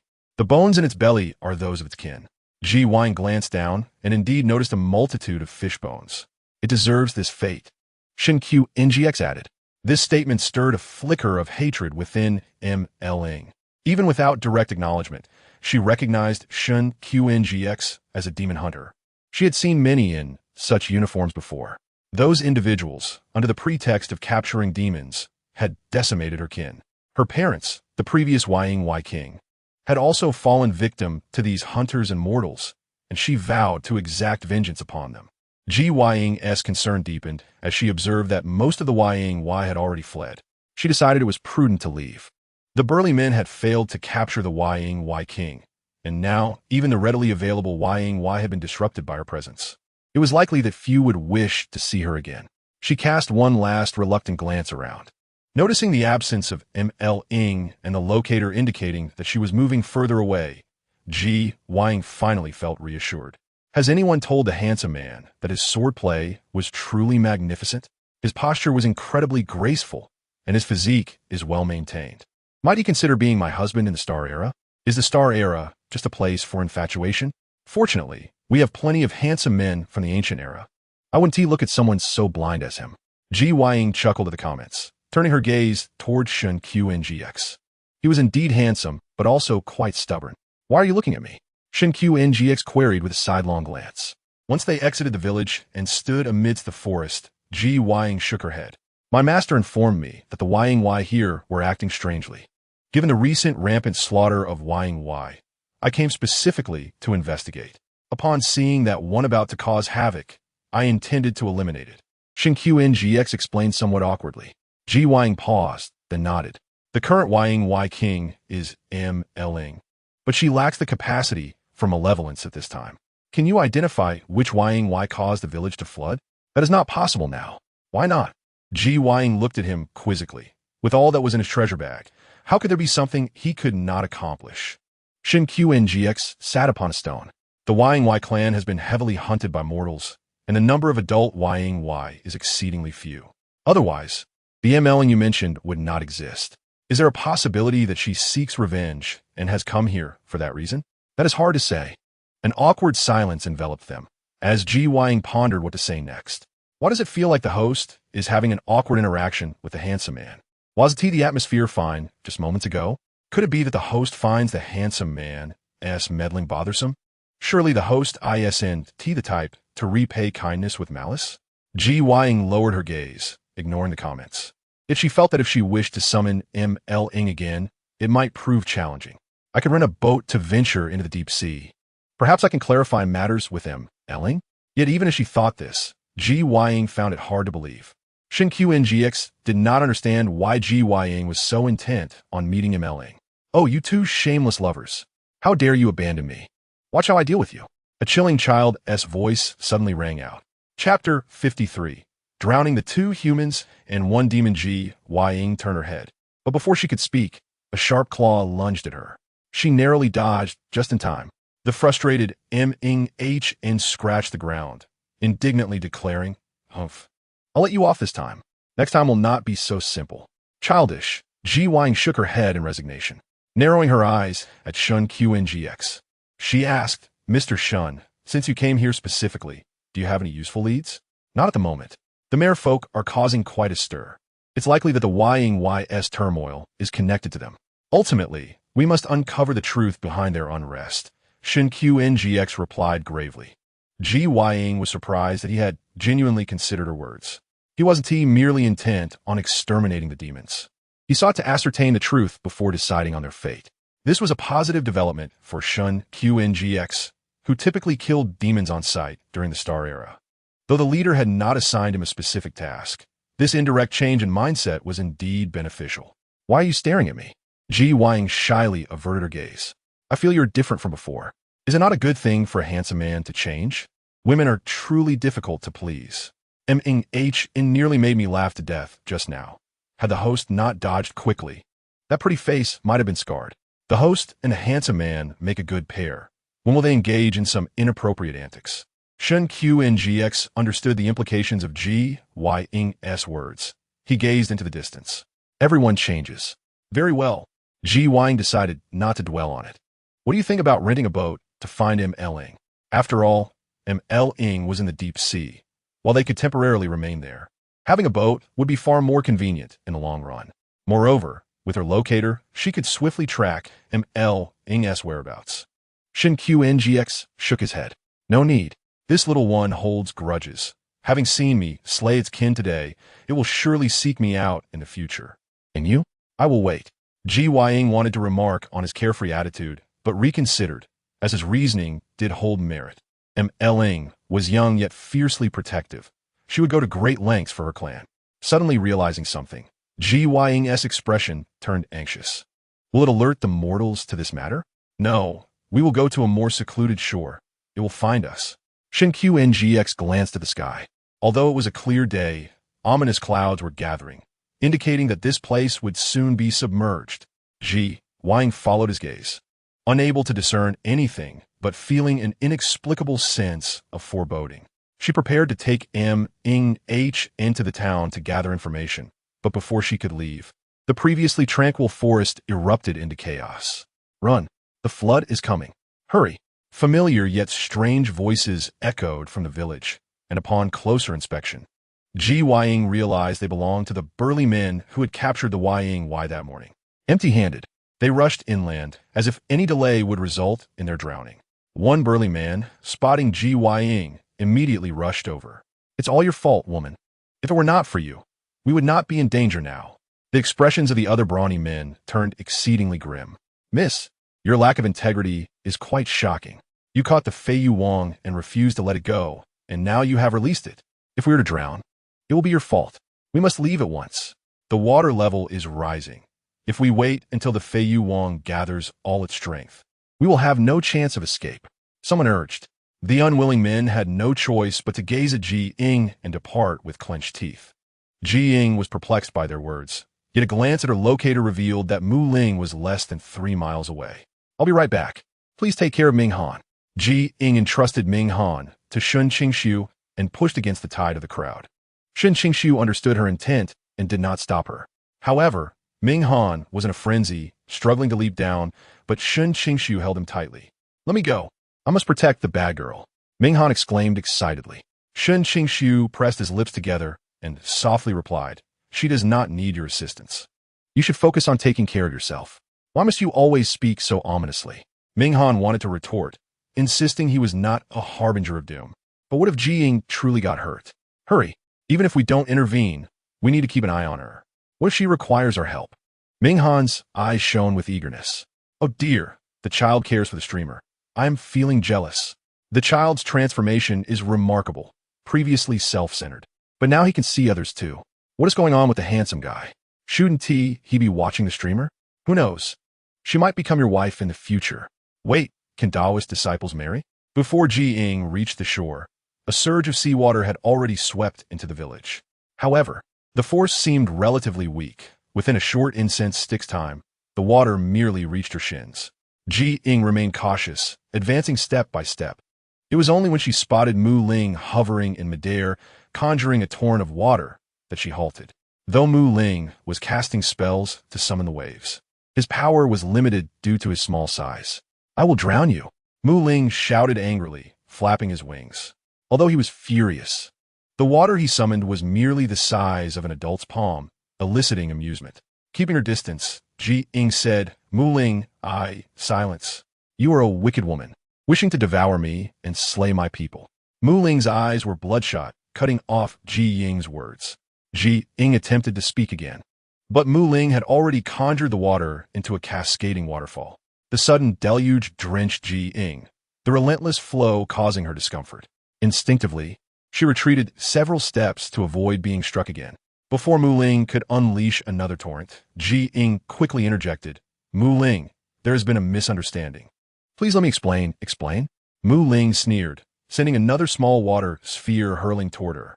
Ying deftly dodged. You may not trust me, but you should at least hear me out. Listening to you means my entire populace will be devoured by you. Wicked woman, silence your tongue. Otherwise, I shall drown you. Mu Ling's anger intensified as he flapped his wings faster, conjuring even more water. Ying sought to speak again, but each time she opened her mouth, she had to evade Mu Ling's water spheres. At that moment, something felt amiss with Mu Ling, despite still being a juvenile. The intensity of the water was escalating beyond what she had observed. Their conversation was brief, yet the water flow was growing stronger, indicating that this was not a mere manifestation of his innate power. Wow, that little flying fish looks terrifying when angry. The water is rising rapidly. Streamer, you must flee. I fear if you continue conversing, you may lose your life. Hurry, Streamer. This water effect is triggering my fear of the deep sea. Can we not be a bit more tactful? Ying recognized that the viewers urging her to escape were acting in her best interest. The current situation was precarious, and lingering would only exacerbate the trouble. Thus, without hesitation, she decided to leave swiftly while the water was still gathering. Wicked woman, you shall not evade me. Mu Ling glared, flapping his wings vigorously. As the distance between them narrowed, the water surged towards her, flowing directly into the village. Though there was a height difference between the village and the shore, it seemed non-existent under Mu Ling's influence, and the amount of water he summoned continued to swell. Even if Ying hesitated, she understood that something was gravely wrong with Mu Ling. Before she could retreat, a broad, warm hand tightly encircled her waist. Ying looked up to see Shen Qingxu, the one who had embraced her. Mr. Shen, Before Ying could finish her sentence, Shen Qingxu repositioned himself, turning his back to the shore, one arm around her while the other grasped Ming Han, swiftly fleeing from the towering waves. Despite Shen Qingxiu's swift movements, they were still engulfed by the waves. To prevent Ying from falling, he adjusted his landing and crashed onto the sandy beach. The sand was soft, yet the back of his head struck a rock with unfortunate precision. Before Ying could rise, another wave crashed down. The ferocious water knocked her onto Shen Qingxu, her lips colliding with his. Yet, Shen Qingxu, lying on the beach, remained unresponsive. Blood oozed from the rock beside him, the acrid scent causing Ying's complexion to pale. Shen Qingxu was injured. The waves continued to assault them, offering no respite. Wicked girl. Ming Han's voice rang out from nearby. Having transformed back into his human form at the first impact of the water, he was now soaked, his white clothing drenched, and his face speckled with sand. Ming Han, unable to swim, was half submerged in the rising tide, which continued to surge. As he neared the depths of the sea, Ying struggled to stand. But a massive wave loomed overhead. I will drown you. Drown you. Mu Ling cried out excitedly, followed by the sound of the waves. Ying lay atop Shen Qingxu, softly calling, Mr. Shen, Mr. Shen, please wake up. If he does not awaken, I cannot rescue Ming Han, and both may meet their demise here. Chapter 54. Surviving the Great Peril. The waves surged again and again, threatening to submerge Shen Qingxu entirely. Ying was in a state of utter panic. Mu Ling's triumphant cries echoed, sending her heart into disarray. Streamer, our child is about to drift away. Child, what must we do to save him? This is no time for sorrow. You must rise and rescue them. We will reward you. For love's sake, we will offer you a volcanic eruption as a tip, equivalent to 140 points. Ying was knocked down by the waves, yet rose again, her vision blurred as she gazed at the virtual screen above. Finally, she locked onto the water control technique, spending 10,000 points to exchange for it. As another wave approached, Ying sat up, clasped her hands together, sat cross-legged, and began to chant. Just as she anticipated another crashing wave, the water surrounding her transformed into a circular flow, halting in place. In the next moment, the water was forcefully repelled. The once smug Mu Ling gaped in disbelief, his mouth agape, sharp teeth exposed, his round eyes wide with astonishment as he beheld Ying. In a moment of desperation, Ying utilized her Yushui technique to create a protective barrier, causing the encroaching seawater to divert its course before it could reach Shen Qingxu. Mu Ling, surprised by Ying's ability to control the water that should have drowned her, squawked in frustration, flapping its wings once more, inadvertently summoning even more seawater. Ying had no time to entertain Mu Ling. Ming Han was swept away into the depths of the sea, and if she did not locate him quickly, he might truly drown. I will drown you all. Mu Ling roared in anger. Ignoring its threats, Ying focused on her task and swiftly found the barely conscious Ming Han, wrapping the three of them in a cocoon of seawater, rendering Mu Ling's attempts to command the water futile. With the relentless waves now kept at bay, they gradually began to breathe in fresh air. Though Mu Ling was unwilling to concede, it recognized its limitations, as it attempted one last desperate move to summon the water and escape. It found itself ensnared by a descending net. Through the curtain of water, Ying spotted the encroaching fishing net and felt a pang of dread. While she could manage her conflicts with Mu Ling without causing harm, if someone were to capture it, rescuing Mu Ling would prove exceedingly difficult. Who is it? Ying wondered, noting that despite the net's descent, no one had yet appeared. The seawater, having lost its control, began to recede back into the ocean. Within the net, Mu Ling continued to squawk, flapping its wings and attempting to gnaw through the netting, but it was clear that mere teeth would not suffice. Observing the absence of any rescuers, Ying moved closer to attempt to free Mu Ling. At that moment, a gentle male voice echoed from the nearby village. "My lady, it wishes to drown you, yet you still seek to set it free? You cannot possibly be a reincarnation of a bodhisattva." Ying quickly turned to see a young man clad in white robes, his hair and brows as pale as snow, approaching with a smile, as though greeting her. "Sir, this young creature is merely misguided due to its youth. With proper guidance, it can surely be reformed." Ying spoke earnestly, her intention being to seize the opportunity while Mu Ling was still young enough to change. "Do not be so pleased. When I grow up, I will surely drown you." Mu Ling struggled within the net, shouting defiantly. The man with white brows pointed towards the net. "But my lady, look. This creature shows no gratitude for your kindness. It is the young fish king, the one inciting its kin to wreak havoc upon mortals." Ying pressed her lips together, wishing to defend Mu Ling, yet found herself at a loss for words. Out of the corner of her eye, she caught sight of Shen Qingxu and suddenly had an idea. "Sir, would you mind checking on Mr. Shen? His condition does not appear to be favorable." She hoped that while the man inspected Shen Qingxu, she could take the opportunity to release Mu Ling. "Of course, you may call me Qingcheng." Qingcheng grasped the fishing net and unceremoniously proceeded towards Shen Qingxu. Upon seeing him, a look of surprise crossed his face. "Mr. Shen has suffered a setback? I had thought him invincible." "Ahem, mister. Shen was injured and rendered unconscious while rescuing me. In short, it is my fault," Ying explained. Qingcheng scrutinized Ying, finding her unfamiliar, before carefully examining Shen Qingxu's wounds. Just as Ying pondered how to release Mu Ling, the creature seized its chance. As Qingcheng crouched down, Mu Ling flew out. Having learned from its previous mistakes, it summoned the seawater to strike at them before swiftly swimming into the depths. Maintaining a safe distance, Mu Ling triumphantly declared, "When I grow up, I will surely drown you all." Drenched by the splash of seawater, Ying watched helplessly as Mu Ling departed. Qingcheng, equally soaked in his white robes, persisted in examining Shen Qingxu's head injury. The wound was not deep, but he had lost a significant amount of blood and required proper rest. Qingcheng rose to his feet. Ying approached and knelt down. Why has he not yet awakened? Earlier, while submerged in seawater, his complexion had appeared alarming, and now he looked pale and distressed, his brow furrowed. Qingcheng shook his head. "I am not a trained physician. I cannot say for certain. Shall I assist you in taking him to the town?" "Thank you," Ying replied gratefully. Qingcheng gestured towards Ming Han. "And what of this child?" "I can manage on my own," Ying replied, concerned that Qingcheng, being zealous against evil, might harm the creature. Without further ado, Qingcheng hoisted Shen Qingxu onto his back and departed. Ying did not rush to leave. First, she checked on Ming Han, discovering that it had ingested a considerable amount of seawater. She performed emergency chest compressions to expel the water. After a few coughs, it finally expelled the seawater, weakly murmuring, "Bad girl, I am here." Ying looked on with concern.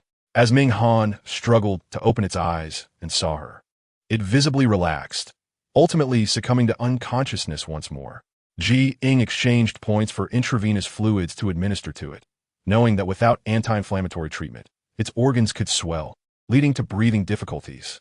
Ah, my heart aches for it. Dear host, please take good care of our little one. It has been hard on you, dear host.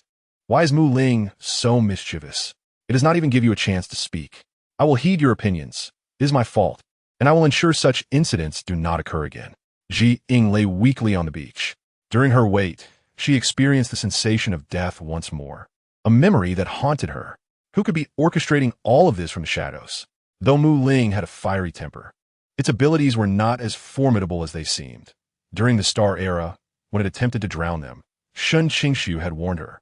The young Mu Ling had not possessed such power, yet it had commanded enough seawater to threaten their lives. Having completed the 4 for Ming Han, the sky was nearly dark. Ying dared not linger, consuming a nutrient solution before carrying Ming Han toward the town. She was still unsure of Shen Qingxu's condition. It was her fault that he had become embroiled in this situation, and if anything were to happen to him, she would be consumed by guilt. Upon reaching the town's entrance, Ying found the normally quiet village buzzing with commotion. Quickly, initiate a search. As soon as you spot that girl, capture her immediately. Indeed, if it were not for her meddling, we would not be in this predicament, nearly losing our lives. Yes, and that wretched Taoist. He interfered and allowed our flying fish to escape. Following the crowd, Ying spotted Shen Qingxu, his head bandaged, standing weakly among them, his complexion pale and lips tightly pressed. Beside him, Qingcheng appeared less composed, frantically waving his folding fan.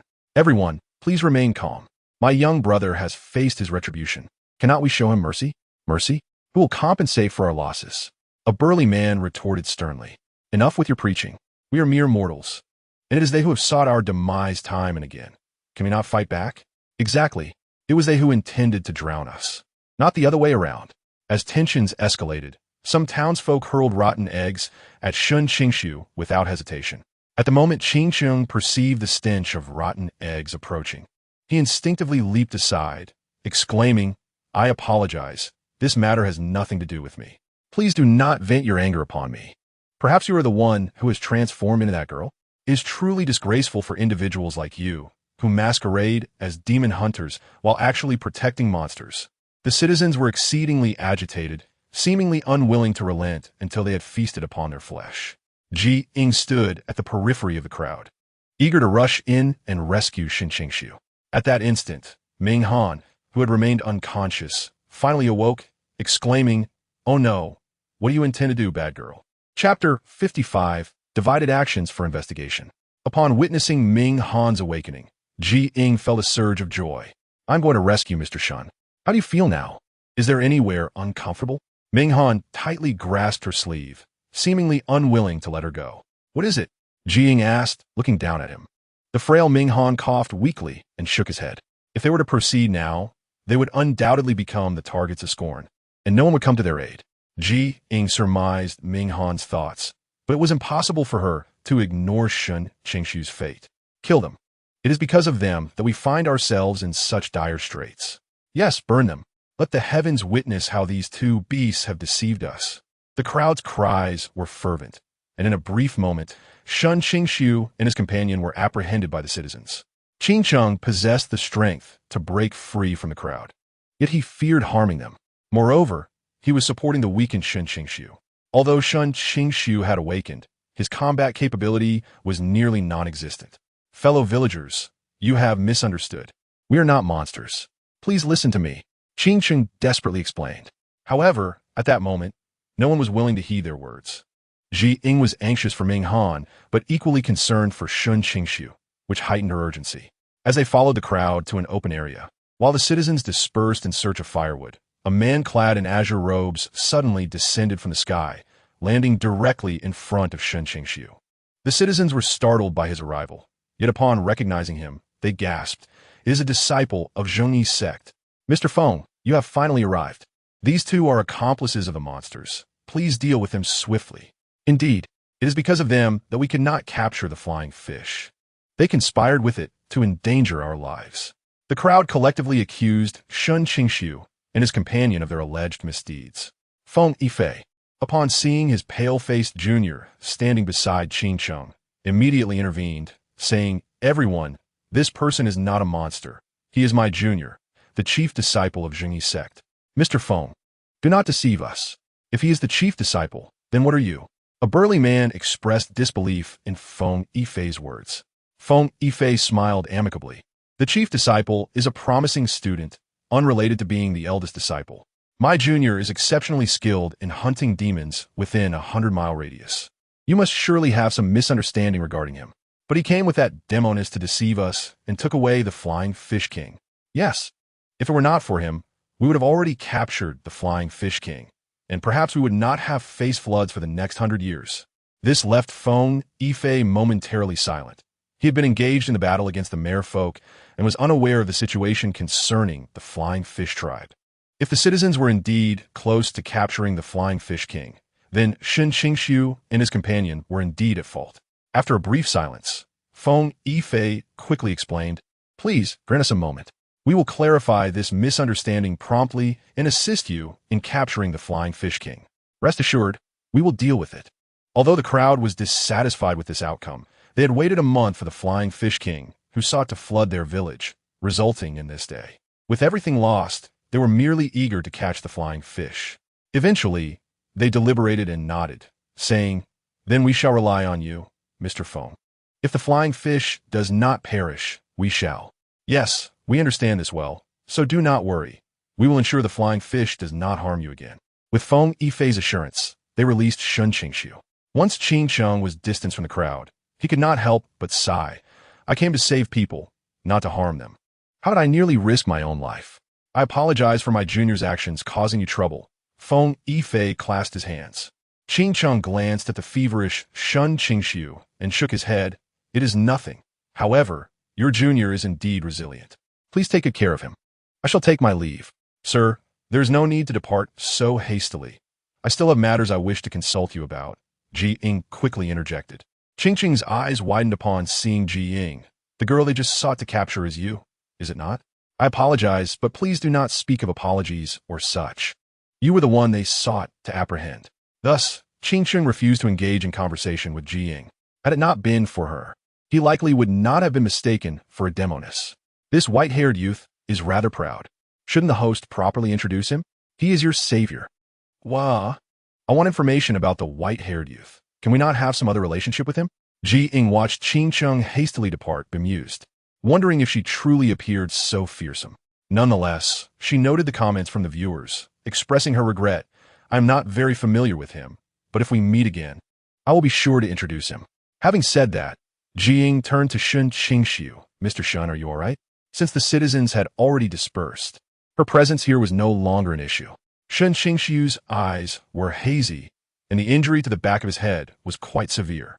He pressed his lips together. "I'm fine. You need not worry about me. Even in such a state, you still claim to be fine. Truly stubborn," Feng Yifei remarked, embracing him. Shen Qingxu smiled. "Brother, how did you arrive so swiftly? Has the matter with the merfolk been resolved?" "Indeed, the merfolk headed south into the deep sea. I suspect they intend to lure the flying fish out to confront us, thereby diverting our attention, making it easier for the merfolk to claim dominance. However, the merfolk did not anticipate the flying fish's combat capability to be so lacking, as they were swiftly turned into fish balls." Ying quietly observed the two brothers, refraining from interrupting their conversation. Shen Qingxu recalled the controlled flying fish and relayed this information to Feng Yifei. Finally, Shen Qingxu inquired, "Is it possible that there are other monsters involved besides the merfolk? After all, many would seek to take advantage of the chaos. The sea is not solely inhabited by merfolk and flying fish. Such matters can only be discerned through investigation. Without clarity, we cannot ascertain anything." Feng Yifei furrowed his brow. Ying nodded in agreement. "Then it will be up to you. Shall we split our efforts?" It was not that Ying did not wish to accompany Shen Qingxu, but their objectives diverged. Although Shen Qingxu might alter his views after uncovering the truth, that time had yet to come. She aimed to approach Mu Ling, seeking to gain her trust. This was the first step. With it, understanding the truth would become significantly simpler. Feng Yifei surveyed the bustling town, nodding yes. "Let us proceed separately. The flying fish's frequent incursions upon the citizens cannot continue. Whether they harbor ill intentions themselves or are being manipulated, we must investigate thoroughly. Indeed, that is the essence of the matter." With that, Feng Yifei and Shen Qingxu departed together, while Ying took Ming Han and left. As the burly men still remembered Ying's visage, she exchanged for a facial mask in her live stream, disguising her appearance. How did the host's charming face become so dark? You startled me. This facial mask is incredibly realistic. Can it be delivered to the ancient era? I want one too. How was the little one feeling now? Is there any improvement? Ying gazed contentedly at her own small face, which was shrouded in darkness. So much so that one might struggle to recognize it even in the night. Beyond her visage, she had smeared paint across her hands and neck, creating a striking symmetry in her appearance. However, Ming Han looked quite gloomy upon witnessing Ying's antics. What troubles you?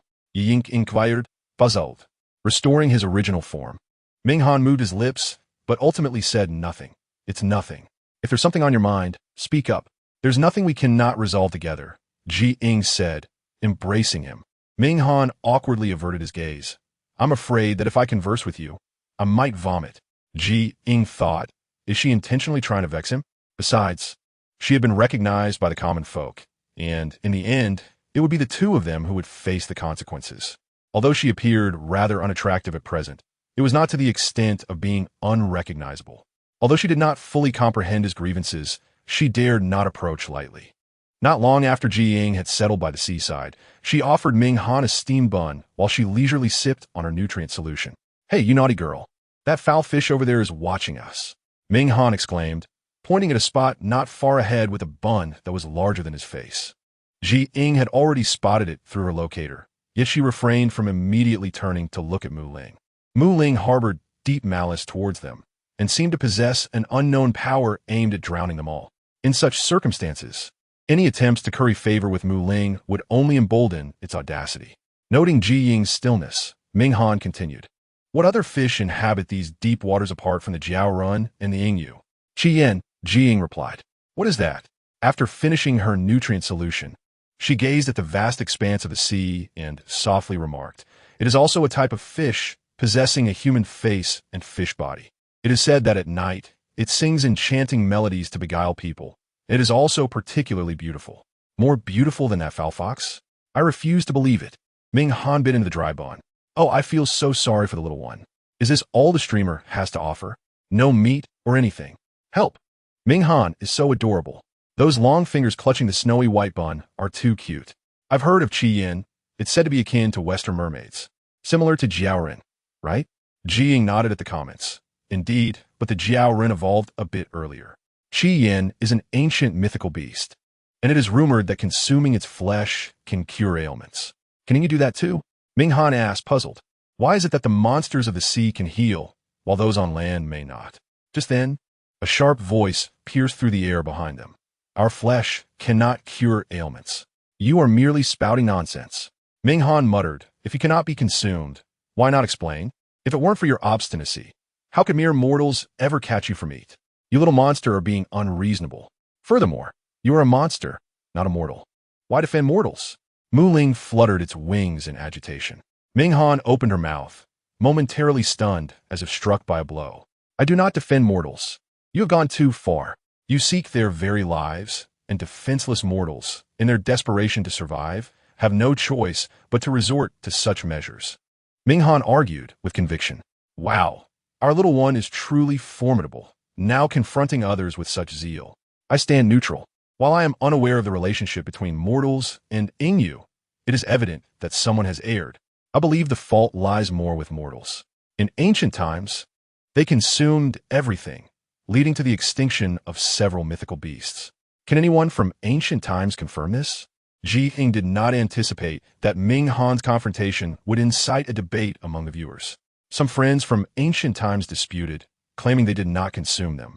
But many others provided evidence, causing the friends from ancient times to hesitate in speaking up. Ying pondered how to convince Mu Ling of their sincerity. Mu Ling circled in the air, disdain evident in its large eyes. You are merely a lackey of mortals, finding enjoyment in such nutritionally deficient offerings. Hey, you dare to insult me? Watch as I do not tear you apart.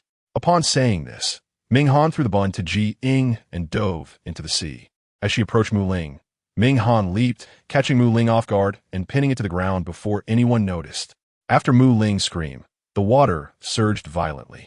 Ying was astounded by Ming Han's speed, realizing only now how quickly he had progressed. Wow, the little one is so impressive. Why does it feel like a cat catching fish? Isn't the little one averse to water? Oh, I just saw Lian Sheng, and his simultaneous translation experience was absolutely delightful. Ying was captivated by the mention of Lian Sheng, and upon seeing him clad in white armor, she couldn't help but admire him. There were many handsome individuals in the Star Era, but few matched Lian Sheng's delicate and striking appearance.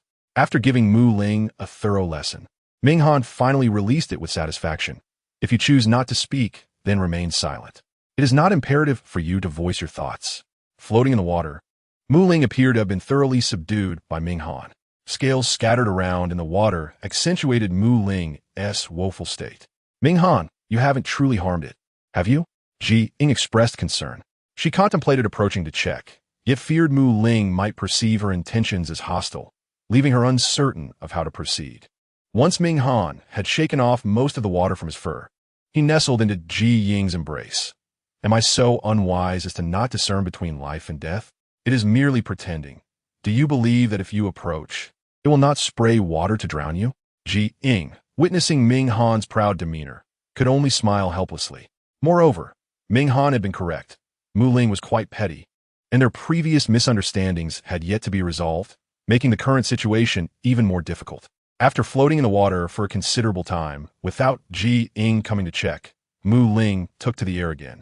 Its eyes fixed on Ying. I will drown you. I will drown you. When I grow up, I shall certainly drown you. Very well. We shall address these matters when you mature.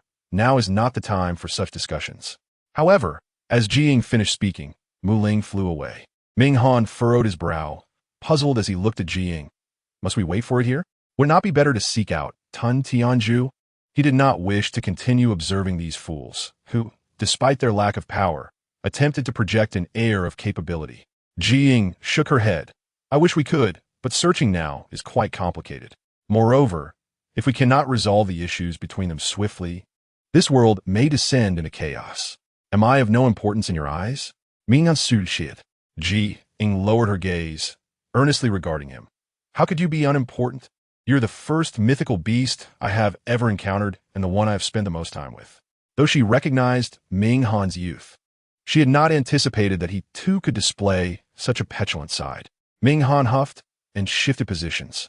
The words of a naughty girl are the most deceptive. In the distance, Mu Ling contemplated attacking Ying once more, but its current energy was far too insufficient, leaving it with no option but to observe Ying from afar.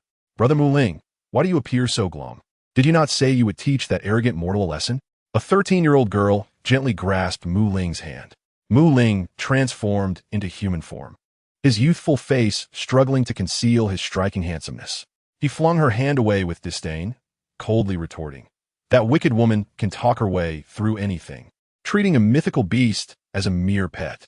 What infuriates me the most is that beast struck me. Even now, I still feel the lingering pain.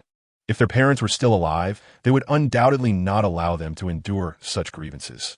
However, now, aside from facing these trials alone, they must also contemplate how their kin will survive. The young woman conjured a bomb and softly comforted Mu Ling. Do not be angry. Mortals are inherently arrogant and inept. Let us not stoop to their level. Mu Ling quietly permitted her to apply the ointment. After a moment, the woman spoke again. Mu Ling, wait here. I shall test the so-called wicked woman you mentioned. If she proves to be truly cunning, we may need to enlist the help of capable individuals. Go ahead. Mu Ling waved his hand dismissively. As for the notion of enlisting help, Mu Ling neither accepted nor rejected it. Understood. The woman transformed back and departed. Meanwhile, Ying, who had been waiting on the shore for quite some time, finally chose to close her eyes, reasoning that Mu Ling would likely remain in the depths of the ocean for a while. Ming Han found the situation rather dull, and during Ying's rest, wandered about the shore. In his exploration, he stumbled upon an astonishing sight. Xian, Ming Han's mouth fell agape. Ying, who had been meditating, immediately opened her eyes upon hearing the commotion. However, she did not rush over, but instead switched the camera's focus to Ming Han. Simultaneously, the barrage of comments surged with activity. What is Xian? This fish with a human face is truly beautiful, though it is unfortunate it lacks a good physique. Kai is so lucky. Even while taking a stroll alone, she encounters a mermaid. I am enamored. Host, could you start selling some goods? I want 2 of those human-faced fish. I will shower you with gifts. Ying chuckled at their remarks. The human-faced fish is indeed Qi. They are magical creatures, not mere objects, hence I cannot sell them to you. Suddenly, Ying's tone shifted. If you desire the tears of Jiren, I can arrange for Liansheng to personally deliver them. She realized that this could also earn her more points, thus she felt no qualms. Upon hearing this, Liansheng's fans immediately expressed their eagerness. All right, I will convey the message to Liansheng tomorrow, ensuring he delivers the Jiren tears personally, Ying assured. Meanwhile, the Qi observed Ming Han curiously, seemingly encountering such a pristine, unblemished land creature for the first time. Are you a fox? Yet your appearance seems somewhat different. The Qi enchanting face flashed with suspicion. Ming Han was taken aback at first, but then proclaimed, I am a snow spirit marten. Do you understand? A snow spirit marten from the deep mountains. The future demon king will be by Aoyi. So you're the future king. The Qi made no effort to correct Ming Han. Ming Han nodded with satisfaction. Indeed, in the future, when you see me, you must call me king. Our king is not you. Then who is it? I won't tell you. The Qi doe-like, clear eyes gazed towards Ying in the distance. Mu Ling had referred to her as the wicked woman. However, she perceived this wicked woman as clean and transparent, not resembling a villain. The only oddity was that, despite Ying's awareness of her presence, she did not approach. You are the stubborn child sent to gather intelligence, aren't you? Ming Han discerned the Qi gaze towards Ying. The Qi remained silent. Ming Han could not help but snicker. I must inform you, wicked girls are not so easily deceived. This is ultimately the fault of your winning fish. No, wait, you are not the winning fish. Ming Han realized belatedly that this human-faced fish was Qi, entirely different from the winning fish. But why was she entangled with the winning fish? Wicked girl. Quickly capture her. I suspect she is problematic. Ying pursed her lips, gazing at the shimmering surface of the sea, her eyes clouded with gravity. I fear this matter may not be as easily resolved as anticipated. Contemplating how to find a breakthrough, Ying clasped her hands behind her back. Ming Han, perplexed, could only obediently remain by Ying's side, accompanying her in whatever she intended to do. The two kept watch throughout the night, while Qi also lingered in the depths, ultimately swimming to report back to Mu Ling. Upon noticing Mu Ling's renewed activity, Ying quickly tidied her belongings and departed in pursuit of his location. As she traversed the town, Ying instinctively sought news of Shen Qingxu. Dressed in black, Ying drew the attention of many as she moved through the bustling town, eventually spotting Shen Qingxu in the woods. Following his silhouette, she discovered he seemed to be pursuing something. It was not until Shen Qingxu halted in a clearing that Ying caught up. Mr. Shen, what are you doing? Shen Qingxu turned, startled by the sight of the dark-clad Ying, causing the demon-slaying sword in his hand to clatter to the ground with a loud noise.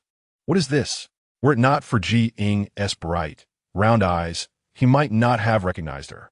Chapter 57. Pretending to be a couple, Shen Qingxu's gaze flickered.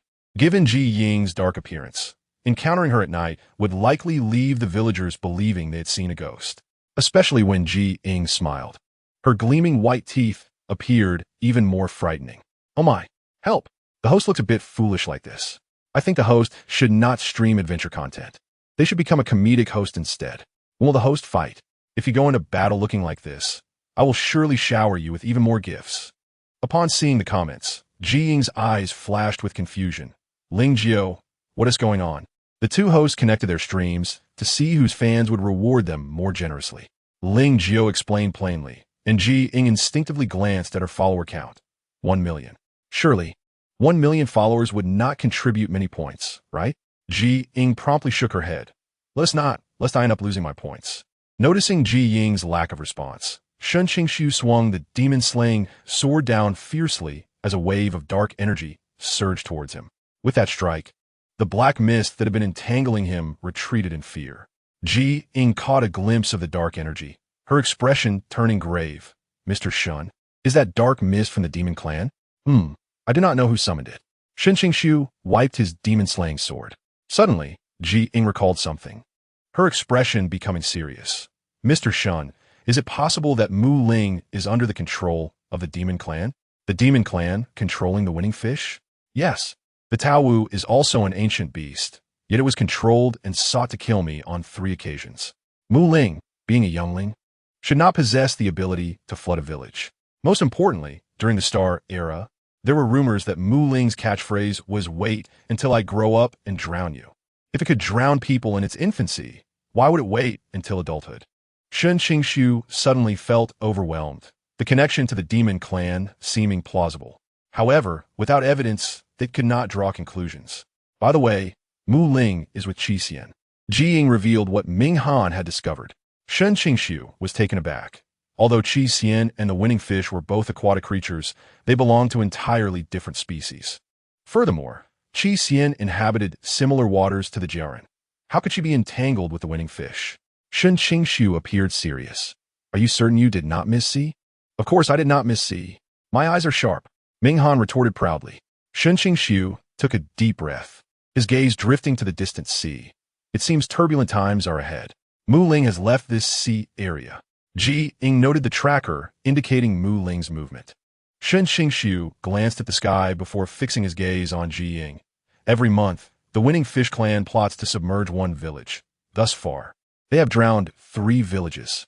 Are they all adult winning fish? Shen Qingxu shook his head. I have not seen them with my own eyes, so it is difficult to say. However, they all knew in their hearts that most of the Ying clan had been devoured by mortals, leaving behind only the young or the elderly. This thought suddenly sparked an idea in Shen Qingxu's mind. If the young could not drown mortals, it must be the work of the MZ or perhaps the CHYN. Yet to mortals, the CHYN was merely beautiful and known for its medicinal flesh. A normal CHY North would not venture close to the mainland, nor would it expose itself to danger. What was the condition of the CHYN that Ying had seen? Very well, let us proceed as you say. The 2 of them, along with the demon, traversed the town, heading north along the Meng River, ultimately settling in a village 200 miles away. That night, Shen Qingxu and Ying guarded the waters of Chio village, hoping to catch a glimpse of Ling. However, what emerged from the sea was not Ling, but a CHYN. Upon seeing the beautiful face of the CHYN, Shen Qingxu's expression turned grave. Yet he refrained from confronting it. The CHYN marked a spot near the shore before swiftly submerging into the depths. Ying attempted to approach the mark, but was stopped by Shen Qingxu. Mr. Shen? How could Ling act this way? Ying was truly perplexed. She had yet to uncover the truth behind the extinction of the Ying clan. If Ling was indeed responsible for such atrocities, then the Ying clan would certainly not survive. Shen Qingxu gazed at the shimmering surface of the sea, stating solemnly, tomorrow morning, we shall inquire in the village and see what the villagers have to say. All right. The comment streamed in, you're amazing. I believe it was likely a case of being used as a pawn. That CHYN is exceedingly enchanting. I actually feel sorry for Ling. Such a young age, yet bearing the weight of an entire clan. Ying glanced at the barrage of comments, most of which praised Shen Qingxu, with only a few criticizing Ling. She closed her eyes once more to rest. The true reason behind Ling's obsession with drowning mortals would require thorough investigation. Had Ling not brought its kin along, perhaps their entire clan would not have faced annihilation. At dawn, Shen Qingxu prepared to enter the village, with Ying accompanying him. We should go together. Being alone may raise suspicion. Following the events in the town, Ying had become significantly more vigilant. Then what about Ming Han? Shen Qingxu pointed at Ming Han. Seeing their intention to abandon him, Ming Han quickly transformed into his human form, a youthful face contorted with disdain. Are you abandoning me? Cough, cough, cough. Ying nearly choked on his words. Ming Han clicked his tongue at Ying, then took the initiative to link arms with both of them, merrily heading toward the village. However, after taking only a few steps, Shen Qingxu paused, looking down at Ming Han. I believe you would suit the role of a sick child. Why? Ming Han protested. Not wanting to be a sickly child. Being a sickly child meant no delectable food. Not only that, but he could not even exercise. Ying understood Shen Qingxu's intentions. We, as a family of 3, have come seeking medical assistance. We heard that fish balls can cure ailments, so we brought our son to try them. Got it. Just here to torment me. Ming Han leaped into Shen Qingxu's embrace. Shen Qingxu retrieved a small blanket from his treasure bag, wrapping Ming Han snugly. Under the sweltering summer sun, Ming Han was thoroughly drenched in sweat, his face flushed, appearing quite abnormal. Ying felt a pang of sympathy for Ming Han. Endure a bit longer. Once this is resolved, I promise to make you comfortable right away. You must keep your word. I certainly shall. Shen Qingxu held Ming Han, while Ying followed closely behind. As they walked a few paces, Shen Qingxu noticed Ying maintaining her distance and could not help but speak up. You ought to link arms with me. Otherwise, we appear as strangers. Huh? Must it be this way? Ying felt somewhat awkward, recalling how the enthusiastic saleswoman in JBOG had mistaken them for a couple. Come now. Shen Qingxu turned, placing her hand within his arm. Ying, momentarily dazed, felt her heart race as they walked closely together, catching the faint scent of medicine on him. To seek treatment, one must present sincerity. Without it, who would believe you? Shen Qingxu pressed his lips together, a subtle smile gracing his face. Ying understood his meaning. Your thoughtfulness is commendable. The comments continued. The usually stoic host is blushing. Wow, this unexpected sweetness caught me off guard. But it's delightful. The host and a handsome man truly resemble a family. Poor little one, so afraid of the heat, yet bundled up tightly on such a scorching day. This was Ying's first experience playing the role of a couple with Shen Qingxu, and she felt somewhat anxious, fearful of being recognized. They arrived at the entrance of Páo-Xiāo village, where they spotted several villagers hastily passing by. Hello, Shen Qingxu began, but the villagers had already departed. Ying exchanged a glance with Shen Qingxu, and they continued further into the village. They eventually stopped at a household, where Shen Qingxu initiated the conversation. Elder, may I inquire if your village engages in fishing? The elder, tending to chickens, paused, his sharp gaze locking onto them. Who are you? Elder, we have come seeking medical assistance. We heard that fish balls can cure ailments, so we came to inquire if that is indeed true. Shen Qingxu replied, his expression unflinching. A hint of concern shadowed his face, as if worried that this could prolong the child's illness. The elder approached and glanced at Ming Han, whose face was flushed. To obtain fish balls, you must go to the town. We have none here. Elder, we just came from a town and heard that the last catch of fish balls was squandered, hence the shortage. As soon as Shen Qingxu finished speaking, Ying pleaded. Elder, we do not require many fish balls. Just one or two will suffice, as long as it can heal my son. We have not caught any flying fish here. The elder sighed deeply. Shen Qingxu was taken aback. What has transpired? Where can one find fish balls? Chapter 58. There are other forces behind the scenes. The elder shook his head. I am unaware. Many from our village go out to fish, yet none have encountered flying fish. The only unusual catch we had was the Rimian fish. Rimian fish? Is that not the Chyn? Shen Qingxu feigned confusion. Is the Rimian fish similar to the flying fish? Does it also possess healing properties? The elder's gaze fell upon the choppy sea. Indeed, you are aware of scabies, yes? Consuming it prevents scabies, but for other ailments, we are uncertain if it can cure them. Shen Qingxu and Ying exchanged glances, their expressions fading. A subtle shift noted by the elder. As for flying fish, I believe you may have been misled. You were likely tricked into coming here, he remarked, his demeanor indifferent. Ying's disappointment was evident, yet she had seen Ying nearby. If there were no kin present, it would not have come without reason. Shen Qingxu caught a glimpse of Ying, noting her silence, and spoke. Thank you for your time. Initially, we suspected it was a fabrication. But after tasting fish balls in the town, we became eager to seek fresh flying fish. The elder smiled, but remained non-committal, his expression inscrutable. Ying sensed that the elder harbored knowledge, but was reluctant to share. We shall not impose further. Farewell. Ying clasped her hands together, and, alongside Shen Qingxu, turned to leave. The elder watched them depart, slowly shaking his head. Once outside Páo-Xiāo village, Ying knocked on the earth, summoning the local deity. Shen Qingxu, aware of Ying's intent, made no attempt to stop her. Ming Han, tightly bound, broke free from their constraints, exclaiming, if you had walked any slower, I would have suspected you were deliberately trying to murder me. Apologizing in haste, Shen Qingxu offered a sincere apology. Ming Han had a plethora of grievances to voice, but ultimately refrained from uttering a word. At that moment, the earth god appeared bewildered upon seeing Ying. Yet his expression transformed into one of ingratiation upon noticing Shen Qingxu. Mr. Shen, what brings you here? Is there something you wish to discuss? Have you heard about the recent happenings in these waters? Shen Qingxu gestured with his chin towards the nearby sea. The earth god placed his hand over his brow, scrutinizing the waters seriously. There has been no commotion, Mr. Shen. This area is not under my jurisdiction. I only oversee the land. The earth god, leaning on his staff, pondered deeply before recalling. About a month ago, they captured some rare fish, and an entire village celebrated for 3 days and nights. Rare fish. Ying immediately thought of the winning fish. What happened next? After that, there were no further developments.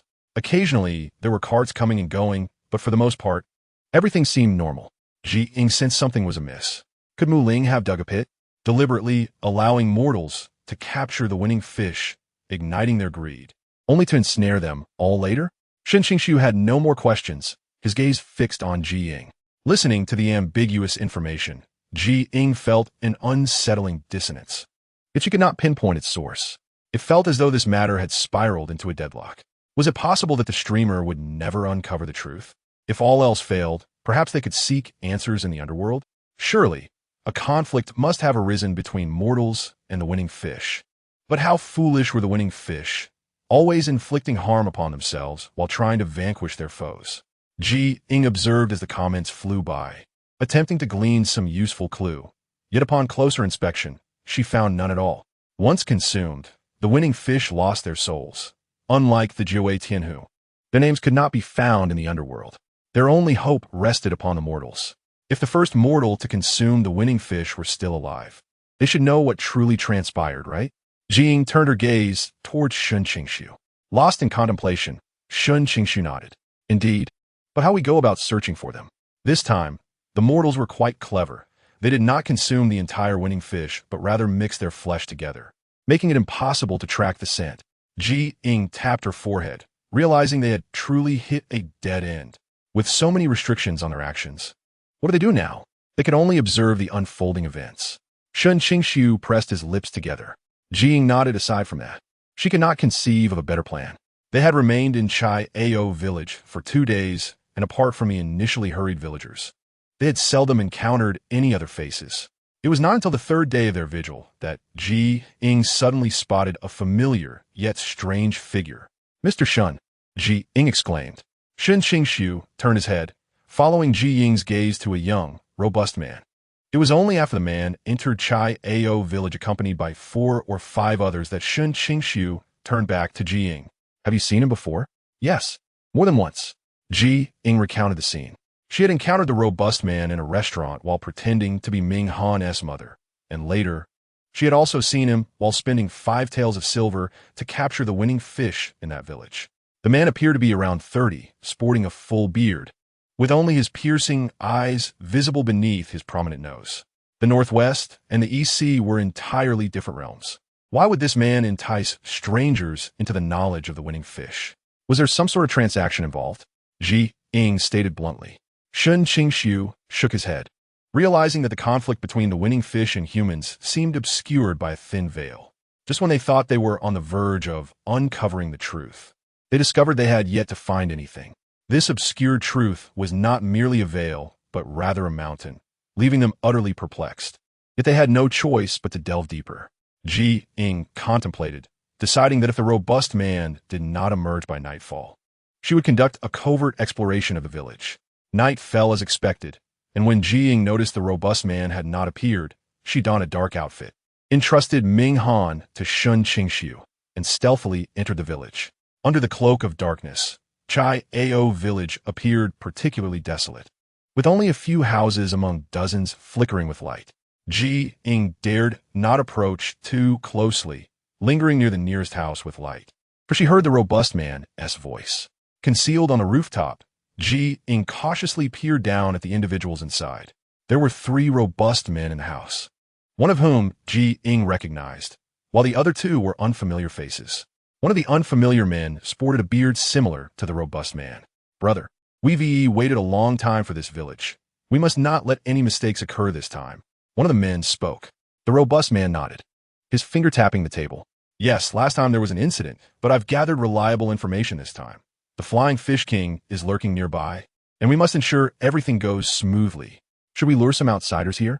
Inquired the second man. The robust man slapped him on the back of the head.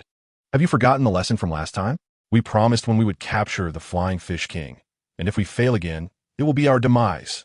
Indeed, you're right, brother. Besides, many outsiders have already perished. It suffices to have locals come this time. The three men agreed on a time and then exited the house. Ying silently sat on the eaves, watching the comments fly by. These individuals were clearly scheming. Did that robust man seem to know who was behind the scenes?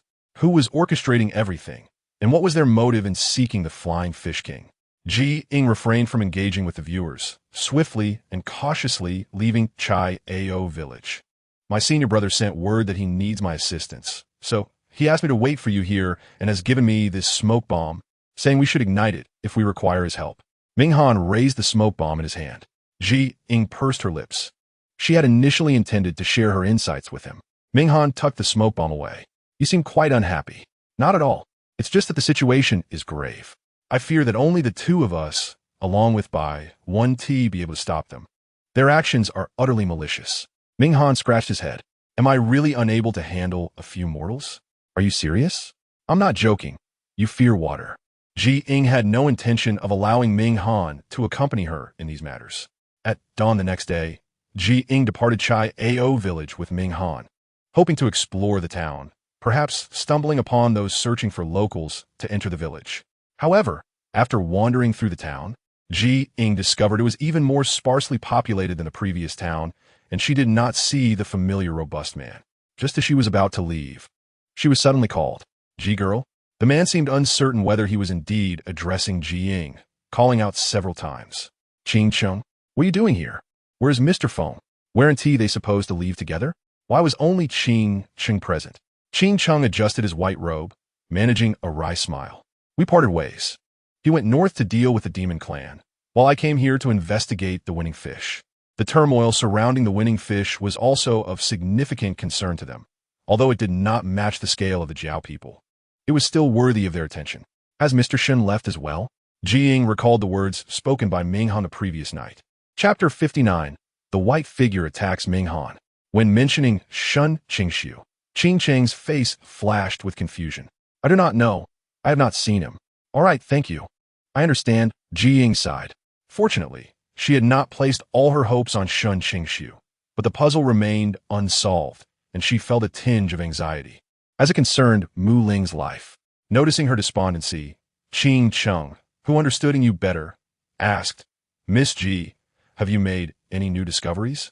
Someone is deliberately setting a trap to annihilate the Ying clan, but whether the instigator is human or demon remains uncertain, Ying replied, her expression grave. Qingxu was taken aback, seemingly not expecting this. He pinched his graying beard thoughtfully. Is it possible that the one behind this is the Jiaoren? Previously, the Jiaoren had a close relationship with Ying, and now that they have turned against each other, it is understandable that both species, capable of thriving in both sea and land, would seek to claim this portion of land. Ying pondered in silence. No, we need to investigate further. After finishing his words, Qingxu turned and departed. Ying quickly followed, her curiosity piqued. Mr. Qing, are you familiar with the Qi Xian? Qingxu paused. How could he not know about the human-faced fish? The Qi had long been extinct. Even if a few still survived, they likely would not cause a stir. He boldly speculated. Ying was taken aback. Extinct? She earnestly reflected on the beasts from the Xingji Yuan era and realized there were indeed no traces of Qi. Perhaps it was due to their scarcity or their hiding deep beneath the sea. Sensing her silence, Qingxu understood she might not be well informed. Let's go investigate thoroughly. When Feng Yi arrives, we should be able to uncover the truth. She nodded, for their goals aligned, and mutual assistance was indeed a positive endeavor. Concealed in Ying's embrace, Minghan cast a glance at her, then at the white-haired youth. What is Zai pondering? Those dark, glistening eyes are ever so curious. Why didn't the handsome fellow inform the host before leaving? I wanted to ship the two of them. Don't say that upstairs. It feels like the host is an emotionless robot. Ying accompanied Qingxu to Páo-Xiāo village, sharing the information she had gathered along the way. Money can make the devil push the millstone. regardless of whether the instigator is a demon. Enough money can compel someone to act, Qingxu summarized. Ying nodded, noting that their current objective was to assist Mu Ling, yet Mu Ling perceived them as adversaries. In these days, the villagers of Páo-Xiāo are capturing Yingyu. I just don't know how they attract the deep-sea Yingyu to come. Ying spoke candidly. Qingxu contemplated briefly. Although he was also uncertain, he believed that with sufficient time, the truth would emerge. Observing the hint of worry on Ying's indifferent face, he reassured her, there is no need to fret. The outcome will soon be revealed. That night, Ying and Qingxu rested on a tree, and whenever they looked up, they could see Páo-Xiāo village not far away. Unable to sleep, Ying opened her eyes to the sky and soon spotted the Yingyu flapping its wings in the air, seemingly patrolling its territory. Ying cautiously crawled, her gaze fixed intently on the Yingyu. What is that, bad girl? The Yingyu, scattering down. Ming intrigued. Ying hesitated, unable to discern what the Yingyu was distributing in the dark. But if Ming Han could see it, it must be some kind of medicinal powder. She glanced at the moon. The next day would be a waxing crescent moon, resembling a curved blade. If the Yingyu were to act tomorrow, that powder would likely not be something beneficial. Stay here. I will be back shortly. Ying patted Ming Han's head. The displeased Ming Han retorted in a low voice. Bad girl, stinky girl. Who told you to pat my head? Ying ignored it and swiftly took flight. Upon arriving at Páo-Xiāo village, the Yingyu she had seen earlier had already departed, leaving its whereabouts unknown. The villagers of Páo-Xiāo appeared to be asleep, the surroundings eerily quiet. At that moment, Ying noticed that Ming Han was missing. Host, hurry and save Ming Han. Something is entangling it, preventing its escape. It looks like a paper tiger. That white figure appears quite frightening. No, it resembles the Qi Xian. That white part is its face. In the camera, aside from Ming Han's white fur, nothing else was visible. Occasionally, a blurred shot passed by, yet remained unclear what exactly it was. As Ying sought to assist, she discovered Qingxu resting on a branch, seemingly undisturbed by her or Ming Han's actions. She paid him no mind and followed her locator to a bamboo forest 3 miles away. Ming Han attacked and retreated sporadically, despite its agile movements. It was still injured by that white entity. Its snow-white fur became stained with blood, yet Ming Han showed no sign of fear, as though it thrived on adversity. Worried for Ming Han, Ying exchanged for a leather whip and without hesitation joined the fray, protecting Ming Han behind her. She swung the whip as the white figure lunged. The whip crackled in the air, echoing sharply in the stillness of the night. She lashed out 3 times, and on the 4th swing, the whip caught the elusive white figure. Before Ying could reel it in, the white figure vanished once more. Initially believing it merely dodged, she soon realized it had not reappeared. Ming Han? Ying looked down to check Ming Han's condition. Now Ming Han bore a new wound, a deep gash that was quite alarming. Ying glanced at her points and decisively exchanged for medicine, cleaning the wound, stitching the deeper parts, and applying a mixture of blood-stanching herbs before bandaging it. All done. The wound is a bit deep. If it hurts too much, let me know, and I will reopen it to check.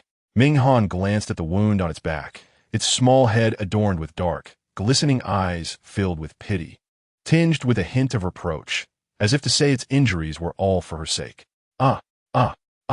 Wei is dead. That little expression is just too pitiful. I will immediately donate all my pocket money to the host. Host, be sure to feed Zai more nutritious food. From now on, please take on the role of a full-time caretaker. Exactly. If the host does not take good care of Zai, I will crawl through the internet cable to give you a thrashing. Ying watched as the netizens scolded her while simultaneously showering her with gifts, feeling both amused and exasperated. However, she understood these donations were meant for Ming Han, so she selected several blood-replenishing herbs in the live stream, spending a total of 4,000 points, and then spent another 100 points to refine the herbs into pure essence, knowing that only a few drops would suffice for recovery. Take 2 drops daily. Do not exceed that.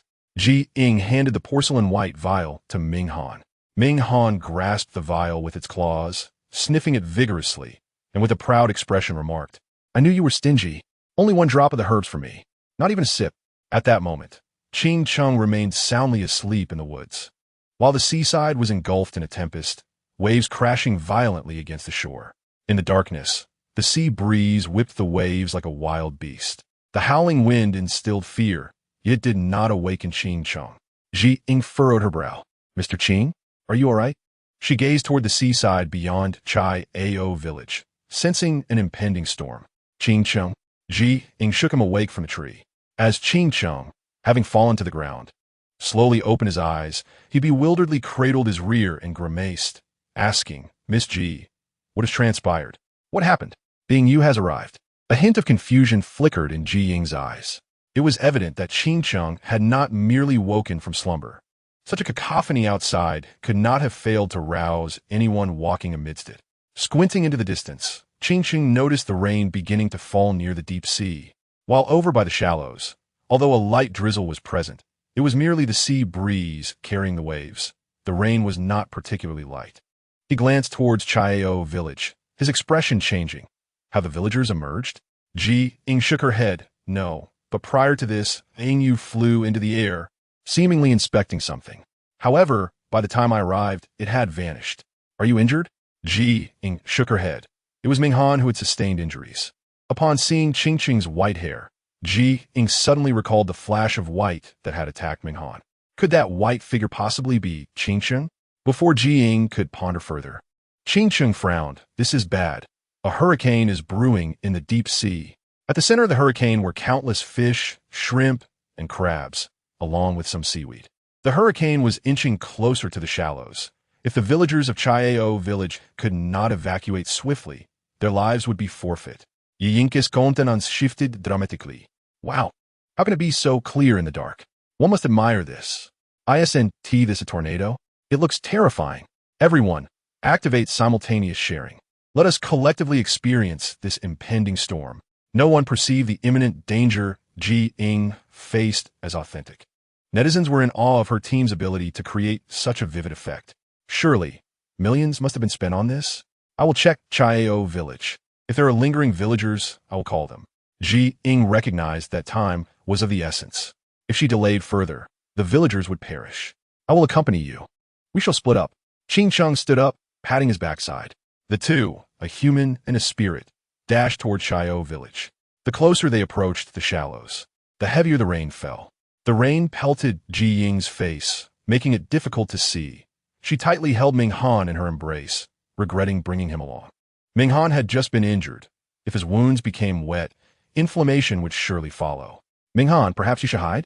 No, I want to stay with you. Minghan rejected Ying's kind suggestion. Ying pressed her lips together. Since Minghan was unwilling to hide, she could not insist. She and Qingxu diverged, one searching through houses for anyone, while the other shouted, "The hurricane is coming. If anyone is here, run quickly." Initially, Ying found no one, which relieved her. However, upon reaching the third courtyard, she was unexpectedly knocked down by something soft in the pitch-black yard. Bending down to investigate, she discovered it was a person. She immediately checked the individual's pulse and breathing, and upon noting they were normal, she recalled the Ying that had flown into the air. It was likely that the person had fainted due to it. Qingxu, someone has fainted. Ying called towards the village's end. After several shouts without a response from Qingxu, she had no choice but to lift the person and drag them outside. With the hurricane now merely 20 meters away from Páo-Xiāo village, Ying's heart raced. After assisting the villager to the village entrance, she returned to search again. In 3 consecutive courtyards, she found 6 individuals, one of whom was the burly man plotting harm against the Ying clan. Ying glanced at the hurricane, now merely 15 meters away, bit her lip, and continued to carry them out one by one. As the hurricane approached, the rain lashed against her with increasing ferocity. This pain was entirely different from battling the merman. Ying struggled to keep her eyes open against the stinging rain. The agony forced her to endure as she pressed on. The hurricane's winds were fierce several times. Ying nearly lost her footing and was swept away. Suddenly, a voice echoed in her mind, 09. She paused, clutching the villager's hand. Realizing 09 was suggesting she flee alone. How could she do that? Warning, 09. Is there no one-click teleportation function in the livestream? Ying sat down the third person at the village entrance. Just as she felt a glimmer of hope, 09's subsequent words drenched her in cold reality. The system offered a discount for one person only. What about the remaining 4? requiring 3,996 points. As Ying grappled with her dilemma, the hurricane was now only 10 meters away. Change. I want to activate one-click teleportation to send 4 people to the town, she shouted in desperation. Subsequently, she cradled Minghan and dragged the 2 unconscious individuals towards the woods, leaving 1 person behind. Ying reluctantly spent 999 points to teleport that last individual to safety in the town.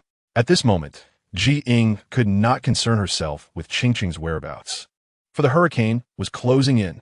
5 meters, 3 meters, 2 meters, 1 meter. In an instant, Ying emerged from the woods, dragging the villagers as the hurricane uprooted trees and roofs from Páo-Xiāo village, which had already descended into chaos. Though they were close to safety, with the hurricane looming ominously, Ying collapsed on the ground, panting heavily, surrendering to the rain cascading upon her face.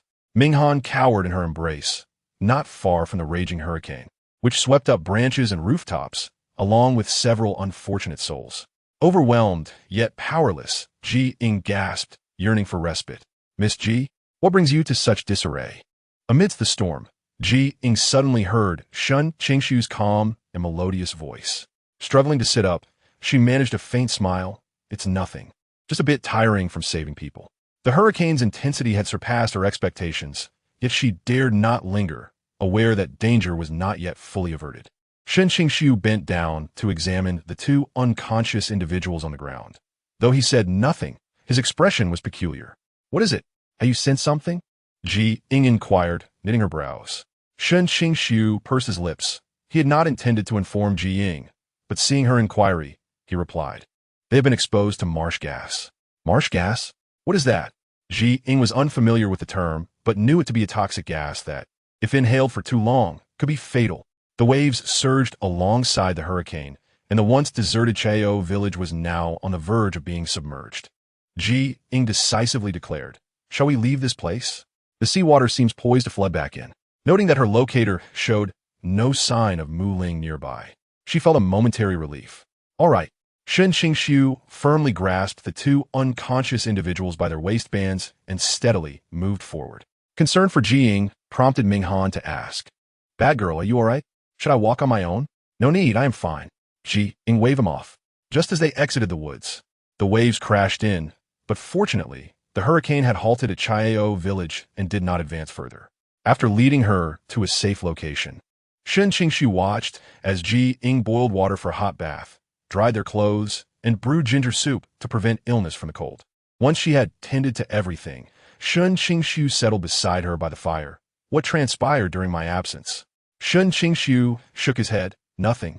The senior brother said they parted ways early. Why? Is it related to Qingxu? Ying recalled the white figure that had injured Minghan. She had not seen any weapons in its hands. What had inflicted the wound? Was that white figure human or demon? Noticing Ying's grave expression, yet hearing her silence, Shen Qingxu understood that something serious had indeed occurred. I will help you investigate. Shen Qingxu produced a paper butterfly. It scarcely fluttered before it fell to the ground. The 2 of them craned their necks to take a glance, only to discover that the paper butterfly was already thoroughly soaked. They were inside a small wooden cabin, and thus, the rain outside was of no concern to them. It's all right. We shall wait until the hurricane passes. One cannot risk their life due to the whims of others. As night fell, Minghan began to run a fever. Ying promptly exchanged for antipyretic medicine from the live stream, administering it to him before applying physical cooling methods. Additionally, Ying noticed that his wound had become infected after coming into contact with water. For his safety, she carefully disinfected, applied medicine, and bandaged the wound anew. Once all was done, dawn was beginning to break. However, the rain outside showed no signs of abating, and the howling wind could still be heard at intervals. Shen Qingxu sat across from Ying, his eyes tightly shut, brows knitted as if he were dreaming of something he wished to avoid. Ying quietly held Minghan, her beautiful eyes gazing vacantly at Shen Qingxu. Had she not come to understand Shen Qingxu's character through their interactions, she might have perceived him as exceedingly unpleasant. Host, why are you staring at the handsome guy? Oh, could it be that the host has taken a liking to the handsome guy? Host, don't just gaze at the handsome guy. Look at our little one. He's so small and pitiful. Ying watched as Shen Qingxu gradually fell asleep. When she finally awoke, the outside was already bright, and Shen Qingxu had vanished from the small wooden cabin, leaving only herself and Minghan. She couldn't help but furrow her brows. Why did Shen Qingxu always come and go in such haste? Even if he was leaving, shouldn't he at least inform her beforehand? You are awake?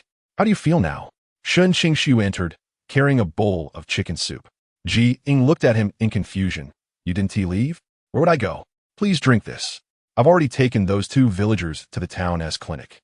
However, things are rather chaotic in the town. 56 people have inexplicably appeared there, reportedly villagers from Páo-Xiāo. Shen Qingxu relayed the news he had gathered from the streets. Ying held the chicken soup and asked, has the hurricane passed? It has, but Páo-Xiāo and the nearby forest have been completely submerged, and several lives have been lost. Shen Qingxu's expression turned grave. Then, as if recalling something, he spoke deliberately. Many dead fish are floating in the sea. The townsfolk are braving the downpour to salvage them. As for Mu Ling, Ying instinctively glanced at the locator, relieved to find that Mu Ling was unharmed. But it was currently near Páo-Xiāo. Oh no, Mu Ling must think that mortals summoned the hurricane, leading to the tragic deaths of its kin. Ying set down the chicken soup, anxiously heading outside. Shen Qingxu immediately stopped her. You intend to explain to Mu Ling? It will not believe us. But we cannot do nothing. Should we allow the misunderstanding to deepen? Ying insisted. Her mission was to save these future demon kings. If she merely stood by while they suffered, what would be the purpose of her arrival? Shen Qingxu understood that turning a blind eye to suffering was not an option. Yet how could they intervene? Seeing that he was momentarily at a loss for a solution, Ying suggested, let us go take a look first. If there's a need for our assistance, we can act then. We may also observe the extent of the submerged area. The flooding of Páo-Xiāo was entirely different from before. Yesterday's hurricane could lift houses, and lifting people was effortless. Though Mu Ling had managed to succeed last time, the force was considerably lesser. All right, finish your chicken soup, and we shall set off. Minghan, feeling ignored, could not help but interject. Can't you see this grand beast before you? Chapter 61. Mu Ling controlled by the demon clan. Can you see me? What is wrong? The irritable Minghan was on the verge of jumping up to claw at them both, but alas, it lacked the strength. Pouting, Minghan lamented, I am wounded too. Why does this grand beast not have any chicken soup? Is there no chicken soup left? Ying held the chicken soup, preparing to offer it to Minghan. Shen Qingxu, taken aback by Minghan's desire for chicken soup, stood up and said, there is more. Wait a moment. What was supposed to be an immediate departure was delayed by Minghan's antics, and by the time they ventured outside, the rain had ceased. However, the weather remained gloomy, with a chill in the air that felt more akin to autumn than the peak of summer. Ying exchanged for cloaks from the live stream, offering one to Shen Qingxu. Hesitating for a moment, he ultimately accepted the cloak she held out. Upon reaching the vicinity of Páo-Xiāo's forest, they did not venture further, as the water level was already knee-deep. Páo-Xiāo, being closer to the sea, likely had water levels reaching thigh-high. Ying scanned the sea for floating debris, hoping to catch sight of Mu Ling. Yet aside from driftwood and some refuse, there were only other animal carcasses, with villagers nearby diligently salvaging the remains. Grandma, these chickens and ducks drowned by the sea cannot be eaten. Ying approached the nearest old woman to caution her. The hunched-over woman looked up, smiling. Thank you for your kindness, dear girl, but these creatures have only recently died. They are still edible. Besides, their homes are gone. If we do not salvage these for food, what shall we eat? Must we starve? It was evidently an impossible situation. Just as Ying was about to explain, a commotion erupted nearby. I found a flying fish. A flying fish? She turned to see villagers scattering to catch a glimpse of the remarkable creature. Shen Qingxu concealed Minghan in his arms and sauntered over. Good sir, may I see that flying fish? I'll only show it to you. The man cautiously extended the flying fish. Shen Qingxu immediately discerned that the fish had been dead for quite some time. He refrained from asking the man to hand it over. Ying approached with a serious expression. What do you think? Judging by the state of decay, it likely died last night, yet the hurricane had already ceased by then. Shen Qingxu gazed out at the boundless ocean. Before Ying could ponder further, someone to their left joyfully exclaimed, I also found a flying fish. 3 of them. The crowd, having not found any flying fish, immediately began searching with renewed vigor. The earlier old woman, noticing Ying and Shen Qingxu in action, urged, "Young lady, you are nimble. You should hurry and collect some, or we will gather all the fish before you." "Thank you, but we will look further out," Ying replied gratefully, pulling Shen Qingxu along. "Are they not afraid of a plague while scavenging for carcasses?" "Host, look to your left. A flying fish is glaring at you fiercely. It seems to harbor a grudge." "Ah, those large eyes of the flying fish are fixated on the handsome guy. Would he be all right?" No sooner had the comments appeared than Mu Ling launched an attack on Shen Qingxu. It zipped toward him, attempting to bite him while he was distracted. However, Shen Qingxu had already sensed Mu Ling's intentions and swiftly dodged its assault. Only then did Ying notice Mu Ling. Her voice filled with concern. "Mu Ling, please calm down. I can help you uncover the truth." Crashing into a tree, Mu Ling felt pain and its rage intensified. It knew how treacherous mortals could be, especially this pair of individuals. Had it not been for them, its plan would have succeeded long ago. "You understand nothing. You, a mere monster consorting with them. How shameful." The flying fish flapped its wings, creating distance between them. As the tension escalated, Ying swiftly interjected, "Mu Ling, do you truly wish to see your kin continue to perish? Is your sole purpose for coming here merely to ascertain how many of your people have met their demise?" The mention of kin left Mu Ling momentarily stunned, as if the words had pierced through the veil of its innermost thoughts. Shen Qingxu, with his hands clasped behind his back, spoke with an air of indifference. "The fish I slayed that day was indeed a victory. Spare me your theatrics. Do you mortals presume that I could be so easily deceived?" Mu Ling, embodying the innocence of a mere 3 years, bore a cherubic face, yet harbored a tempest of fury within its gaze. With diminutive limbs, it commenced casting spells, summoning the ocean's waters to rise. However, due to its tender age, the water it conjured was but a trickle compared to the deluge it once sought to unleash upon them. The villagers, who had been scavenging for fish, stared in astonishment at the childlike figure of Mu Ling. Upon hearing this, others rushed forth with fervor, intent on capturing the young one. In a fit of anger, Mu Ling unleashed the summoned water pillar upon the advancing villagers. At first glance, the column appeared no thicker than an infant's arm. Yet the impact upon contact was unmistakably painful. Ying sought to prevent Mu Ling from harming the innocent, yet the agitated villagers pressed forward, determined to seize the child. In an instant, a throng of over a dozen individuals charged toward a mere 3-year-old. Ying felt a chill of dread as she observed their long limbs. A moment's carelessness could spell disaster for Mu Ling. Yet, the child exhibited no fear, conjuring multiple water columns against the mortals. A burly man, who was on the verge of capturing Mu Ling, found himself swept away by the force of the water. Even an elderly woman, who had been trembling while collecting the remains of chickens and ducks, rushed forward without a hint of concern for her safety. Fearing for her life, Ying swiftly intervened to halt the elderly woman's advance. While the strong men had been pushed back several meters, they remained alive. But the same could not be said for the elderly woman. "Young lady, release me. If I do not hurry, the Fish King shall be claimed by another," she insisted, shaking off Ying's grip. Initially, Mu Ling found amusement in this game, sending the nearest villagers sprawling with each surge of the water column.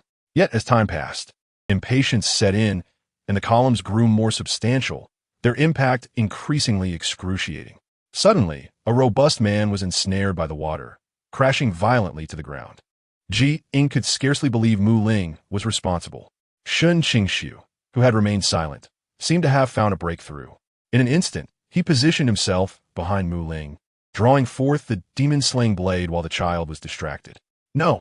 Ying attempted to intervene, but thankfully, Shen Qingxu's agility allowed him to evade the water column, which was as thick as a barrel. "What is that dark energy I see behind the child? Could it be the work of demons?" murmured one villager. "The realm of mortals and the demon world is in turmoil. If demons are involved, does that not suggest the celestial realm is likewise unsettled?" Another speculated. "The scene is utterly thrilling. It seems the water has taken on a life of its own, moving with such speed that I dare not open my eyes." Ying discerned that Mu Ling was indeed behaving erratically. If this conflict continued, the villagers could very well meet their end. Mu Ling. Ying leaped into action. With her intervention, Mu Ling found itself overwhelmed, as it now had to remain vigilant against the mortals harboring ill intentions. Tension mounted as Shen Qingxu aimed to capture Mu Ling, intending to uncover the truth behind the chaos.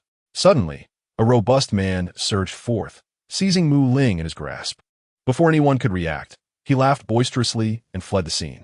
As Ying and Shen Qingxu awaited the waters to recede, they returned to the spot where Mu Ling had been, only to discover it was now devoid of the child. "Someone has taken it," a villager cried out. Those who had fallen nearby wore expressions of regret, lamenting, "Had I acted sooner, we might have succeeded." "What happened to them?" a terrified villager questioned, drawing the attention of the remaining few. They beheld the water stained crimson, revealing the bodies of the men who had been so adamant about capturing Mu Ling. Ying's expression turned grave as she clenched her fists. That man was likely the mastermind behind the plot to harm the Ying clan, Shen Qingxu articulated clearly. It appears he was the burly man from that fateful night. Ying bit her lip. "First, we must rescue these people." "Agreed," Shen Qingxu replied, taking the initiative to assist the injured, guiding them away for the forest, cleaning their wounds, and administering medicine. Once these tasks were completed, Ying resolved to depart with Shen Qingxu. The locator indicated that Mu Ling was still within the town. "I sense a trace of demonic energy surrounding Mu Ling.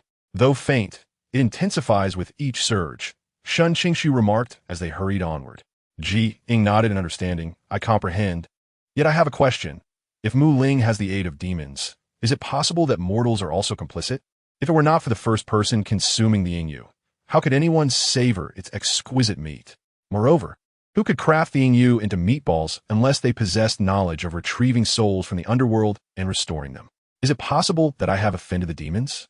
Ying glanced at Shen Qingxu. Chapter 62. Rescuing a Ying. Your points are not without merit, but this is not the time for such musings. Our immediate priority is to locate that burly man, Shen Qingxu stated, refraining from further contemplation. Whether Ying had offended the demons or vice versa remained uncertain. In any case, their predicament was dire. Should the demons truly be orchestrating these events, the Ying clan would be innocent, and it was imperative to thwart any foolish actions on their part. Ying nodded. "You are correct, Mr. Shen. Follow me." Upon entering the town, they turned down a narrow alley. Mu Ling had been captured and placed on display within a wooden barrel filled with seawater. Occasionally, it would poke its head above the surface, but its wings were bound with ropes. Above the barrel, a wire mesh trapped it securely. Escape was only possible by chewing through the wire, a task that seemed insurmountable. Every 30 seconds or so, Mu Ling would surface, flapping its wings against the mesh. The four onlookers could not help but drool, "Daming, you are truly remarkable. You found a fish king when so many others failed." "Daming, how do you intend to sell this fish king? If you bring it to the capital, it could fetch a fortune." News of the fish's medicinal properties had spread, and people from various nations sought to acquire it. The fish king was of utmost importance. The man named Daming stroked his beard, chuckling heartily. "I have no intention of selling it." "Why not?" the others queried, puzzled. Daming grinned mysteriously. "Once the fish king is sold, it will be gone. If we continue to catch and consume the fish, it will soon face extinction. To prevent the fish from vanishing, we must keep both the fish king and a female fish. With one of each, the fish can multiply as needed." Mu Ling, taken aback by the malice of these humans, flapped its wings, exerting its limited strength to manipulate the seawater. Yet the amount of water released was but a trickle, akin to a child's urination. The three men, witnessing this, burst into laughter. Standing quietly by the window, Ying and Shen Qingxu wore expressions of discontent. They had not anticipated that the other's intention was to confine Mu Ling and manipulate her into becoming a breeding machine. Ying turned to Shen Qingxu, noticing his troubled demeanor, which prompted her to refrain from speaking further. Deming, observing their lewd laughter, waved his hand dismissively and said, "All right, just leave one person a guard. The rest can be sent out." Once they departed, Ying and Shen Qingxu exited the alley and aimlessly wandered the streets. It appeared that only a few mortals were on guard, yet Ying recalled observing an unusual barrier earlier. "Did you feel that?" she asked, turning to him. Shen Qingxu nodded, his gaze penetrating as he looked ahead. "I sensed it too. That barrier does not belong to the demon realm, nor the monster realm, but rather the immortal realm." "What?"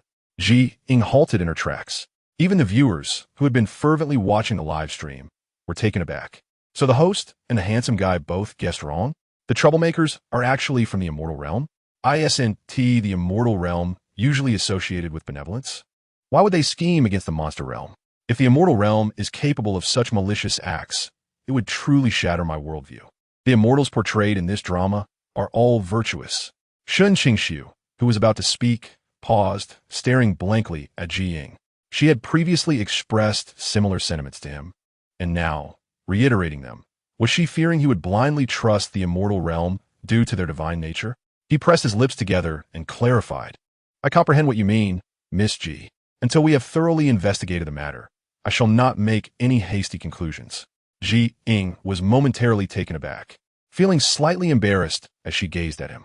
She wished to clarify that her earlier remarks were not directed at him, but was at a loss for words. Meanwhile, Minghan in her arms mumbled, "Bad girl, accustomed to talking to herself. Why must the arrogant Taoist be so self-absorbed?" Fortunately, Shen Qingxu did not hear Minghan's words, and even if he had, he would not have taken offense. Their immediate concern was to rescue Mu Ling.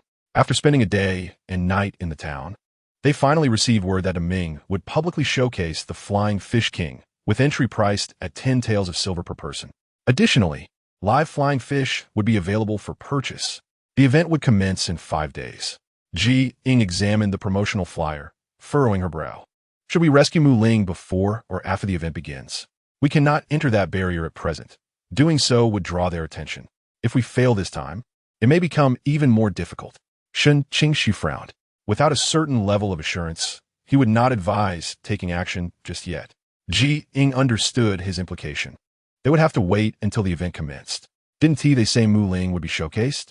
If we quietly take her away at that moment, no one would likely notice. After serious contemplation, Shen Qingxu finally nodded. Very well, let us proceed as you propose. For 3 consecutive days, Ying encountered no living flying fish. Just as hope began to wane, she unexpectedly stumbled upon an injured Qiyin and a flying fish. The Qiyin bore a striking resemblance to the one she had seen that fateful night. Yet Ying had no time to dwell on it, for the surroundings were crowded with people. Host, that flying fish looks to be in a state of decay. Are you certain it can be saved? The Qiyin has such an exquisite face. Can you sell me one? Host? How pitiful. I'll send a little reward to the host. A small lion gives the host 10 roses, equivalent to 100 points. Ying exchanged materials and necessary equipment from the live stream. She began by scraping away the decayed flesh of the flying fish, applying hemostatic herbs and purple leaves to the wounds, and then bandaging them. After completing everything, she also administered an anti-inflammatory pill to the fish to prevent excessive infection. As for the Qiyin, its injuries were not severe. The Qiyin eyed Ying warily, and the small fish spoke. What are you planning to do? I'm not tasty at all. Please let me go. I want to eat you. Ying replied as she tidied up the medical waste. The Qiyin appeared skeptical, attempting to swim away but lacking the strength. It could only lie on the bed. The unconscious flying fish remained oblivious, and the Qiyin presumed it had perished, causing it to panic even more. It believed Mu Ling was rational and would not transfer her hatred onto them. Shen Qingxu disagreed. Regardless of your actions, they will seem futile in Mu Ling's eyes. Do you know where Mu Ling is? The Qiyin inquired eagerly. At that moment, it no longer bore the apathetic expression it had previously exhibited. Its large, dark eyes sparkled with anticipation. Ying nodded, but refrained from revealing Mu Ling's location. The Qiyin, seemingly oblivious to Ying's expression, implored, "Can you take me to see him? Or at least give me an address, and I can find him myself." Suddenly, the Qiyin transformed into a 6-year-old girl. Donning a pink dress, she rushed to Ying, her cold little hands gripping tightly. "Sister, can you take me to find Mu Ling? I want to see him. Our Flying Fish Clan cannot do without him." "What are you doing in the Flying Fish Clan?" Shen Qingxu countered. It was perplexing that a Qiyin, larger than Mu Ling, would refer to him as an elder brother. This raised suspicions of hidden secrets. The Qiyin hesitated, stepping back in fear. "I didn't do anything. I just stayed by Mu Ling's side." Shen Qingxu frowned, unconvinced, yet lacking further evidence. He chose not to press further. The Qiyin persisted. "Sister, I beg you, can you tell me where Mu Ling is?" "I'm sorry, not yet. but in a couple of days, you will know, Ying replied, unwilling to divulge their plan. If their current endeavor were to fail, it could jeopardize Mu Ling's safety.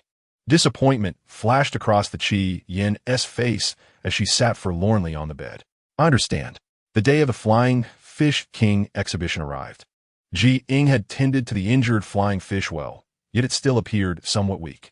However, with the intention of gaining Mu Ling's trust, she retrieved a glass vial from Shen Qingxu's treasure bag, placing both the seawater and the flying fish inside, along with a pearl to provide oxygen. Once everything was prepared, Ying and Shen Qingxu disguised themselves as a couple and proceeded to the venue. They paid a total of 40 taels of silver and entered through the back door of a grand estate. The courtyard was adorned with numerous trees beside an artificial hill, and rows of flower pots lined the pathways, exuding an air of opulence and grandeur. Ying refrained from looking around and simply held Shen Qingxu's hand as they walked inward. Such a perfect couple. I'm going to ship you two. If you were to have a child, it would be a family in every sense. Why is this grand estate being featured? Could it be a collaboration with the wealthy in the town? Following the guide to the front courtyard, they found it already packed with people dressed in various attires, all eagerly awaiting the night's spectacle. Chapter 63. Breeding the Flying Fish. I've heard this time it's genuine. The Flying Fish King is truly magnificent. Did you see it before? When was the Flying Fish King captured? Why has it been no news? Who knows? It's already a blessing to witness it. They don't even plan to sell the Flying Fish King. Upon hearing this, the crowd's excitement waned. Their original intention was to purchase the Flying Fish King, then capture 1 or 2 flying fish to match, thus avoiding the need to fish in the deep sea. The flesh of the flying fish is delicious and possesses medicinal properties, making it highly valuable in any preparation. To her surprise, the one who captured the Flying Fish King was unwilling to sell it. Ying surveyed the expressions of everyone present, noting that most were dressed differently. While a few shared her attire, it seemed that everyone was resolutely convinced they could possess Mu Ling today. Ying felt a twinge of concern. If everyone harbored such thoughts, it would complicate their plans. However, Shen Qingxu quietly surveyed the crowd, reassuring her that if they could not succeed today, at least they would uncover some secrets. All right, he said. Dear viewers, did you catch that the host and the handsome guy seem to have an almost matrimonial rapport just now? Oh my, this is such an overt display of possessiveness. I'm truly inebriated. When will the host and the handsome guy share some genuine sweetness with us? Did you see that person over there? I feel like he resembles the handsome guy's senior. Ying followed the direction of the comments and indeed spotted Feng Yifei standing in a corner, accompanied by Qing Cheng. How did they end up here? What are you looking at? Shen Qingxu inquired, glancing down at her. Ying shook her head, urging him to look in that direction. Ladies and gentlemen, we are thrilled to have you here for the unveiling of the Flying Fish King. Please prepare yourselves mentally. If anyone has health issues, be sure to take your medication in advance. Otherwise, we will not be held responsible for any incidents.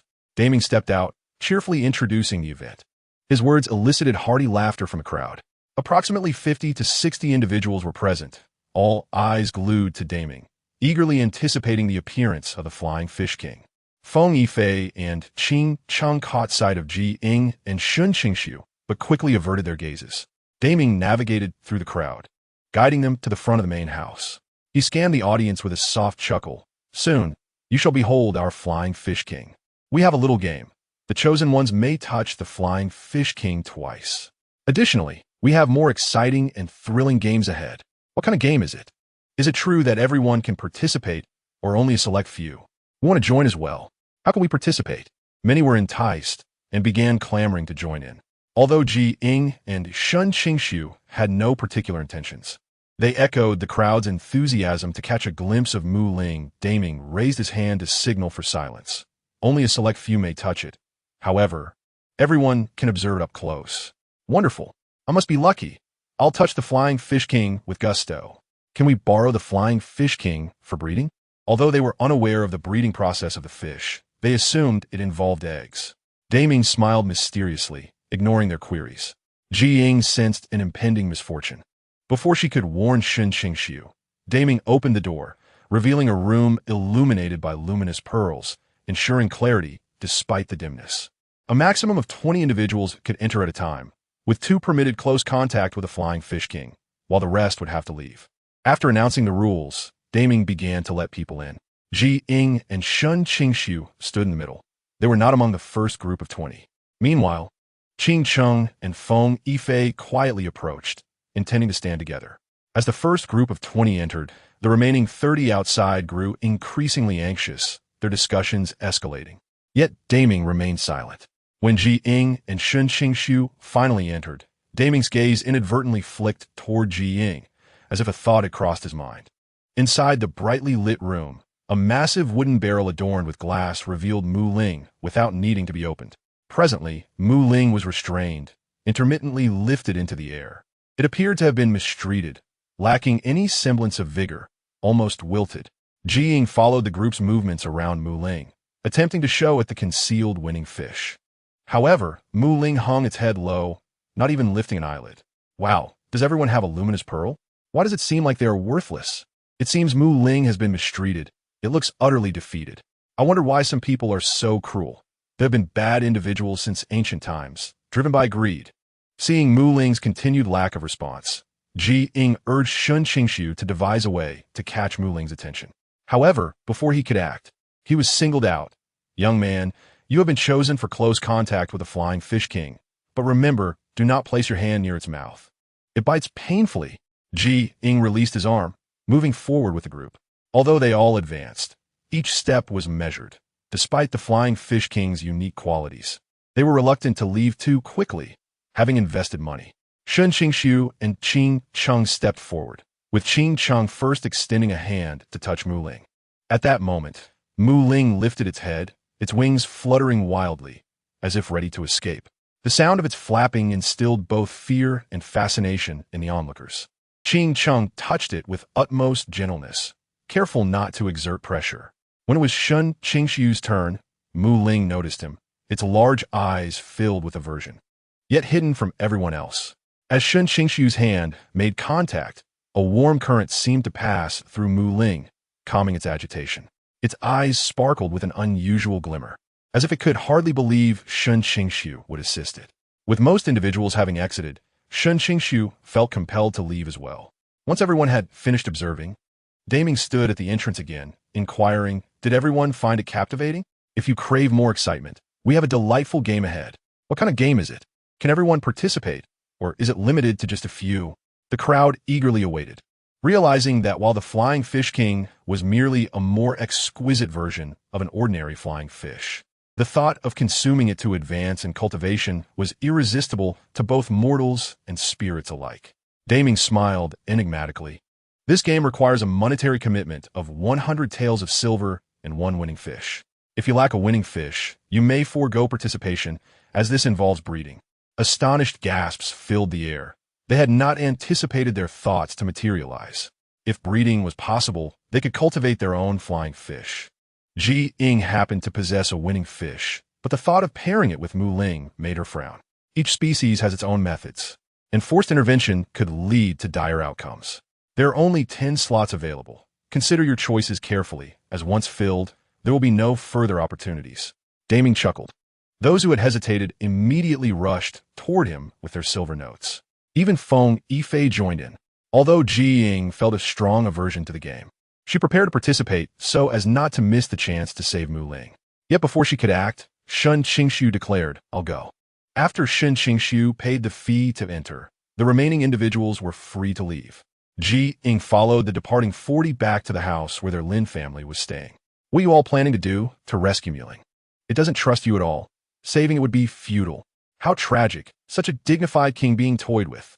Ying's heart was in turmoil, leaving her no inclination to jest with the others, though she was eager for news about Shen Qingxu. She exchanged 99 points for the ability of Qianlian and successfully focused her vision on Shen Qingxu. At that moment, she witnessed the cruelty of someone tossing a winning fish into Mu Ling's wooden barrel. If Mu Ling remained still, someone would yank at its wings. In pain, Mu Ling had no choice but to swim into the barrel, and soon the fish that had been thrown and perished. This scene left everyone stunned.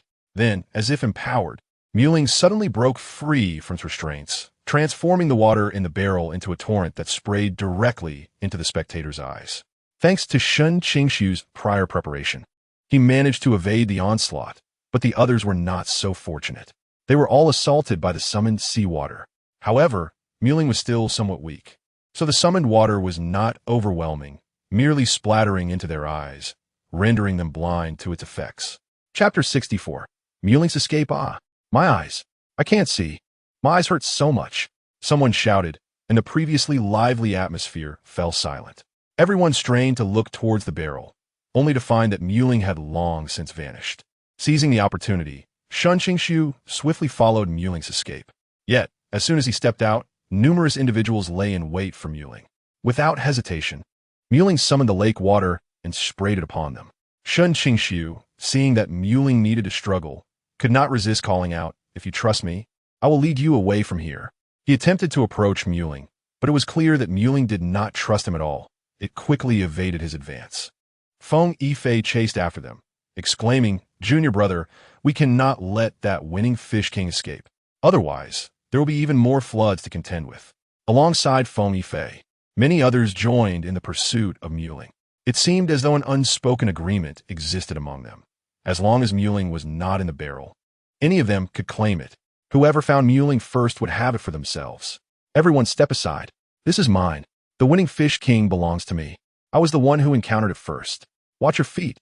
Why the crowding? The scene descended into chaos.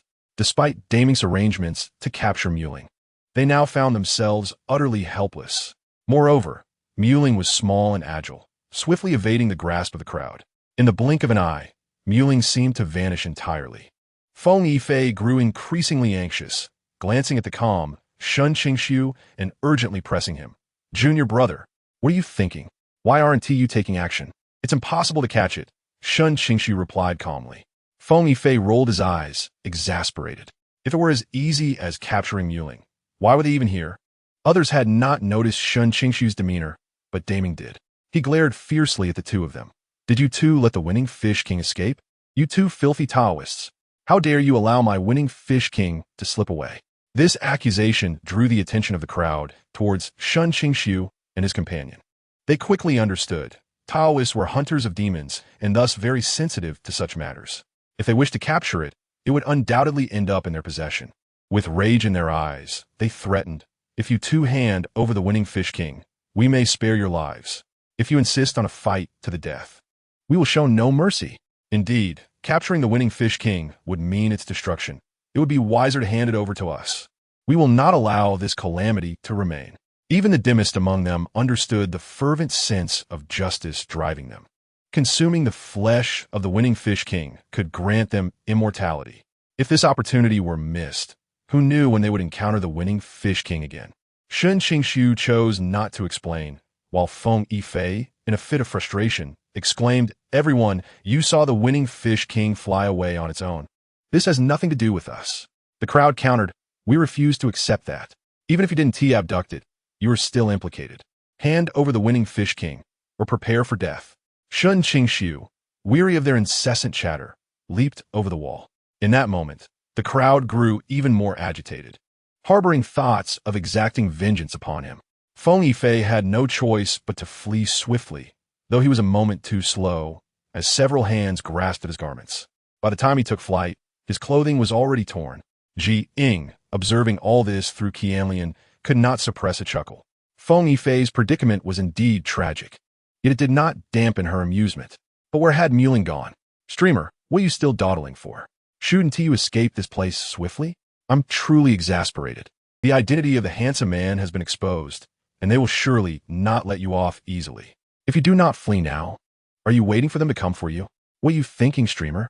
Ying was still pondering Muling's fate when her peripheral vision caught the banter in the comments, causing her to momentarily pause.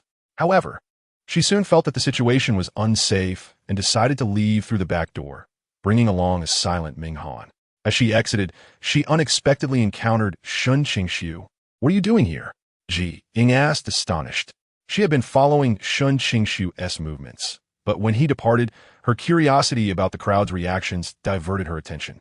Shen Qingxu offered no explanation, swiftly scooping both her and Ming Han into his arms as he exited the premises. Suspended in midair, Ying found herself without solid ground beneath her feet. Although she felt somewhat unaccustomed, she was not afraid. Ming Han, however, clung tightly to Shen Qingxu's neck, and with his other hand, he grasped Ying, enveloping both of them in his embrace. The wind rushed past Ying's back, while Ming Han remained unaffected by the gusts. Yet at that moment, Ying did not notice him. Her focus was on Ming Han. Ming Han, could you loosen your grip? I'm already in front of you. If you continue to hold on so tightly, you will obstruct Mr. Shen's view. Ying negotiated with Ming Han.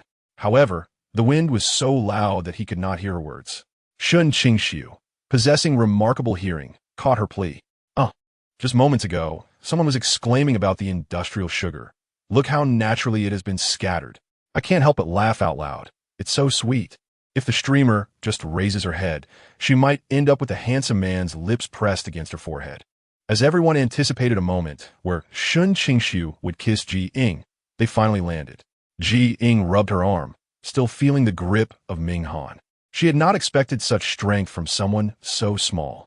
Look, Shen Qingxu stood with his hands clasped behind his back.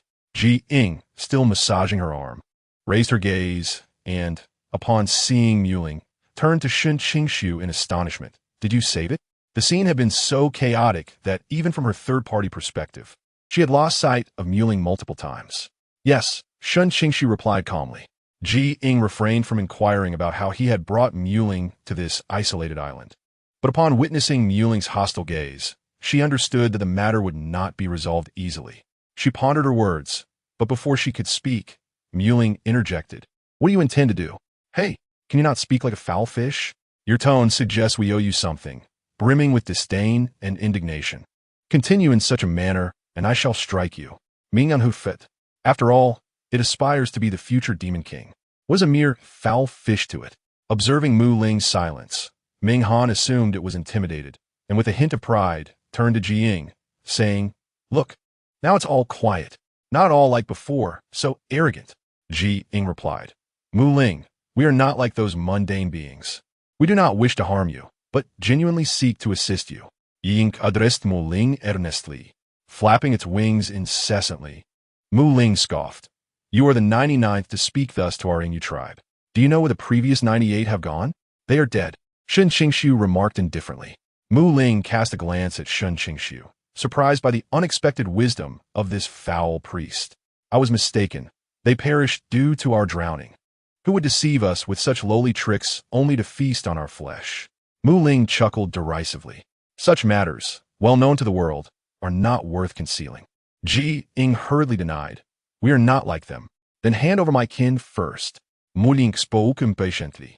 Ying finally understood why it appeared here to communicate with them. It was for this reason.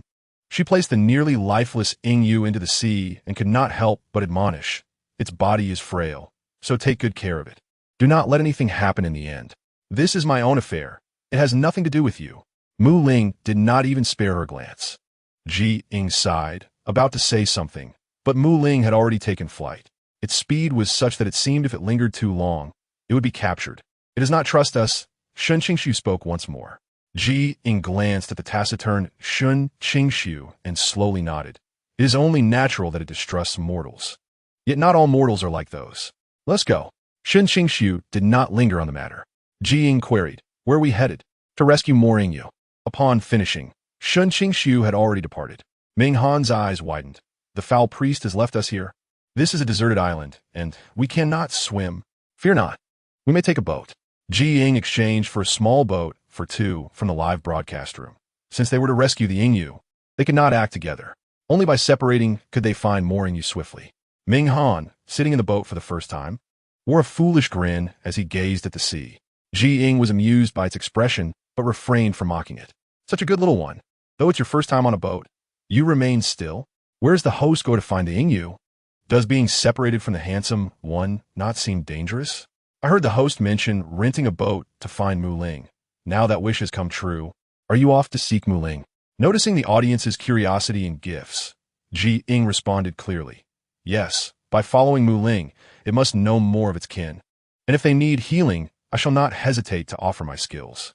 She did not possess any particularly extraordinary abilities, but with sufficient points, there was nothing that could not be done. The audience greatly admired Ying's actions. One person and one demon followed the locator to where Mu Ling frequently entered and exited. Within 100 meters, Ying stood guard, wary of Ying and Ming Han's arrival. Chapter 65. She is not a good person. Hurry and report to the king. Mortals have come. You all hide the old, weak, sick, and disabled. This time, we cannot allow them to be captured. Everyone, stay alert. They are merely a girl and a child. We must not let them take them away.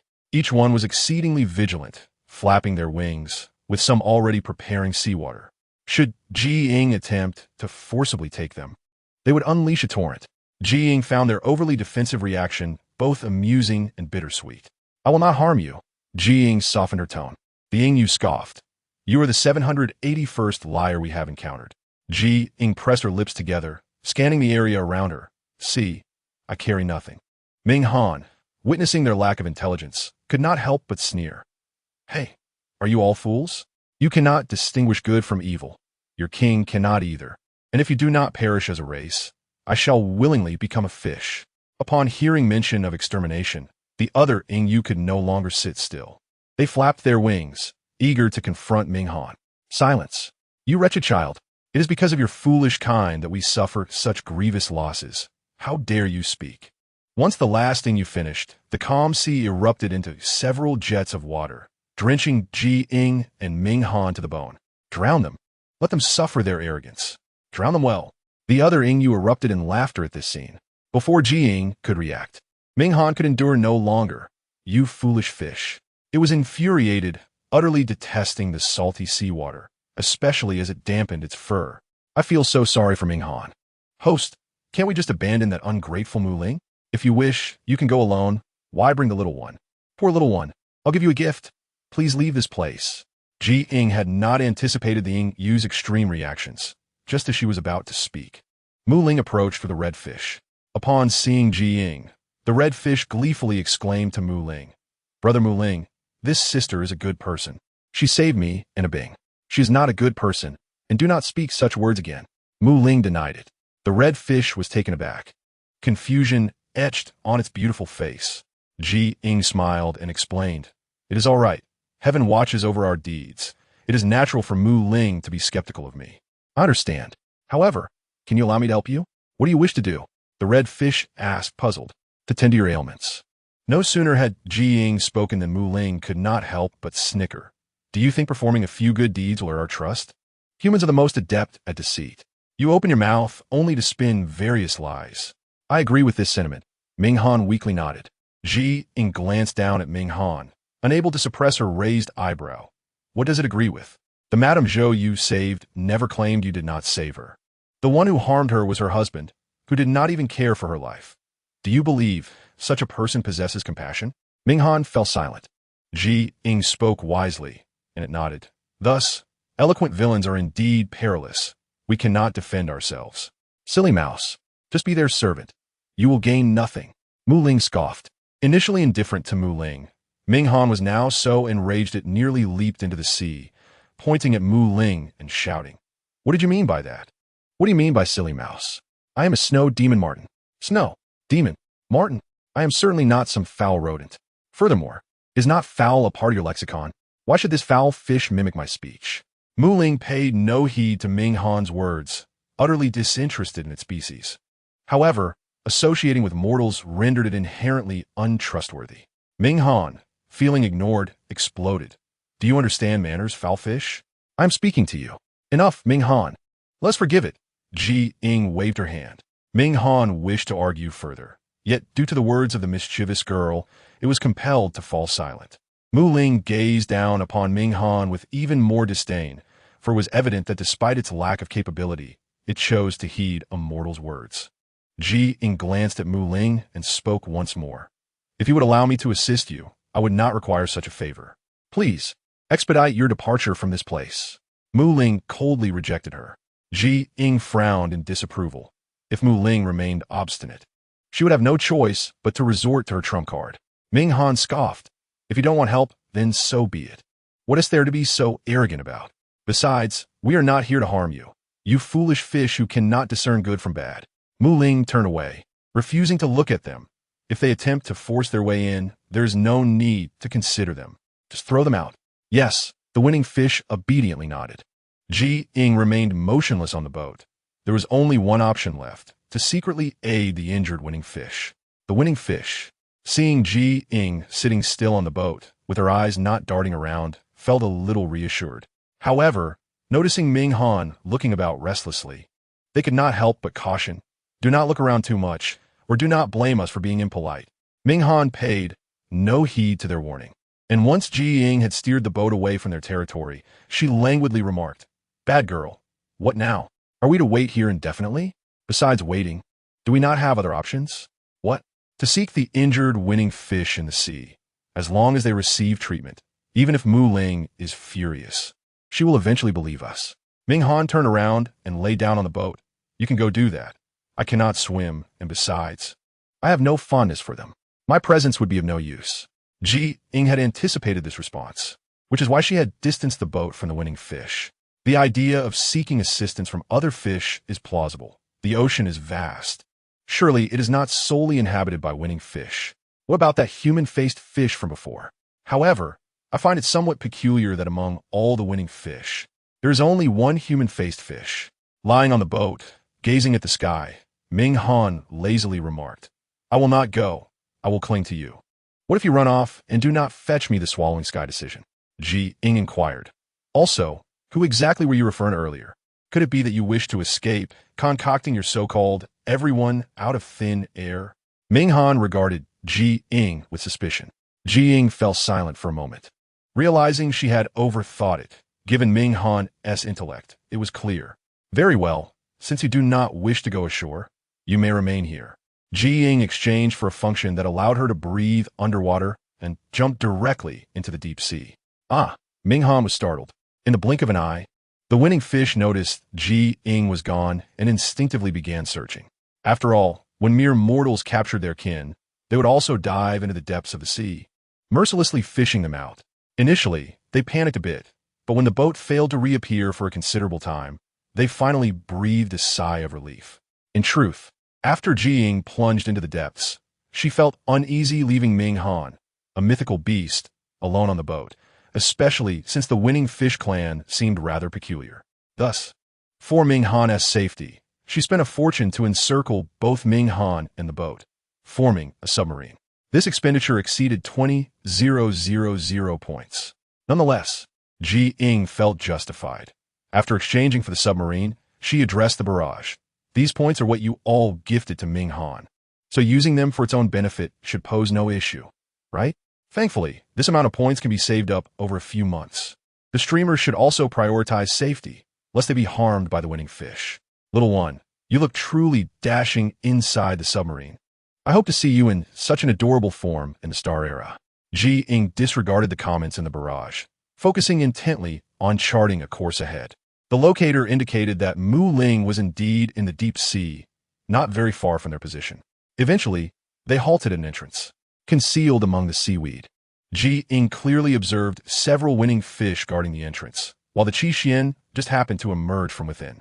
Ying thought that enlisting the Qi Xian's assistance would suffice, as it should trust their words. Yet in the blink of an eye, the Qi Xian, which had been at the entrance, had vanished. This left her quite perplexed. Encased within the submarine and feeling no sensation of drowning, Ming Han found it quite miraculous. "Bad girl, what is this contraption? How did you come by it? Can you give me one? That way, I would fear the water anymore. Not to mention the exorbitant cost of these points, 20,000 points would only last half a month. Why are you so stingy? After all, I have protected you." Ming Han pouted, feeling utterly slighted. Ying pursed her lips. "It is not me who is stingy, but rather Ling Jiao who is." "Who is Ling Jiao?" Just as Ying contemplated how to explain this to Ming Han, she suddenly spotted the vanished Qi Xian. "Hold on, I will explain later. Let's proceed first." Ying piloted the submarine, quietly following the Qi Xian. The Qi Xian seemed wary of being discovered, constantly evading. After a while, they finally arrived at the desired location, where Ying heard the Qi Xian close by, perched on a rock. "Bad girl, what do you think it is waiting for?" Ming Han asked, bored. Chapter 66. Do you wish to annihilate the winning fish clan? Ying was equally uncertain. "I do not know. I am unclear about its intentions. Could it be that it wishes to harm Mu Ling?" Ming Han frowned. It felt as if nothing good could come from the gaze of that human-faced fish. If it were to harm Mu Ling, would not Ji Ying's plan fall apart? Ji Ying unconsciously glanced at Ming Han, who appeared much sharper today. Ming Han felt a bit embarrassed under her gaze. Why are you looking at me like that? Is there something on my face? No. I simply think you are quite adorable. And also, very clever. Ming Han, flustered, turned her head away. Hey, I am not adorable. I am clearly dashing. Indeed, you are correct. Due to the great distance and the size of the rock, although the Qi Xian could not see them, Ji Ying could not see the Qi Xian either.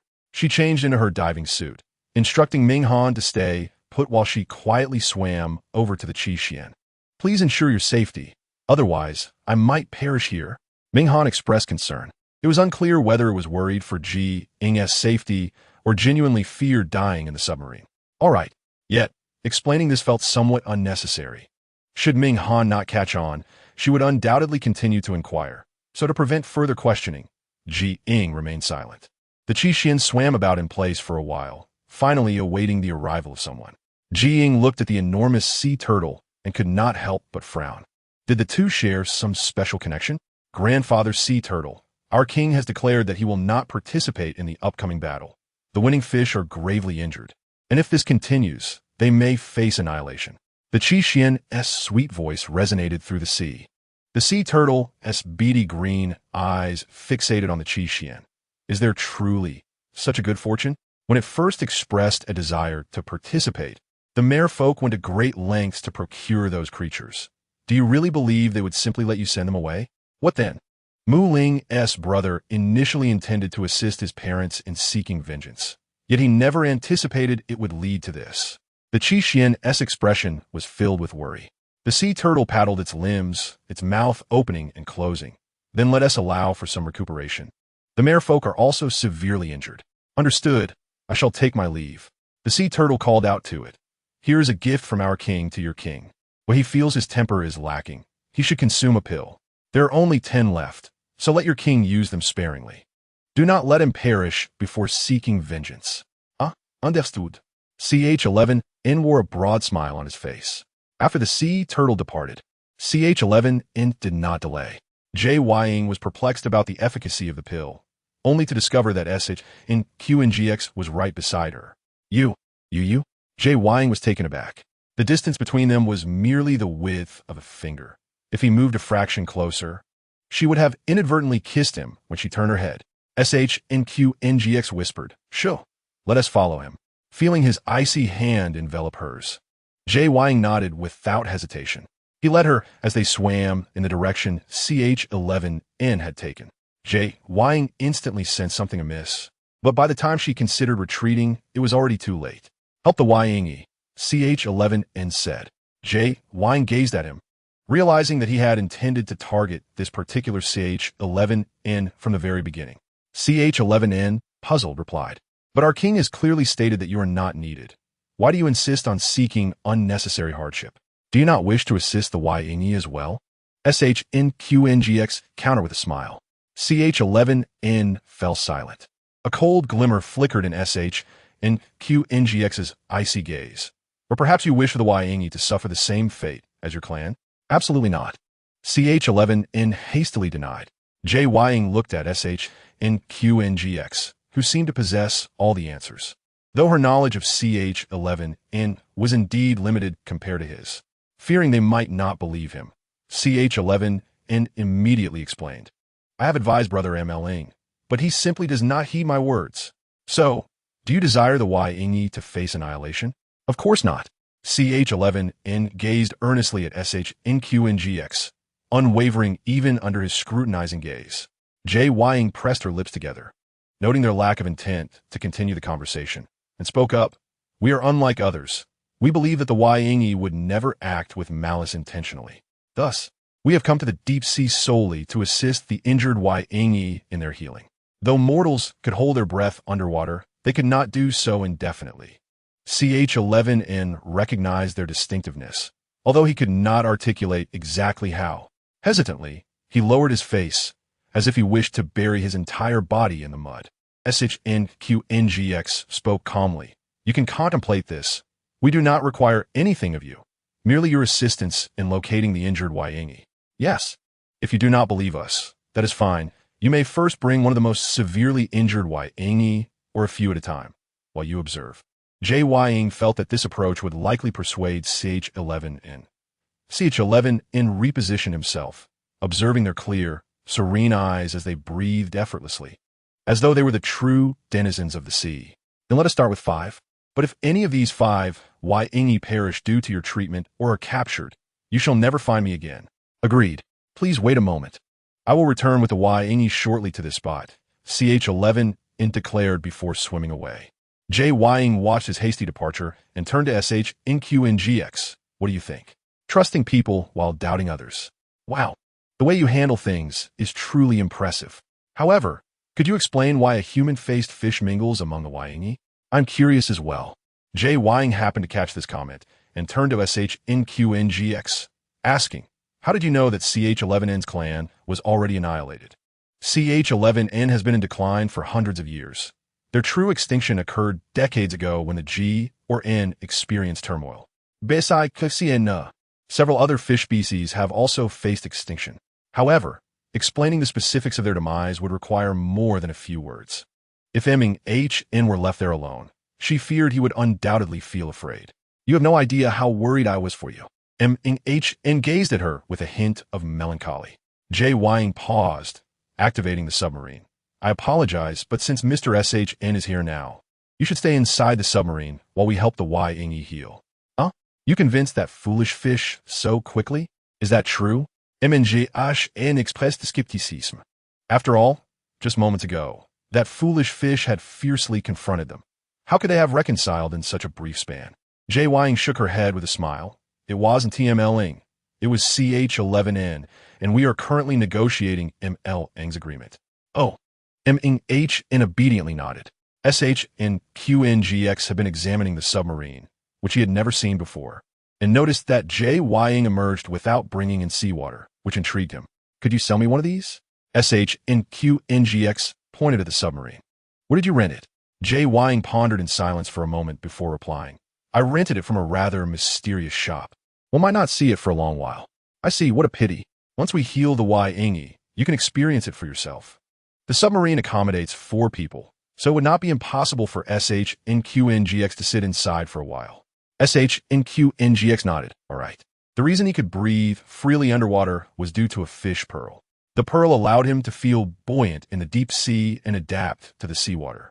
Ying requested one from him, and upon placing it in her mouth, she instantly felt the difference. After waiting in the seawater for a while, just as Ying intended to have SHNQNGX accompany her into the submarine, CH11N finally returned with the Ying. Out of the 5, 3 Ying had only faint breaths, their bodies beginning to turn pale, bellies upturned, appearing as though they could not hold on for long. Of the remaining 2, one was in relatively mild condition, while the other was slightly more serious, having lost its eyesight. Can you truly heal them? CH11N expressed concern. Even if the Ying perished from their injuries, those mortals would not spare them. They would be devoured. Ying assured, yes, rest assured. I am curious about how you plan to treat them underwater. Streamer, do we need to tip you? The little one sitting in the submarine looks really cool. Can we rent the front section after you finish? I want to sit in the spot MNHN occupied. This way, it's as if we have also been in the submarine. Ying was searching the shop for any medicines that could be used underwater. But after a thorough search, she found nothing. The less injured Ying and the one with the eye injury spoke cautiously. CH11N. We came out to heal because we trust you, but do not betray us. These are clearly mortals. Indeed. Do not forget the atrocious acts those mortals have committed against us. Seeing their strong resistance, the Ying instinctively explained, they are good people. They can surely heal you. But what if they eat us? The Ying with the eye injury inquired. CH11N fell silent. If they were indeed going to such lengths merely to consume a few injured Ying, there was little he could do. Was there? Chapter 67. Mortals seek to annihilate the Ying clan. I believe you should trust us, for we can survive without you for a long time. Ying exited the shop. SHNQNGX stood there quietly, as if the matters they discussed had no bearing on him. CH11N reassured them. Trust me, If they truly consume you, I will ensure that I avenge you, even if it costs me my life. Currently, it is impossible to heal you in the deep sea. So if you are willing, I can take you to an isolated island for treatment. Once you recover, you may leave. This was the treatment plan devised by Ying. Going to the mainland was out of the question, but it was also improbable to remain in the deep sea. All right, since CH11N has said so, we will give you a chance. But if you do not know better, we will drown you even in death. The less injured Ying declared fiercely. Ying was not intimidated by his words, but recognized this was their only pride. Very well, let us now proceed to the isolated island together. After leading SHNQNGX into the submarine, Ying set off first. Injured Ying exchanged glances, having never encountered such a substantial circular machine before. After witnessing its departure, they could not refrain from asking CHLN, let us depart. I believe they mean you no harm. If they do, I shall be the first to charge ahead. You must escape swiftly. CHLN's expression was earnest. The Ying flapped their wings. Though they verbally urged CHLN to assist in avenging them, they could not bring themselves to let her lead, for she was but a young girl. 5 Ying accompanied CHLN to the surface of the sea. Due to the severe condition of 3 of them, Ying promptly administered oxygen, while SHNQNGX produced medicine from her pocket for them to consume. After a considerable amount of effort to ensure their breathing stabilized, Ying exchanged points for medicinal herbs, concocting a potion from 3 bowls of water into 1 for them to drink. Once they had finished, SHNQNGX had already erected a makeshift shelter. The deserted island was not vast, yet they required little space, and part of it was wooded, making it perfectly reasonable to construct a dwelling from timber. MNGHN hid within the submarine, reluctant to emerge, disinterested in seeing the Ying. To it, these creatures were ungrateful, akin to wolves in sheep's clothing. Once CHLN confirmed their secure accommodation, she spoke to Ying. I shall return in a few hours. I cannot always be present here. I will have no explanation for my brother MLing. Very well. Come whenever you are free. We shall remain here for the next few days. Ying replied with a smile. CHLN transformed back into her youthful form. Her pale face filled with gratitude. I would like to express my thanks in advance on behalf of the Ying. After CHLN departed, SHNQNGX examined their injuries and turned to Ying, saying, "It is not ideal for us to remain here indefinitely. Once you finish your tasks, I shall venture out. Should anyone attempt to harm the Ying, I will be prepared to intervene." Agreed, though I notice your senior brother and QNGCH are also searching for the Ying. For now, let's keep this location a secret, Ying cautioned, harboring suspicions about QNGCH's character.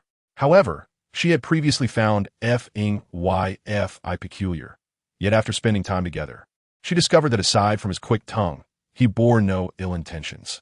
SHNQNGX regarded her thoughtfully and nodded slowly.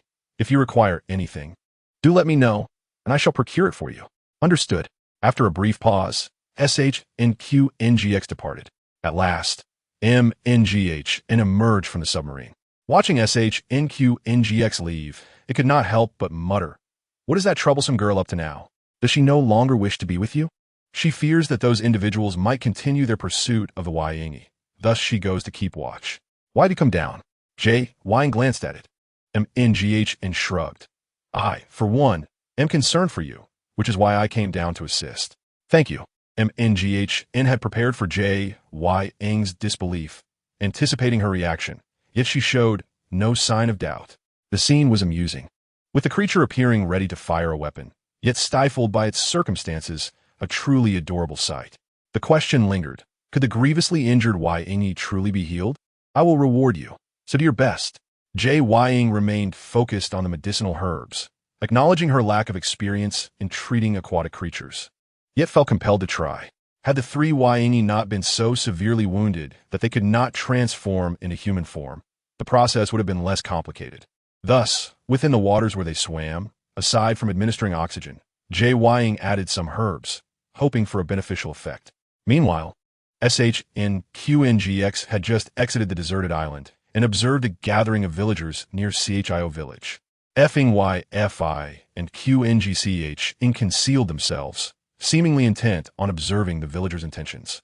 With keen eyes, I quickly spotted Shen Qingxu and cautiously approached. Junior brother, what brings you back here? Are you unaware that they are seeking to capture you? Are they after me, or are they pursuing the Ying? Shen Qingxu retorted coldly. I stood on a rooftop, his gaze fixed on the agitated mortals below, hands clasped behind his back. Junior brother, what are your plans moving forward? The Ying were already on the brink of extermination at the hands of mortals, yet somehow, the Ying king managed to prolong their existence. I mused aloud. Moreover, they have been flooding a village roughly every month. Although the Ying have endured, they have sustained injuries. Yet they continue this endeavor with fervor. Brother, they are setting sail. Shen Qingxu interrupted his thoughts. Following his gaze, the two brothers witnessed mortals boarding substantial vessels. Such military ships were typically reserved for warfare, yet now ordinary villagers were utilizing them, indicating the imperial court's involvement. Shen Qingxu turned to What is the current state of the Ying dynasty? I am uncertain. I have been wandering outside and am not well versed in court affairs. However, it appears that Emperor Ying is also seeking the Ying king. Shen Qingxu pressed her lips together. Besides Emperor Ying, the feudal princes have long been eager to act. If they unite against the Ying, given Ying's current capabilities, it may prove difficult to resist. I observed him, sensing he had more to say, yet knew from experience that his junior brother would not share freely. Consequently, I opted for silence, quietly following Shen Qingxu. Once the large ships had departed, Qingxu finally noticed the two brothers. What are you doing standing here? Are you not going to follow? Qingxu had donned the attire of a guard. Shen Qingxu remained still, while I raised an eyebrow. May I inquire? Qingxu, where did you acquire such garb? Why was I not provided with a set? Of course, I have prepared one for you. Come, let us change. Qingxu replied, retrieving a set of guard's clothing from behind, casting an awkward glance at Shen Qingxu. I did not anticipate your arrival. Thus I only prepared one set. Junior brother, what are your intentions? Are you abandoning the Ying? I asked as he changed clothes. Shen Qingxu smiled without a word, watching them depart before making his way into the town. He had scanned the ships earlier, yet did not spot Ying's figure, believing him to be a pivotal character. Without his presence, the entire ship's venture seemed destined for failure. Yet, why would the Hu people act in such a manner? Shen Qingxu was puzzled, necessitating his search for Ying, as it might illuminate his intentions. After wandering the town, he found no trace of Ying, as if no one had ever seen him. Ultimately, Shen Qingxu resorted to purchasing some medicinal herbs at J.B.O. Pavilion before seeking out Ying. On the deserted island, Ying diligently changed the dressings for the three severely injured Ying every hour, while the other two fared better, suffering only minor surface wounds, which required no further attention after applying medicine. The Ying with the damaged eye required the eye to be removed for treatment. Although somewhat troublesome, post-removal care became straightforward. Mnghn, observing Ying seemingly oblivious to hunger, could not help but grumble. Hey, troublesome girl, do you intend to starve me? It is nearly dark. Do I not deserve a meal? What would you like to eat? Ying asked while preparing medicine. Noticing her lack of attention, Mnghn scoffed, to serve up a few of those stinky fish in the house. As soon as those words left its mouth, the lightly injured Ying rushed out. Have your true intentions been revealed so soon? Is your purpose not exposed too quickly? Ying said, Ming Han, please refrain from making such jokes in the future. They are utterly unamusing. If you desire fish, I shall fetch you a couple. Ying raised her gaze towards Ming Han. Ming Han, with a hint of arrogance, scoffed and disdainfully glanced at the injured fish, saying, Do you truly believe yourself formidable? What good is your ability to control water? Our naughty girl saved you, yet not a word of gratitude was uttered. Perhaps it would have been better had she not intervened. The fish fell silent, eyeing them warily. This was not the moment for thanks.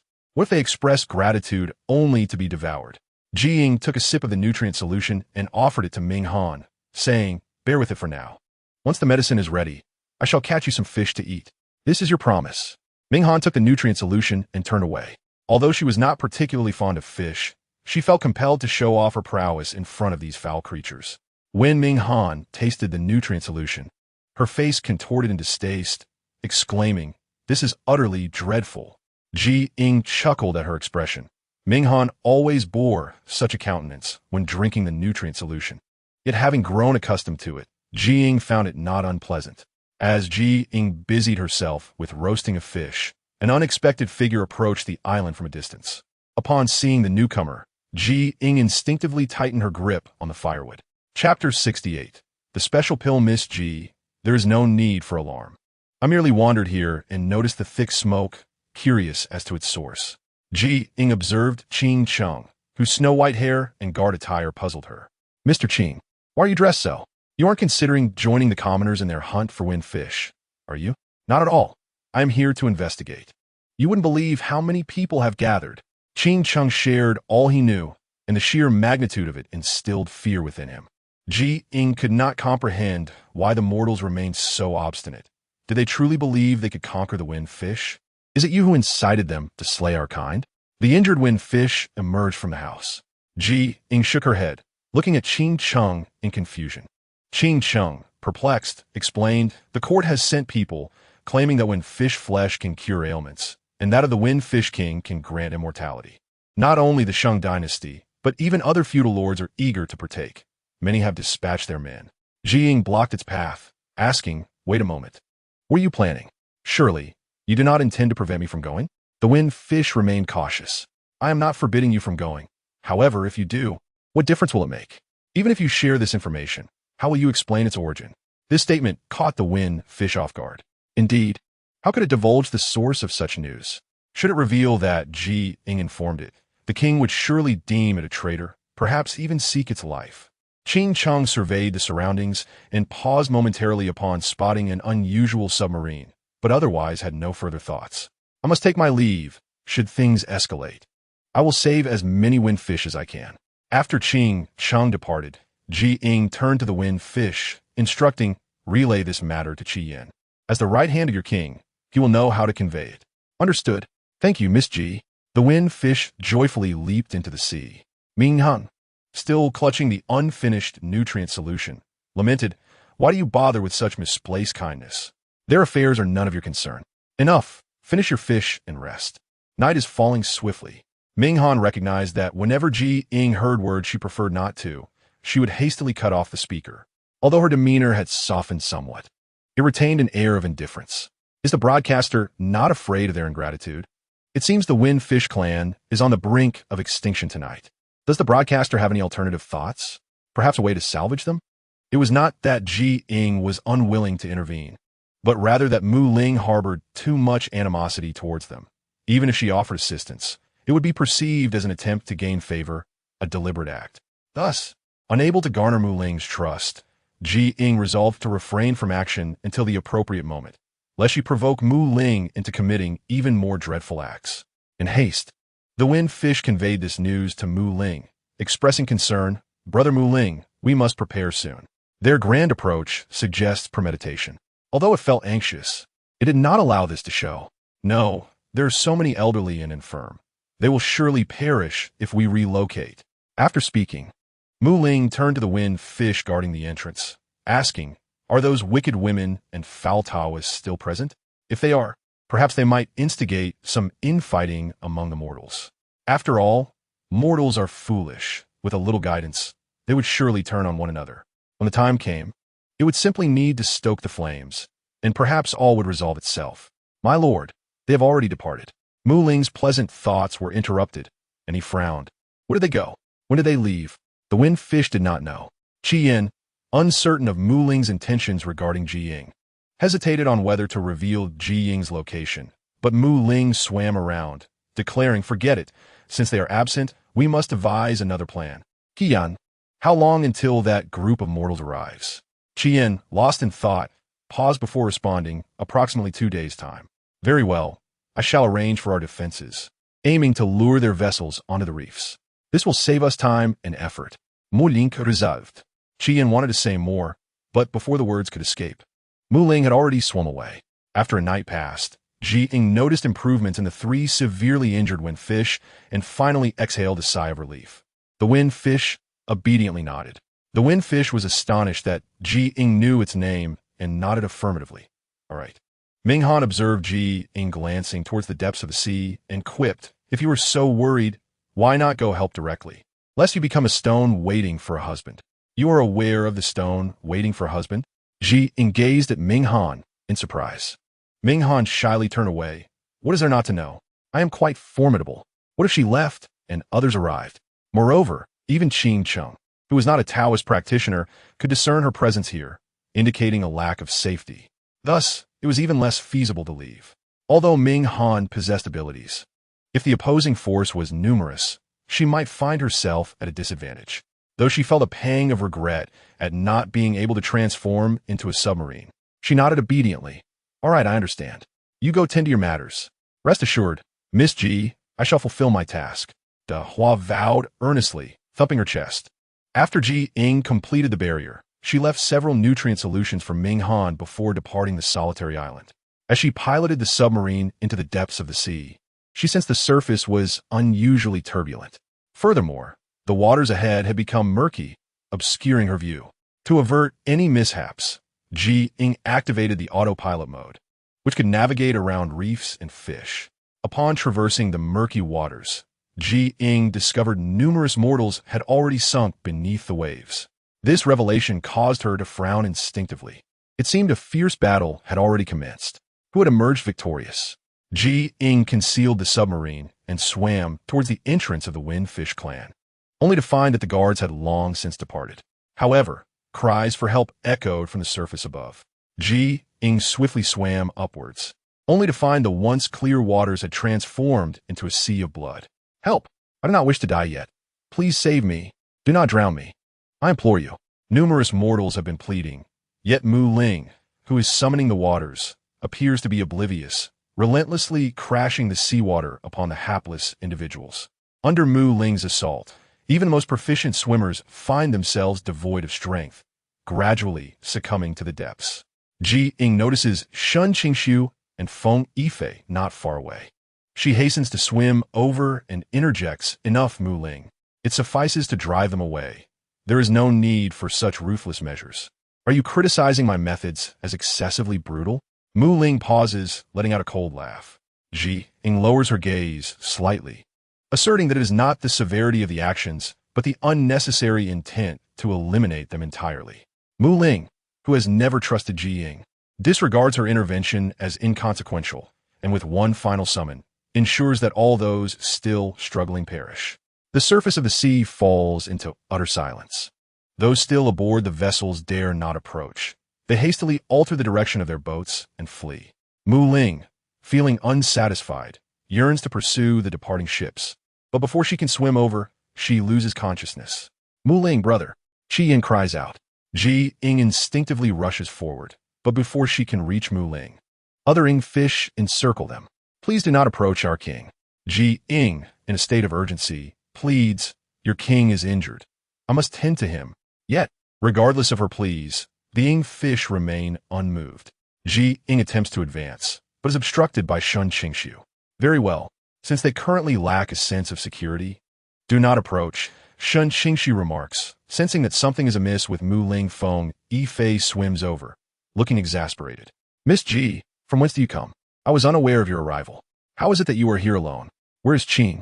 Oh, do not even mention him. He told me he has a phobia and fears the sea." Ying expresses, it is precisely his fear of water that has kept him from falling in. Ying adopts a look of understanding. "So what shall we do now?" Feng Yifei glances at Shen Qingxu, recognizing that although he is the senior brother, Shen Qingxu's judgment is more sound, thus seeking his guidance. "We must check on Mu Ling." Chapter 69. Envying her submarine home. "Junior brother, this is rather contradictory. Just moments ago, you urged us not to approach, yet now you wish to see Mu Ling?" Feng Yifei cannot comprehend. "Fine." The trio descends into the depths, awaiting Yin at the designated location. Before long, Yin indeed arrives, her expression betraying a hint of wariness upon seeing Feng Yifei. "Our king has temporarily regained consciousness. You need not worry. What did he consume that rendered him incapacitated?" Shen Qingxu inquires directly. This question leaves Yin momentarily stunned, her lovely face flashing with embarrassment, as though she had inadvertently divulged a secret. Was that medicine provided by the Jiao people? Ying expresses concern. Could it be a pill that enhances power but ultimately depletes health? If such a pill was indeed consumed, Mu Ling's condition must be gravely compromised, explaining her sudden collapse after exerting considerable energy. Most critically, during the Star Era, it was said that Mu Ling often voiced her childhood desire of drowning them once she grew up. In the brief span of merely half a month, she has acquired the ability to command the waters to drown them, which strikes one as exceedingly peculiar. Yin hesitates, her lips moving, yet she ultimately says nothing. Before Ying and Shen Qingxu can press further, Yin hastily declares, "I must take my leave." Without further ado, she swims away without a trace of compassion. Sister-brother need not be informed of this for now. Shen Qingxu decides against offering explanations. Very well. Ying leads them to the submarine. Upon seeing it, Feng Yifei is overwhelmed with excitement, wishing to absorb the vessel into his very being. What is this marvel? How is it that we can breathe freely inside without the fish pearls? Shen Qingxu, aware of what Feng Yifei is about to say next, cuts him off mercilessly. Miss Ji will not sell it. And even if she were to, it is not yet your turn. Implicitly, he conveys that he had considered purchasing it before Feng Yifei, but had never succeeded. Feng Yifei's face falls instantly, feeling a profound sense of loss. As Ying chooses to remain silent, she rushes into the submarine, and as she does so, Dahua, hearing the commotion, cautiously emerges. Spatink Ying, Dahua exclaims. Miss Ji, it's terrible. Ming Han has been abducted by a man in white. Which direction did he go? Ying immediately inquires. Dahua points inland. He went that way. Without a moment's hesitation, Ying departs the isolated island in the submarine. Shen Qingxu intends to assist her, but is cut off before he can speak, as Ying has already left. Thus, he turns to Dahua. Was he targeting you or Ming Han? It should be us. It seems to be Ming Han. Dahua tilts her head, naively shaking it. I am not certain.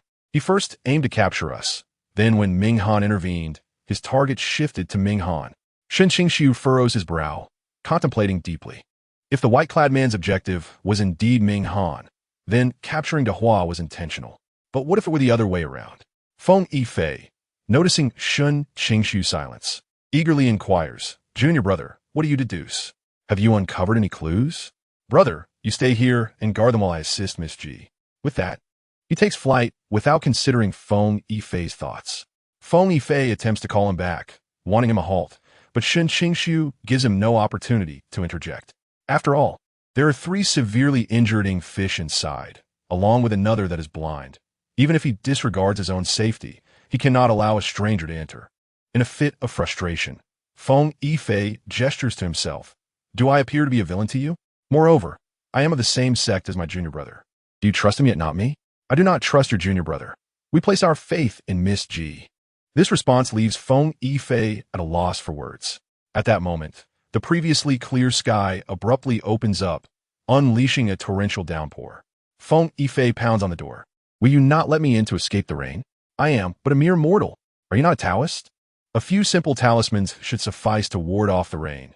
Dahua retorts mercilessly. Feng Yifei finds himself at a loss for words, yet resorts to drawing talismans to shield himself from the rain. At this moment, as Ying reaches the shore, she witnesses Ming Han engaged in combat with the man in white. Already weakened, Ming Han falters further after several exchanges with the white-clad man. Observing Ming Han at a disadvantage, Ying swiftly leaps to assist, brandishing her sword to shield Ming Han. Ming Han is momentarily taken aback before instinctively rejecting her aid. Bad girl, I do not require your protection. Very well, Ying feigns compliance, yet her vigilance remains acute. Should the man in white make any move, she will be the first to intervene. The masked man obscures his expression, yet the malice in his gaze directed at Ying is palpable. Just as they are about to clash once more, the white-clad man suddenly spots Shen Qingxu approaching from behind.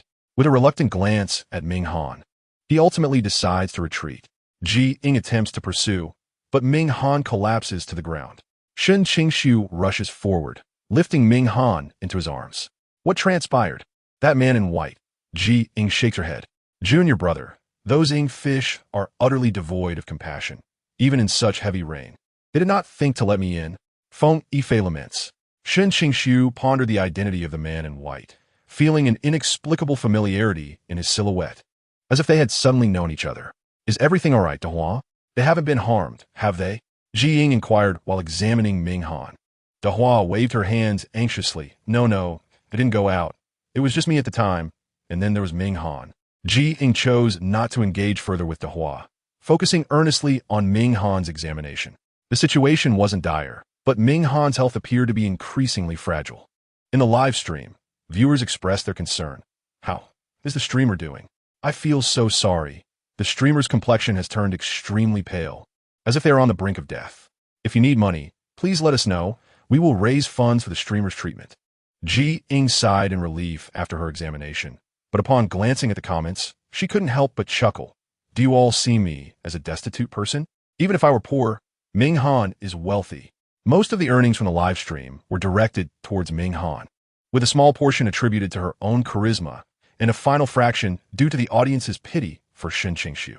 I was just about to say, could the streamer be trying to have the little one deceive us for money? Though it may not sound good, the streamer seems to have never been wealthy. I still remember when the streamer was so broke that she had to ask a handsome guy to buy a marriage proposal artifact. Has she forgotten? Mentioning past misfortunes, Ying's expression immediately turned somber. Oh, this group is truly infuriating. Is it so difficult? Can't you gather the necessary medicine for now? Shen Qingxu observed her silence, her face grave. Coming back to her senses, Ying shook her head. No, it's just that we need to ensure proper recovery. That person seems to desire Ming Han's blood. Feng Yifei looked astonished. What would they want with his blood? Could it possibly be for saving someone? Knowledge about Ming Han's blood possessing healing properties was limited, but as a demon hunter, Feng Yifei was well acquainted with the snow demon minks. Ying was perplexed and therefore shook her head. Shen Qingxu refrained from speaking, still uncertain about the identity of the man in white, and to avoid revealing any information. He kept silent. The three were engrossed in their respective tasks until the rain outside finally ceased, prompting Feng Yifei to leave in haste. Before departing, he mentioned a black bear spirit causing trouble and that he would head to town to investigate. Once Feng Yifei had gone, Ying felt a significant sense of relief wash over her. Sitting before the fire, she remarked, "Why does it feel so much lighter here now that your senior has left? Do you not wish to see him?" Shen Qingxu turned his head. Ying fell into silence. She didn't mind seeing him, but Feng Yifei's presence made her uneasy. Initially, he gave her the impression of being less than virtuous. Yet, as time passed, he began to appear more benevolent. This oscillating perception left Ying feeling quite unsettled. Dehua, having sustained the least injury, recovered within 2 days. Once healed, she took on the responsibility of transporting other injured English fish, allowing Ying to remain in the small cabin while caring for them. At first, Dehua worried that the injured Yu had been in the water too long, until Ying produced a device resembling an oxygen machine, which put her at ease. In just 5 days, Ying had treated the majority of the once injured Yu, and even those yet to fully recover were no longer in critical condition. Just when everyone was in high spirits, Mu Ling arrived unannounced while Ying was busy removing scales and disinfecting the Yu, preparing to stitch them up. "You wicked woman," Mu Ling exclaimed, pointing an accusing finger at Ying. Chapter 70. Are you certain these aren't mere mortals wanting to consume us? Ying was momentarily taken aback, then deftly removed the remaining scales, inquiring as she worked, "What brings you here?" The Yu in Ying's grasp trembled in pain, yet dared not cry out. "Release my kin at once, or I shall not hesitate to retaliate," Mu Ling declared, her wings agitated, conjuring a pillar of seawater. Should Ying utter a single negative word, she would inundate the small cabin, ensuring none could escape. Ying pressed her lips together, her hands momentarily pausing as she completed the scale removal, first cleaning the wounds before applying stitches and medicine. Dehua emerged from the sea, frozen in place upon spotting Mu Ling. After a long pause, Dehua stammered, what brings you here?" Upon noticing the 3 Yu behind Dehua, Mu Ling's fury intensified. Dehua stepped back in fright, unable to fathom Mu Ling's thoughts. Once Ying had finished the final step, she raised her gaze to Mu Ling. "If you have something to say, speak to me. The fish are under my care." By what right do you presume to treat my kin without my consent? Mu Ling's expression was fierce. This was the first time it had encountered someone like Ying. Previously, it assumed Ying was a villainess like the others, intent on consuming its kin, but now it seemed it had misjudged her. Summoning her courage, De Hua spoke on Ying's behalf. Ying is a good person. She has healed us all and provided us with precious medicine. Silence. Mu Ling barked, clearly agitated. Seeing it refuse to acknowledge her kindness, Ying remained unfazed and told Ming Han, who was lounging on the beach, "You take the other Yingyu inside. I need to speak with Mu Ling." Already prepared for conflict, Ming Han pouted. "Can I accompany you? I'm not weak, you know." Haha. Our Ming Han is truly adorable. Are we about to fight? The streamer doesn't seem like someone so aloof. I hope this matter could be resolved peacefully. Everyone, don't worry too much. The streamer will not be able to deal with Mu Ling. The sound of crashing waves grew louder. De Hua initially wished to stay and mediate, but she realized that if Mu Ling were genuinely angry, any effort would be futile. Moreover, she had never placed her faith in others, only trusting what she could see for herself. Before departing, De Hua advised Ying, "You've worked hard. It would be best if you could convince our Mayam." Very well. Molingus anger flared, judging by De Hua's tone and demeanor. It seemed her relationship with Ying was quite amicable. De Hua was one of Mu Ling's trusted aides. How could she casually follow another woman? After the beach was cleared, Ying finally spoke. "What do you wish to discuss with me?" "Release my kin. I had no intention of harming them." Mu Ling assessed Ying in silence, seemingly trying to gauge her impatience. Regardless of how it scrutinized her, Ying never flinched, meeting its gaze head-on. After a moment, Mu Ling resumed. "What is your true intention? Spare me the niceties. I want to know what you intend to do." "I wish to help you," Ying replied earnestly. "If you continue your reckless behavior and provoke mortals, your clan's demise is imminent." Mu Ling turned her head away, prideful. "The affairs of this royal being do not require your oversight. Refrain from meddling."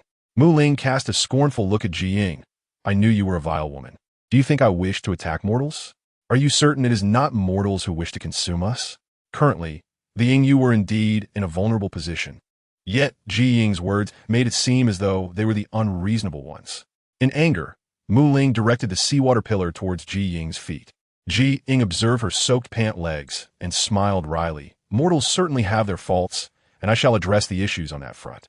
However, you must ensure you do not approach the coast again, otherwise." Ying had not anticipated Mu Ling's unexpected charm. She nodded. "Very well. I promise not to disappoint you." Mu Ling dove back into the sea, surfacing after some time. "If a single scale is lost from my kin, I shall hold you accountable. Though healing may be beyond my reach, I assure you I will restore your Yingyu to health." Ying smiled at Mu Ling. Gaining the trust of Mu Ling signifies the success of her initial plan. However, the subsequent tasks she must undertake are likely to present considerable challenges. Observing this, Ming Han could not help but comment, "That bad girl is simply taking advantage of your good nature. If it were me, I would certainly not allow her to have it easy." There was a consensus among the others. Indeed, our precious child has grown up and knows how to fight for her rights. One cannot deny that Mu Ling's words can be quite irksome, but perhaps this is due to her distrust of humans. Mu Ling is also pitiable, yet the host must take good care of our child. It feels like being caught between a wolf in front and a tiger behind. One must exercise extreme caution. Ying nodded. "Rest assured, I will take good care of your child." Ming Han was perplexed by Ying's reference to child, but upon seeing her turn away to assist the other Yingyu with their treatment, he did not pursue the matter. Meanwhile, Mu Ling, concealed in the shadows, gradually swam towards the depths of the sea. She indeed harbored doubts about Ying's claims, wishing to ascertain her true intentions. If it were merely a matter of wanting to acquire their Yingyu, Ying had already achieved that. Under such circumstances, she should not feel compelled to reiterate her earlier assurances. Hence, Mu Ling had refrained from departing hastily, eager to observe whether Ying would utter anything further in her absence. Regrettably, it seemed that Ying genuinely wished to assist her. When De Hua mentioned Mu Ling causing trouble for Ying, one could only imagine the fear that gripped her. Mu Ling glared at Yin, stating, "I do not wish to know how you collaborated previously, but one thing is certain. If Ying brings harm to my subjects, she shall be deemed a sinner, and I will not easily forgive her." "Indeed," Yin replied with a smile. Mu Ling awkwardly departed, initially intending to deliver some harsh words to Qi Yin. But upon reflecting that Qi Yin was also acting for the benefit of the Ying clan, she felt she had no right to chastise her. With Mu Ling's approval, Ying became increasingly adept at treating the Ying, employing a vast array of supplementary medicines and various herbs. The burly man with a beard was gathering a group of strong divers for a hefty price. They would embark on a massive ship to the deep sea to capture the Ying king. Ying sat by the fire, occasionally glancing at Shen Qingxu. Is this information accurate? They were set to depart in 3 days, and he had already assembled 70 to 80 strong men, suggesting he had been preparing for some time. Shen Qingxu felt they did not seem like individuals who would act without preparation. It was improbable that they could gather so many strong divers in just a few days, especially since these men possessed considerable strength. Ying's beautiful face flashed with coldness. It appears that the situation has become exceedingly precarious. Should we inform Mu Ling beforehand? With our limited numbers, it may prove challenging to contend with them. Shen Qingxu was most concerned about this aspect. If they were dealing with monsters or demons, he would not be as worried, but the adversaries were mere mortals. Ying suddenly raised her head, the firelight illuminating her face. That burly man initially captured Mu Ling with the intent to showcase her for profit. But now he seeks to capture her only to devour her. Do you not find the change in their motives rather drastic? It is also possible that they fear not killing Mu Ling quickly enough may allow her to escape again. Shen Qingxu boldly speculated. Ying pondered this statement seriously. Shaking her head after a while, I find that unlikely. Everyone desires Mu Ling. Why would he be the one to stand out? This place has never lacked talented individuals, many of whom are far superior to that burly man, yet he alone possesses wealth. Shen Qingxu fell silent. Ying's analysis was not without merit, but the relationship between the Ying and mortals was inherently complex. Let us leave it for now, she concluded. Due to the impending mortal invasion of the deep sea, Ying instructed Dehua to convey a message to Mu Ling and set numerous traps. The white-clad figure intent on harming Ming Han had yet to be captured, leaving Ying with little sense of security. It seemed as though the white-clad figure had installed surveillance upon them, as no matter where they went or what they did, she could always detect their actions instantly. Upon learning of the mortal's advance, Mu Ling furiously expelled a stream of seawater, exclaiming, "That wicked woman promised me she would handle the mortals. Why is she unable to do so now?" Dehua was at a loss for words in response. Although only a few days had passed, if the mortals were using large ships capable of traveling 1,000 miles a day, they would likely arrive within 5 days. 3 days later, once the severely injured Ying had mostly recovered, Ying finally ventured into the deep sea to assist Mu Ling. At that moment, Ming Han, seated in the submarine, watched the proud Mu Ling approach, unable to resist commenting, "If you dislike that bad girl so much, why do you indulge in her favors?" Mu Ling, unable to hear Ming Han's remarks, merely flapped her wings, her large eyes filled with disdain. "What are you doing here? I fear you may not be able to handle it. So I had Mr. Shen set up a barrier for you. This way, you won't suffer severe injuries." "You wicked woman, you are a liar. You promised to communicate with the mortals, and yet this is the outcome?" As Ying contemplated how to explain, a massive tremor suddenly resonated from the sea surface. Chapter 71. The intervention of the demon clan. Dehua hurriedly swam over. "My lord, it's bad. Not far ahead. There is a massive ship. We cannot see the people on board from the surface." The size of the opposing vessel intimidated them, preventing them from approaching. Moreover, there were numerous hidden blades at the ship's bottom, and several fish had already been struck. Ying furrowed her brow. According to the expected timeline, the burly man should not have reached the deep sea until the day after tomorrow. Their premature arrival indicated that their ship traveled at an astonishing speed. Mu Ling's eyes widened, her dark eyes appearing somewhat fearsome in the depths. "It is you. It must be you. I have done nothing, yet that person loathes me. Had it not been for Mr. Shan and me, they would not have made this journey." Ying gestured with her lips. "If they begin to shoot at the Ying directly, I cannot simply stand by." As Ying's words fell, a scent of blood wafted from the seabed. "This is bad. They've already begun their attack." Ying's expression changed dramatically. She swiftly blocked Mu Ling's path. "Remain here. I will investigate the situation first. If it does not seem favorable, you must stay back. My kin are being slaughtered." Mu Ling was exceedingly agitated. Ying glanced up at the surface. Though the waves were tumultuous, no more harpoons fell, indicating that the blood scent they had detected did not belong to the Yingyu. Gather your subjects together and ascertain who is missing. There is a barrier set up by Mr. Shen here. They cannot breach it easily. Ming Han swam out of the submarine, seeing Mu Ling frozen in place, and impatiently scolded, "What are you still doing? If the barrier is breached, you will all be annihilated." The term annihilation thoroughly enraged Mu Ling. She instructed Qi Yan to accompany Ying to see what the mortals were up to, while the Hua continued to protect the vulnerable Yingyu. Ming Han had initially intended to join Ying, but as he was not very adept at fighting in the water, Ying suggested he stay with the Yingyu. If it became necessary to flee, he could provide some assistance. Ying did not swim directly to the surface. Instead, upon spotting Shen Qingxu, she quickly swam towards him. "Mr. Shen, are those the burly man's people?" Ying inquired, peering from the depths towards the surface.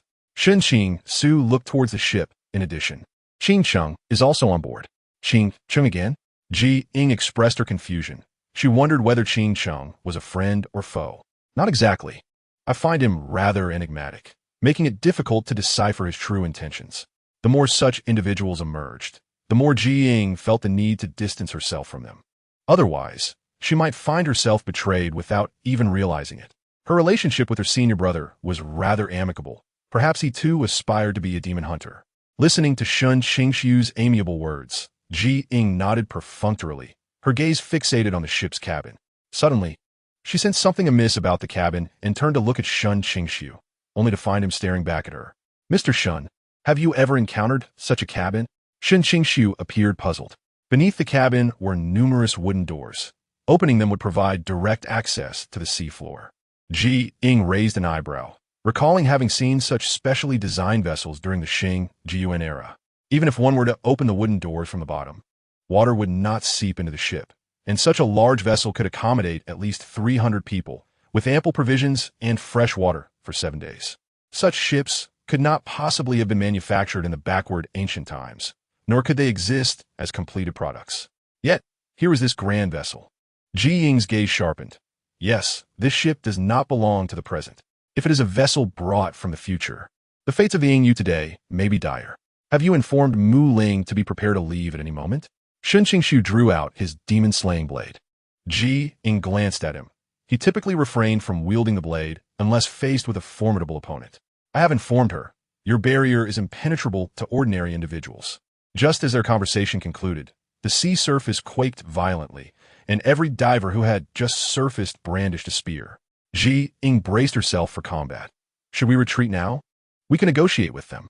Shen Qingxu was eager to attempt a dialogue. If their attitude were excessively hostile, they would resort to battle.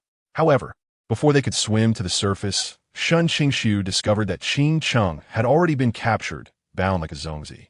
De Zhuang, holding a wine bowl in one hand and a whip in the other, took a swig and lashed out at Qingcheng. "Hurry and call your companions to rescue you. My patience is wearing thin." Qingcheng, on the receiving end of the blows, sought to explain, but his mouth was gagged. Only when De Zhuang grew bored did he allow someone to remove the cloth from Qingcheng's mouth. Finally freed from the gag, Qingcheng gasped for air. "What do you want?" "I have no companions. I'm just here to earn money." "You white-haired brat, do you think I don't know you? The guy who was with you back then is that kid's senior brother." De Zhuang scoffed. Qingcheng looked utterly bewildered, as if he could not comprehend the words. Seeing that he remained uncooperative, one of Zhuang's men grinned. "Boss, why not let me handle this guy? I know just what to do." "Fine, if he won't behave." "Then make him behave," De Zhuang commanded, flicking his whip and standing up to leave. At that moment, someone suddenly exclaimed, "Boss, I caught a Yingyu." The person emerged from the depths, a spear impaling a Yingyu. Ying instinctively frowned at Shen Qingxu. "Did you not say your barrier was impenetrable to the average person?" In the instant those words left her lips, Ying swam towards Mu Ling's location. Qingcheng's fate was of no concern to her. However, she could not afford for Mu Ling to be in danger. As she turned to swim away, several agile figures followed her, deftly evading Shen Qingxu's line of sight as they swam ahead with her. The comments from the audience flooded in. "Someone's behind a streamer. Ah, could a streamer please stop swimming so recklessly?" Ying's mind was solely occupied with ensuring Mu Ling's safety, entirely unaware of the black-clad figures trailing behind her. It was only when she neared Mu Ling's location that she caught sight of a comment from a viewer who had donated a luxury cruise ship, warning her that someone was behind her. Ying glanced up at the virtual screen and was startled to see 4 black-clad individuals behind her. The 4 figures exchanged glances before they lunged at Ying with their spears. The resistance of the seawater hindered her, yet the black-clad individuals, imbued with dark energy, moved with remarkable ease, making it increasingly difficult for Ying to fend them off. Initially, she managed to cope with their attacks, but as the battle wore on, fatigue set in. The audience's comments escalated. Why isn't the handsome guy helping the streamer? Surely the streamer won't perish in this deep sea? I wish I could help. I just want to know how I can assist the streamer. Ying had no time to peruse the comments, but felt touched by their heartfelt support. Initially, they had believed this to be mere theatrics, but now they recognized the gravity of the situation, leaving her at a loss for words. Suddenly, one of the black-clad individuals hurled their spear, and despite Ying's evasive maneuvers, her arm was grazed, the wound emanating dark energy that left her momentarily stunned.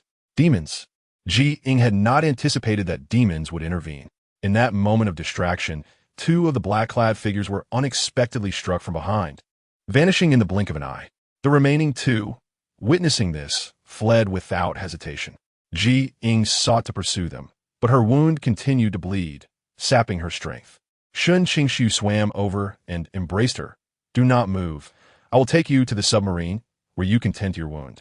Though her injury was not deep, the presence of demonic energy posed a grave threat. If not expelled promptly, Ying would risk becoming half demon, half human. Continuous exposure to demonic energy would inevitably lead her to become a slave of the demon race. Weakly leaning against Shen Qingxu, she wished to urge him to rescue Mu Ling, but before she could speak, she swallowed mouthfuls of seawater, her breaths becoming frantic, as if the fish pearl in her mouth had lost its efficacy. Ming Han, noticing Ying's pale complexion, urgently inquired, "What has happened? What went wrong? How could the bad girl be injured?" "She was ambushed. Take care of her while I go find Mu Ling," Shen Qingxu instructed, sealing the submarine's hatch. Ming Han, at a loss, gazed at the nearly unconscious Ying. "Bad girl, what should I do now? How can I assist you?" Ying weakly shook her head, wishing to convey that if she could just have a scalpel to excise the surface layer and dress the wound, everything would be fine. But her words were lost on Ming Han. Thoughts of Mu Ling propelled Ying to endure her discomfort, swiftly expelling the damaged tissue and applying medicine.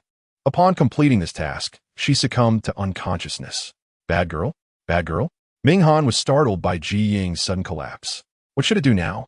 It wanted to find Shen Qingxu, but had no clue how to operate the submarine. Meanwhile, when Shen Qingxu arrived at Mu Ling's underwater palace, chaos reigned. Numerous fish carcasses floated on the surface, and the eyes of the Ying, who had failed to escape, burned with hatred upon seeing him. Chapter 72. Discovering the Ying-Yu's lair, Shen Qingxu pursued a lightly injured Ying-Yu. "Where is your king? How did this place come to be in such disarray?" The Ying-Yu, seeing his approach, retreated several paces until assured that Shen Qingxu would not suddenly seize him. Only then did the Ying-Yu speak. "You are all traitors. Liars. Our king will not spare you. Have those mortals arrived?" Shen Qingxu's complexion paled. It seemed he had pieced together that Ying's injury was a ploy to sow discord. But why would the demon race orchestrate such a scheme? What role were they playing in this? The Ying-Yu scoffed. "Do not feign innocence. It is your ugly faces that betray you. As long as our Ying-Yu tribe remains unextinguished, you shall await your demise." As the winning fish attempted to flee, it was ensnared by an enormous net before it could swim away. A languid male voice echoed across the surface of the sea. "Shun Daoshi, I must extend my gratitude to you and Miss G. Without your assistance, capturing such a multitude of winning fish today would have been improbable." As the man's words fell, the winning fish flailed in the net, exclaiming, "I knew it was the 2 of you wicked beings. You conspire together. How despicable. Just wait. I shall inform the king of this treachery." Shen Qingxu furrowed his brow as he observed a Zhuang standing on the boat, who seemed to harbor no intention of concealing his thoughts. With his hands clasped behind his back, a sinister smile danced upon his face.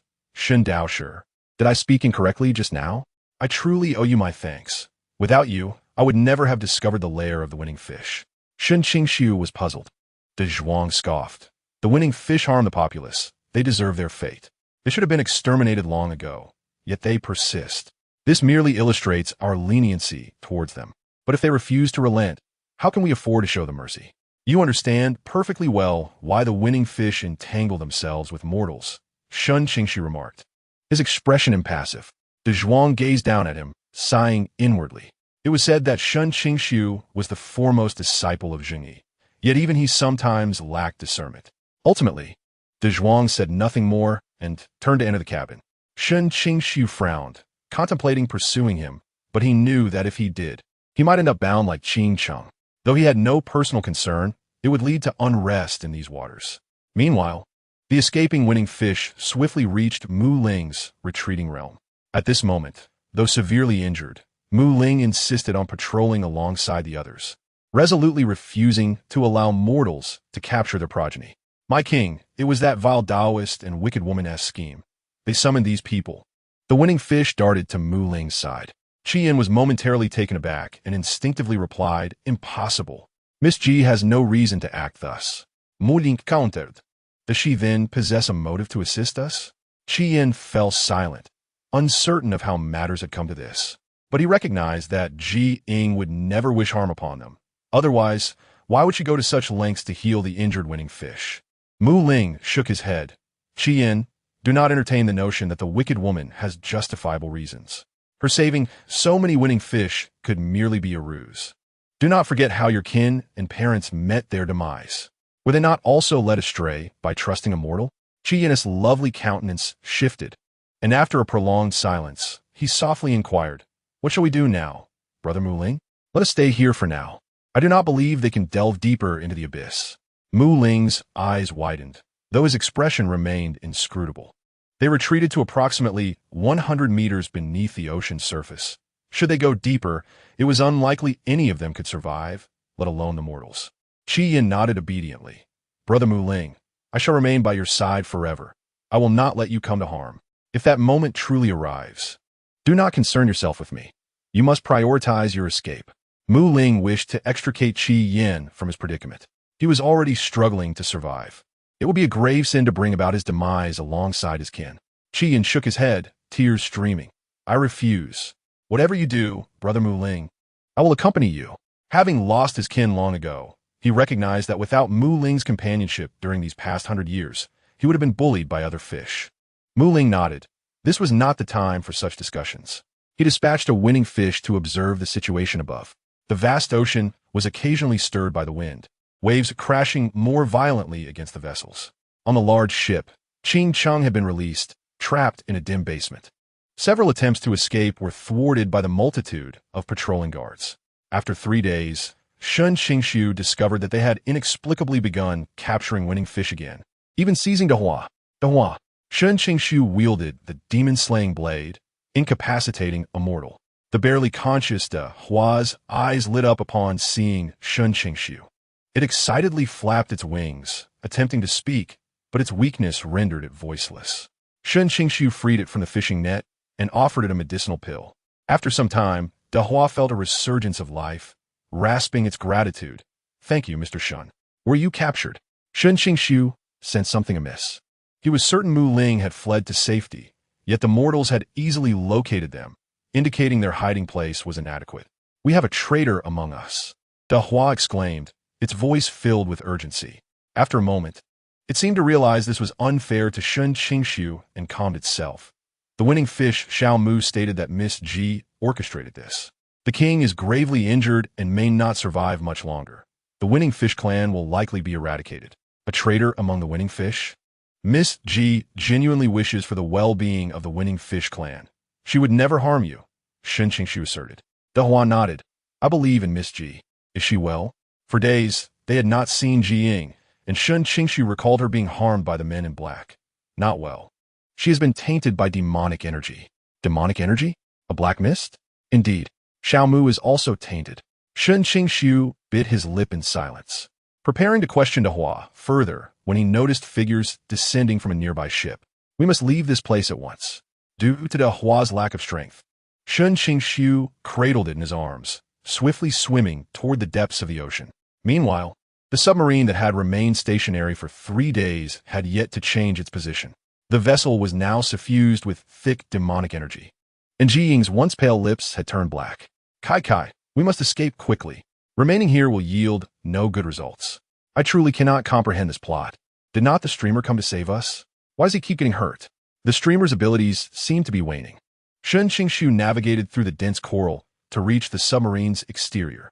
Upon seeing the black mist within, he inwardly lamented, "Dehua, please keep watch. Inform me if anyone approaches." Understood. Shen Qingxu opened the submarine and fed Ming Han a fish pearl. Hold in your mouth. Do not swallow.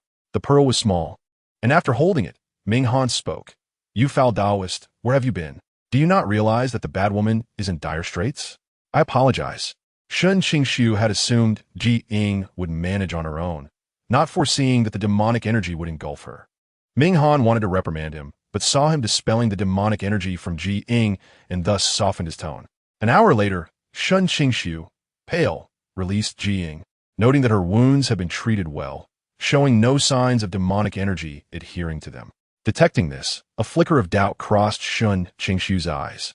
Ming Han and Hua patrolled together, swimming over to Shen Qingxu when they noticed his lack of action. How is the bad woman faring? She will awaken shortly. No sooner had Shen Qingxu spoken than Ji Ying regained consciousness. She looked at him in bewilderment, abruptly realizing she was in his embrace. Have I been asleep for long? Ji Ying's expression was one of frustration. Ming Han, standing outside the submarine, anxiously and proudly exclaimed, "You nearly became a demoness."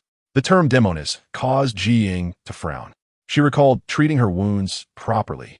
Shen Qingxu observed the look of confusion on her face and voiced his own doubts. "Miss Ji, have you offended someone from the demon clan?" "Not all.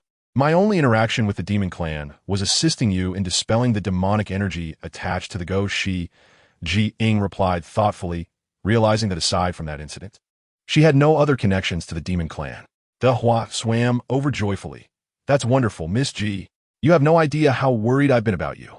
"Dehua, how did you end up like this? What about Mu Ling? How is he?" Ji Ying inquired anxiously. Dehua's smile immediately faded. Mu Ling is not doing well at all. Shen Qingxu succinctly recounted the events that had transpired, and then asked Ji Ying, "What do you plan to do?" "I must first find Mu Ling," Ji Ying resolved firmly. She instructed Ming Han to enter first, set the submarine to autopilot, and brought Dehua along as well. "No, those people are going wild upon seeing you, and I cannot allow you to take such risks," Dehua protested. But upon seeing Ji Ying's determined expression, she ceased her insistence. After the submarine departed, Ji Ying and Shen Qingxu swam toward the surface of the sea. As Ji Ying swam behind him, she couldn't help but wonder if he had defined abs beneath his attire. During the Star Era, she had encountered numerous muscular men, yet their physiques were far less appealing than Shen Qingxu's, appearing rather rigid and unapproachable. Chapter 73. The Annihilation of the Ying clan without a word. Shen Qingxu swiftly pulled her into his embrace and propelled them toward the surface. Ji Ying's face pressed against his chest, leaving her utterly stunned. "Wow, how handsome." "Is the streamer blushing? It's hard to see clearly in the deep sea." "Help! The sight of these handsome men and beautiful women makes me want to fall in love." They were about to mobilize again, but Shen Qingxu's expression turned grave. Despite having distanced themselves, why had they suddenly halted? As he turned to chase after them, he glanced at Ji Ying. "Be cautious if you need assistance. Just let me know through the voice tube." With that, he produced a jade voice tube from his pocket. Ji Ying took the voice tube, but just as she was about to speak, she saw Shen Qingxu swim away. Once he left, she headed toward the large ship. "Throw this foolish mortal into the sea and use him to feed the fish," boasted De Zhuang's arrogant voice. Qing Cheng, bound tightly, was unceremoniously tossed into the ocean. Ji Ying furrowed her brow. De Zhuang was even willing to harm a human. Although Ji Ying held no favorable impression of Qing Cheng, she could not simply watch a life extinguish. Once Qing Cheng had fully submerged into the depths, Ji Ying swam over to rescue him. Upon seeing Ji Ying, Qing Cheng longed to shout, but his mouth was sealed. All he could do was widen his eyes to signal Ji Ying of his presence. Ji Ying swam over to untie him and prepare to leave. Qing Cheng, seeing her intention, hurriedly obstructed her path. "Miss Ji, why are you in such a rush to leave? De Zhuang has sent someone to locate the Ying lair, and they have already set off. If we do not hurry, we may be too late." No need. Mr. Shen has already gone, Ying replied, wary of Qing Cheng's motives and reluctant to join him. What if Qing Cheng were a villain? Seeing that she would not heed his advice, Qing Cheng turned and swam into the deeper waters. Ying concealed herself near the large ship, searching for a suitable opportunity to board and investigate. However, before she could embark, she witnessed Shen Qingxu and several others engaged in a struggle in the ocean with the Qi Ling in their grasp. Without hesitation, Ying swam towards them, but she realized that their opponents quickly boarded the ship and departed, taking the Qi Ling with them. Shen Qingxu attempted to pursue, but the large ship sped away as if it had been equipped with a motor, swiftly escaping the 100-meter zone. Mr. Shen, do not chase after them. Ying swam over. Qing Cheng, pale as a ghost, approached them. Qingxu, Miss Ji, should we find a place to come ashore? Staying submerged in the water is not sustainable. He observed Ying's skin had turned pale from the prolonged exposure, while her face had darkened. He certainly did not wish to become such an unattractive man. Ah, is there a hint of vanity in Qing Cheng? May I inquire, is this the time to be concerned about appearances? This man is truly exasperating. Ying wanted to know about Mu Ling's current condition and looked towards Shen Qingxu, who was equally gazing at her. Over half of the Ying you have been taken. And Mu Ling? Ying's heart sank as she gazed at him. Shen Qingxu paused, then shook his head. When I arrived, I did not see him. He must have escaped. Ying's complexion paled dramatically, as if she had forgotten to breathe. Miss Ji? Shen Qingxu expressed concern for her. There should not be many left, he added. The distance was too great. I could only vaguely see a few Ying being captured, but the rest were indistinct. Ying nodded, about to speak when Qing Cheng suddenly lost consciousness. Shen Qingxu caught him in his arms and gazed toward the distant solitary island. We should come ashore first, then discuss our next steps. All right. Ying swam towards the solitary island, carrying Qing Cheng along. Upon reaching the shore, Ying exchanged her points for some medicinal herbs. Qing Cheng's unconsciousness was primarily due to oxygen deprivation, compounded by days without food or water leading to malnutrition. After tending to Qing Cheng, Ying also exchanged for a bag of nutrient solution. Shen Qingxu observed her drinking the peculiar substance, curiosity flickering in his eyes. What is it that you are consuming? Miss Ji? It's a hydration solution for replenishing energy. Would you like some? Ying offered him a bag. Shen Qingxu imitated her and took a sip of the nutrient solution. The initial taste was not particularly pleasant, but seeing that Ying did not flinch, he pretended to accept it. Ming Han, watching the two seated side by side on the beach, scolded from the corner. Bad girl, have you forgotten about me? Ah, the little one's expression and tone are quite pitiful. Can a streamer care for our little one while in a romantic relationship? How amusing. Do not cry, little one. You still have us. Ying turned to check on Ming Han. Are you feeling unwell? Is it the only way to gain your attention? Ming Han huffed. Ying shook her head innocently. I did not mean it that way. I apologize for overlooking you. Can you forgive me? When will you take me to find the Tun Tianju? I heard what you all said earlier. Since the Ying clan has been annihilated, isn't our effort futile? Ming Han expressed his inner doubts. Spending days on this solitary island or in the deep sea, dealing with these fish had become exceedingly dull for him. Ying pondered. Why is he bringing this up now? The matter remains unresolved. Once it is settled, I will take you to find it. I already have some ideas. Ying spoke earnestly. Ming Han scoffed. You are deceiving me. From the beginning, did you ever intend to help me find the Tun Tianju? Ming Han. Ying's mind was in turmoil. If Ming Han continued to act unreasonable, she would become angry. Ming Han huffed. I'm giving you one last chance. If after resolving the Ying issue, you still do not take me to find the Tun Tianju, do not blame me for being impolite. All right, I promise to take you to find the Tun Tianju after we handle the Ying matter. Ying reluctantly agreed. With Ying's promise, Ming Han ceased to press the issue. Ying called for De Hua to understand what had transpired, but De Hua feigned ignorance. I was captured by mortals while patrolling. Miss Ji, our king will be fine, right? De Hua asked anxiously. Having overheard Ying and Ming Han's conversation, it was troubled by the mention of the Ying clan's annihilation, but it refused to believe it. The king had assured them that he would lead them to vengeance and would not be easily captured. Pursed her lips, expressing uncertainty. I cannot ascertain the truth of it, but this is what Mr. Shen witnessed with his own eyes. However, after nightfall, you may take us to the lair for a glimpse. If there are still surviving Ying, perhaps the situation is not as dire as we think. Very well. Diyu nodded without hesitation. As dusk descended, piloted the submarine, accompanied by Diyu and Shen Qingxu, preparing to depart. Just then, the recently awakened Ying rushed to block their path. What are you planning to do? Can I accompany you? You and Ying should stay here. We will return shortly, declined his request for involvement. The fewer individuals who know about the Ying's lair, the better, to avoid drawing unwanted attention later. Ying looked at them with pleading eyes. Can I not join you? I am frightened. It was genuine fear. For the identity of that white figure remained a mystery, and Ying was also a white silhouette. Turn to Shen Qingxu. Mr. Shen, perhaps you could stay behind with them? Can you handle it alone? Shen Qingxu was primarily concerned about her ability to manage the situation. If we encounter any adversaries, simply use the voice tube to inform me. Understood. After parting ways with Ying and the others, felt her emotions tangled as she and who descended to the depths of the sea, below 100 meters to the Ying lair. Upon landing on the coral, opened the submarine door to disembark. She and who split up. The Ying lair was not particularly large, appearing as a cluster of corals at first glance, but their true home lay beneath them. At this moment, their constructed abodes lay in ruins. The two searched the lair thoroughly, but ultimately found nothing. Feeling weary, gazed down at the Ying lair while holding a fish pearl. Did you notice any clues left behind? None at all. The aftermath suggests that those mortals launched a sudden and fierce attack on us. Dihu's eyes brimmed with tears. Just then, a sinister voice echoed behind Dihu. Dihu, how could you conspire with this venomous woman? The two immediately turned to see Ying not far away, and their faces lit up with joy. Your Majesty, it is such a relief to see you unharmed.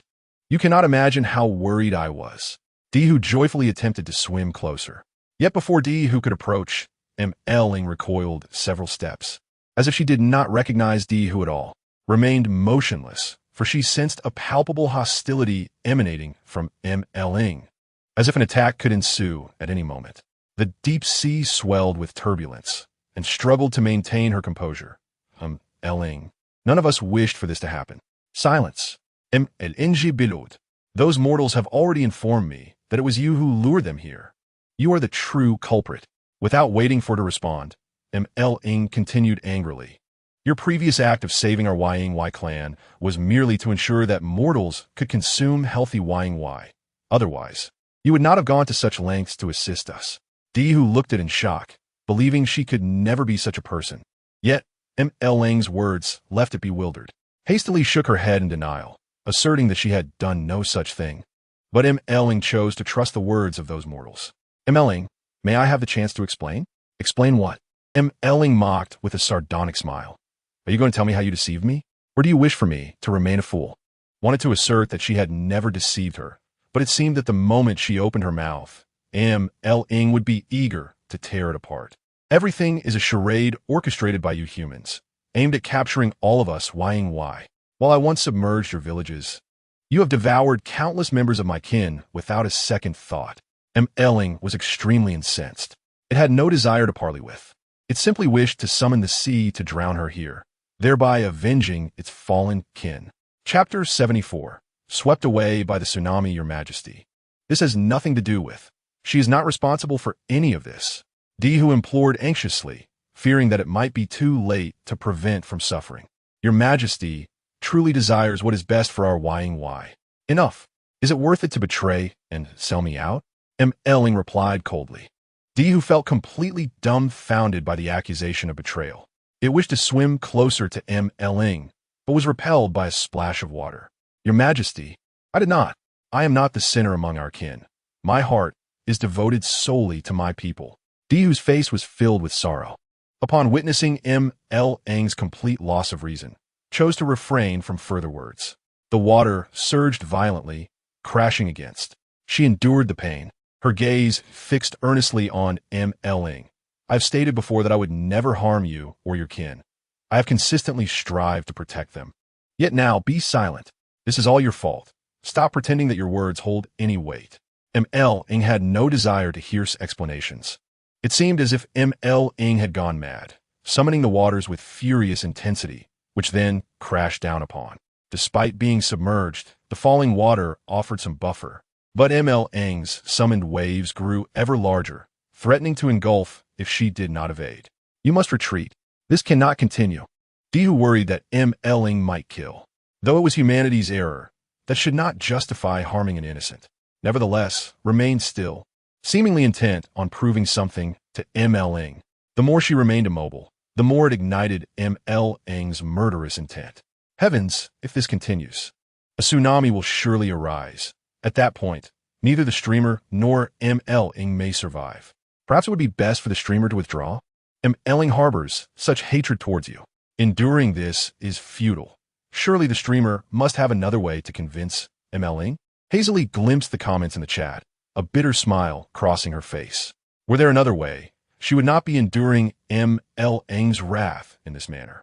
Ying was truly relentless.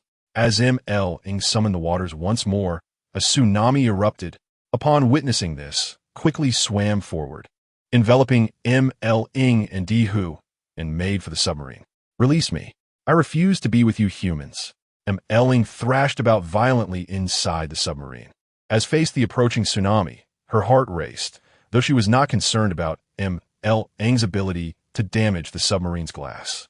Rather, Dihu was worried for Ying's well-being. Your Majesty, please cease this behavior. Has done no wrong. You require assistance immediately. Be quiet. Ying, transformed into human form, her youthful visage etched with fury, was racing against time, piloting the submarine forward as the tsunami pursued them. Just as they neared the deserted island, the tsunami surged behind them, engulfing the submarine entirely. The bad girl is inside. Ying stood on the beach, gazing at the sea 3 miles out. The submarine was lifted into the air, along with myriad fish and crustaceans. Inside the house, Shen Qingxu and Ying emerged immediately, both shocked by the scene. Qingxu, do you think can survive in such circumstances? Shen Qingxu's gaze remained fixed on the submarine, terrified that a mere blink might lead to it being breached, casting and Ying into the waves. Desperate, Shen Qingxu attempted to use magic to stabilize the tsunami, but it proved futile. Ultimately, he had no choice but to retrieve the voice tube, instructing, "You must remain calm.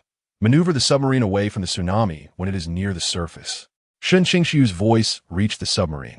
As Ying and Muling Dehua were on the verge of being disoriented by the tsunami's violent swaying, the netizens who activated the simultaneous translation feature exclaimed in dizziness. Some cried for help, claiming they were about to faint, while others expressed that if this was a special effect, they could only say it was impressive. Fortunately, one astutely turned off the feature beforehand. Otherwise, they would be feeling nauseous as well. Ying struggled to maintain her balance, but soon realized it was futile. Minghan watched anxiously, wishing he could personally assist Ying in navigating the submarine. Although such an action carried significant risks, it could ensure Ying's survival. However, the submarine was too large for the 3 of them to control effectively. Shen Qingxu had indeed contemplated this issue, but the reality was that it was simply unfeasible. Minghan, in a state of desperation, asked what they could do for them, as they could not just stand by and watch the bad girl meet her demise. The devouring sky technique had yet to be located. How could it allow Ying to perish so easily? As Shen Qingxu observed the submarine spinning chaotically in the air, Ying was already doing her utmost to control it. Just when everyone anticipated the tsunami would engulf them, Ying successfully maneuvered the submarine away from the impending wave. The tsunami then diverted, circling the deserted island and heading towards another shore. Given the distance from the island to the land, even if the tsunami reached the shore, it was unlikely to harm the inhabitants. Minghan rushed over and embraced her, exclaiming that he was relieved she was safe. Otherwise, he was unsure how he would cope. Ying, still dizzy, stiffened in his embrace, seemingly not yet fully aware of her surroundings. Shen Qingxu understood her condition and suggested she should rest to recover, noting that it appeared she had overindulged in some forbidden medication. Ying immediately turned to Shen Qingxu upon hearing this. They had previously witnessed Qi Yan acquire a vial of medicine from someone's possession, but the nature of that substance remained unclear to them. Shen Qingxu himself was not entirely certain, and they could only wait for Mu Ling to awaken to clarify. Truth be told, there was nothing in this desolate place, and he felt that if they continued to dwell on this isolated island, he would soon develop a fear of crowds. Ying's complexion was extremely pale. Although she had not fainted outright, the spinning sensation had proven unbearable. I need to rest for a while. I will address future matters once I regain my senses, she declared as she exited the submarine. Qingxu gazed at the submarine with sparkling eyes, lamenting that it was unattainable for them to acquire. Shen Qingxu carried Mu Ling and a Hua off the submarine as well. Ying slept for a full 2 days. And just as Ming Han feared she might never awaken, she finally did. Ming Han, what's wrong? Why are your eyes so red? Ying inquired groggily. Upon seeing her awaken, Ming Han shot her a disapproving glance, insisting he was fine and that she need not worry about him. Their little cub had been worried she would sleep indefinitely, having prayed countless times for her revival. Ying was astonished by this revelation. But given their recent reliance on one another, she understood Ming Han's sentiments. If you were in trouble, I would feel equally anxious and concerned. Ming Han retorted with an eye roll, questioning why she could not wish for him to have a bit of optimism. After all, it was she who was out there taking risks, not him. You are right, but what about Mu Ling? Ying was concerned that Mu Ling might resist being with them and harbor feelings of resentment. That indeed was in line with its character. Ying chuckled softly. Ming Han, unable to comprehend her laughter, admonished her sternly, asking how she could still smile when it sought her life. Did she not fear it might one day succeed? I'm not worried. It lacks the capability at present, Ying confidently replied. However, noticing Ming Han's disbelief, she added, it has lost its kin. Its distress is understandable, even if we're not responsible for it. Oh, so you are the virtuous one, Ming Han huffed, turning away in irritation. Its kin are also gone, leaving it all alone, yet has not threatened to kill all mortals.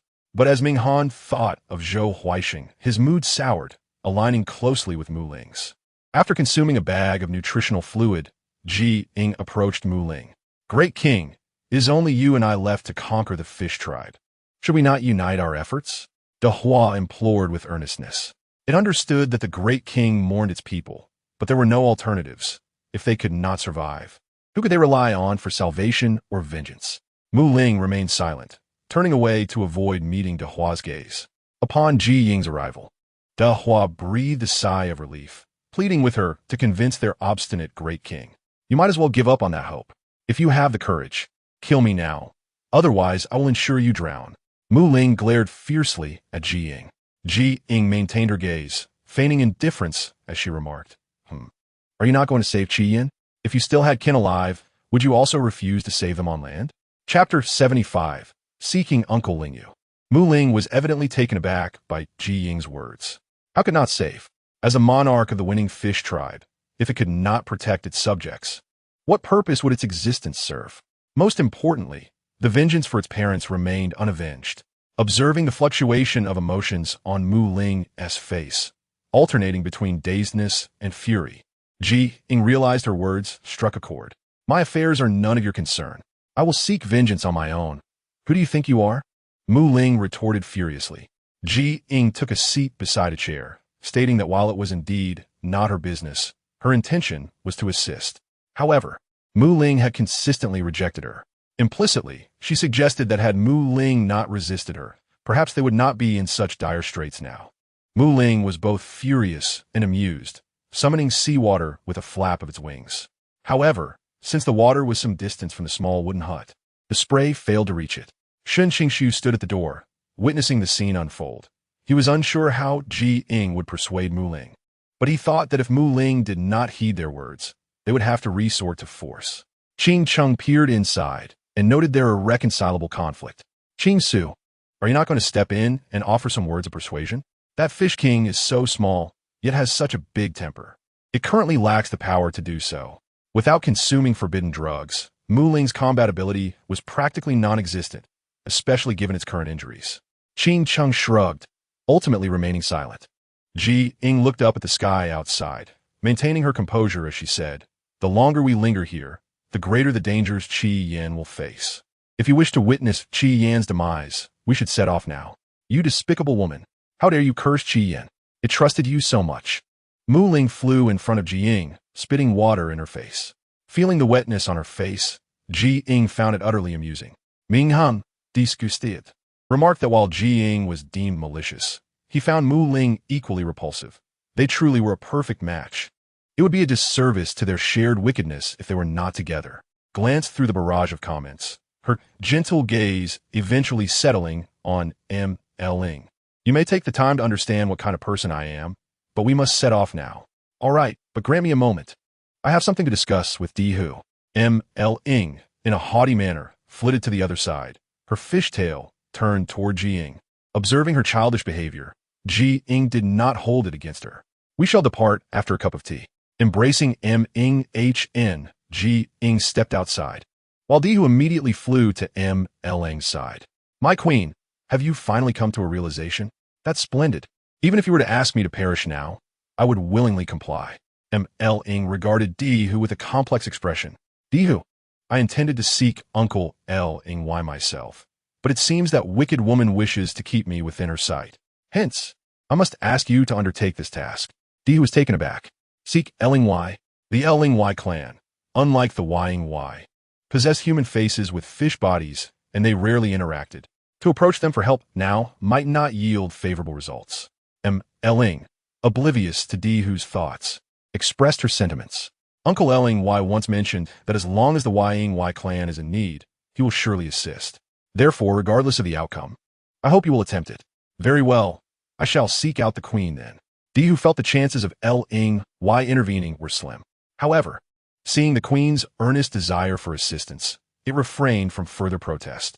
Ling took a deep breath. The Ling were akin to the Ying, and if the latter were to vanish from this world, the former would likely follow suit. Yet, she could not fathom why, despite the vast distance between them and mortals. The latter could not leave them be. Knock, knock, knock. Hn tapped at the door. The time is near, we must depart. Dihu fluttered over, cautiously addressing Hn. Lord Hn, can you take good care of my queen? I know you possess a kind heart. I implore you to look after her. Dihu, do not embarrass us here. Ling retorted, displeased. Furthermore, she had no desire to deepen her relationship with Hn.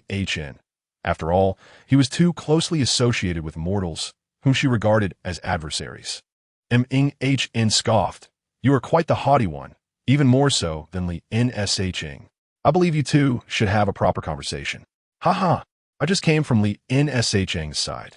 The little one is no longer as proud as before. Indeed, Li Nshing has matured significantly and undergone considerable changes. Ling still requires refinement. I leave all that to the host. Mng, unable to see the barrage of comments, clearly perceived Ling's expression. Although she detested being in their company, she had no choice. If you truly wish to escape, you could strengthen yourself. At that point, we cannot hinder you. You could go wherever you desire. After speaking, Hn turned to leave. This remark struck a nerve with Ling. Had she possessed such capability, she would not be at a stalemate with them here. You go ahead, Ling declared, soaring out of the wooden cabin. Yes, go ahead. Ying did not inquire about Dihu's intentions. For bringing Ling along was merely to assist in avenging her and seeking justice for the Ying clan. The group boarded the submarine, traveling from the isolated island to the shore. Swimming would take at least 2 days, even for the Ying, while the submarine would reach the shore in half a day. Upon disembarking, they headed toward the town. In her human form, Ling was strikingly handsome, with red lips and white teeth, contrasting sharply with Li Nshing and Hn. Hey, let's be Ling's fan club. Count me in. I admire this version of Ling greatly, though her true form is also commendable. Ying glanced at Ling, who wore a stoic expression, seemingly reluctant to engage with others. Why do you keep staring at her? Is she more beautiful than I? Hn expressed jealousy. Ever since they reached the shore, Ying's gaze often wandered to Ling. Suddenly, Ling, feeling the scrutiny, retorted, She merely wishes to see when I shall perish, so she can feast upon my flesh. Do you believe mortals are benevolent? You are a foolish creature. Hn, taken aback by the taunt, shot her a glare. What do you know? Do not speak nonsense here. Am I speaking nonsense? Go ahead and defend that wicked woman. One day you shall regret it. Ying haughtily turned away.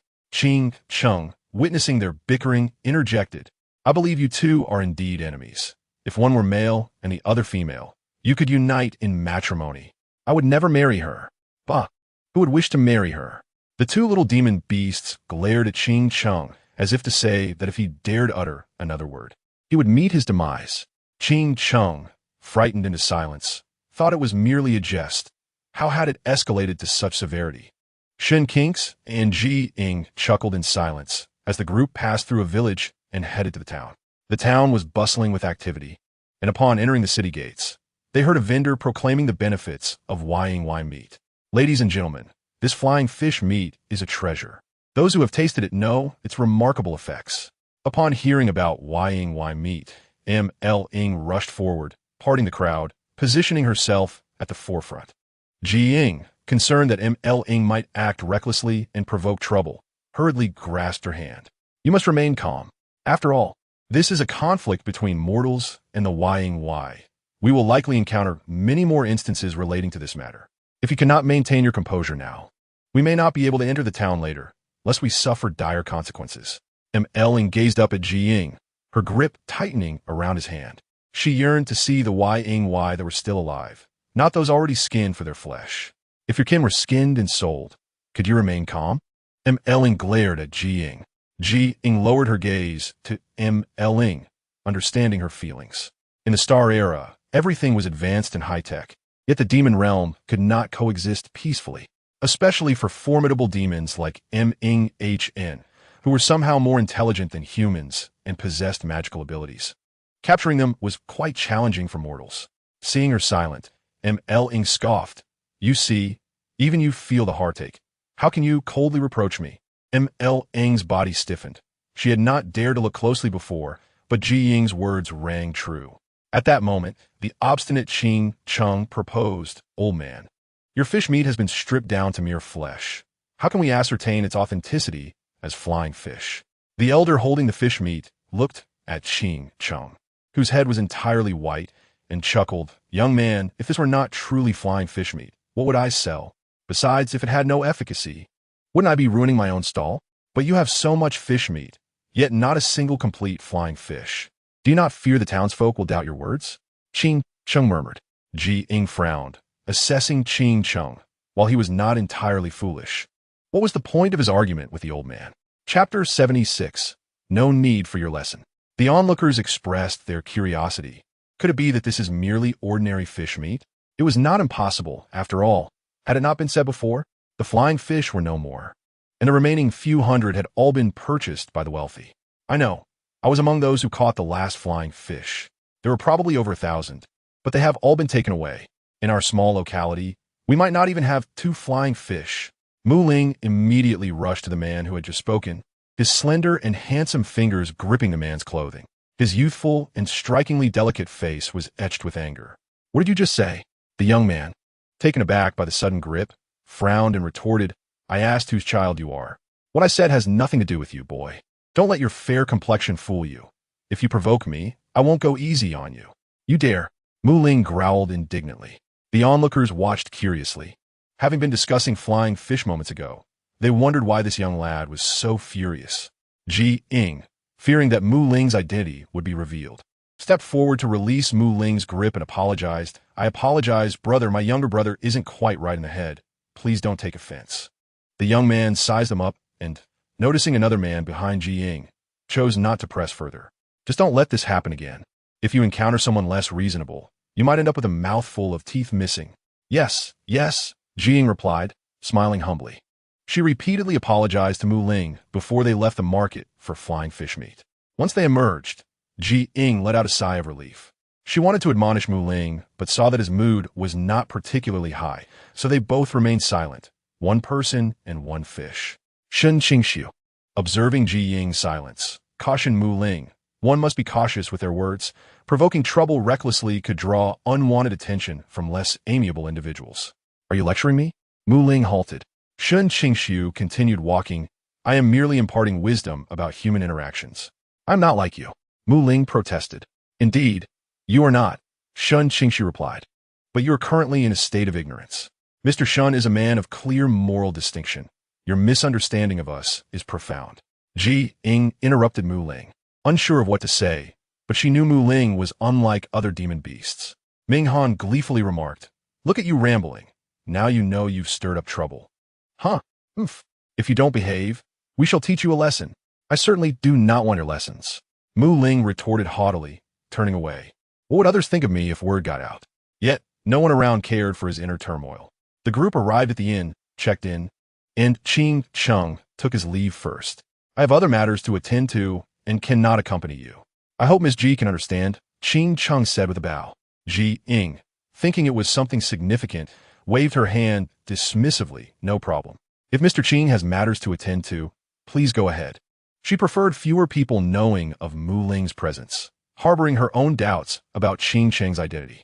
What was the motive behind that white-clad man's attack on Ming Han? Of course, Ying would not speak without evidence, so she allowed Qingxu to depart. Once he was gone, Shen Qingxu noticed Ying's troubled expression and inquired, "What occupies your thoughts?" "Nothing much, just pondering Qingxu's background," Ying replied, choosing to dismiss the matter. Shen Qingxu glanced in the direction Qingxu had left before turning back to his own affairs. After dinner, Ming Han and Mu Ling lay on the bed, while Ying reclined in a chair. "You wicked girl, why must you make us two share the bed? I'd much prefer to share with you rather than this little brat, who is utterly unworthy." Ming Han fait clé de dissatisfait. It truly did not wish to see Mu Ling, but their current journey was for Mu Ling's vengeance and to uncover the truth. Ying closed her eyes to rest. Shaking her chair gently, "Ming Han, I know you have the kindest heart. Your disdain for Mu Ling is merely frustration at its inability to stand strong." "I do not. Ming vehemently denied. Whether it can stand strong is its own issue. It has nothing to do with me." Ying chuckled softly, realizing that many young beasts possessed a proud nature, reluctant to have their thoughts exposed. Since Ming Han refused to acknowledge it, she chose not to press further. As night deepened, Ying gradually drifted into slumber. Mu Ling, unable to find rest, tossed and turned, which made Ming Han, also on the bed, quite uncomfortable. "Hey, can you not fidget? If you don't want to sleep, go stand by the window and don't torture me here." "Oomph." Mu Ling turned aside, ignoring Ming Han. The following morning, Ying awoke to find Ming Han still sound asleep. They were to set off today, and Ying speculated that the Zhuang might be leading Qi Yan towards the northwest. If they traveled swiftly, they could arrive in 10 to 15 days. If slow, it might take a month. Most critically, this was merely conjecture based on the Zhuang's identity, and she had no knowledge of their exact destination. During breakfast, Shen Qingxu asked Ying, "Do you have any thoughts on our next steps, or shall we let fate decide?" Although Qi Yan's meat was inedible, the Qi Yan clan had dwindled to just him, which was invaluable. Shen Qingxu considered producing a paper butterfly, but ultimately decided against it. "Once we leave the city, we can follow the paper butterfly.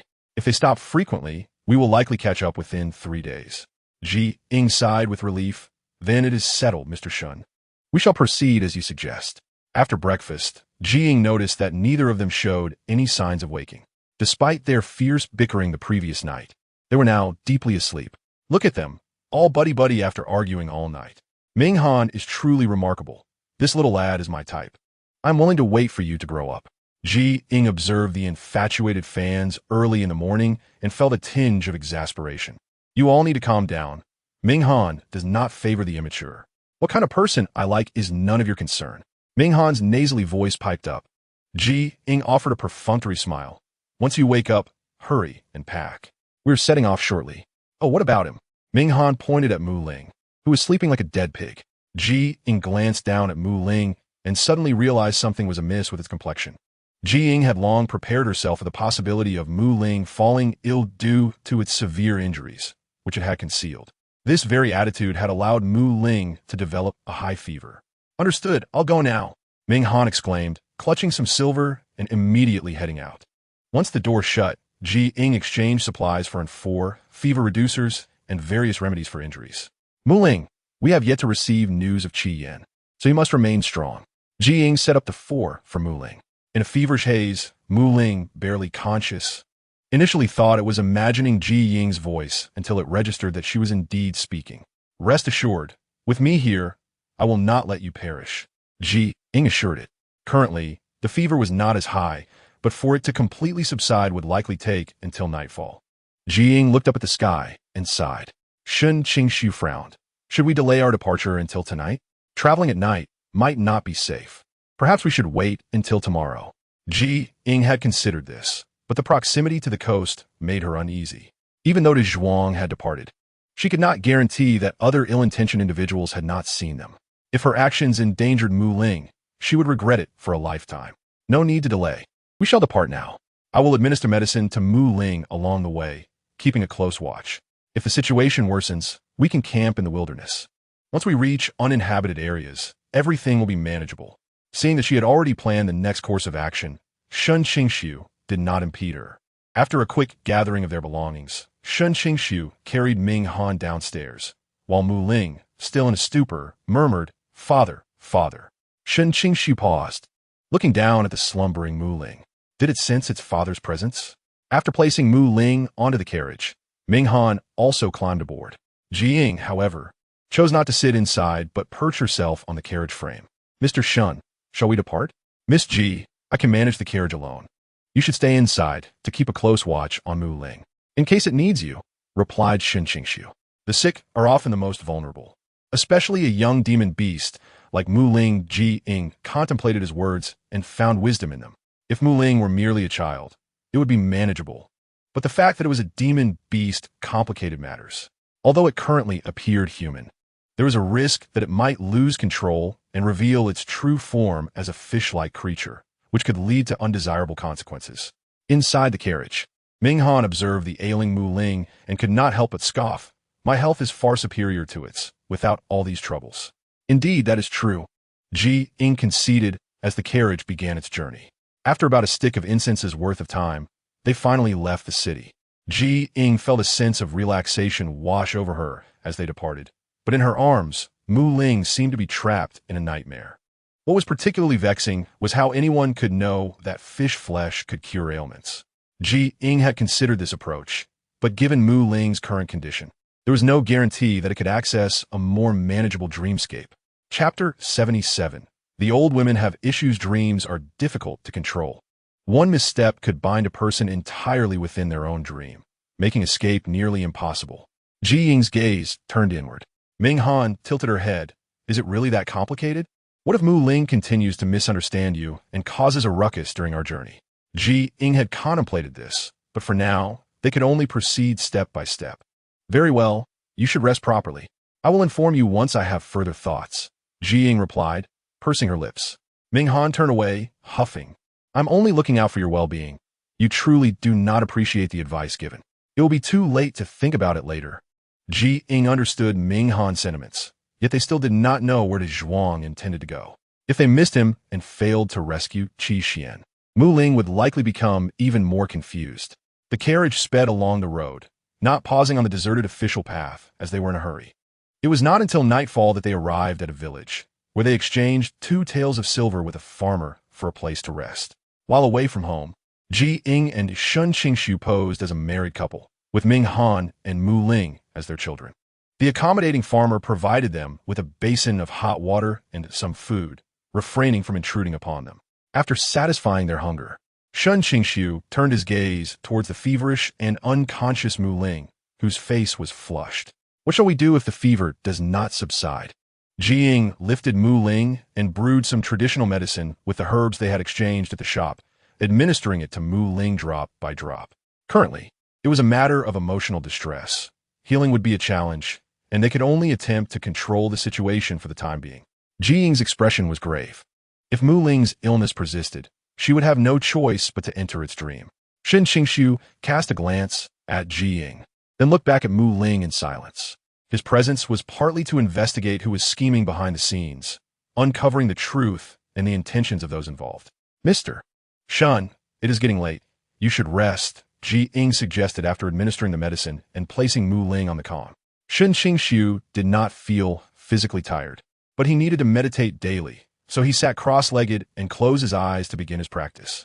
Ming Han, having eaten her fill, soon drifted off to sleep. By the flickering candlelight, Ying appeared troubled as she attentively observed the comments scrolling across the screen. Has the host not thought of a better solution?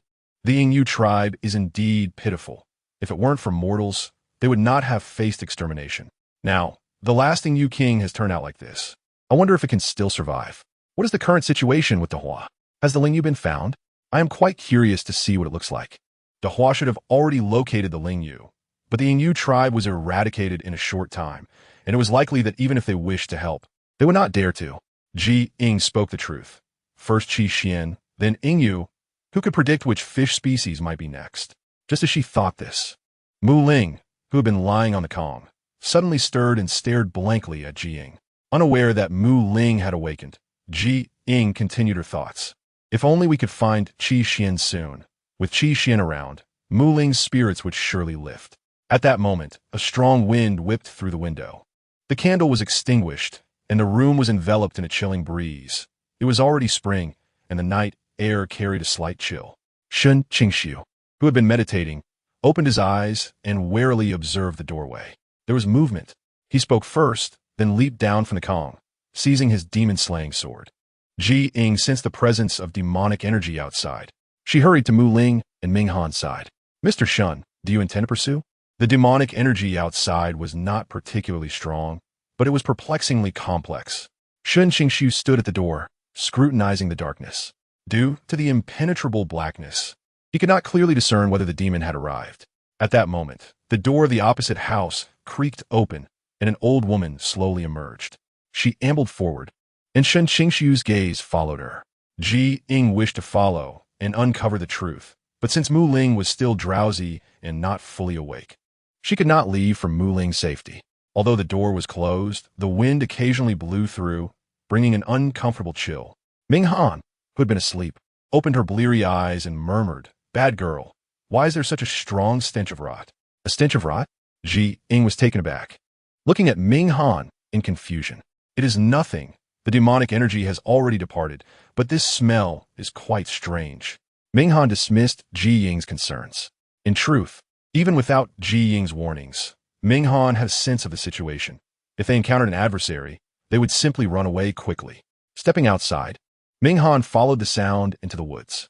Ying was worried for her, but due to Mu Ling's condition, she could only focus on the virtual screen. What if something dangerous happens because Ming Han does not heed advice? Though I wish to scold her, I understand that she is trying to confront challenges. The scene with the little one is quite lively. Sisters, charge. Ying was drawn in by the last comment and curiously clicked on Ming Han's feed, revealing about 7 or 8 old women standing in the dark woods. The trees rustled in the wind. As Ming Han approached, Shen Qingxu crouched in a tree, carefully observing the group of old women. When he spotted Ming Han, surprise flickered in his eyes, but he swiftly pulled her up into the tree and whispered, "What are you doing here? Did I not instruct Miss G to keep you safe? I caught a whiff of a rotten smell and followed it here. Stinky Taoist. Did you notice anything?" Ming Han felt that since she had arrived first, he should know something too. After observing for a while, Shen Qingxu paused, then spoke quietly. "I'm not entirely sure yet. They have been standing here for quite some time, seemingly awaiting some sort of arrangement. Yet the person who is to arrange it is nowhere to be seen. Moreover, this group of old women is peculiar. They resemble humans yet seem like demons. They lack demonic energy, suggesting they are human, yet their behavior is extremely strange, exuding an air of terror at every turn." Just as Shen Qingxu and Ming Han were intently scrutinizing the group of old women, Ying suddenly sensed a surge of dark energy flying towards the door. She swiftly drew her sword and held it before her chest, striking fiercely as the dark energy approached. The dark energy scattered upon impact, only to rush towards her once more, encircling her as if it intended to separate her from Mu Ling. Upon realizing the actions of the dark mist, Ying dared not to retreat, continuously engaging in a battle of wits with it. However, the shapeless nature of the dark mist rendered her efforts futile, as she could not dispel it. Unbeknownst to Ying, the dark mist was slowly infiltrating Mu Ling's nostrils. After a duration equivalent to the burning of an incense stick, the dark mist finally departed. At that moment, Mu Ling, lying on the bed, suddenly awakened and shouted at Ying, "I will drown you." Ying stood frozen, watching as the water from the jar outside was manipulated by Mu Ling and splashed upon her in an instant. The cold water drenched Ying to the bone, and as she raised her gaze to seize Mu Ling, she discovered that Mu Ling had already fled, drenched in her wet clothes. She dashed into the courtyard only to find no trace of Mu Ling, not even a hint of her presence. Ying quickly activated her locator, observing Mu Ling's rapid movements, growing increasingly distant, prompting her to pursue immediately. Meanwhile, Shen Qingxu and Ming Han had engaged in combat with 7 elderly women. Moments ago, these women had appeared as lifeless as corpses, but in an instant, they transformed into agile young figures. Even when Shen Qingxu's demon-slaying sword pierced one of the elderly women, she exhibited no reaction. As Ming Han's skills were not particularly formidable, she could only hide in a tree, occasionally aiding Shen Qingxu with arrows. However, once the arrows struck the elderly women, they would fall away without any effect, merely sticking to their garments, leaving Ming Han perplexed. Not only Ming Han, but even Shen Qingxu had never encountered such a phenomenon, rendering him unable to discern the true nature of these elderly women. As Ying passed through the forest and beheld their struggle, she noted that Shen Qingxu was finding it increasingly challenging to contend with them, as the elderly women seemed impervious to harm, wasting his stamina in the process. If he had initially failed to grasp their intentions, he had now realized that their appearance was undoubtedly meant to delay him. Mr. Shen, Ying leaped down. Upon seeing her, Shen Qingxu's expression changed immediately. Had it not been for Mu Ling's abduction, Ying likely would not have sought him out. With this thought, Shen Qingxu took out a yellow talisman, applying it to the forehead of an elderly woman as her claws reached for him. The once menacing woman immediately ceased her advance. Seeing the talisman had worked, Shen Qingxu promptly applied it to the remaining 6 elderly women.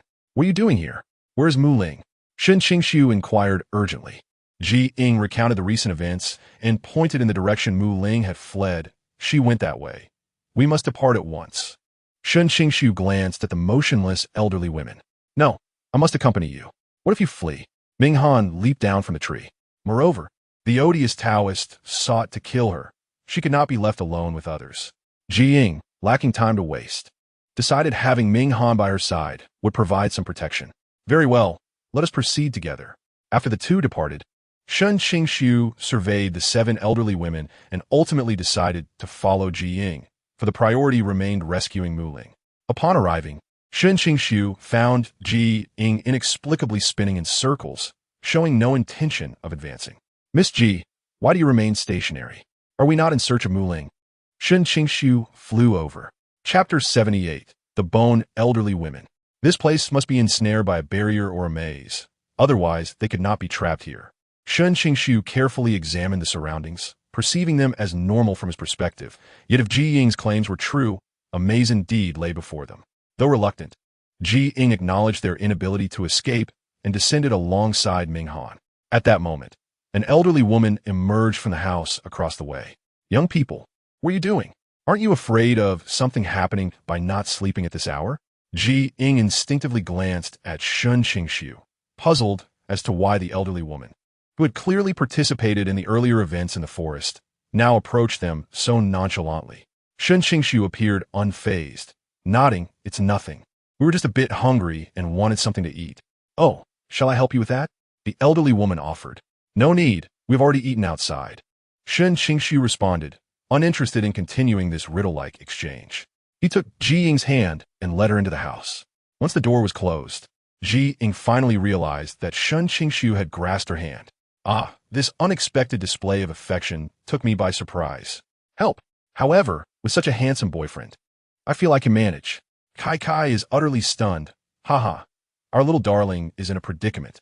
Shen Qingxu naturally released Ying's hand and sat upon the calm, his deep gaze fixed upon her. "Miss Ji, do you have any thoughts?" Shen Qingxu glanced out the window into the inky darkness, seeing nothing. "Perhaps they are neither human nor demon, but rather of the demonic clan, though that is uncertain. They bear no demonic aura. The entity that abducted Mu Ling was a mass of dark mist, akin to the one controlling the Taowu. Could it be related to the demonic clan?" Ying immediately seized upon this notion. Is the demonic clan collaborating with them? Shen Qingxu found himself perplexed, but it mattered little. Once dawn broke, they could thoroughly investigate this village, perhaps yielding fruitful discoveries. Alas, for now, They had no other choice. Yet, as Ying closed her eyes, she glanced at her locator and noticed Mu Ling's signal gradually shifting, causing her heart to sink.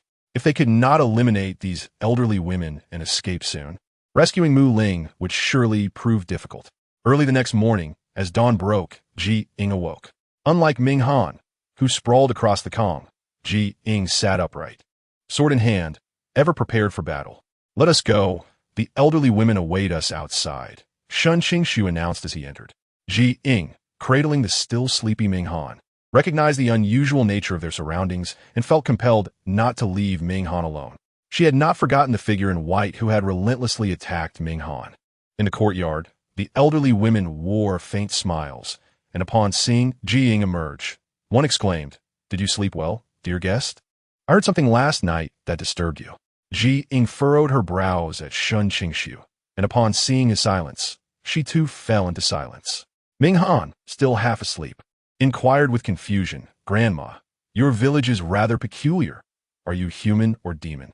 The elderly woman's expression shifted, seemingly caught off guard by their directness, revealing her reluctance to conceal anything. "What is the purpose of your village's existence?" Shen Qingxu asked coldly. Were it not for Ying's presence, he might have acted on his own to uncover the truth and make his choice upon learning it. The warm and gentle elderly woman's demeanor grew slightly chilling. Yet she maintained her smile.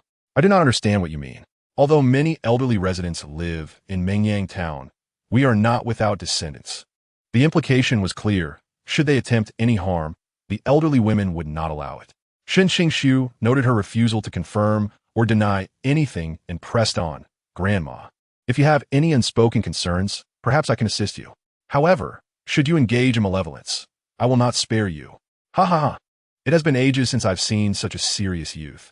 If you possess the ability, feel free to act," the elderly woman declared as she headed back into the courtyard. Ying found herself perplexed. "Mr. Shun, what is she doing? You said little. Yet it feels as though an agreement was reached between you."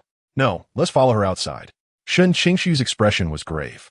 It was evident that relying solely on their own capabilities would not suffice to escape this village.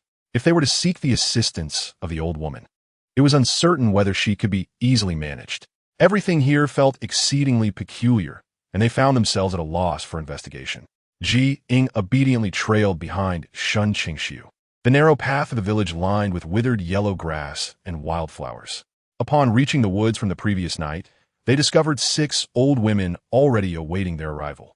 Ying observed Shen Qingxu's inscrutable demeanor, sensing he might possess knowledge of something yet undisclosed.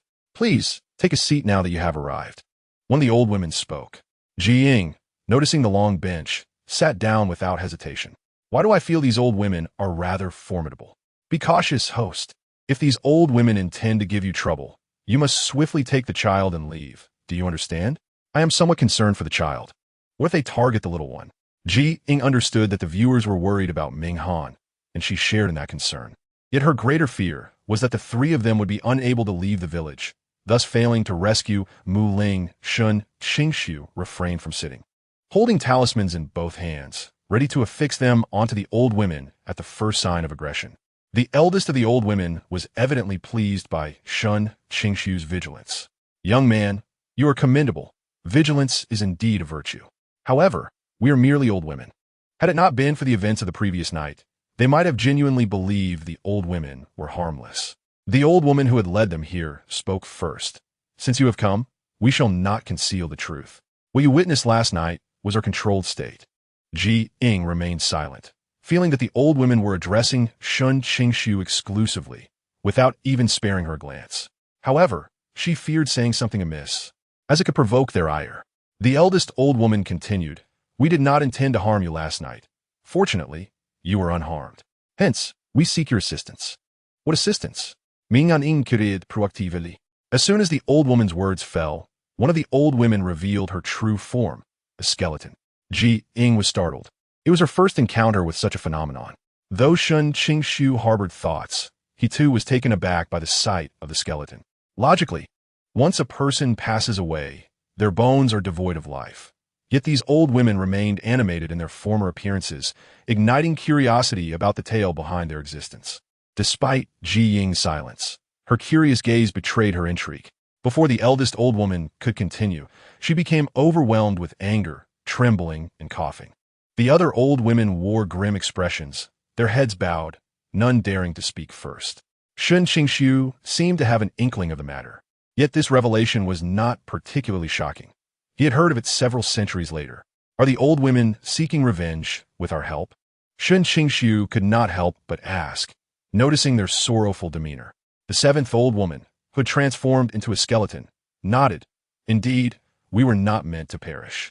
It was that monstrous creature that caused our demise.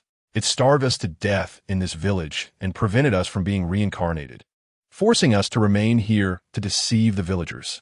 Ying grasped the crux of the matter. Assisting that monster in deceiving the populace? What was the purpose of your control last night? Ying inquired, perplexed. The seventh old woman scoffed. Of course, we were being punished for our failure, as it feared we might release you, which is why we were sent to the woods. Unless it is of the demonic race. Could it be that demons are threatening these old women? The third old woman shook her head. No, it possesses numerous heads and many tails. They had never encountered this creature, and even if they had, they would not easily recognize it. The second old woman wore a sorrowful expression. This beast is exceedingly cunning. It devoured our loved ones, leaving only us old women to assist in its deceit. Are there many travelers passing through this village? Ying inquired, intrigued. The eldest old woman shook her head. Not many, and at times, scarcely any at all.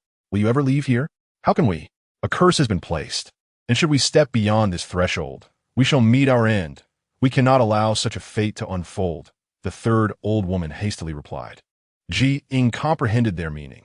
In the eyes of ordinary people, they appeared powerful, having remained alive despite death. Yet this was a source of terror. After listening to their tale, Shen Qingxu furrowed his brow and asked, "How do you wish for us to assist you?" "Capture it. As long as you sever its head. That will suffice." The sixth old woman exclaimed eagerly. She had no choice but to seek assistance from Lingjiu. Lingjiu, what manner of creature possesses 9 heads and 9 tails?